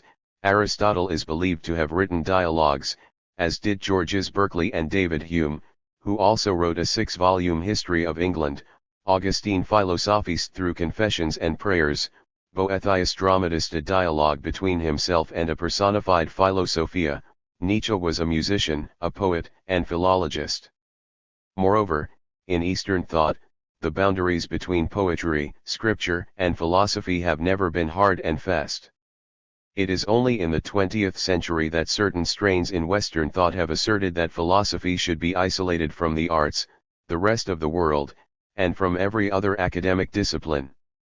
Thus, that Derrida was influential in fields beyond philosophy is, if anything, a testament to his being firmly ensconced within the philosophical tradition, but it is certainly not a mark against him. A second reason for the relentless dismissals is the fact that Derrida does not employ a traditional argumentative style. His arguments are more evocative and phenomenological than they are straightforwardly argumentative.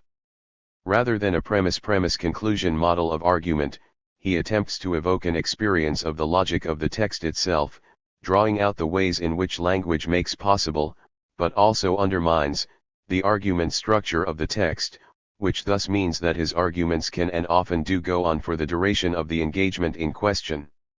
It also means that he is very careful and selective with his own commitments, which can at times make it difficult to determine who is speaking, whether Derrida, his interlocutor, or his reading of his interlocutor. Then again, the rigid rules of philosophical argumentation that today govern most of the discipline are, like the demand for academic and disciplinary purity, relatively recent, and obtain only among certain strains of 20th century, specifically Western, philosophy. Plato used literary works to make his arguments, and often relied upon the testimony of priests and priestesses. Hume's dialogues concerning natural religion quite intentionally and quite masterfully uses the interstices of a dialogue, rather than any one character's perspective, to make a philosophical argument about the nature of human beliefs. 88. Finally, and for our purposes, the most important reason for the dismissals is that Derrida himself is seldom upfront about what he is up to, often being more assertive about what he is not doing, rather than what he is. Difference is not only irreducible to any ontological or theological, onto theological, reappropriation, but as the very opening of the space in which onto theology, philosophy, produces its system and its history, it includes onto theology, inscribing it and exceeding it without return. 89. Difference is neither a word nor a concept. 90. Such a difference would at once, again, give us to think a writing without presence and without absence, without history, without cause, without archaea, without telos, a writing that absolutely upsets all dialectics, all theology, all teleology, all ontology. 91. At and beyond onto theology. 92. This rationality, but perhaps that word should be abandoned for reasons that will appear at the end of this sentence, which governs a writing thus enlarged and radicalized, no longer issues from a logos. Further, it inaugurates the destruction, not the demolition, but the desedimentation, the deconstruction, of all the significations that have their source in that of the logos. Particularly the signification of truth. 93. In the discussion following Derrida's presentation of the difference essay, in response to the accusation by Bryce Perrin that difference is the god of negative theology, Derrida elusively replies, it is and it is not. It is above all not. 94. In his letter to a Japanese friend, Derrida writes, all sentences of the type deconstruction is X or deconstruction is not X a priori miss the point, which is to say that they are at least false. 95. In that same letter, Derrida explicitly asserts that deconstruction is not an analysis, a critique, a method, an act, or an operation. Deconstruction is not even, strictly speaking, deconstruction, as deconstruction deconstructs itself. 96. As the word deconstruction, like any other, acquires its value only from its inscription in a chain of possible substitutions, in what is so blithely called a context. 97. As we have seen, Derrida repeatedly insists that his thought moves in the spacing between philosophy and non-philosophy. Thus, the inability to satisfactorily label him is a structural feature of his own project. Yet, we must ask ourselves why this is so. Why is Derrida so apparently coy, so quick to insist that his project is not X, Y, or Z? Why does he always seem to take such great pains to avoid being pinned down? Contrary to what his critics might think, it is not for the sake of playful cleverness or stubbornness. It is because any of the determinations by which one would label Derrida's thought fall under the headings organized and disseminated by the very tradition that his project calls into question. Derrida defines the transcendental signified as that which would place a reassuring end to the reference from sign to sign, and defines the metaphysics of presence as the exigent, powerful, systematic, and irrepressible desire for such a signified. 98. In a certain sense then, much of what is at stake in Derrida's project is the insistent demand of the West to attach a label to things, as though in so labeling them we have at last arrived at their truth or their essence. At the heart of Derrida's investigations are the origin and possibility of meaning itself. Hence his questions are almost always at least related to questions of language. Yet we err, once again, if we call his project a philosophy of language, as this presupposes a basic understanding of the nature of language, and typically involves the assumption that language is the human system of signs whereby reality, also a problematic term, is represented and thereby made accessible. Derrida's question, rather, is, what makes meaning possible? With this in mind, he constantly challenges the traditional binaries that govern Western thinking, chief among them the reality/representation binary, as in the sign the difference does not take place between reality and representation. 99. Are we then to assert, echoing Derrida himself, that he is not doing an ontology? The answer to this question, I think, is, no. First, let us revisit the way in which we have characterized philosophy, following from the readings of Plato and Husserl. We first characterized the nature of philosophy as the disruption of the Dasein in pursuit of the fundamental. We then defined the fundamental as whatever, in whatever sense of the term whatever, grounds, or conditions, whatever is. In this inclusive and expansive sense, then, we characterized the fundamental in the terms of being, and therefore, philosophy in pursuit of the fundamental, we characterized as ontology. Given these caveats and expansive conceptualizations, Derrida incontestably fits the description well. The fundamental insight for Derrida is that which makes possible science, history, philosophy, and indeed, the world itself. He writes, if being, according to the Greek forgetting which would have been the very form of its advent, has never meant anything except beings, then perhaps difference is older than being itself. There may be a difference still more unthought than the difference between being and beings. We certainly can go further toward naming it in our language. Beyond being and beings, this difference, ceaselessly differing from and differing, itself, would trace, itself, by itself.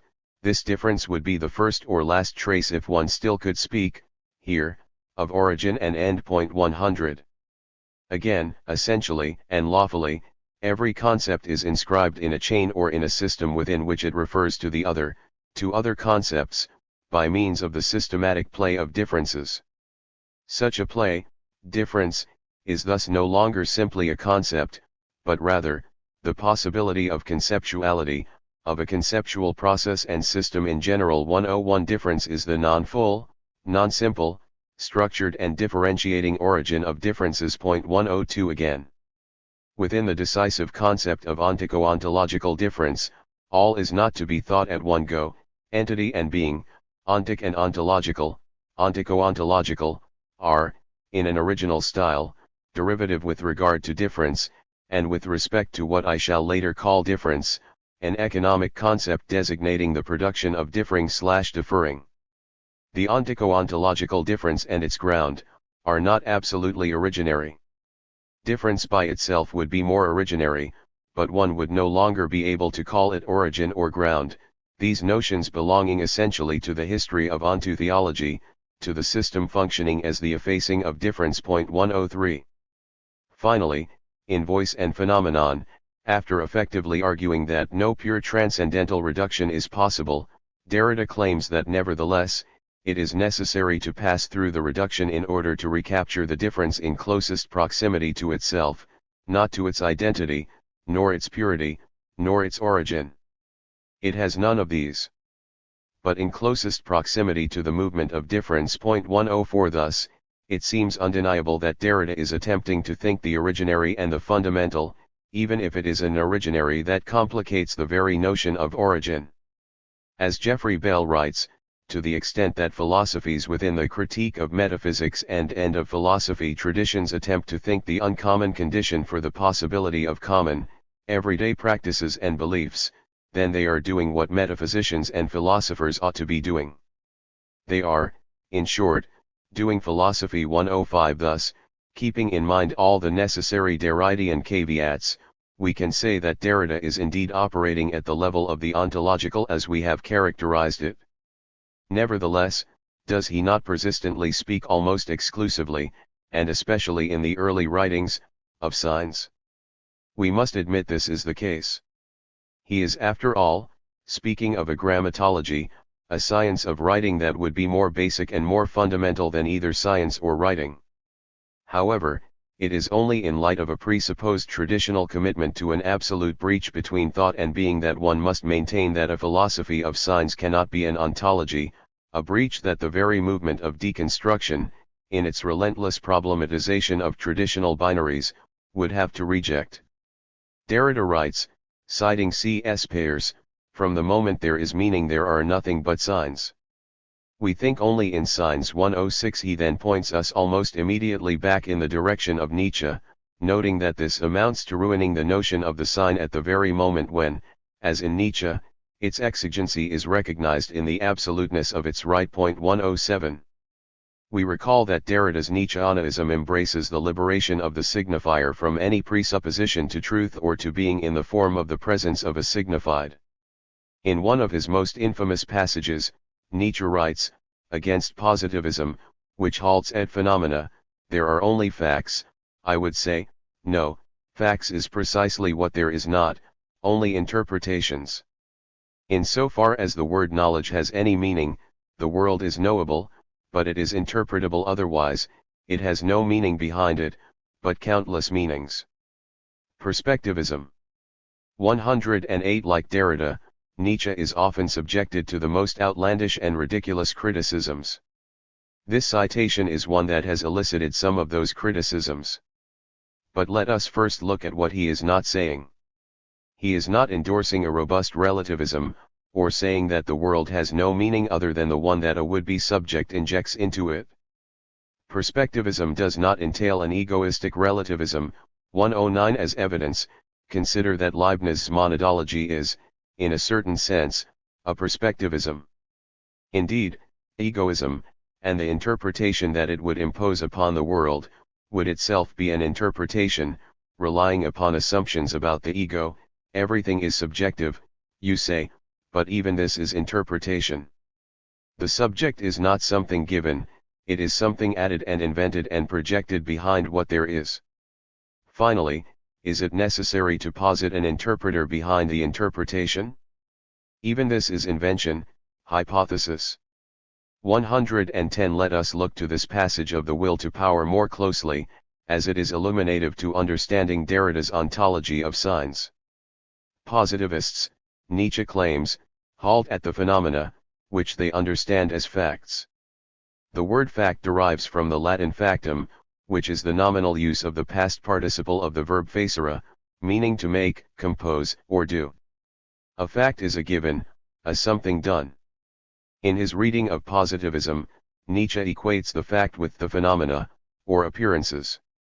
But given Nietzsche's relentless and unwavering attacks on the notion of substance, it is clear that his use of phenomena here cannot be measured, in the Kantian sense, against a noumenal thing in itself. Phenomena here are appearances, but not of any self-standing substantium. The phenomena as Nietzsche here uses the word must mean the appearances, or the expressions, of nature itself. In denying the status of these expressions of nature as facts, Nietzsche is rejecting the metaphysical assumption that the expressions of nature are ever just givens. They are themselves interpretations, but not of any particular interpreter, if we again read this in a substantialist way. On the contrary, Nietzsche is here asserting that the world itself has countless meanings. This removes the importance of the human interpreter from the equation. As Foucault writes, in our day, and once again Nietzsche indicated the turning point from a long way off, it is not so much the absence or the death of God that is affirmed as the end of man, that narrow, imperceptible displacement, that recession in the form of identity, which are the reasons why man's finitude has become his end. Man will disappear. 111. If the world itself has countless meanings, then long before human beings were here to subjectively interpret the world was expressing itself in various ways. There is no meaning, but countless meanings. That is to say, nature manifests itself as, itself, meaningful. In this sense, being is expressed in signs, and being interprets being, with or without self-conscious agents to carry out the activity. The lava interprets the signs emitted by the minerality of the volcano as it courses down its side, and the volcano, in turn, interprets the signs of the lava, each reacting accordingly. The wheat interprets the sign of the concrete laid upon it, and responds accordingly, trying to break through it or grow around it. The plant interprets the sign of the light and grows toward it. The spider interprets the sign of the subtle impact when its prey is ensnared by its web and responds accordingly. Being, we might say, has expressed itself meaningfully, by way of signs and interpretations, for billions of years prior to our arrival. 112 Thus, that Derrida concerns himself with signs certainly does not preclude his thinking an ontology. To make the final decisive turn, linking Derrida's thought of the sign to the thought of the fundamental, we must look to his notion of play in of grammatology. The passage bears a lengthy citation. From the moment that there is meaning there are nothing but signs. We think only in signs. Which amounts to ruining the notion of the sign at the very moment when, as in Nietzsche, its exigency is recognized in the absoluteness of its right. One could call play the absence of the transcendental signified as limitlessness of play, that is to say as the destruction of ontotheology and the metaphysics of presence. This play, thought as absence of the transcendental signified, is not a play in the world, as it has always been defined, for the purposes of containing it, by the philosophical tradition and as the theoreticians of play also consider it. To think play radically the ontological and transcendental problematic must first be seriously exhausted. The question of the meaning of being, the being of the entity and of the transcendental origin of the world, of the worldness of the world, must be patiently and rigorously worked through. The critical movement of the Husserlian and Heideggerian questions must be effectively followed to the very end, and their effectiveness and legibility must be conserved. Even if it were crossed out, without it the concepts of play and writing to which I shall have recourse will remain caught within regional limits and an empiricist, positivist, or metaphysical discourse. The counter-move that the holders of such a discourse would oppose to the pre-critical tradition and to metaphysical speculation would be nothing but the worldly representation of their own operation. It is therefore the game of the world that must be first thought, before attempting to understand all the forms of play in the world. 113. That we think only in signs ruins the very notion of the sign, in the sense that the sign no longer serves, as it has traditionally, as a stand-in for some presupposed, non-signifying, stratum of sense or a transcendental signified.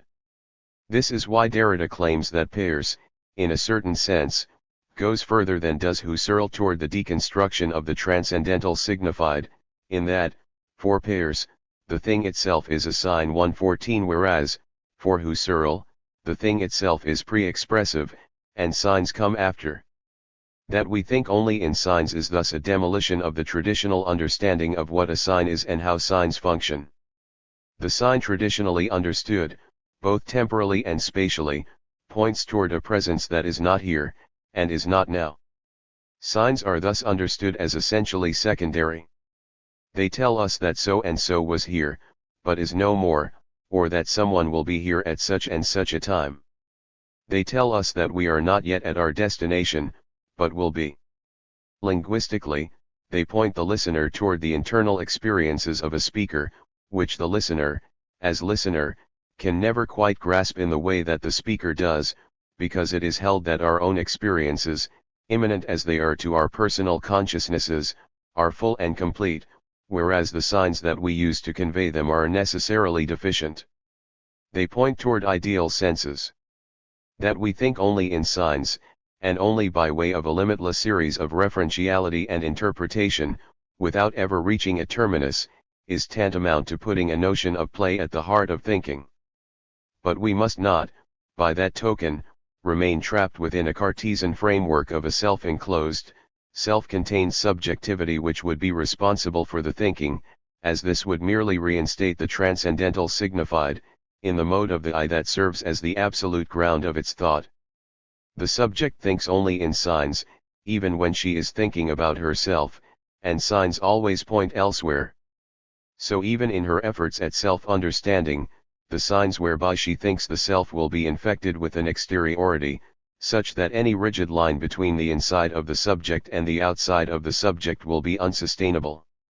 As Derrida writes in Voice and Phenomenon, there is no absolute interiority. 115 The I opens out onto the world, but for the very same reasons, it is not sufficient to conceive play as play within the world, as this would simply reinstate the transcendental signified in the mode of the world, as though the world itself transcends, encompasses, and hence contextualizes, the play, providing the true basis on which play must be conceived. It is for this reason that one must push the Husserlian and Heideggerian problematics through to their ends, effacing the transcendental signified in all its modes, the ego, Dasein, the meaning of being, the worldness of the world, and so on. At the end of this investigation, being itself is unmasked as play. It is therefore the game of the world that must be first thought. 116. At precisely this point, Derrida cites, once again, Eugen Fink, who, in his book Nietzsche's Philosophy, writes of Nietzsche. There is a non-metaphysical originality in his cosmological philosophy of play. Nietzsche makes the human playing, the playing of the child and the artist, into a key concept for the universe. It becomes a cosmic metaphor. This does not mean that the human ontological modality is uncritically applied to being in its entirety. Rather vice versa, the human essence can only be conceived and determined through play if man is conceived in its ecstatic openness toward the existing world and not simply as a thing among other things within the cosmos distinguished by the faculties of mind and reason. Only where the cosmic play comes into view, where the conceptual view breaks through the Apollonian illusion and sees through the constructs of finite appearance to perceive the creative, productive, and destructive life itself, where the ascent and decline of the finite, temporal forms is experienced as a dance and a round, as the dice game of divine chance, covered by the innocent and careless heavens, man can experience himself in his playful productivity as connected to the life of the all, as embedded in the great play of the birth and the death of all things, and as immersed in the tragedy and comedy of universal being. The cosmos plays. 117. That we think only in signs does not situate Derrida's thought as a differential token of philosophy of language, in the Saussurean mold, because the language he describes is the very play of the world itself, of which the thing that we most typically refer to as language is but one part. As he writes in Of Grammatology, for some time now, as a matter of fact, here and there, one says language for action, movement, thought, reflection, consciousness, unconsciousness, experience, affectivity, etc. Now we tend to say writing for all that and more, to designate not only the physical gestures of literal pictographic or ideographic inscription, but also the totality of what makes it possible. 118. That this play operates at the level of the ontological is made even clearer in the structure, sign, and play in the Discourse of the Human Sciences essay, where Derrida writes of the Nietzschean affirmation, that is the joyous affirmation of the play of the world and of the innocence of becoming, the affirmation of a world of signs without fault, without truth, and without origin, which is offered to an active interpretation. This affirmation then determines the non-center otherwise than as loss of the center. 119. This play of the world constitutes subjects and objects, being and beings, signifiers and signifieds. In this sense, there are signs of all sorts, genetic, chemical, physical, biological, sexual, artistic, literary, sociological, psychological, philosophical, etc. Hence we can say, echoing and paraphrasing Nietzsche, there are no facts, only signs, and hence, only interpretations. Being expresses itself as meaningful and playful, in a space of thought where these two adjectives are no longer mutually exclusive. Thus it seems clear that, despite its deconstructive impetus, Derrida's thought is indeed a differential ontology, in the ways that we have described it. Even though he speaks of signs, the signs of which he speaks are not limited to signs in the way that the tradition understands them, in so far as for Derrida, signs go all the way down. But the assertion, signs go all the way down, is itself an ontological claim, as is the thing itself is a sign. Even if most of his works engage closely with texts in the philosophical tradition, Derrida is in no way merely doing textual commentary. 120. And he is most certainly not asserting that there exists nothing outside of texts. Rather he is continuing to think through the inherited problems of the tradition, so that the play of the world can be illuminated, and new avenues for thinking may be opened, paths tending toward the unamiable. 121. Positive and negative differential ontologies. What, then, distinguishes the differential ontology of Derrida from that of Deleuze? To address this question, let us first summarize the results of our investigation thus far. Through our exploration of Hegel in Part 2, we learned that, while Derrida understands his own conception of difference as almost indistinguishable from Hegel's conception of difference, claiming, in fact, that the concept of difference took its place within metaphysics, with Hegel 122, Deleuze rejects Hegel's conception of difference in its entirety. For Derrida, we will never be finished with the reading or rereading of Hegel 123, and all anti-Hegelian thinkers 124 are much closer to Hegel than they realize, while for Deleuze, Hegel is so treasonous an enemy of the philosophical tradition that he does not even warrant an extended engagement. This divergence, we saw, rested on the fact that for Deleuze, negation, Hegelian difference, does not satisfy the conditions of a concept of difference. It is less profound than difference, indeed dependent on difference, as things must first differ before they can oppose one another. It derives from a view of life rooted in ressentiment, in that it can only think the nature of the thing by first negating everything else, and then must constantly affirm all of the evils that it has already negated. Finally, difference conceived as negation collapses into identity, as it does in Hegelian dialectics when the oppositional terms are raised up into the unity of the Aufhebung.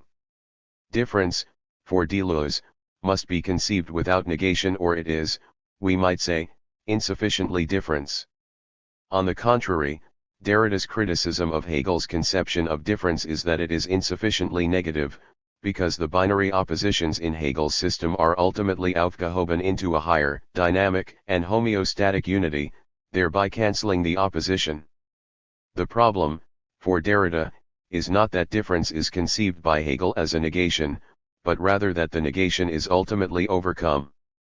Derridean difference, we said, amounts to a negativity so negative that even the term negative, laced as it is with Hegelian dialectics, cannot characterize it.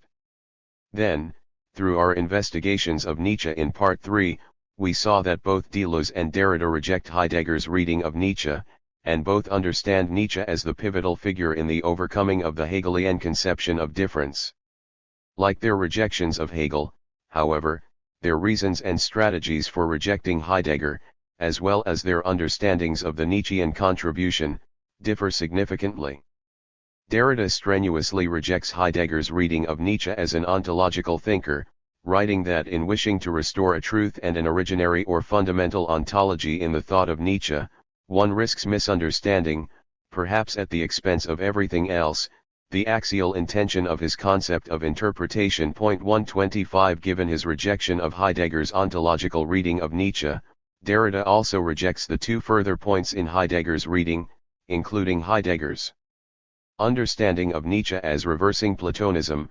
Read otherwise, the Nietzschean demolition remains dogmatic and, like all reversals, a captive of that metaphysical edifice which it professes to overthrow. 126 Derrida understands Nietzsche's most significant achievement as the liberation of the signifier from its dependence or derivation with respect to the logos. 127 Which correlates, as we saw, with Derrida's understanding of the trace as the trace of the trace of the erasure of the trace.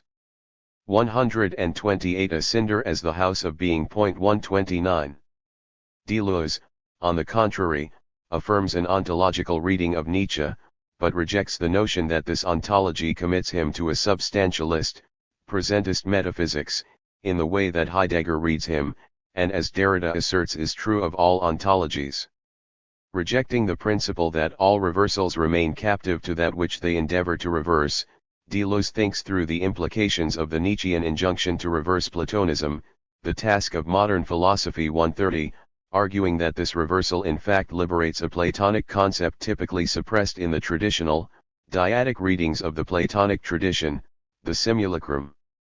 Against the model/copy, form/particular, structure, which measures the nature of the thing by its internal resemblance to the form, The reversal of Platonism means to make the simulacra rise and to affirm their rights among icons and copies. 131 Unlike the Platonic copy, the simulacrum is conceived on the basis of its internal difference.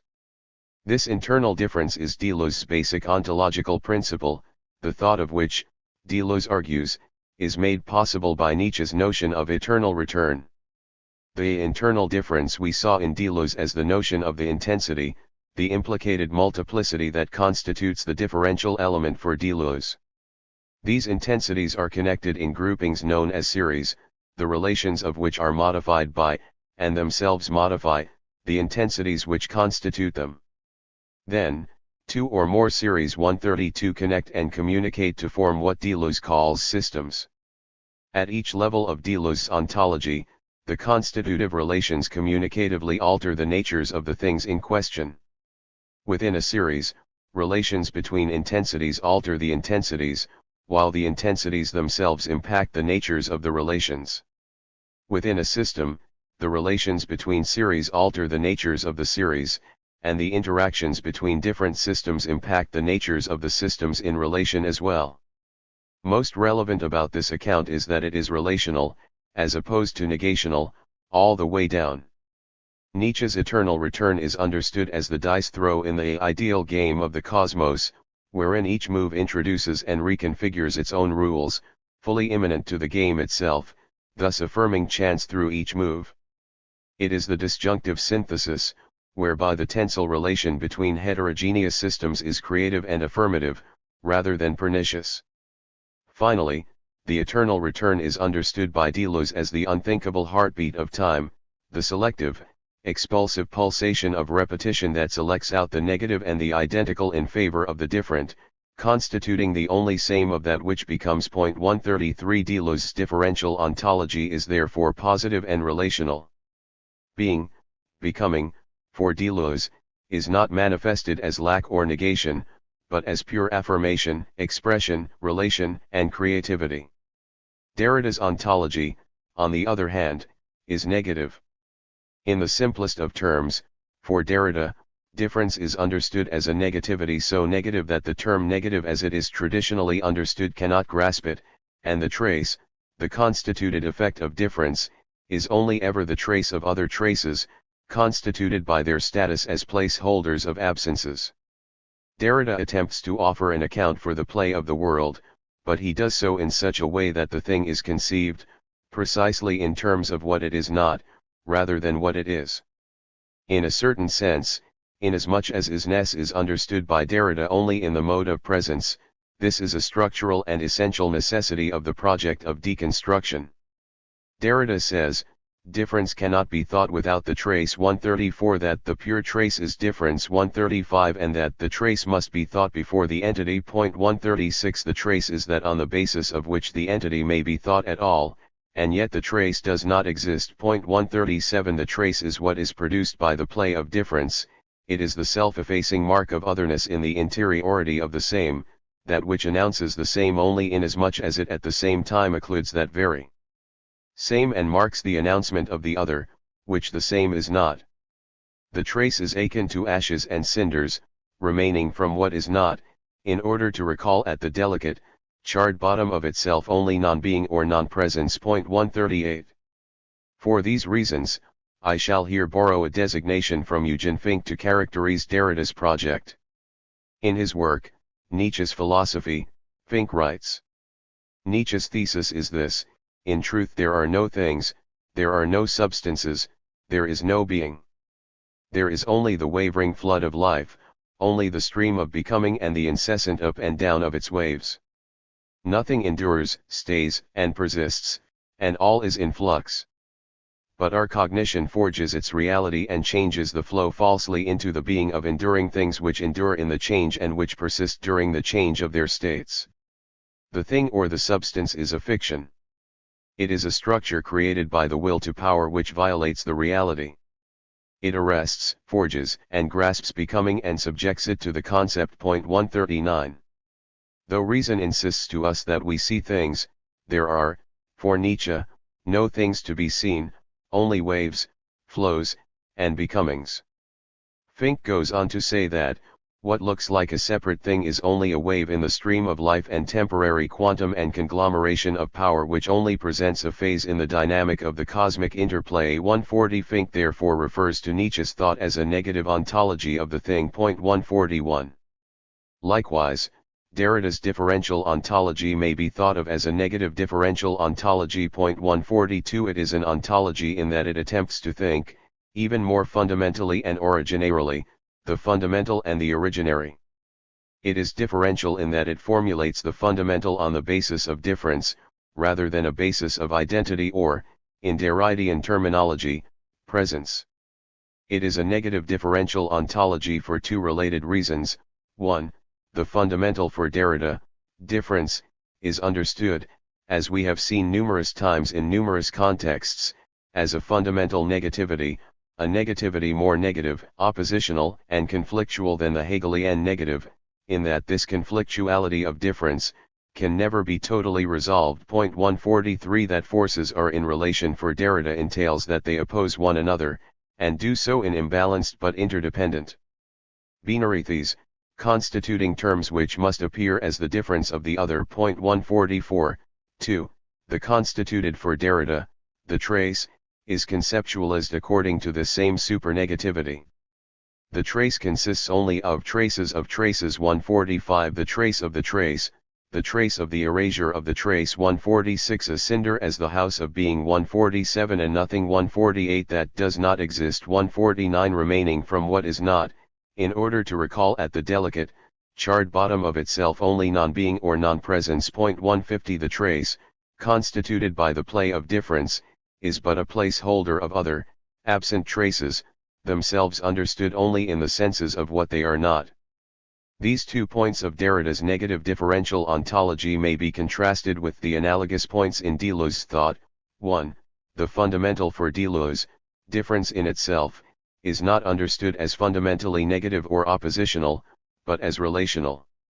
This relationality is rooted in Deleuze's understanding of the differential element, the intensity or self-enfolded difference or multiplicity. Negation is a secondary effect, made possible only because of a primary differentiation. Negation is difference, but difference seen from its underside, seen from below. Seen the right way up, from top to bottom, difference is affirmation. This proposition, however, means many things: that difference is an object of affirmation, that affirmation itself is multiple, that it is creation but also that it must be created, as affirming difference, as being difference in itself. It is not the negative which is the motor. Rather, there are positive differential elements which determine the genesis of both the affirmation and the difference affirmed. It is precisely the fact that there is a genesis of affirmation as such which escapes us every time we leave affirmation in the undetermined, or put determination in the negative. Negation results from affirmation. This means that negation arises in the wake of affirmation or beside it, but only as the shadow of the more profound genetic element. 151. These positive differential elements are what we read as Deleuze's intensities, determining the genesis of affirmation in the fundamental expressivity of being itself. These elements are related to others through communicative relations, each mutually shaping the other, aligned in series which are further connected in systems. But it would be inaccurate to characterize Deleuze's understanding of relationality as negative, in the way that we have Derrida's. For his part, Derrida only rarely mentions the correlate of a differential element. For instance, in Of Grammatology, he refers to the gram as an element without simplicity. 152 However, this element is synonymous, for Derrida, with the trace. 153 Which, as we have seen, is constituted in terms of its fundamental absences, the traces of other traces. 2. In terms of the constituted, for Deleuze, the likeliest of candidates would be, especially in difference and repetition, the idea. The idea is an n-dimensional, continuous, defined multiplicity. 154 While Deleuze understands the multiplicity not as a combination of the many and the one, but rather an organization belonging to the many as such, which has no need whatsoever of unity in order to form a system. 155 The Deleuzean idea is thus defined as a structure. 156 A virtuality, the actualization of which functions as the determinative basis for any given thing, construed in the broadest sense possible. 157 There are ideas which correspond to mathematical relations and realities, others which correspond to physical laws and facts. There are others which, according to their order, correspond to organisms, psychic structures, languages, and societies. These correspondences without resemblance are of a structural genetic nature. 158 Ideas, like the systems, series, and intensities of which they are constituted, are themselves changed by their interactions with each other, as well as by their actualizations, but it would be entirely inaccurate to say that the Deleuzian idea is constituted only by the marks of other, absent ideas. Conclusion. We concluded Part 3 with the question, what is the nature of philosophy for Derrida and Deleuze? We have now answered that question. Derridian deconstruction is best understood as a negative differential ontology. It is an ontology in the sense that it attempts to think the fundamental. It is differential in that difference is originary. 159 And it is negative in that both its constitutive, differential mechanism as well as the traces constituted thereby are understood in terms of a fundamental not. It is for this reason that Derrida's thought always operates in a deconstructive mode, because the entity can only ever be thought on the basis of the trace, and the trace, constituted on the basis of difference, is only ever understood on the basis of what it is not. The movement of the schema will only be able, for the moment and for a long time, to work over from within, from a certain inside, the language of metaphysics. 160 The moment there is constitution, for Derrida, there is always already negation. Deleuze's philosophy, on the other hand, we conceptualized as a positive differential ontology. Like Derrida, Deleuze attempts to think the fundamental, referring to himself as a pure metaphysician. 161 Like Derrida, he does so on a relational or differential basis, where identity is considered as secondary to a constitutive play of forces.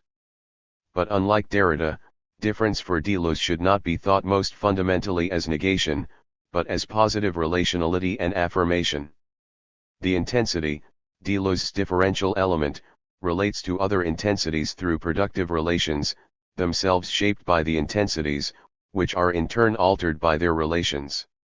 These groupings form series, which in turn associate in larger groupings known as systems, structures, and ideas. At no point is there stasis, as each element and unit is modified by its relationality, but at the same time, at the virtual, ontological level, there is only positivity, as negation for Deleuze is a secondary phenomenon, made possible only by way of differentiation. Deleuze is a relational, differential ontology, conceived on a basis of positivity. Thus, philosophy, for Deleuze, is a constructivism. 162 consisting of the creations of concepts, which will reshape the world, which in turn will reshape and demand new concepts. In Chapter 10, we shall conclude by looking at the implications of these results, thereby further defending the conclusions I have drawn in this chapter. There are certain challenges that my reading must address.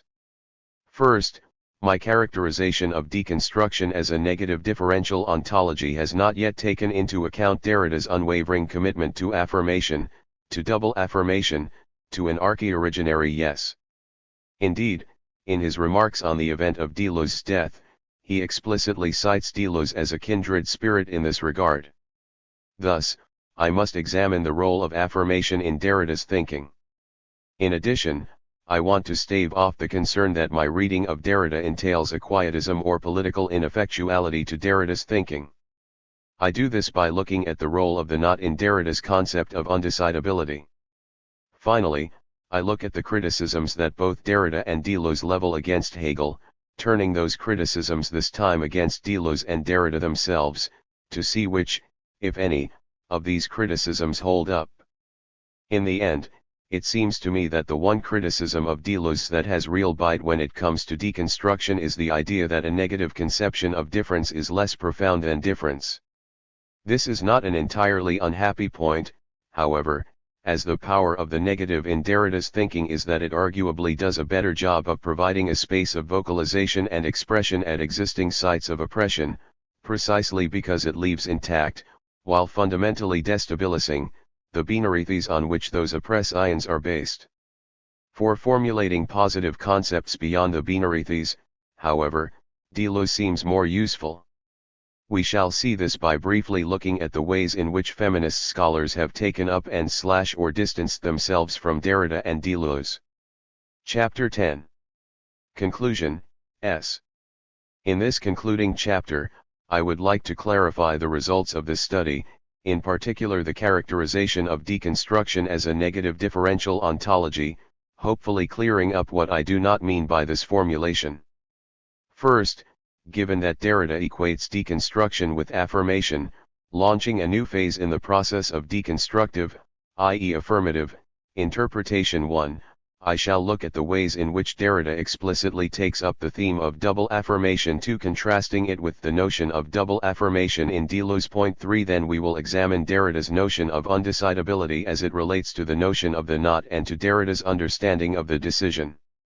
In so doing, I will further defend the differentiation I have proposed between the two thinkers, looking at the importance of binarity in Derrida's work, and showing how this played out in the receptions of these two thinkers by looking briefly at the feminist engagements with the works of Derrida and Deleuze. While deconstruction was quickly taken up in positive ways by some feminist thinkers, many feminist scholars initially and for a long time rejected the hypothesis of any positive applications of Deleuze thought within a feminist context. The power of the negative in the deconstructive mode is that it gives space for vocalization at existing sites of oppression. The joyously repeated affirmation. The first and most glaring obstacle to the reading I have here proposed is Derrida's repeated insistence on the theme of affirmation. Indeed, in his remarks upon the event of Deleuze's death, when Derrida expresses his experience of a closeness or of a nearly total affinity for with Deleuze, one of those affinities is found in the joyously repeated affirmation, yes, yes, 5, and this insistence upon affirmation can be found scattered throughout Derrida's earliest published writings. Point 6. In addition, Derrida frequently endeavors to distinguish deconstruction from its purely negative connotations. For instance, in his letter to a Japanese friend, as Derrida describes his reasoning for the selection of the term deconstruction, he says, but in French the term destruction too obviously implied an annihilation or a negative reduction much closer perhaps to Nietzschean demolition than to the Heideggerian interpretation or to the type of reading I was proposing. So I ruled that out. 7. In the same letter, Derrida also writes that structures were to be undone, decomposed, destimented. But the undoing, decomposing, and destimenting of structures, in a certain sense more historical than the structuralist movement it called into question, was not a negative operation. Rather than destroying, it was also necessary to understand how a whole was constituted and to reconstruct it to this end. 8. The thought of the trace, as we have seen, escapes binarism and makes binarism possible. 9. So in deconstructing, deconstruction also simultaneously demonstrates the necessary logical and metaphysical impulses behind traditional constructions. Deconstruction, for Derrida, must be understood as fundamentally affirmative, and yet I have characterized it throughout this work as a negative differential ontology, so let us look briefly at the Derridian theme of affirmation, taken up most explicitly in the 1987 piece on Michel de Certeau, titled, A Number of Yes 10, where it is directly tied to the joyously repeated affirmation of the yes, yes. Point 11. This essay addresses what Michel de Certeau writes about writing in the mystical text 12, and in particular de Certeau's claim that God always says only yes or, I am. 13. This infinite yes. 14. Of originary affirmation. 15. On Derrida's reading, underlies, infects, haunts, and makes possible every other use of language, including the empirical, de facto employment of the word yes itself that occurs in any given communicative affirmation. Derrida writes of this yes that, implicated by all the other words whose source it figures, it also remains silent, the silent accompanist, a little like the I think in Kant that accompanies all our representations, and thus in a certain way foreign to language, heterogeneous to the set of terms vocables thus defined cerns and concerned concerns by its power. 16. This originary affirmation is imperceptibly attached to every sign, securing its operation. The sign, in other words, is not neutral.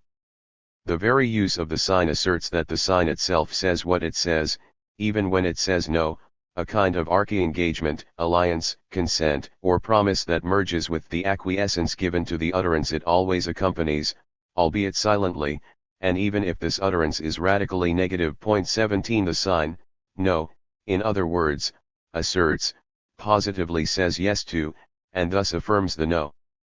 In this way, the originary affirmation to which Derrida here refers echoes the notion of the promise that appears in Faith and Knowledge and elsewhere, the promise, in the act of faith or in the appeal to faith that inhabits every act of language and every address to the other. 18 It is a yes that precedes, accompanies, and conditions the expression of yes in any communicative act. It is therefore a kind of inaudible term, inaudible even in the utterance of a determined yes, in one language or another, in a given sentence valid as an affirmation. 19. At the same time, any yes is, as Derrida notes, a response, and any response entails the danger of the other. Embedded within the originary yes in Derrida's thinking is the notion of rupture, break, contamination, and threat, a distinction between a good and a bad repetition. 20 This passage bears a complete citation. Let us suppose a first yes, the archi-originary yes that engages, promises, and acquiesces before all else. On the one hand, it is originarily, in its very structure, a response. It is first second, coming after a demand, a question, or another yes. On the other hand, as engagement, or promise, it must at least and in advance be tied to a confirmation in another proc yes. Yes to the other oproc, that is, to the other yes that is already there but nonetheless remains to come. The I does not pre-exist this movement, nor does the subject, they are instituted in it. I can say yes, yes I, only by promising to keep the memory of the yes and to confirm it immediately. Promise of memory and memory of promise. This second yes is a priori enveloped in the first 21. The sign, as we have said, is not neutral.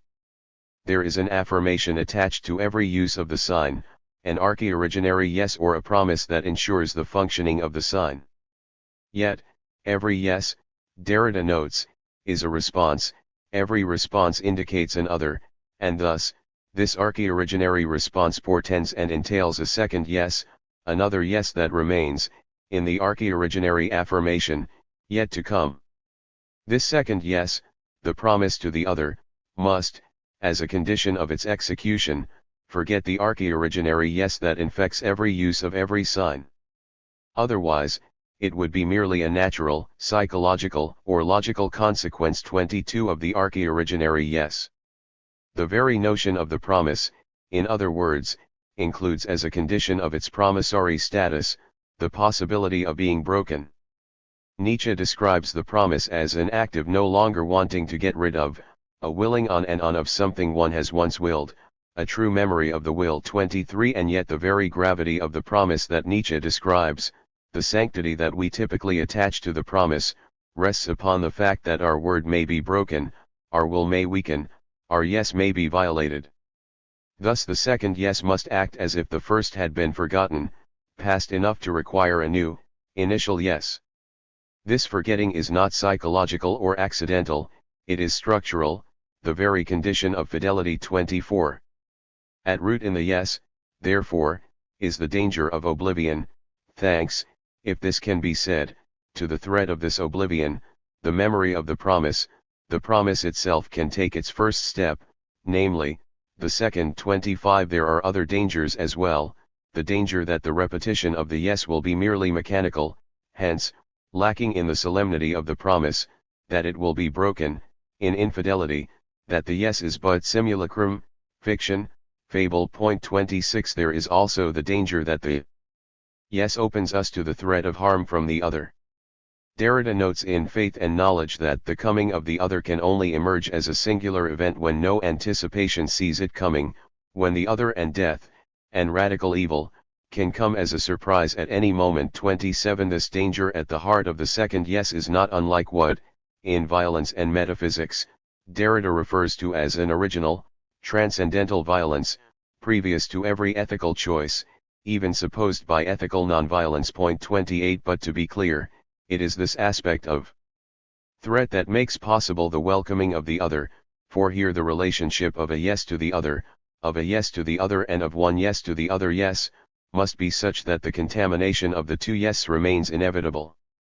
And not only as a threat, but also as an opportunity. 29 For this reason, Derrida speaks of the archi-originary yes as the opening and the cut 30 of language, opening in so far as it ensures the functioning of language, cutting in so far as the danger always already inhabits the yes, since the second yes inhabits the first, the repetition augments and divides, splits in advance the archi-originary yes. 31 The double affirmation, for Derrida, is always already cut, threat, split, contaminated, divided, and pierced. 32 The archi-originary yes is always already a rupture or a break, a violence.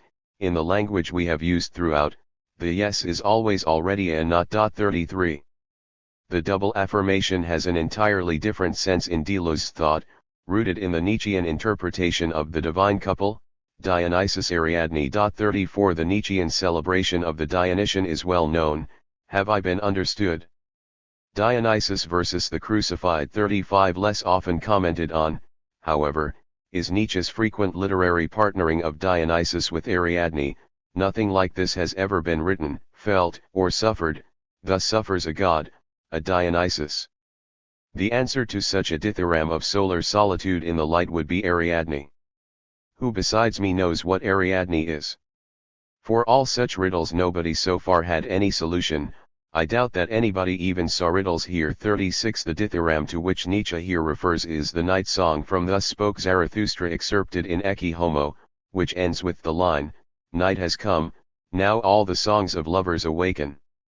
And my soul, too, is the song of a lover. 37 Ariadne is the answer to this immortal lament at being condemned by the overabundance of light and power, by his son nature, not to love. 38 The daughter of King Minos of Crete, Ariadne helped Theseus in his quest to kill the Minotaur, on the condition that Theseus would afterward take Ariadne back to Athens with him and marry her.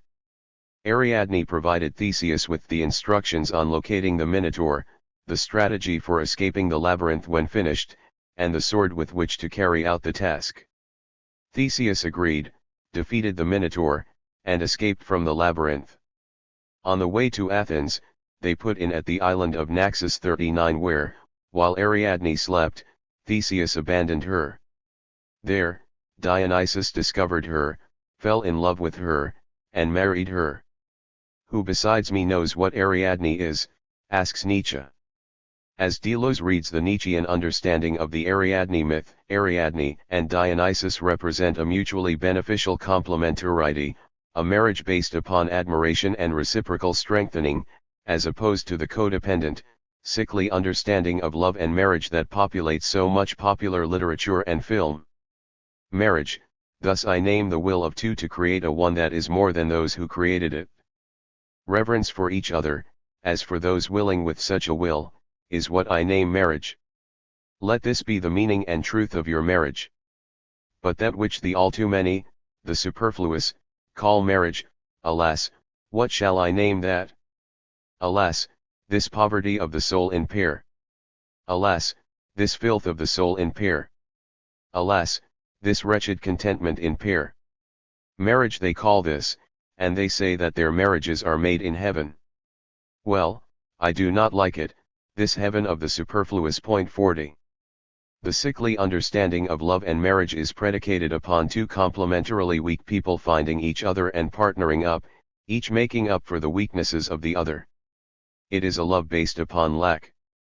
As Nietzsche says, for the most part, two beasts find each other. 41 There are religious and psychoanalytic interpretations of this love, but its pervasiveness in Western thought is undeniable. On the religious interpretation, the marriage made in heaven, it is God who creates us as incomplete beings, beings who must then fulfill God's plan in our lives by finding that one person in the world who will complete us in accordance with his design. This language has also been used to buttress the religious opposition to same-sex marriage. On the psychoanalytic interpretation, We marry the person who most reminds us of our other sex parent, in the hopes that this person can heal all of the wounds left by that parent. What both of these interpretations share in common is the perception of life as sickly, weak, and deficient, and in need of a partner to complete one and to simply help one get by. The satisfaction of this need is called love. It was this type of love that Ariadne had sought when she partnered with Theseus. Enamored of the heroic manliness of Theseus, the manliness that slays monsters, Ariadne made herself small, reducing herself to the status of love object for the hero, in cunning exchange for the promise of marriage to him. For his part, Theseus used Ariadne, without whom his defeat of the Minotaur would have been impossible, only to abandon her when it suited him.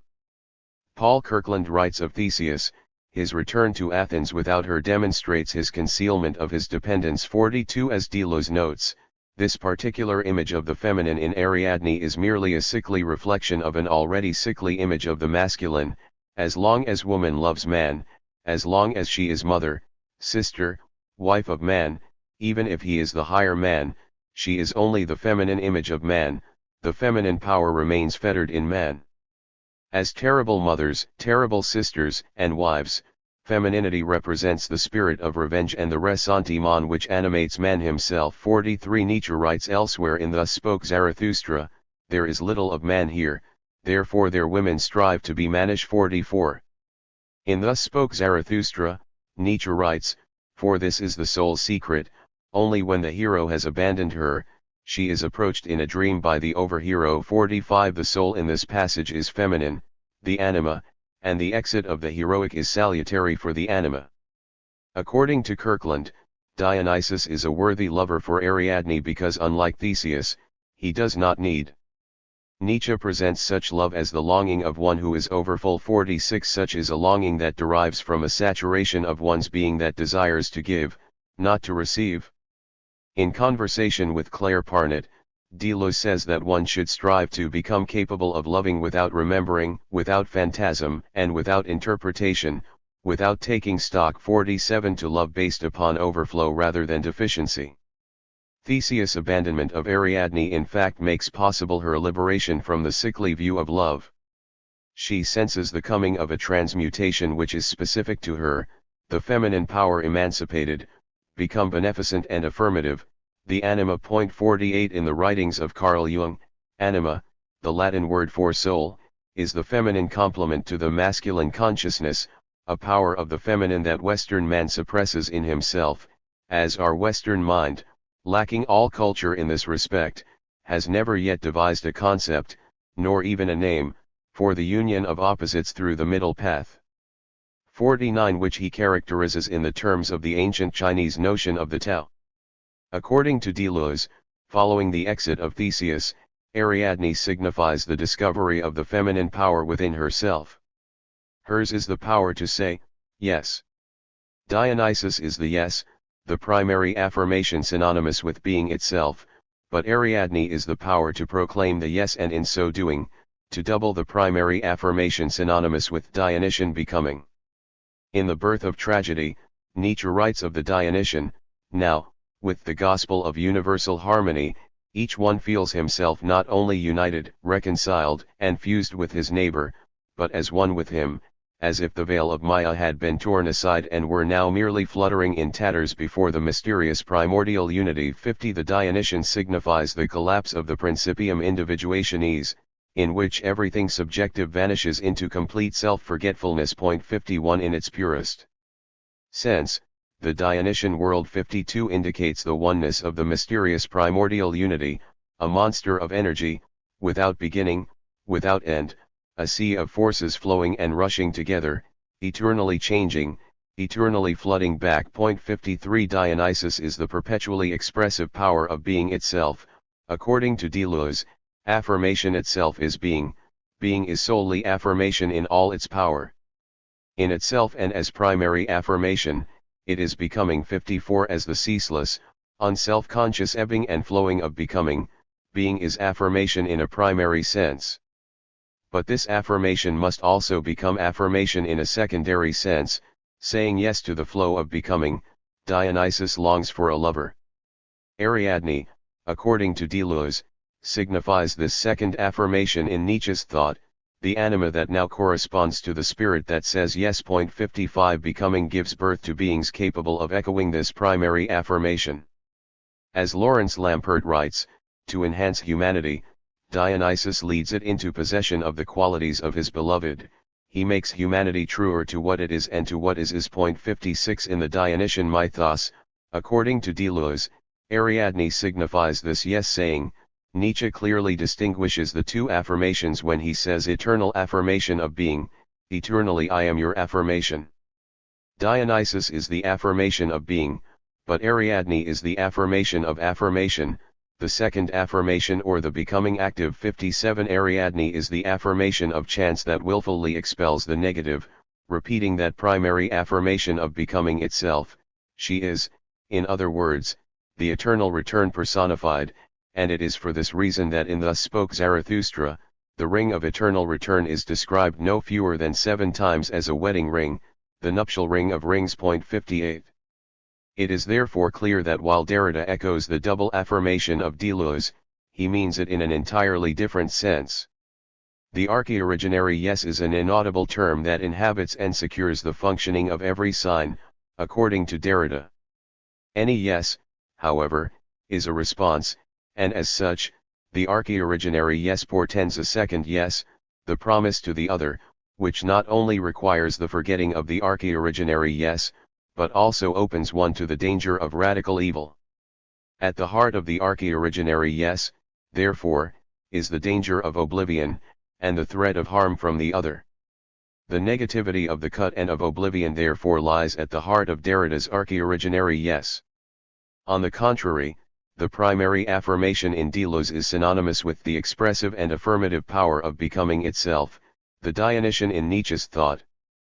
The Dionysian in its purest sense is the unself-conscious ebbing and flowing of the mysterious primordial unity.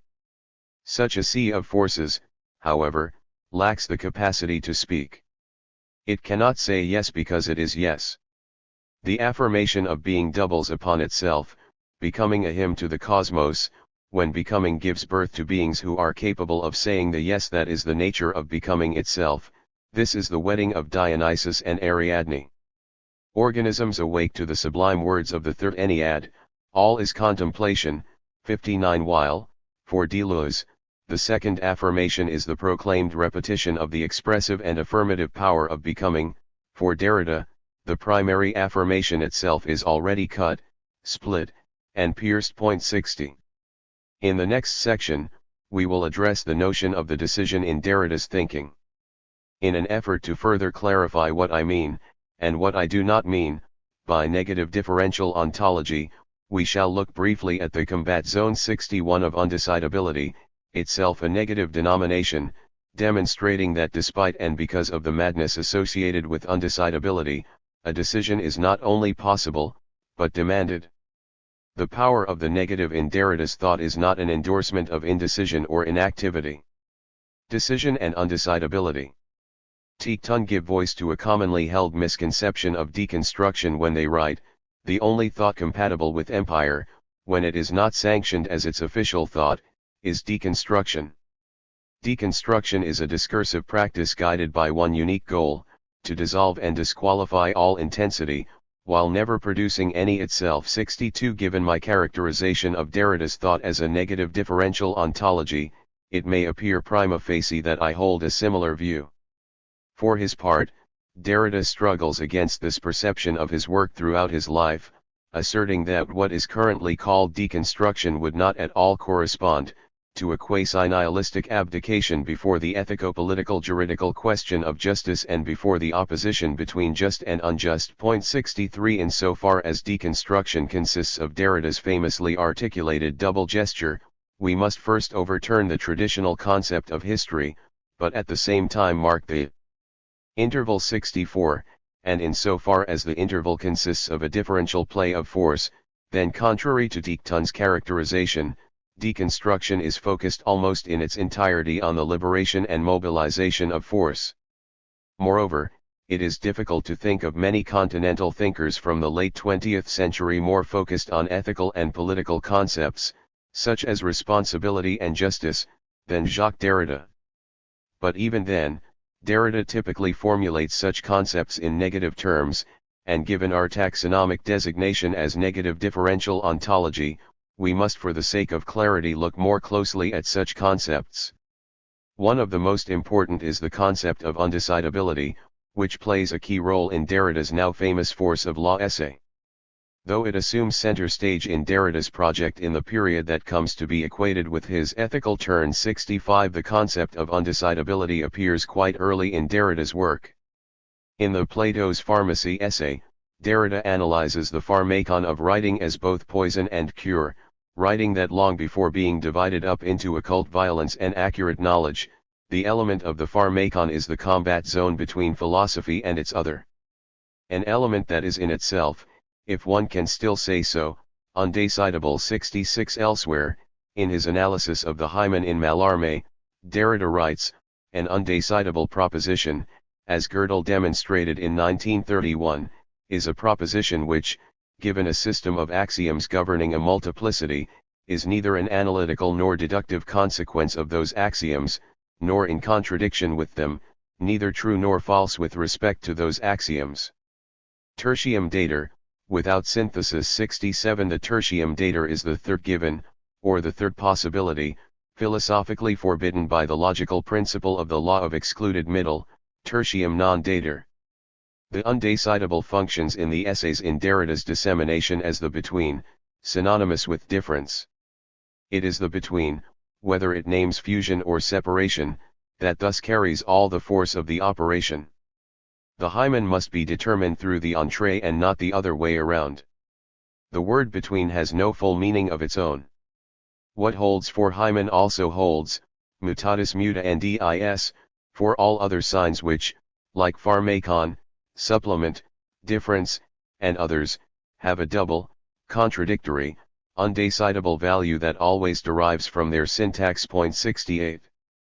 Like difference, which we have characterized as a play of opposing forces, pressing outwardly against each other in the creation of intervals, the undecidable is treated as neither one nor the other and both at once. 69 While Western metaphysics labors to privilege one term over the other, the task of deconstruction is to push thought back into the fecund space in between the two, as Leonard Lawler writes, into the experience of undecidability. 70. It is this emphasis on undecidability, however, that convinces some that deconstruction is politically and ethically useless. If thought only occurs in the between space of undecidability, what possible significance can this thought have in a world rife with suffering, injustice, oppression, poverty, disease, and hunger, a world where life or death decisions must constantly be made? Does undecidability not simply amount to indecision?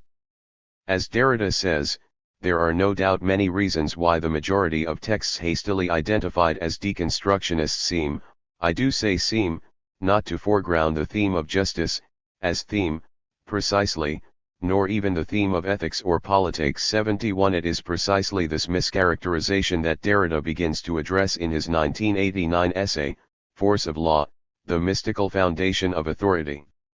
Contrary to the facile reading of undecidability, that it damns one to impasse or indecision, Derrida will argue that the madness of undecidability is the very condition of decision. He writes, a decision that would not go through the test and ordeal of the undecidable would not be a free decision, it would only be the programmable application or the continuous unfolding of a calculable process. 72 The word decision is etymologically connected to the Latin infinitive, cedere, meaning to cut. Note its affinities with the surgical word, incision. To decide means to make a cut in the fabric of things, to tear asunder the predictability of logically precise calculation, as when one cuts off the oscillation of uncertainty. The decision is made in the face of what one cannot, can never, know, and hence it is made in a space of madness. Repeating one of the epigraphs from Cogito and the History of Madness, Derrida writes, the instant of decision is a madness, says Kierkegaard. This is particularly true of the instant of the just decision that must rend time and defy dialectics. 73 A decision, strictly speaking, cuts, and without this caesura, there is no decision. If it is merely the unreflective execution of a law, the logical outcome or the sum total of all the various inputs, it is purely mechanical and hence it is not a decision and it certainly does not qualify as just. Undecidability is thus the condition of the decision.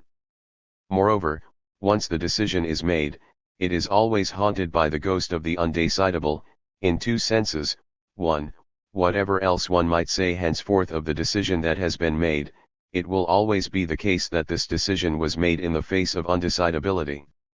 The decision, once made, can never be guaranteed to have been the right decision, there can be no absolute guarantor of its justice, otherwise, we find ourselves back in the conundrum that the decision was mere mechanical execution, and hence, not a decision.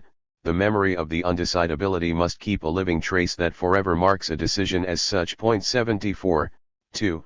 From the other direction, the decision, once made, will have followed some rule, even if only the instantaneously invented rule. That X is what must be done.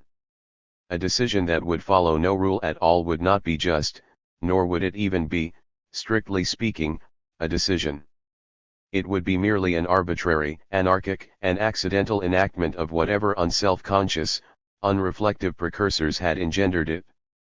The decision must always refer to a rule, law, or principle, even if it must not do so unreflectively, and even if it must also suspend the rule in doing so. But given that the decision must always refer to a rule, there can never be an absolute guarantee that the decision was not mechanical execution. The status of the decision as decision is forever undecidable as well. Finally, and most importantly for our purposes, despite and because of these paradoxes and aporias, the decision must be made. The madness of undecidability does not free one from the burden of the decision, as the demand for justice does not wait. The urgency is such that one cannot languish in indecision so as to embark upon the infinite task of gathering the relevant information to assist one in making the decision. There is no decision without undecidability, but there is also no justice without a decision. Only a decision is just. 75. It is only when there has been an interpretation and application of the law that we can answer yes or no to the question of justice. Thus, to leave thought suspended in the space of undecidability is itself unjust. A just decision is always required immediately, right away, as quickly as possible. 76. It is this dually conflicted exigency that makes deconstruction possible and necessary. The decision must be made, and yet, once made, it will always be haunted by the specter of the undecidable. It is precisely this undecidability that ensures that the decision will always be deconstructible. We are always able to go back and recalibrate, reconsider, and reconfigure. Pure justice is impossible, but for precisely this reason, we must ever strive for it. As Derrida writes, deconstruction takes place in the interval that separates the undeconstructibility of justice from the deconstructibility of law. Deconstruction is possible as an experience of the impossible. 77. With this in mind, let us now draw conclusions on the relation between our characterization of Derrida's thought as a negative differential ontology and the theme of undecidability as it occupies his work from his early writings through his ethical turn. To begin, we can note that undecidability bears the markings by which we characterize Derrida's thought as a negative differential ontology. The two aspects by which we did so were, 1. Difference is itself understood as a not, as opposition, conflictuality, even characterized by Derrida at times as contradiction, understood in a non-dialectical, i.e., irresolvable, way. That it is so, for Derrida, entails that the forces subsisting in a conflictual imbalance do so each as the other to the other. They subsist in precisely interdependent relationships. 2. The constituted thing, the trace, is also understood as a not. In our earlier analyses the trace was defined as the trace of other, absent traces, akin to specters and ashes. In his early dealings with the concept of undecidability, as we have seen, Derrida characterizes it as synonymous with a double, contradictory value. 78. A combat zone. 79. Expressing, in other words, the oppositional interdependency of forces characteristic of difference itself. It is therefore no wonder that undecidability is used as an explicit description of the signs of pharmakon, supplement, and difference. This oppositional status remains when the notion of undecidability is later applied within the ethico-political juridical domains, as the opposition and conflictuality are then understood as obtaining between just and unjust 80, where each of the terms must appear as the difference of the other. 81 Our first condition of the negative aspect of Derrida's thought is thus met in the notion of undecidability. The second, that the constituted thing is itself understood in negative terms, also holds. The constituted in this case is the decision, X is just, and the decision is always constituted and marked by the specter or trace of undecidability. The decision is only a decision because of the undecidability, neither one nor the other and both at once. 82, in the face of which and out of which it was made. But this fact ensures at the same time that the status of the decision, both as a decision and / or as just, is forever deconstructible. The demand for infinite justice 83 coupled with the infinite deconstructibility of the decision, entails a responsibility without limits 84 the endless commitment to the task of deconstruction which, for Derrida, is synonymous with justice itself. Deconstruction is justice 85 one must always decide, but one's decision will always be constituted by undecidability, which demands the infinite deconstruction of one's decisions. As it pertains to undecidability, just as it did to difference, the constituted thing, the decision, is constituted by a not. Thus, the concept of undecidability in Derrida's work coheres with my characterization of his thought as a negative differential ontology. Nevertheless, we must be equally clear that neither the negative characterization of Derrida's philosophy generally, nor the concept of undecidability specifically, amounts to a quietism or ethical ineffectuality. As we have seen, undecidability is the condition, the sine qua non, of the decision. Moreover, undecidability does not divest one of the responsibility of deciding. On the contrary, the demand for justice impresses itself upon us with unmistakable and unavoidable urgency, and languishing in undecidability would be unjust. Justice does not wait, and the decision must be made. A just decision is always required immediately. 86 Therefore the negative ontological aspects of deconstruction do not entail resignation or inaction. In the next section, we shall revisit the implied criticisms of each other that, in Chapter 8, we extracted from the projects of Deleuze and Derrida, in order to assess the extent to which these criticisms hit and miss their mark.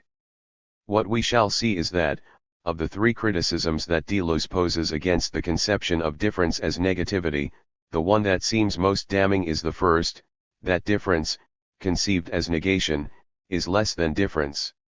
This will come out in the ways in which, despite all of his powerful critical work regarding the logocentric binaries of Western thought, Derrida's own philosophy maintains a constant affinity with binarity.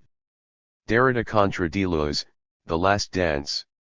At the end of Chapter 8, we posed some speculative criticisms between Deleuze and Derrida, on the basis of their conceptions of difference which we extracted from their criticisms of Hegel in Chapters 3 and 4, and their mobilizations of Nietzsche in Chapters 6 and 7. We should first remind ourselves, in summary fashion, of the stark differences between Deleuze and Derrida, to precisely pave the road for the targets of those criticisms. To do so, I shall briefly explore Deleuze's forceful proclamation that there is no possible compromise between Hegel and Nietzsche. 87 However much Derrida may critique Hegel, it is undeniably the case that Derrida's own brand of Nietzscheanism dances very close to Hegel's thought. Derrida says so explicitly, as we have seen numerous times. Deleuze, after rejecting any possible compromise between Hegel and Nietzsche, goes on to characterize the three primary aspects of the dialectic, each of which, as we shall see, corresponds to a significant element of Derrida's thought. Three ideas define the dialectic: the idea of a power of the negative as a theoretical principle manifested in opposition and contradiction, the idea that suffering and sadness have value, the valorization of the sad passions, as a practical principle manifested in splitting and tearing apart, the idea of positivity as a theoretical and practical product of negation itself. It is no exaggeration to say that the whole of Nietzsche's philosophy is the attack on these three ideas. 88. We can take these in turn, and show the different stances Deleuze and Derrida occupy vis-a-vis each of them.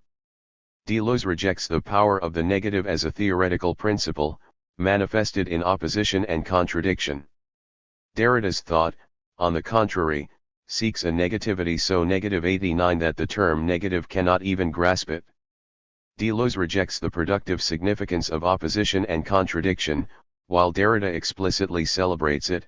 This conflictuality of difference can never be totally resolved. 90 Indeed, Hegel's labor of the negative 91 foreshadows Derrida's work of mourning. 92 This ties into the second of these three ideas defining the dialectic.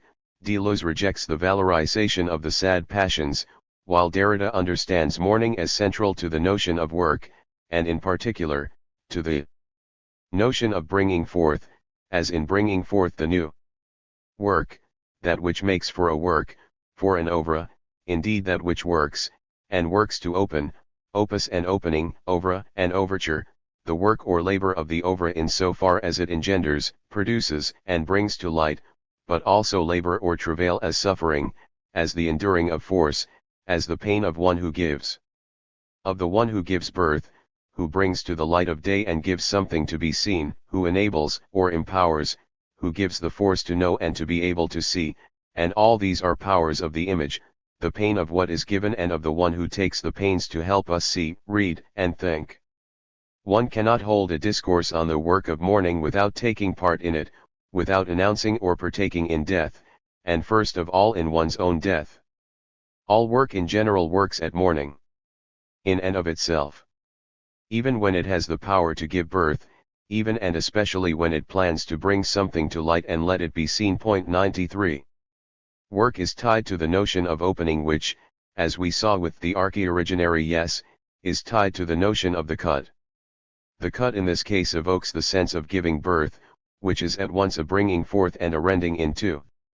These concepts are all woven into the concept of mourning, for Derrida. As Rossi Braidotti writes, the Levinas-Derrida tradition of ethics is centered on the relationship between the subject and otherness in the mode of indebtedness, vulnerability, and mourning. 94 Thus, on the second aspect of the dialectic that Deleuze identifies and rejects, the valorization of the sad passions, he and Derrida stand undeniably far from one another. The final element in the cited passage from Deleuze is the idea of positivity as a theoretical and practical product of negation. We saw this negative notion of positivity in Derrida's philosophy as well. The trace is always the trace of other, absent traces. The decision is always based upon undecidability. Even the notion of the archi-originary yes, the primary affirmation, is constituted by a split, a cut, a threat. For each of these three characteristics by which Deleuze distinguishes Nietzsche's philosophy from that of Hegel, we can see stark differences between Deleuze and Derrida. With that, let us turn to and evaluate the explicitly formulated criticisms from Chapter 8, abstracted, as they were, from the criticisms of the Hegelian notion of difference as found in Chapters 3 and 4. I shall work backwards through the three formulated Deleuzian criticisms of Hegel, assessing the extent to which each of these criticisms may or may not be applied to Derrida's thought. As it is in this direction, I think, that the criticisms gain in persuasive force. This strategy will also allow me to simultaneously address what I understand as the Derridian criticism of Deleuze. The collapse into identity. We begin with Deleuze's final criticism of Hegelian difference, that difference, conceived as negation, collapses into identity. In Hegel's thought, as Deleuze understands it, difference is always already implicitly contradiction, such that the opposition of self and other must finally be pushed to the point of infinite distance. The I is conceived as the not I, as the negation of the other. 95 And this pure reflection, pure self-recognition in absolute otherness. 96 necessitates the overcoming of the contradiction which was the telos of the difference to begin with. Thus, at precisely the moment that the difference is attained, it is surpassed. For Deleuze, this collapse into identity is a characteristic of all negative conceptions of difference. but however much this criticism may work against Hegel's philosophy, it does not adequately function as a criticism of Derrida's philosophy. As a matter of fact, Derrida's own criticisms of Hegel, rooted in the Heideggerian critique of ontotheology, function quite similarly to the criticisms of Deleuze, as we saw in Chapter 5. Derrida, no less than Deleuze, worries about the Hegelian conception of difference on account of what he sees as its collapsing into identity, the self-presence of an ontotheological or ontoteleological synthesis. 97. Moreover, in Derrida's own thought, we do not see a Hegelesque collapse into identity. At no point in anything we have read out of Derrida have we seen anything resembling a stasis, not even a Hegelian homeostasis. What we see, on the contrary, is the disruption and dislocation, we might even call it the inversion, of the Hegelian Aufhebung, grounded upon the understanding that forces in tension are never on an equal footing, a conviction Derrida shares with Deleuze. So, on this point, Deleuze appears to be wrong. Hegel's negative conception of difference may collapse into identity, but this is not a necessary feature of all negative conceptions of difference, as it does not seem to apply in the case of Derrida's difference. Negation as a symptom of ressentiment. With that, we move on to the second of Deleuze's criticisms, an ethical criticism that is a bit more complicated than the first. The second criticism of Hegel, and by extension, of Derrida, is that negative conceptions of difference are indicative of a spirit of ressentiment against life. The difference between the Nietzschean master and slave is that, while the master first affirms herself as good, and only secondarily judges the other to be bad, and even then, bad only in the sense of not flourishing. 98 The slave cannot affirm herself without first negating the otherness of the other. Her moment of self-affirmation is nothing more than the double negation of the other.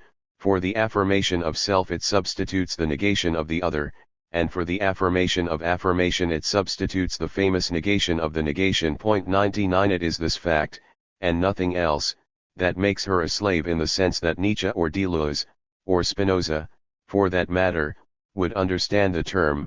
A slave does not cease to be a slave by taking power, and it is even the way of the world, or the law of its surface, to be led by slaves. 100.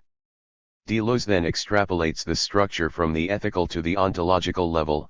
A negative conception of difference accompanies a negative conception of positivity, and from here, he concludes that a negative difference entails that affirmation of any kind is not possible without a primary and fundamental moment of negation.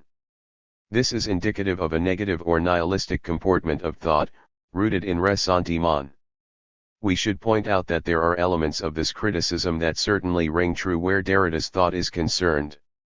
The trace, as we saw, the constituted effect of difference, is but a nexus of negation, it remains from what is not, in order to recall at the delicate, charred bottom of itself only non-being or non-presence. 101 The trace is only ever the trace of other, absent traces, and as such, its own identity, its positivity, is akin to that of the spectre or even the ash, a cinder as the house of being. 102 We further saw that while for Derrida justice, however unpresentable it remains, does not wait. 103 And as such, a just decision is always necessary.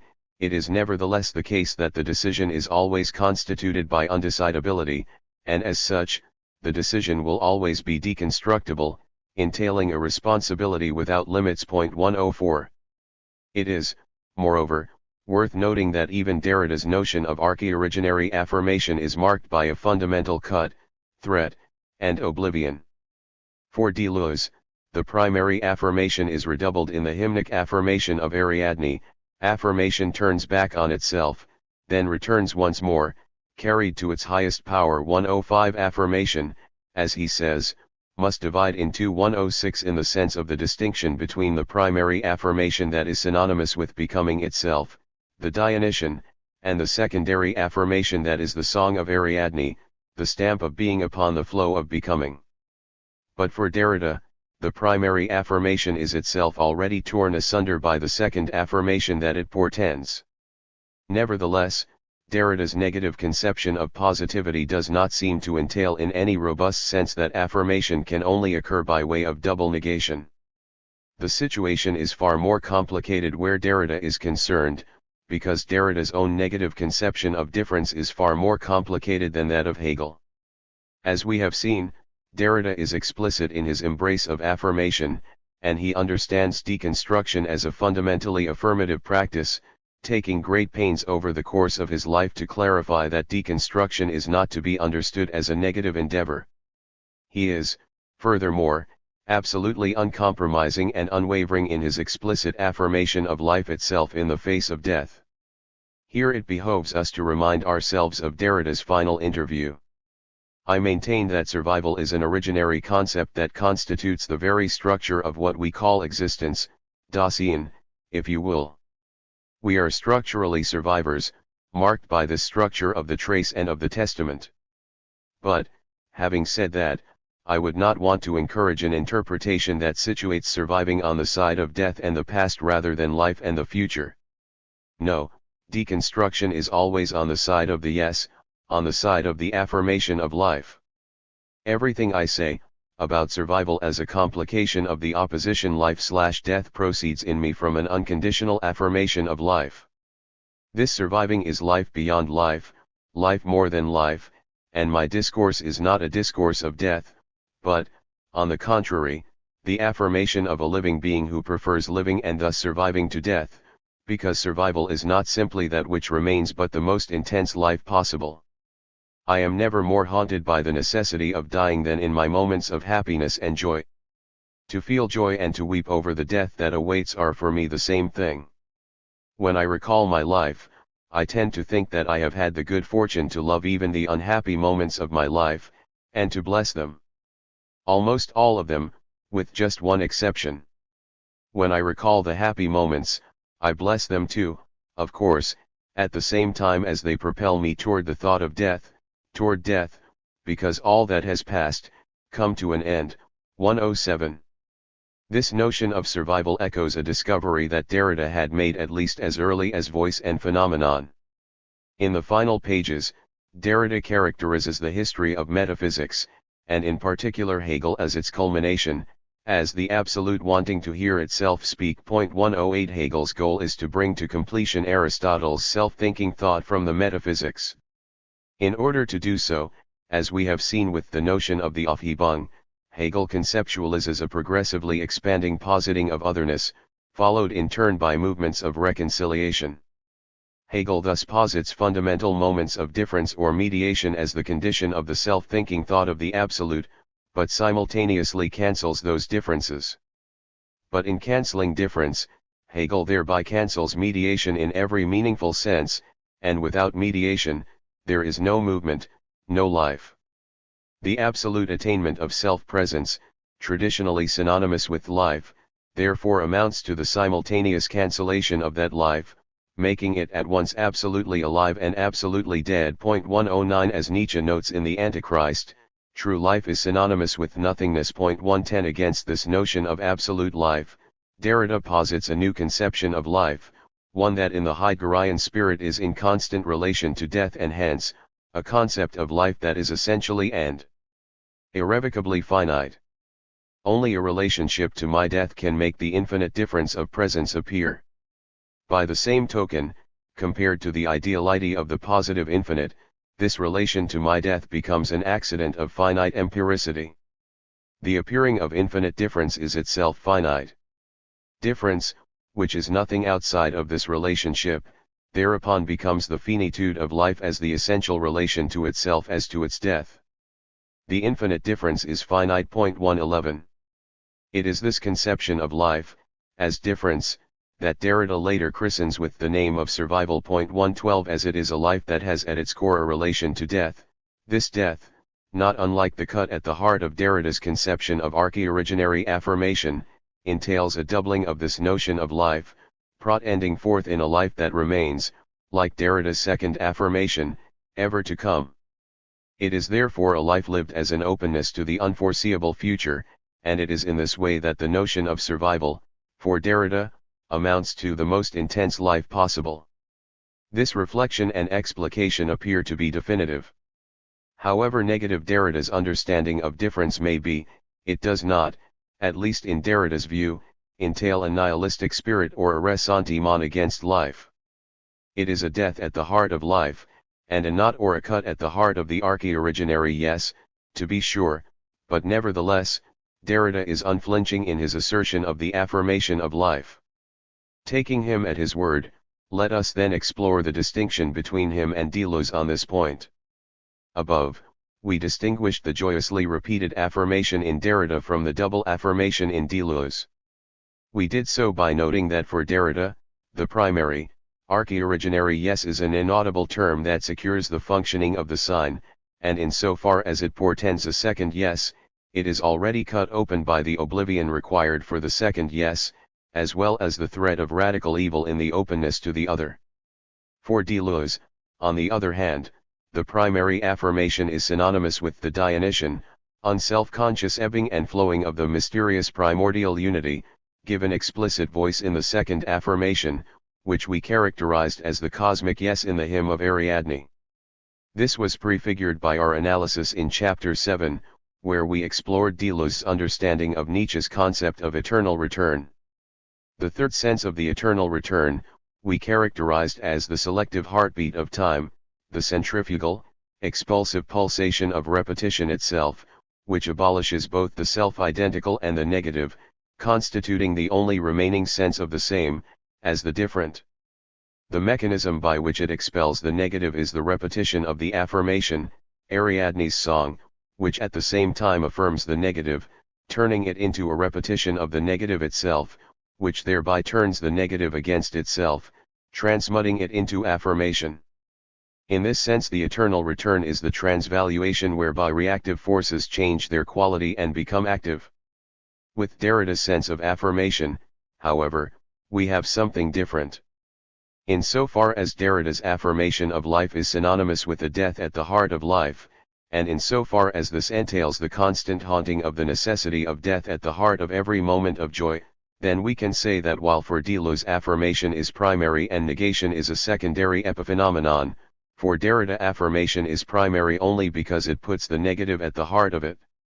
This structure is even more salient in the sense that, for Deleuze, the affirmation of the negative, which results from the repetition of the Dionysian, ultimately abolishes the negative, while for Derrida, on the other hand, the affirmation of the negative affirms the repetition of the negative as negative, in perpetuity. It affirms the negative, to be sure, but only in the seemingly interminable yes saying to the negativity of the negative itself, because it can no longer permit itself to be converted into positivity. 113 Life's unhappy moments are not transfigured, they are blessed as unhappy. And that is why whoever thus works at the work of mourning learns the impossible, and that mourning is interminable, inconsolable, irreconcilable. 114 With that, we are back to the Hegelianism without reserve, the negativity so negative that it is unencapsulable by the term. In spite of all of Derrida's protestations to the contrary, Deleuze would almost certainly understand Derrida's thought as imbued with the spirit of nihilism and of ressentiment. Even if, for Derrida, the archi-originary yes is a yes that affirms, prior to, before or beyond any possible question. 115 And hence prior to any de facto yes or no, nevertheless, there is no primary affirmation in Derrida that is not always already rent asunder by oblivion and the threat of radical evil. Contrary to Spinoza's famous dictum that a free man thinks of death least of all things. 116 There is no sense of the affirmation of life in Derrida that does not require as a constitutive constant a meditation upon death. There is no moment of happiness or joy in Derrida's thought that does not at the same time propel one toward the thought of death. There is no I that is not, in its self-determination, already pointing toward its death. I am means therefore originarily I am mortal. 117 There is no friendship that does not already anticipate death. To have a friend, is to know in a more intense way, already injured, already insistent, and more unforgettable, that one of the two of you will inevitably see the other die. 118 The affirmation of the negative in Derrida entails the interminable carrying of the negative within, the blessings of sadness, the interminable work of mourning. It is difficult not to see in this view the terms of Deleuze's characterization of bearing, taking upon oneself. 119 The affirmation of the as. 120. In light of all of this, it is not surprising that Derrida's critique of Hegel's conception of difference is that Hegelian difference is insufficiently negative, or that Derrida distinguishes difference from Hegelian difference, precisely at the point at which Hegel, in the greater logic, determines difference as contradiction only in order to resolve it, to interiorize it, to lift it up, into the self-presence of an onto-theological or onto-teleological synthesis. 121 We must now address the extent to which this criticism may serve as a criticism of Deleuze on the part of Derrida. As we saw in the previous section, this characterization could not be applied in toto as a criticism of Deleuze because, while in Hegel's thought the resolution of the contradiction amounts to what both Deleuze and Derrida understand as a collapse into identity, this cannot be said of Deleuze's thought.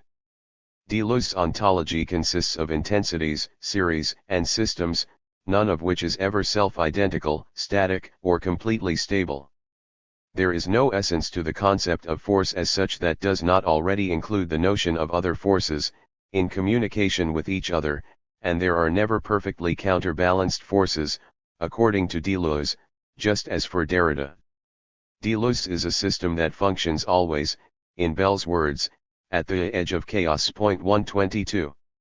Nevertheless, if Hegel's conception of difference is insufficiently negative for Derrida, this criticism would also have to apply, a fortiori, to Deleuze, who seeks not merely to resolve the negative into an onto-theological synthesis, but to abolish it from ontology almost entirely. 123 Explicitly in the name of an anti-Hegelianism. 124 For Deleuze, as we have seen, the negative is an epiphenomenon. 125 An oppositional surface effect possible only on the basis of difference. The philosophical conviction that difference must be conceived in terms of the negative is based upon the nihilistic perspective of the reactive type, the spirit of ressentiment, difference seen from its underside, seen from below. 126 But at the ontological level, according to Deleuze, being is full positivity and pure affirmation. 127 And the traditional philosophical connection between difference and the negative is, according to Deleuze, an unholy bond. 128 There are, I think, three criticisms, one philosophical and two ethical, that Derrida would bring against Deleuze. We begin with the philosophical criticism. There can be no philosophy of difference that is not at the same time and commensurably a philosophy of identity. Derrida's early remarks on this point are decisive, when he critiques Levinas in the closing pages of Violence and Metaphysics for seeking the dream of a purely heterological thought at its source.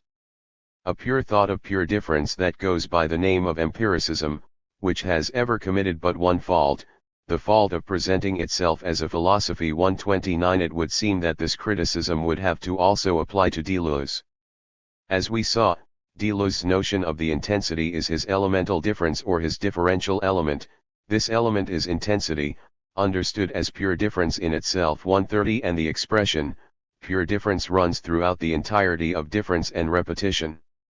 Against this pure difference, Derrida writes, pure difference is not absolutely different from non-difference.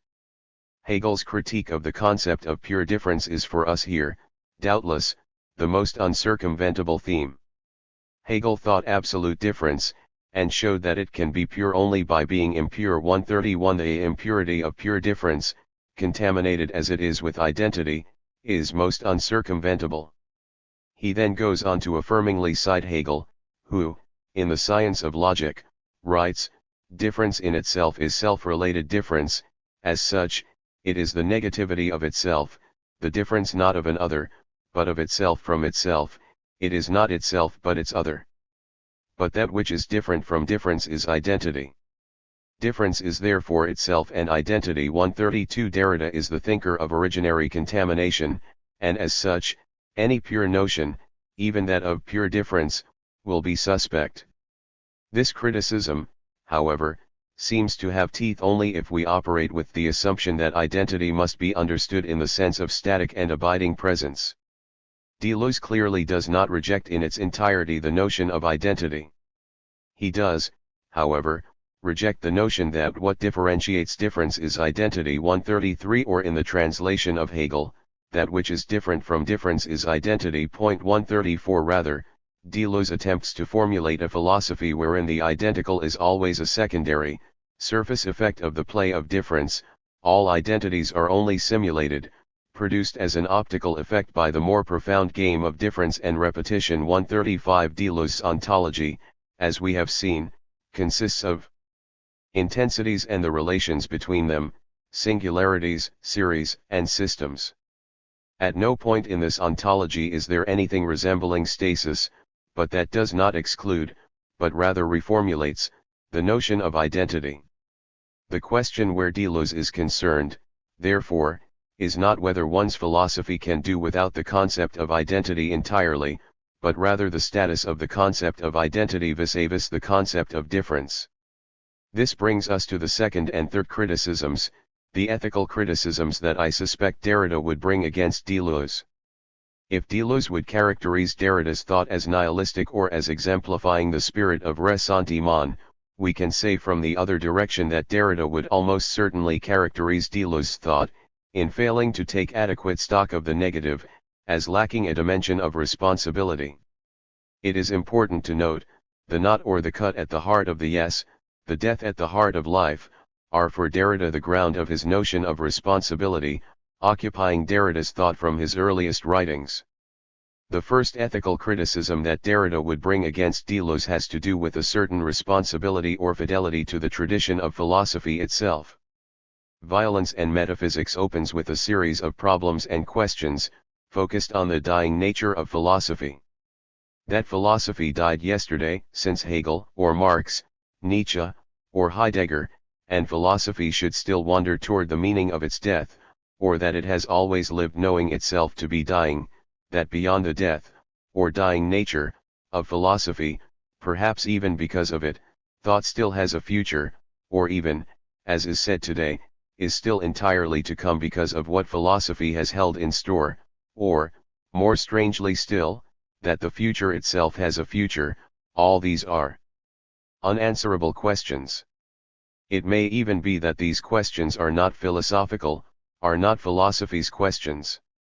Nevertheless, these should be the only questions today capable of founding the community, within the world, of those who are still called philosophers, and called such in remembrance, at the very least, of the fact that these questions must be examined unrelentingly. 136.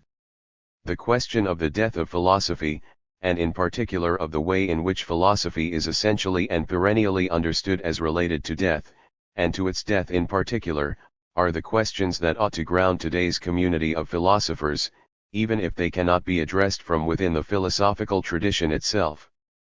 From Plato's proclamations in the Phaedo through Heidegger's notion of Sehnsucht, the question of death haunts the very practice of philosophical engagement, and in particular, in the wake of Hegel, Marx, Nietzsche, and Heidegger, it is the question of our epoch, according to Derrida.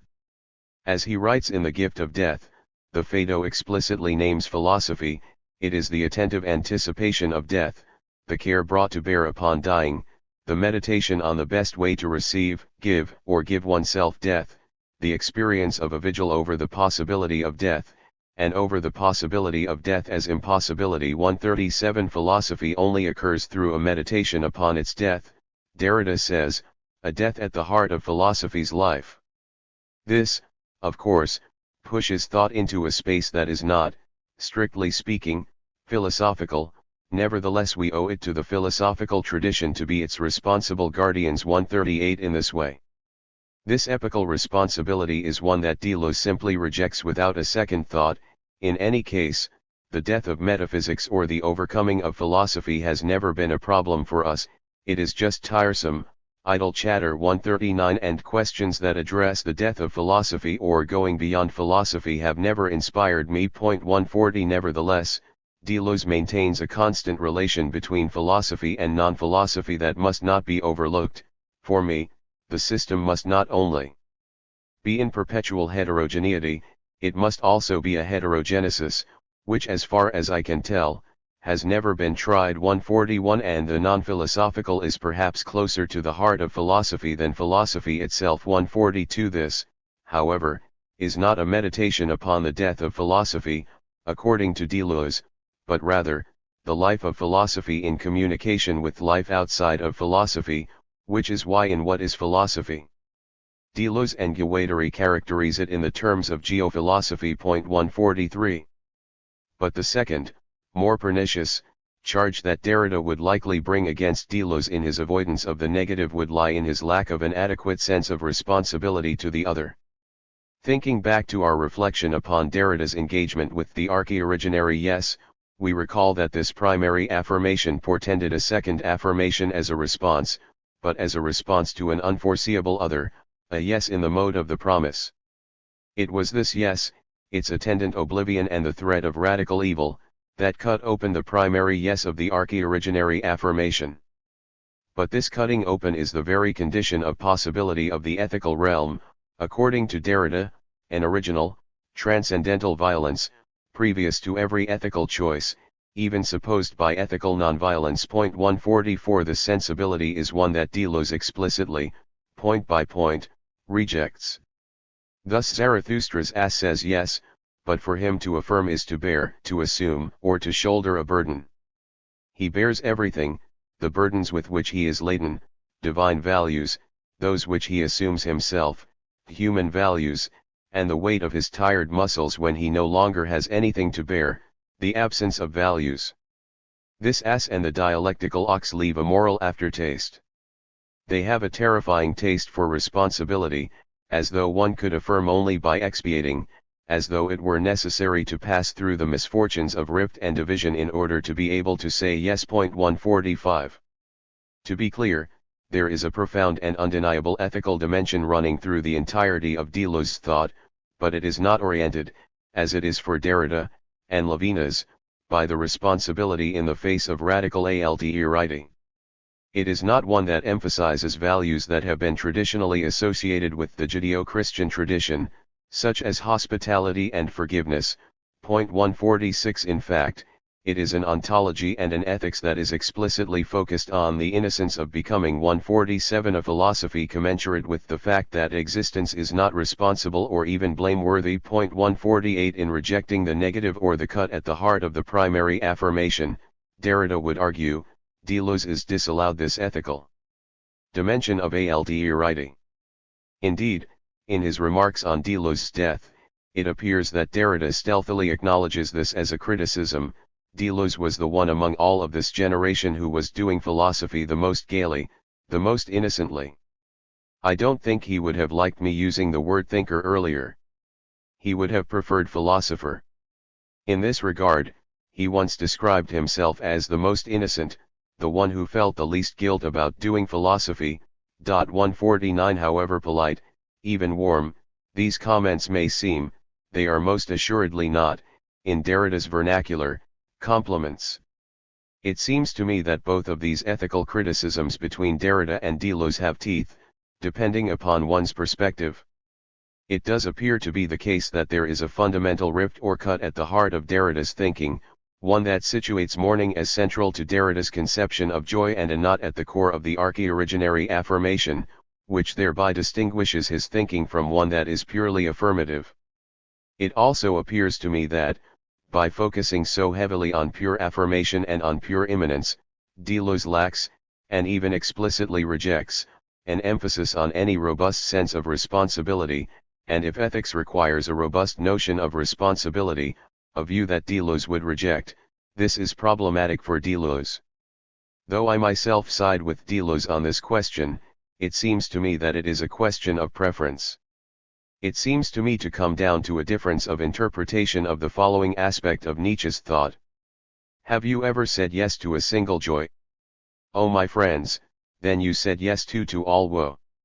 All things are entangled, ensnared, enamored. If ever you wanted one thing twice, if ever you said, you please me, happiness. Abide, moment, then you wanted all back. All anew, all eternally, all entangled, ensnared, enamored, oh, then you loved the world. Eternal ones, love it eternally and evermore, and to woe too, you say, go, but return. For all joy wants, eternity. 150. It is the difference between the Deleuzian yes that transfigures woe, and the Derridian yes that celebrates woe as woe, the repetition of woe that transmutes reactive forces into active, versus the repetition of woe that sustains the woeful. In his book on Deleuze, Alain Badiou writes, "But, all in all, if the only way to think a political revolution, an amorous encounter, an invention of the sciences, or a creation of art as distinct infinities is by sacrificing immanence and the univocity of being, then I would sacrifice them. If, in order to render eternal one of those rare fragments of truth that traverse here and there our bleak world, it is necessary to restrict oneself to the Mallarmian doctrine of the trace, then I would do so. It is a question of taste." 151. This appears to me to be the most fitting response to this particular difference between Derrida and Deleuze. It comes down to a question of taste. Negation as less than difference. From a strictly philosophical perspective, the Deleuzian critique of Hegel that seems to me to have the most teeth against Derrida's thought is that difference conceived as negation is in fact less than, which is to say, less profound than, difference.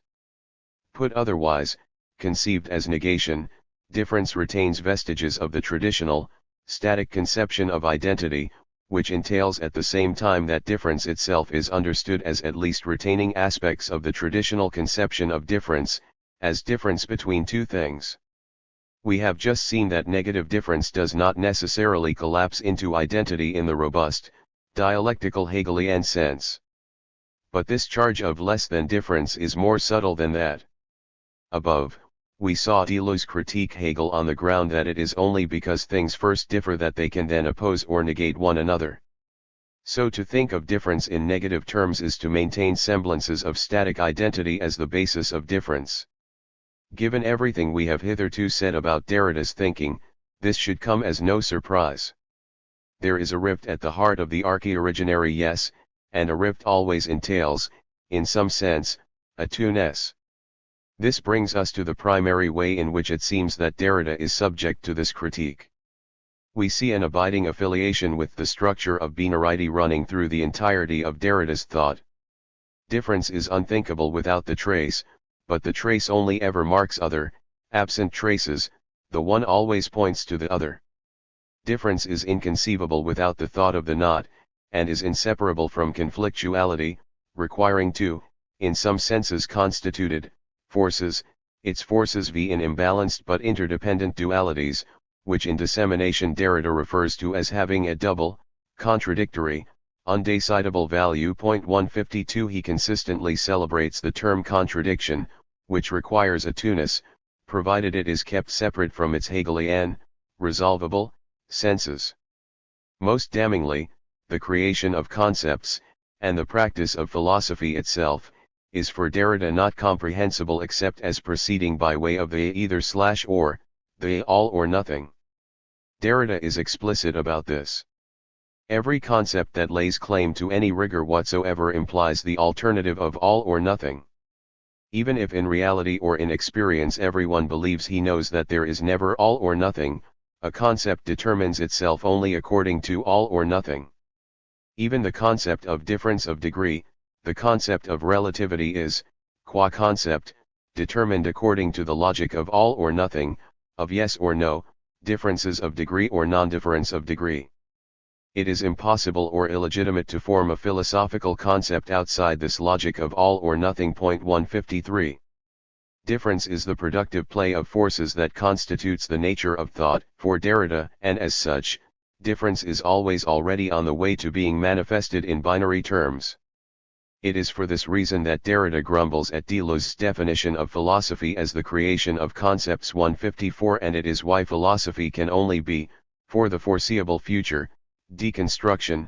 The movement of the schema will only be able, for the moment and for a long time, to work over from within, from a certain inside, the language of metaphysics. 155 Indeed the thought of difference and the thought of the traces, Derrida says, a thought because it escapes binarism and makes binarism possible on the basis of nothing. 156 But it would seem that if difference is understood essentially as that which makes binarism possible, it does not completely escape binarism after all. In this way, it seems to me that Deleuze's criticism, that difference, conceived as negation, is somehow less profound than difference, is less than difference, is the most applicable criticism where Derrida's thinking is concerned. In the next and final section of the book, I will conclude by pointing toward potential avenues of investigation that might grow out of this work. Conclusion. This work has likely raised as many questions as it has answered. That is not necessarily a bad thing. I offer this remark merely as a suggestion or announcement of what I take to be future paths of exploration between Derrida and Deleuze. In particular, it seems to me that the question of the meaning of affirmation in these two thinkers, as well as the meaning of life, and the distinction in terms of their ethical concerns, all of which are merely touched upon in this chapter, could and should be explored in much greater depth in future projects. Moreover, I want it to be clear that in arguing that deconstruction maintains an affiliation with binarity, I in no way mean to suggest that it is somehow deficient in comparison with the philosophy of Deleuze. On the contrary, it seems to me that the power of the negative in Derrida's thinking is that it tends in the direction of real, concrete spaces of empowerment, giving voice to the voiceless, in a way that is arguably more immediate than one finds in Deleuze. This is because of its lingering affinities with binarism. Because deconstruction problematizes binary identities and in its ontological mode attempts to articulate the discursive mechanisms whereby they arise, because it attempts to destabilize these identities, provoking slippages of force between them, without dissolving them entirely into their purely ontological depths, deconstruction gives place to existing sites of oppression and marginalization. This is most immediately evident in the ways that certain feminist thinkers have engaged with the works of Derrida and Deleuze. It is certainly the case that the feminist reception of Derrida's work has been complicated, and that Derrida has faced a great deal of criticism from feminist thinkers. As Nancy Holland writes, some would deny any positive relationship between Derrida and feminism, most would have reservations about asserting baldly that one exists. 157 Furthermore, even among those feminist scholars who have positively adopted aspects of Derrida's thinking, the tendency persists to do so only in a qualified sense, or with specific caveats in place.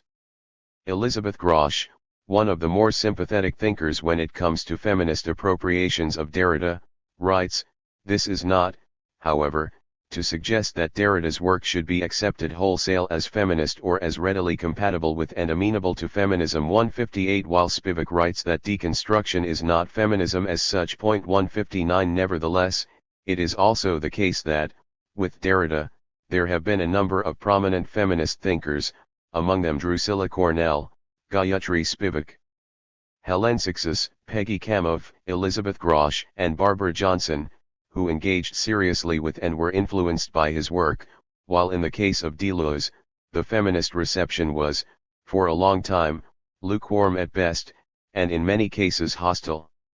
It seems to me that this is because of Derrida's lingering entanglements with binarity, which destabilize the hierarchies of the phallogocentric space. 160 Without obliterating the constituted sites entirely. The philosophical effort to think past those sites or without those sites would be for Derrida a feigned vision of neutrality that would, in all likelihood, merely serve to reinstate the traditional, oppressive hierarchy, a restoration of the domination by the primary term, now buttressed by the excluded other in the seemingly innocuous name of neutrality. The motif of neutrality, in its negative form, paves the way for the most classical and suspect attempts at reappropriation. 161 Elsewhere, Derrida ties this concern explicitly to the question of sexual difference.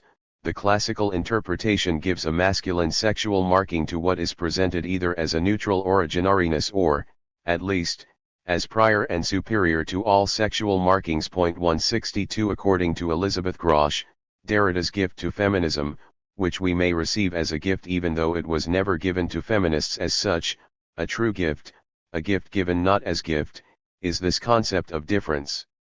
163 And Grosz explicitly understands difference as the originary tearing and the active movement of tearing, cutting, breaking apart. 164 This originary tearing, we have seen throughout our work, entails an essential tuneness to the operation of difference, such that the spaces, however destabilized they may be, are left intact. And the power of Derrida's negative ontology is that it provokes the slippages of force whereby woman, and the space of the other more generally, those who have been marginalized and excluded from the phallogocentric space, is lit up, opened, and expanded, without cancelling that space of the other. We can see this more clearly when we contrast it with the feminist reception of Deleuze. One of the earliest and most consistent criticisms of Deleuze on the part of feminist thinkers has been precisely that his ontology seeks to obliterate those sites, and in so doing, it would blow past millennia of patriarchal oppression, overlooking the immediate and concrete needs of actual women. This has been especially true of the concept, formulated in the writings with Félix Guattari, of becoming woman. In the context of capitalism and schizophrenia, this concept marks an initial stage of a journey from a life of molarity centered on the I and the things that pertain to the I, the least adaptive and least intensive life one can live, the life most like death, for Deleuze, to a life of molecularity, a life lived in the liberation, enhancement, and mobilization of those constitutive, intensive forces themselves. The stage of becoming woman is merely the first on the way toward becoming imperceptible 165 according to Deleuze and Guattari, with the ultimate endgame being the production of 1,000 sexes, which are so many uncontrollable becomings. 166 Deleuze and Guattari admit that it is, of course, indispensable for women to conduct a molar politics, with a view to winning back their own organism, their own history, their own subjectivity. 167 But nevertheless, this concept is unquestionably not focused specifically on such questions or concerns. Indeed, while Deleuze frequently cites in a laudatory manner the writings of Virginia Woolf, one of the most admirable aspects of Woolf's project, according to Deleuze, was that Woolf was appalled at the idea of writing as a woman. 168 For many feminist thinkers, Deleuze's work simply had no practical value for the actual concerns of women. As Frida Beckmann notes in her most recent book, To a Feminist Movement, to which the struggle for the specificity of a female subject position was central, Deleuzian ideas that insist on moving beyond such molar politics became problematic. 169. This indeed was the heart of criticisms offered by Luce Irigaray. For Irigaray, Deleuze and Guattari's concept of becoming woman is merely a male romanticization and exploitation of the hard-fought victories of the women's liberation movement, one that seeks to abolish the uniquely feminine pleasures and subjectivities that actual, historical women had only begun to assert. Isn't a multiplicity that does not entail a re-articulation of the difference between the sexes bound to block or take away something of a woman's pleasure? In other words, is the feminine capable, at present, of attaining this desire, which is neutral precisely from the viewpoint of sexual difference? Except by miming masculine desire once again. 170. In this vein, Alice Jardine notes, in 1984, that the American reception of Deleuze and Guattari's work is an active and politically pragmatic one, but one which often seems out of synchrony with immediately feminist concerns. 171 To bring this point back into contrast with the reception of Derrida, let us look to Gayatri Spivak's classic article, Can the Subaltern Speak? Speaking of Deleuze and Foucault, Spivak writes, these philosophers will not entertain the thought of constitutive contradiction, that is where they admittedly part company from the left. In the name of desire, they reintroduce the undivided subject into the discourse of power. 172 Later, in reference to Derrida, Spivak writes, as a post-colonial intellectual, I am not troubled that he does not lead me, as Europeans inevitably seem to do, to the specific path that such a critique makes necessary. It is more important to me that, as a European philosopher, he articulates the European subject's tendency to constitute the other as marginal to ethnocentrism and locates that as the problem with all logocentric and therefore also all grammatological endeavors. 173. Then, in an explicit contrast between Foucault and Deleuze on one side, and Derrida on the other, Spivak writes that while Foucault's and Deleuze's immediate, substantive involvement with more political issues, the latter's invitation to become woman, can make their influence more dangerous, on the contrary, Derrida marks radical critique with the danger of appropriating the other by assimilation. 174 Derrida highlights the danger of appropriating the side of the other through efforts to neutralize that side, while Deleuze and Foucault, more immediate and more radical though they may be, attempt just such a neutralization. What we see in these briefly formulated remarks on the feminist receptions of Derrida and Deleuze is that the second-wave feminists of the 1970s and 1980s recognized the distinction between Deleuze and Derrida, for which I have argued throughout this book, that oppositionality lay at the heart of Derrida's notion of difference, while Deleuze endeavors to think a purely relational multiplicity. While figures like Irigaray and Spivak rejected the ontologico-political prescriptions of Deleuze on the ground that they too quickly obliterated the oppositional spacing whereby a uniquely feminine subjectivity might be explored, many feminists were at least more open to the offerings that Derridean difference afforded, to its constitutive contradiction, as Spivak notes. This recognition would seem to offer further support for the thesis I have advanced. It seems to me that the power of the negative in Derrida's thought is that it provokes those slippages that give space to existing sites of oppression, without attempting to appropriate those spaces itself, and without attempting to overlook or forget them. At the same time, given that difference is always on the way toward binarity, then, to echo the program of Protevy's political physics, it seems to me that in order to envision the world beyond binarity, the world of the unamiable 175 of which Derrida speaks, without speaking, Deleuze's positive differential ontology is more useful. This world, we should carefully note, may be little more than a dream. But given this compelling landscape of feminist thought about the relative value of Derrida and Deleuze for feminism, it seems clear that there is a lot of interesting work waiting to be done at the intersections of Deleuze, Derrida, and questions concerning gender. 176 and by extrapolating to the side of the marginalist other more generally, race, class, nationality, and sexuality as well. In A World on Fire, the challenges posed against the traditional images of thought by Deleuze and Derrida could not be more necessary. For these two thinkers, more than any other in the 20th century, carried thought to places it had never been before, forever complicating the tradition's most cherished idols, destabilizing identities, thinking every ground as essentially ungrounded, and every center as perpetually decentering. The philosophies of Derrida and Deleuze are, to their cores, philosophies of the future, written in the hope of a new earth, a new people. 177 For even if this new earth is but a dream, it is nevertheless a dream worth dreaming. As Derrida writes, the future can only be anticipated in the form of an absolute danger. 178 We dance, with fear, trembling, and exuberance, toward the space of that danger.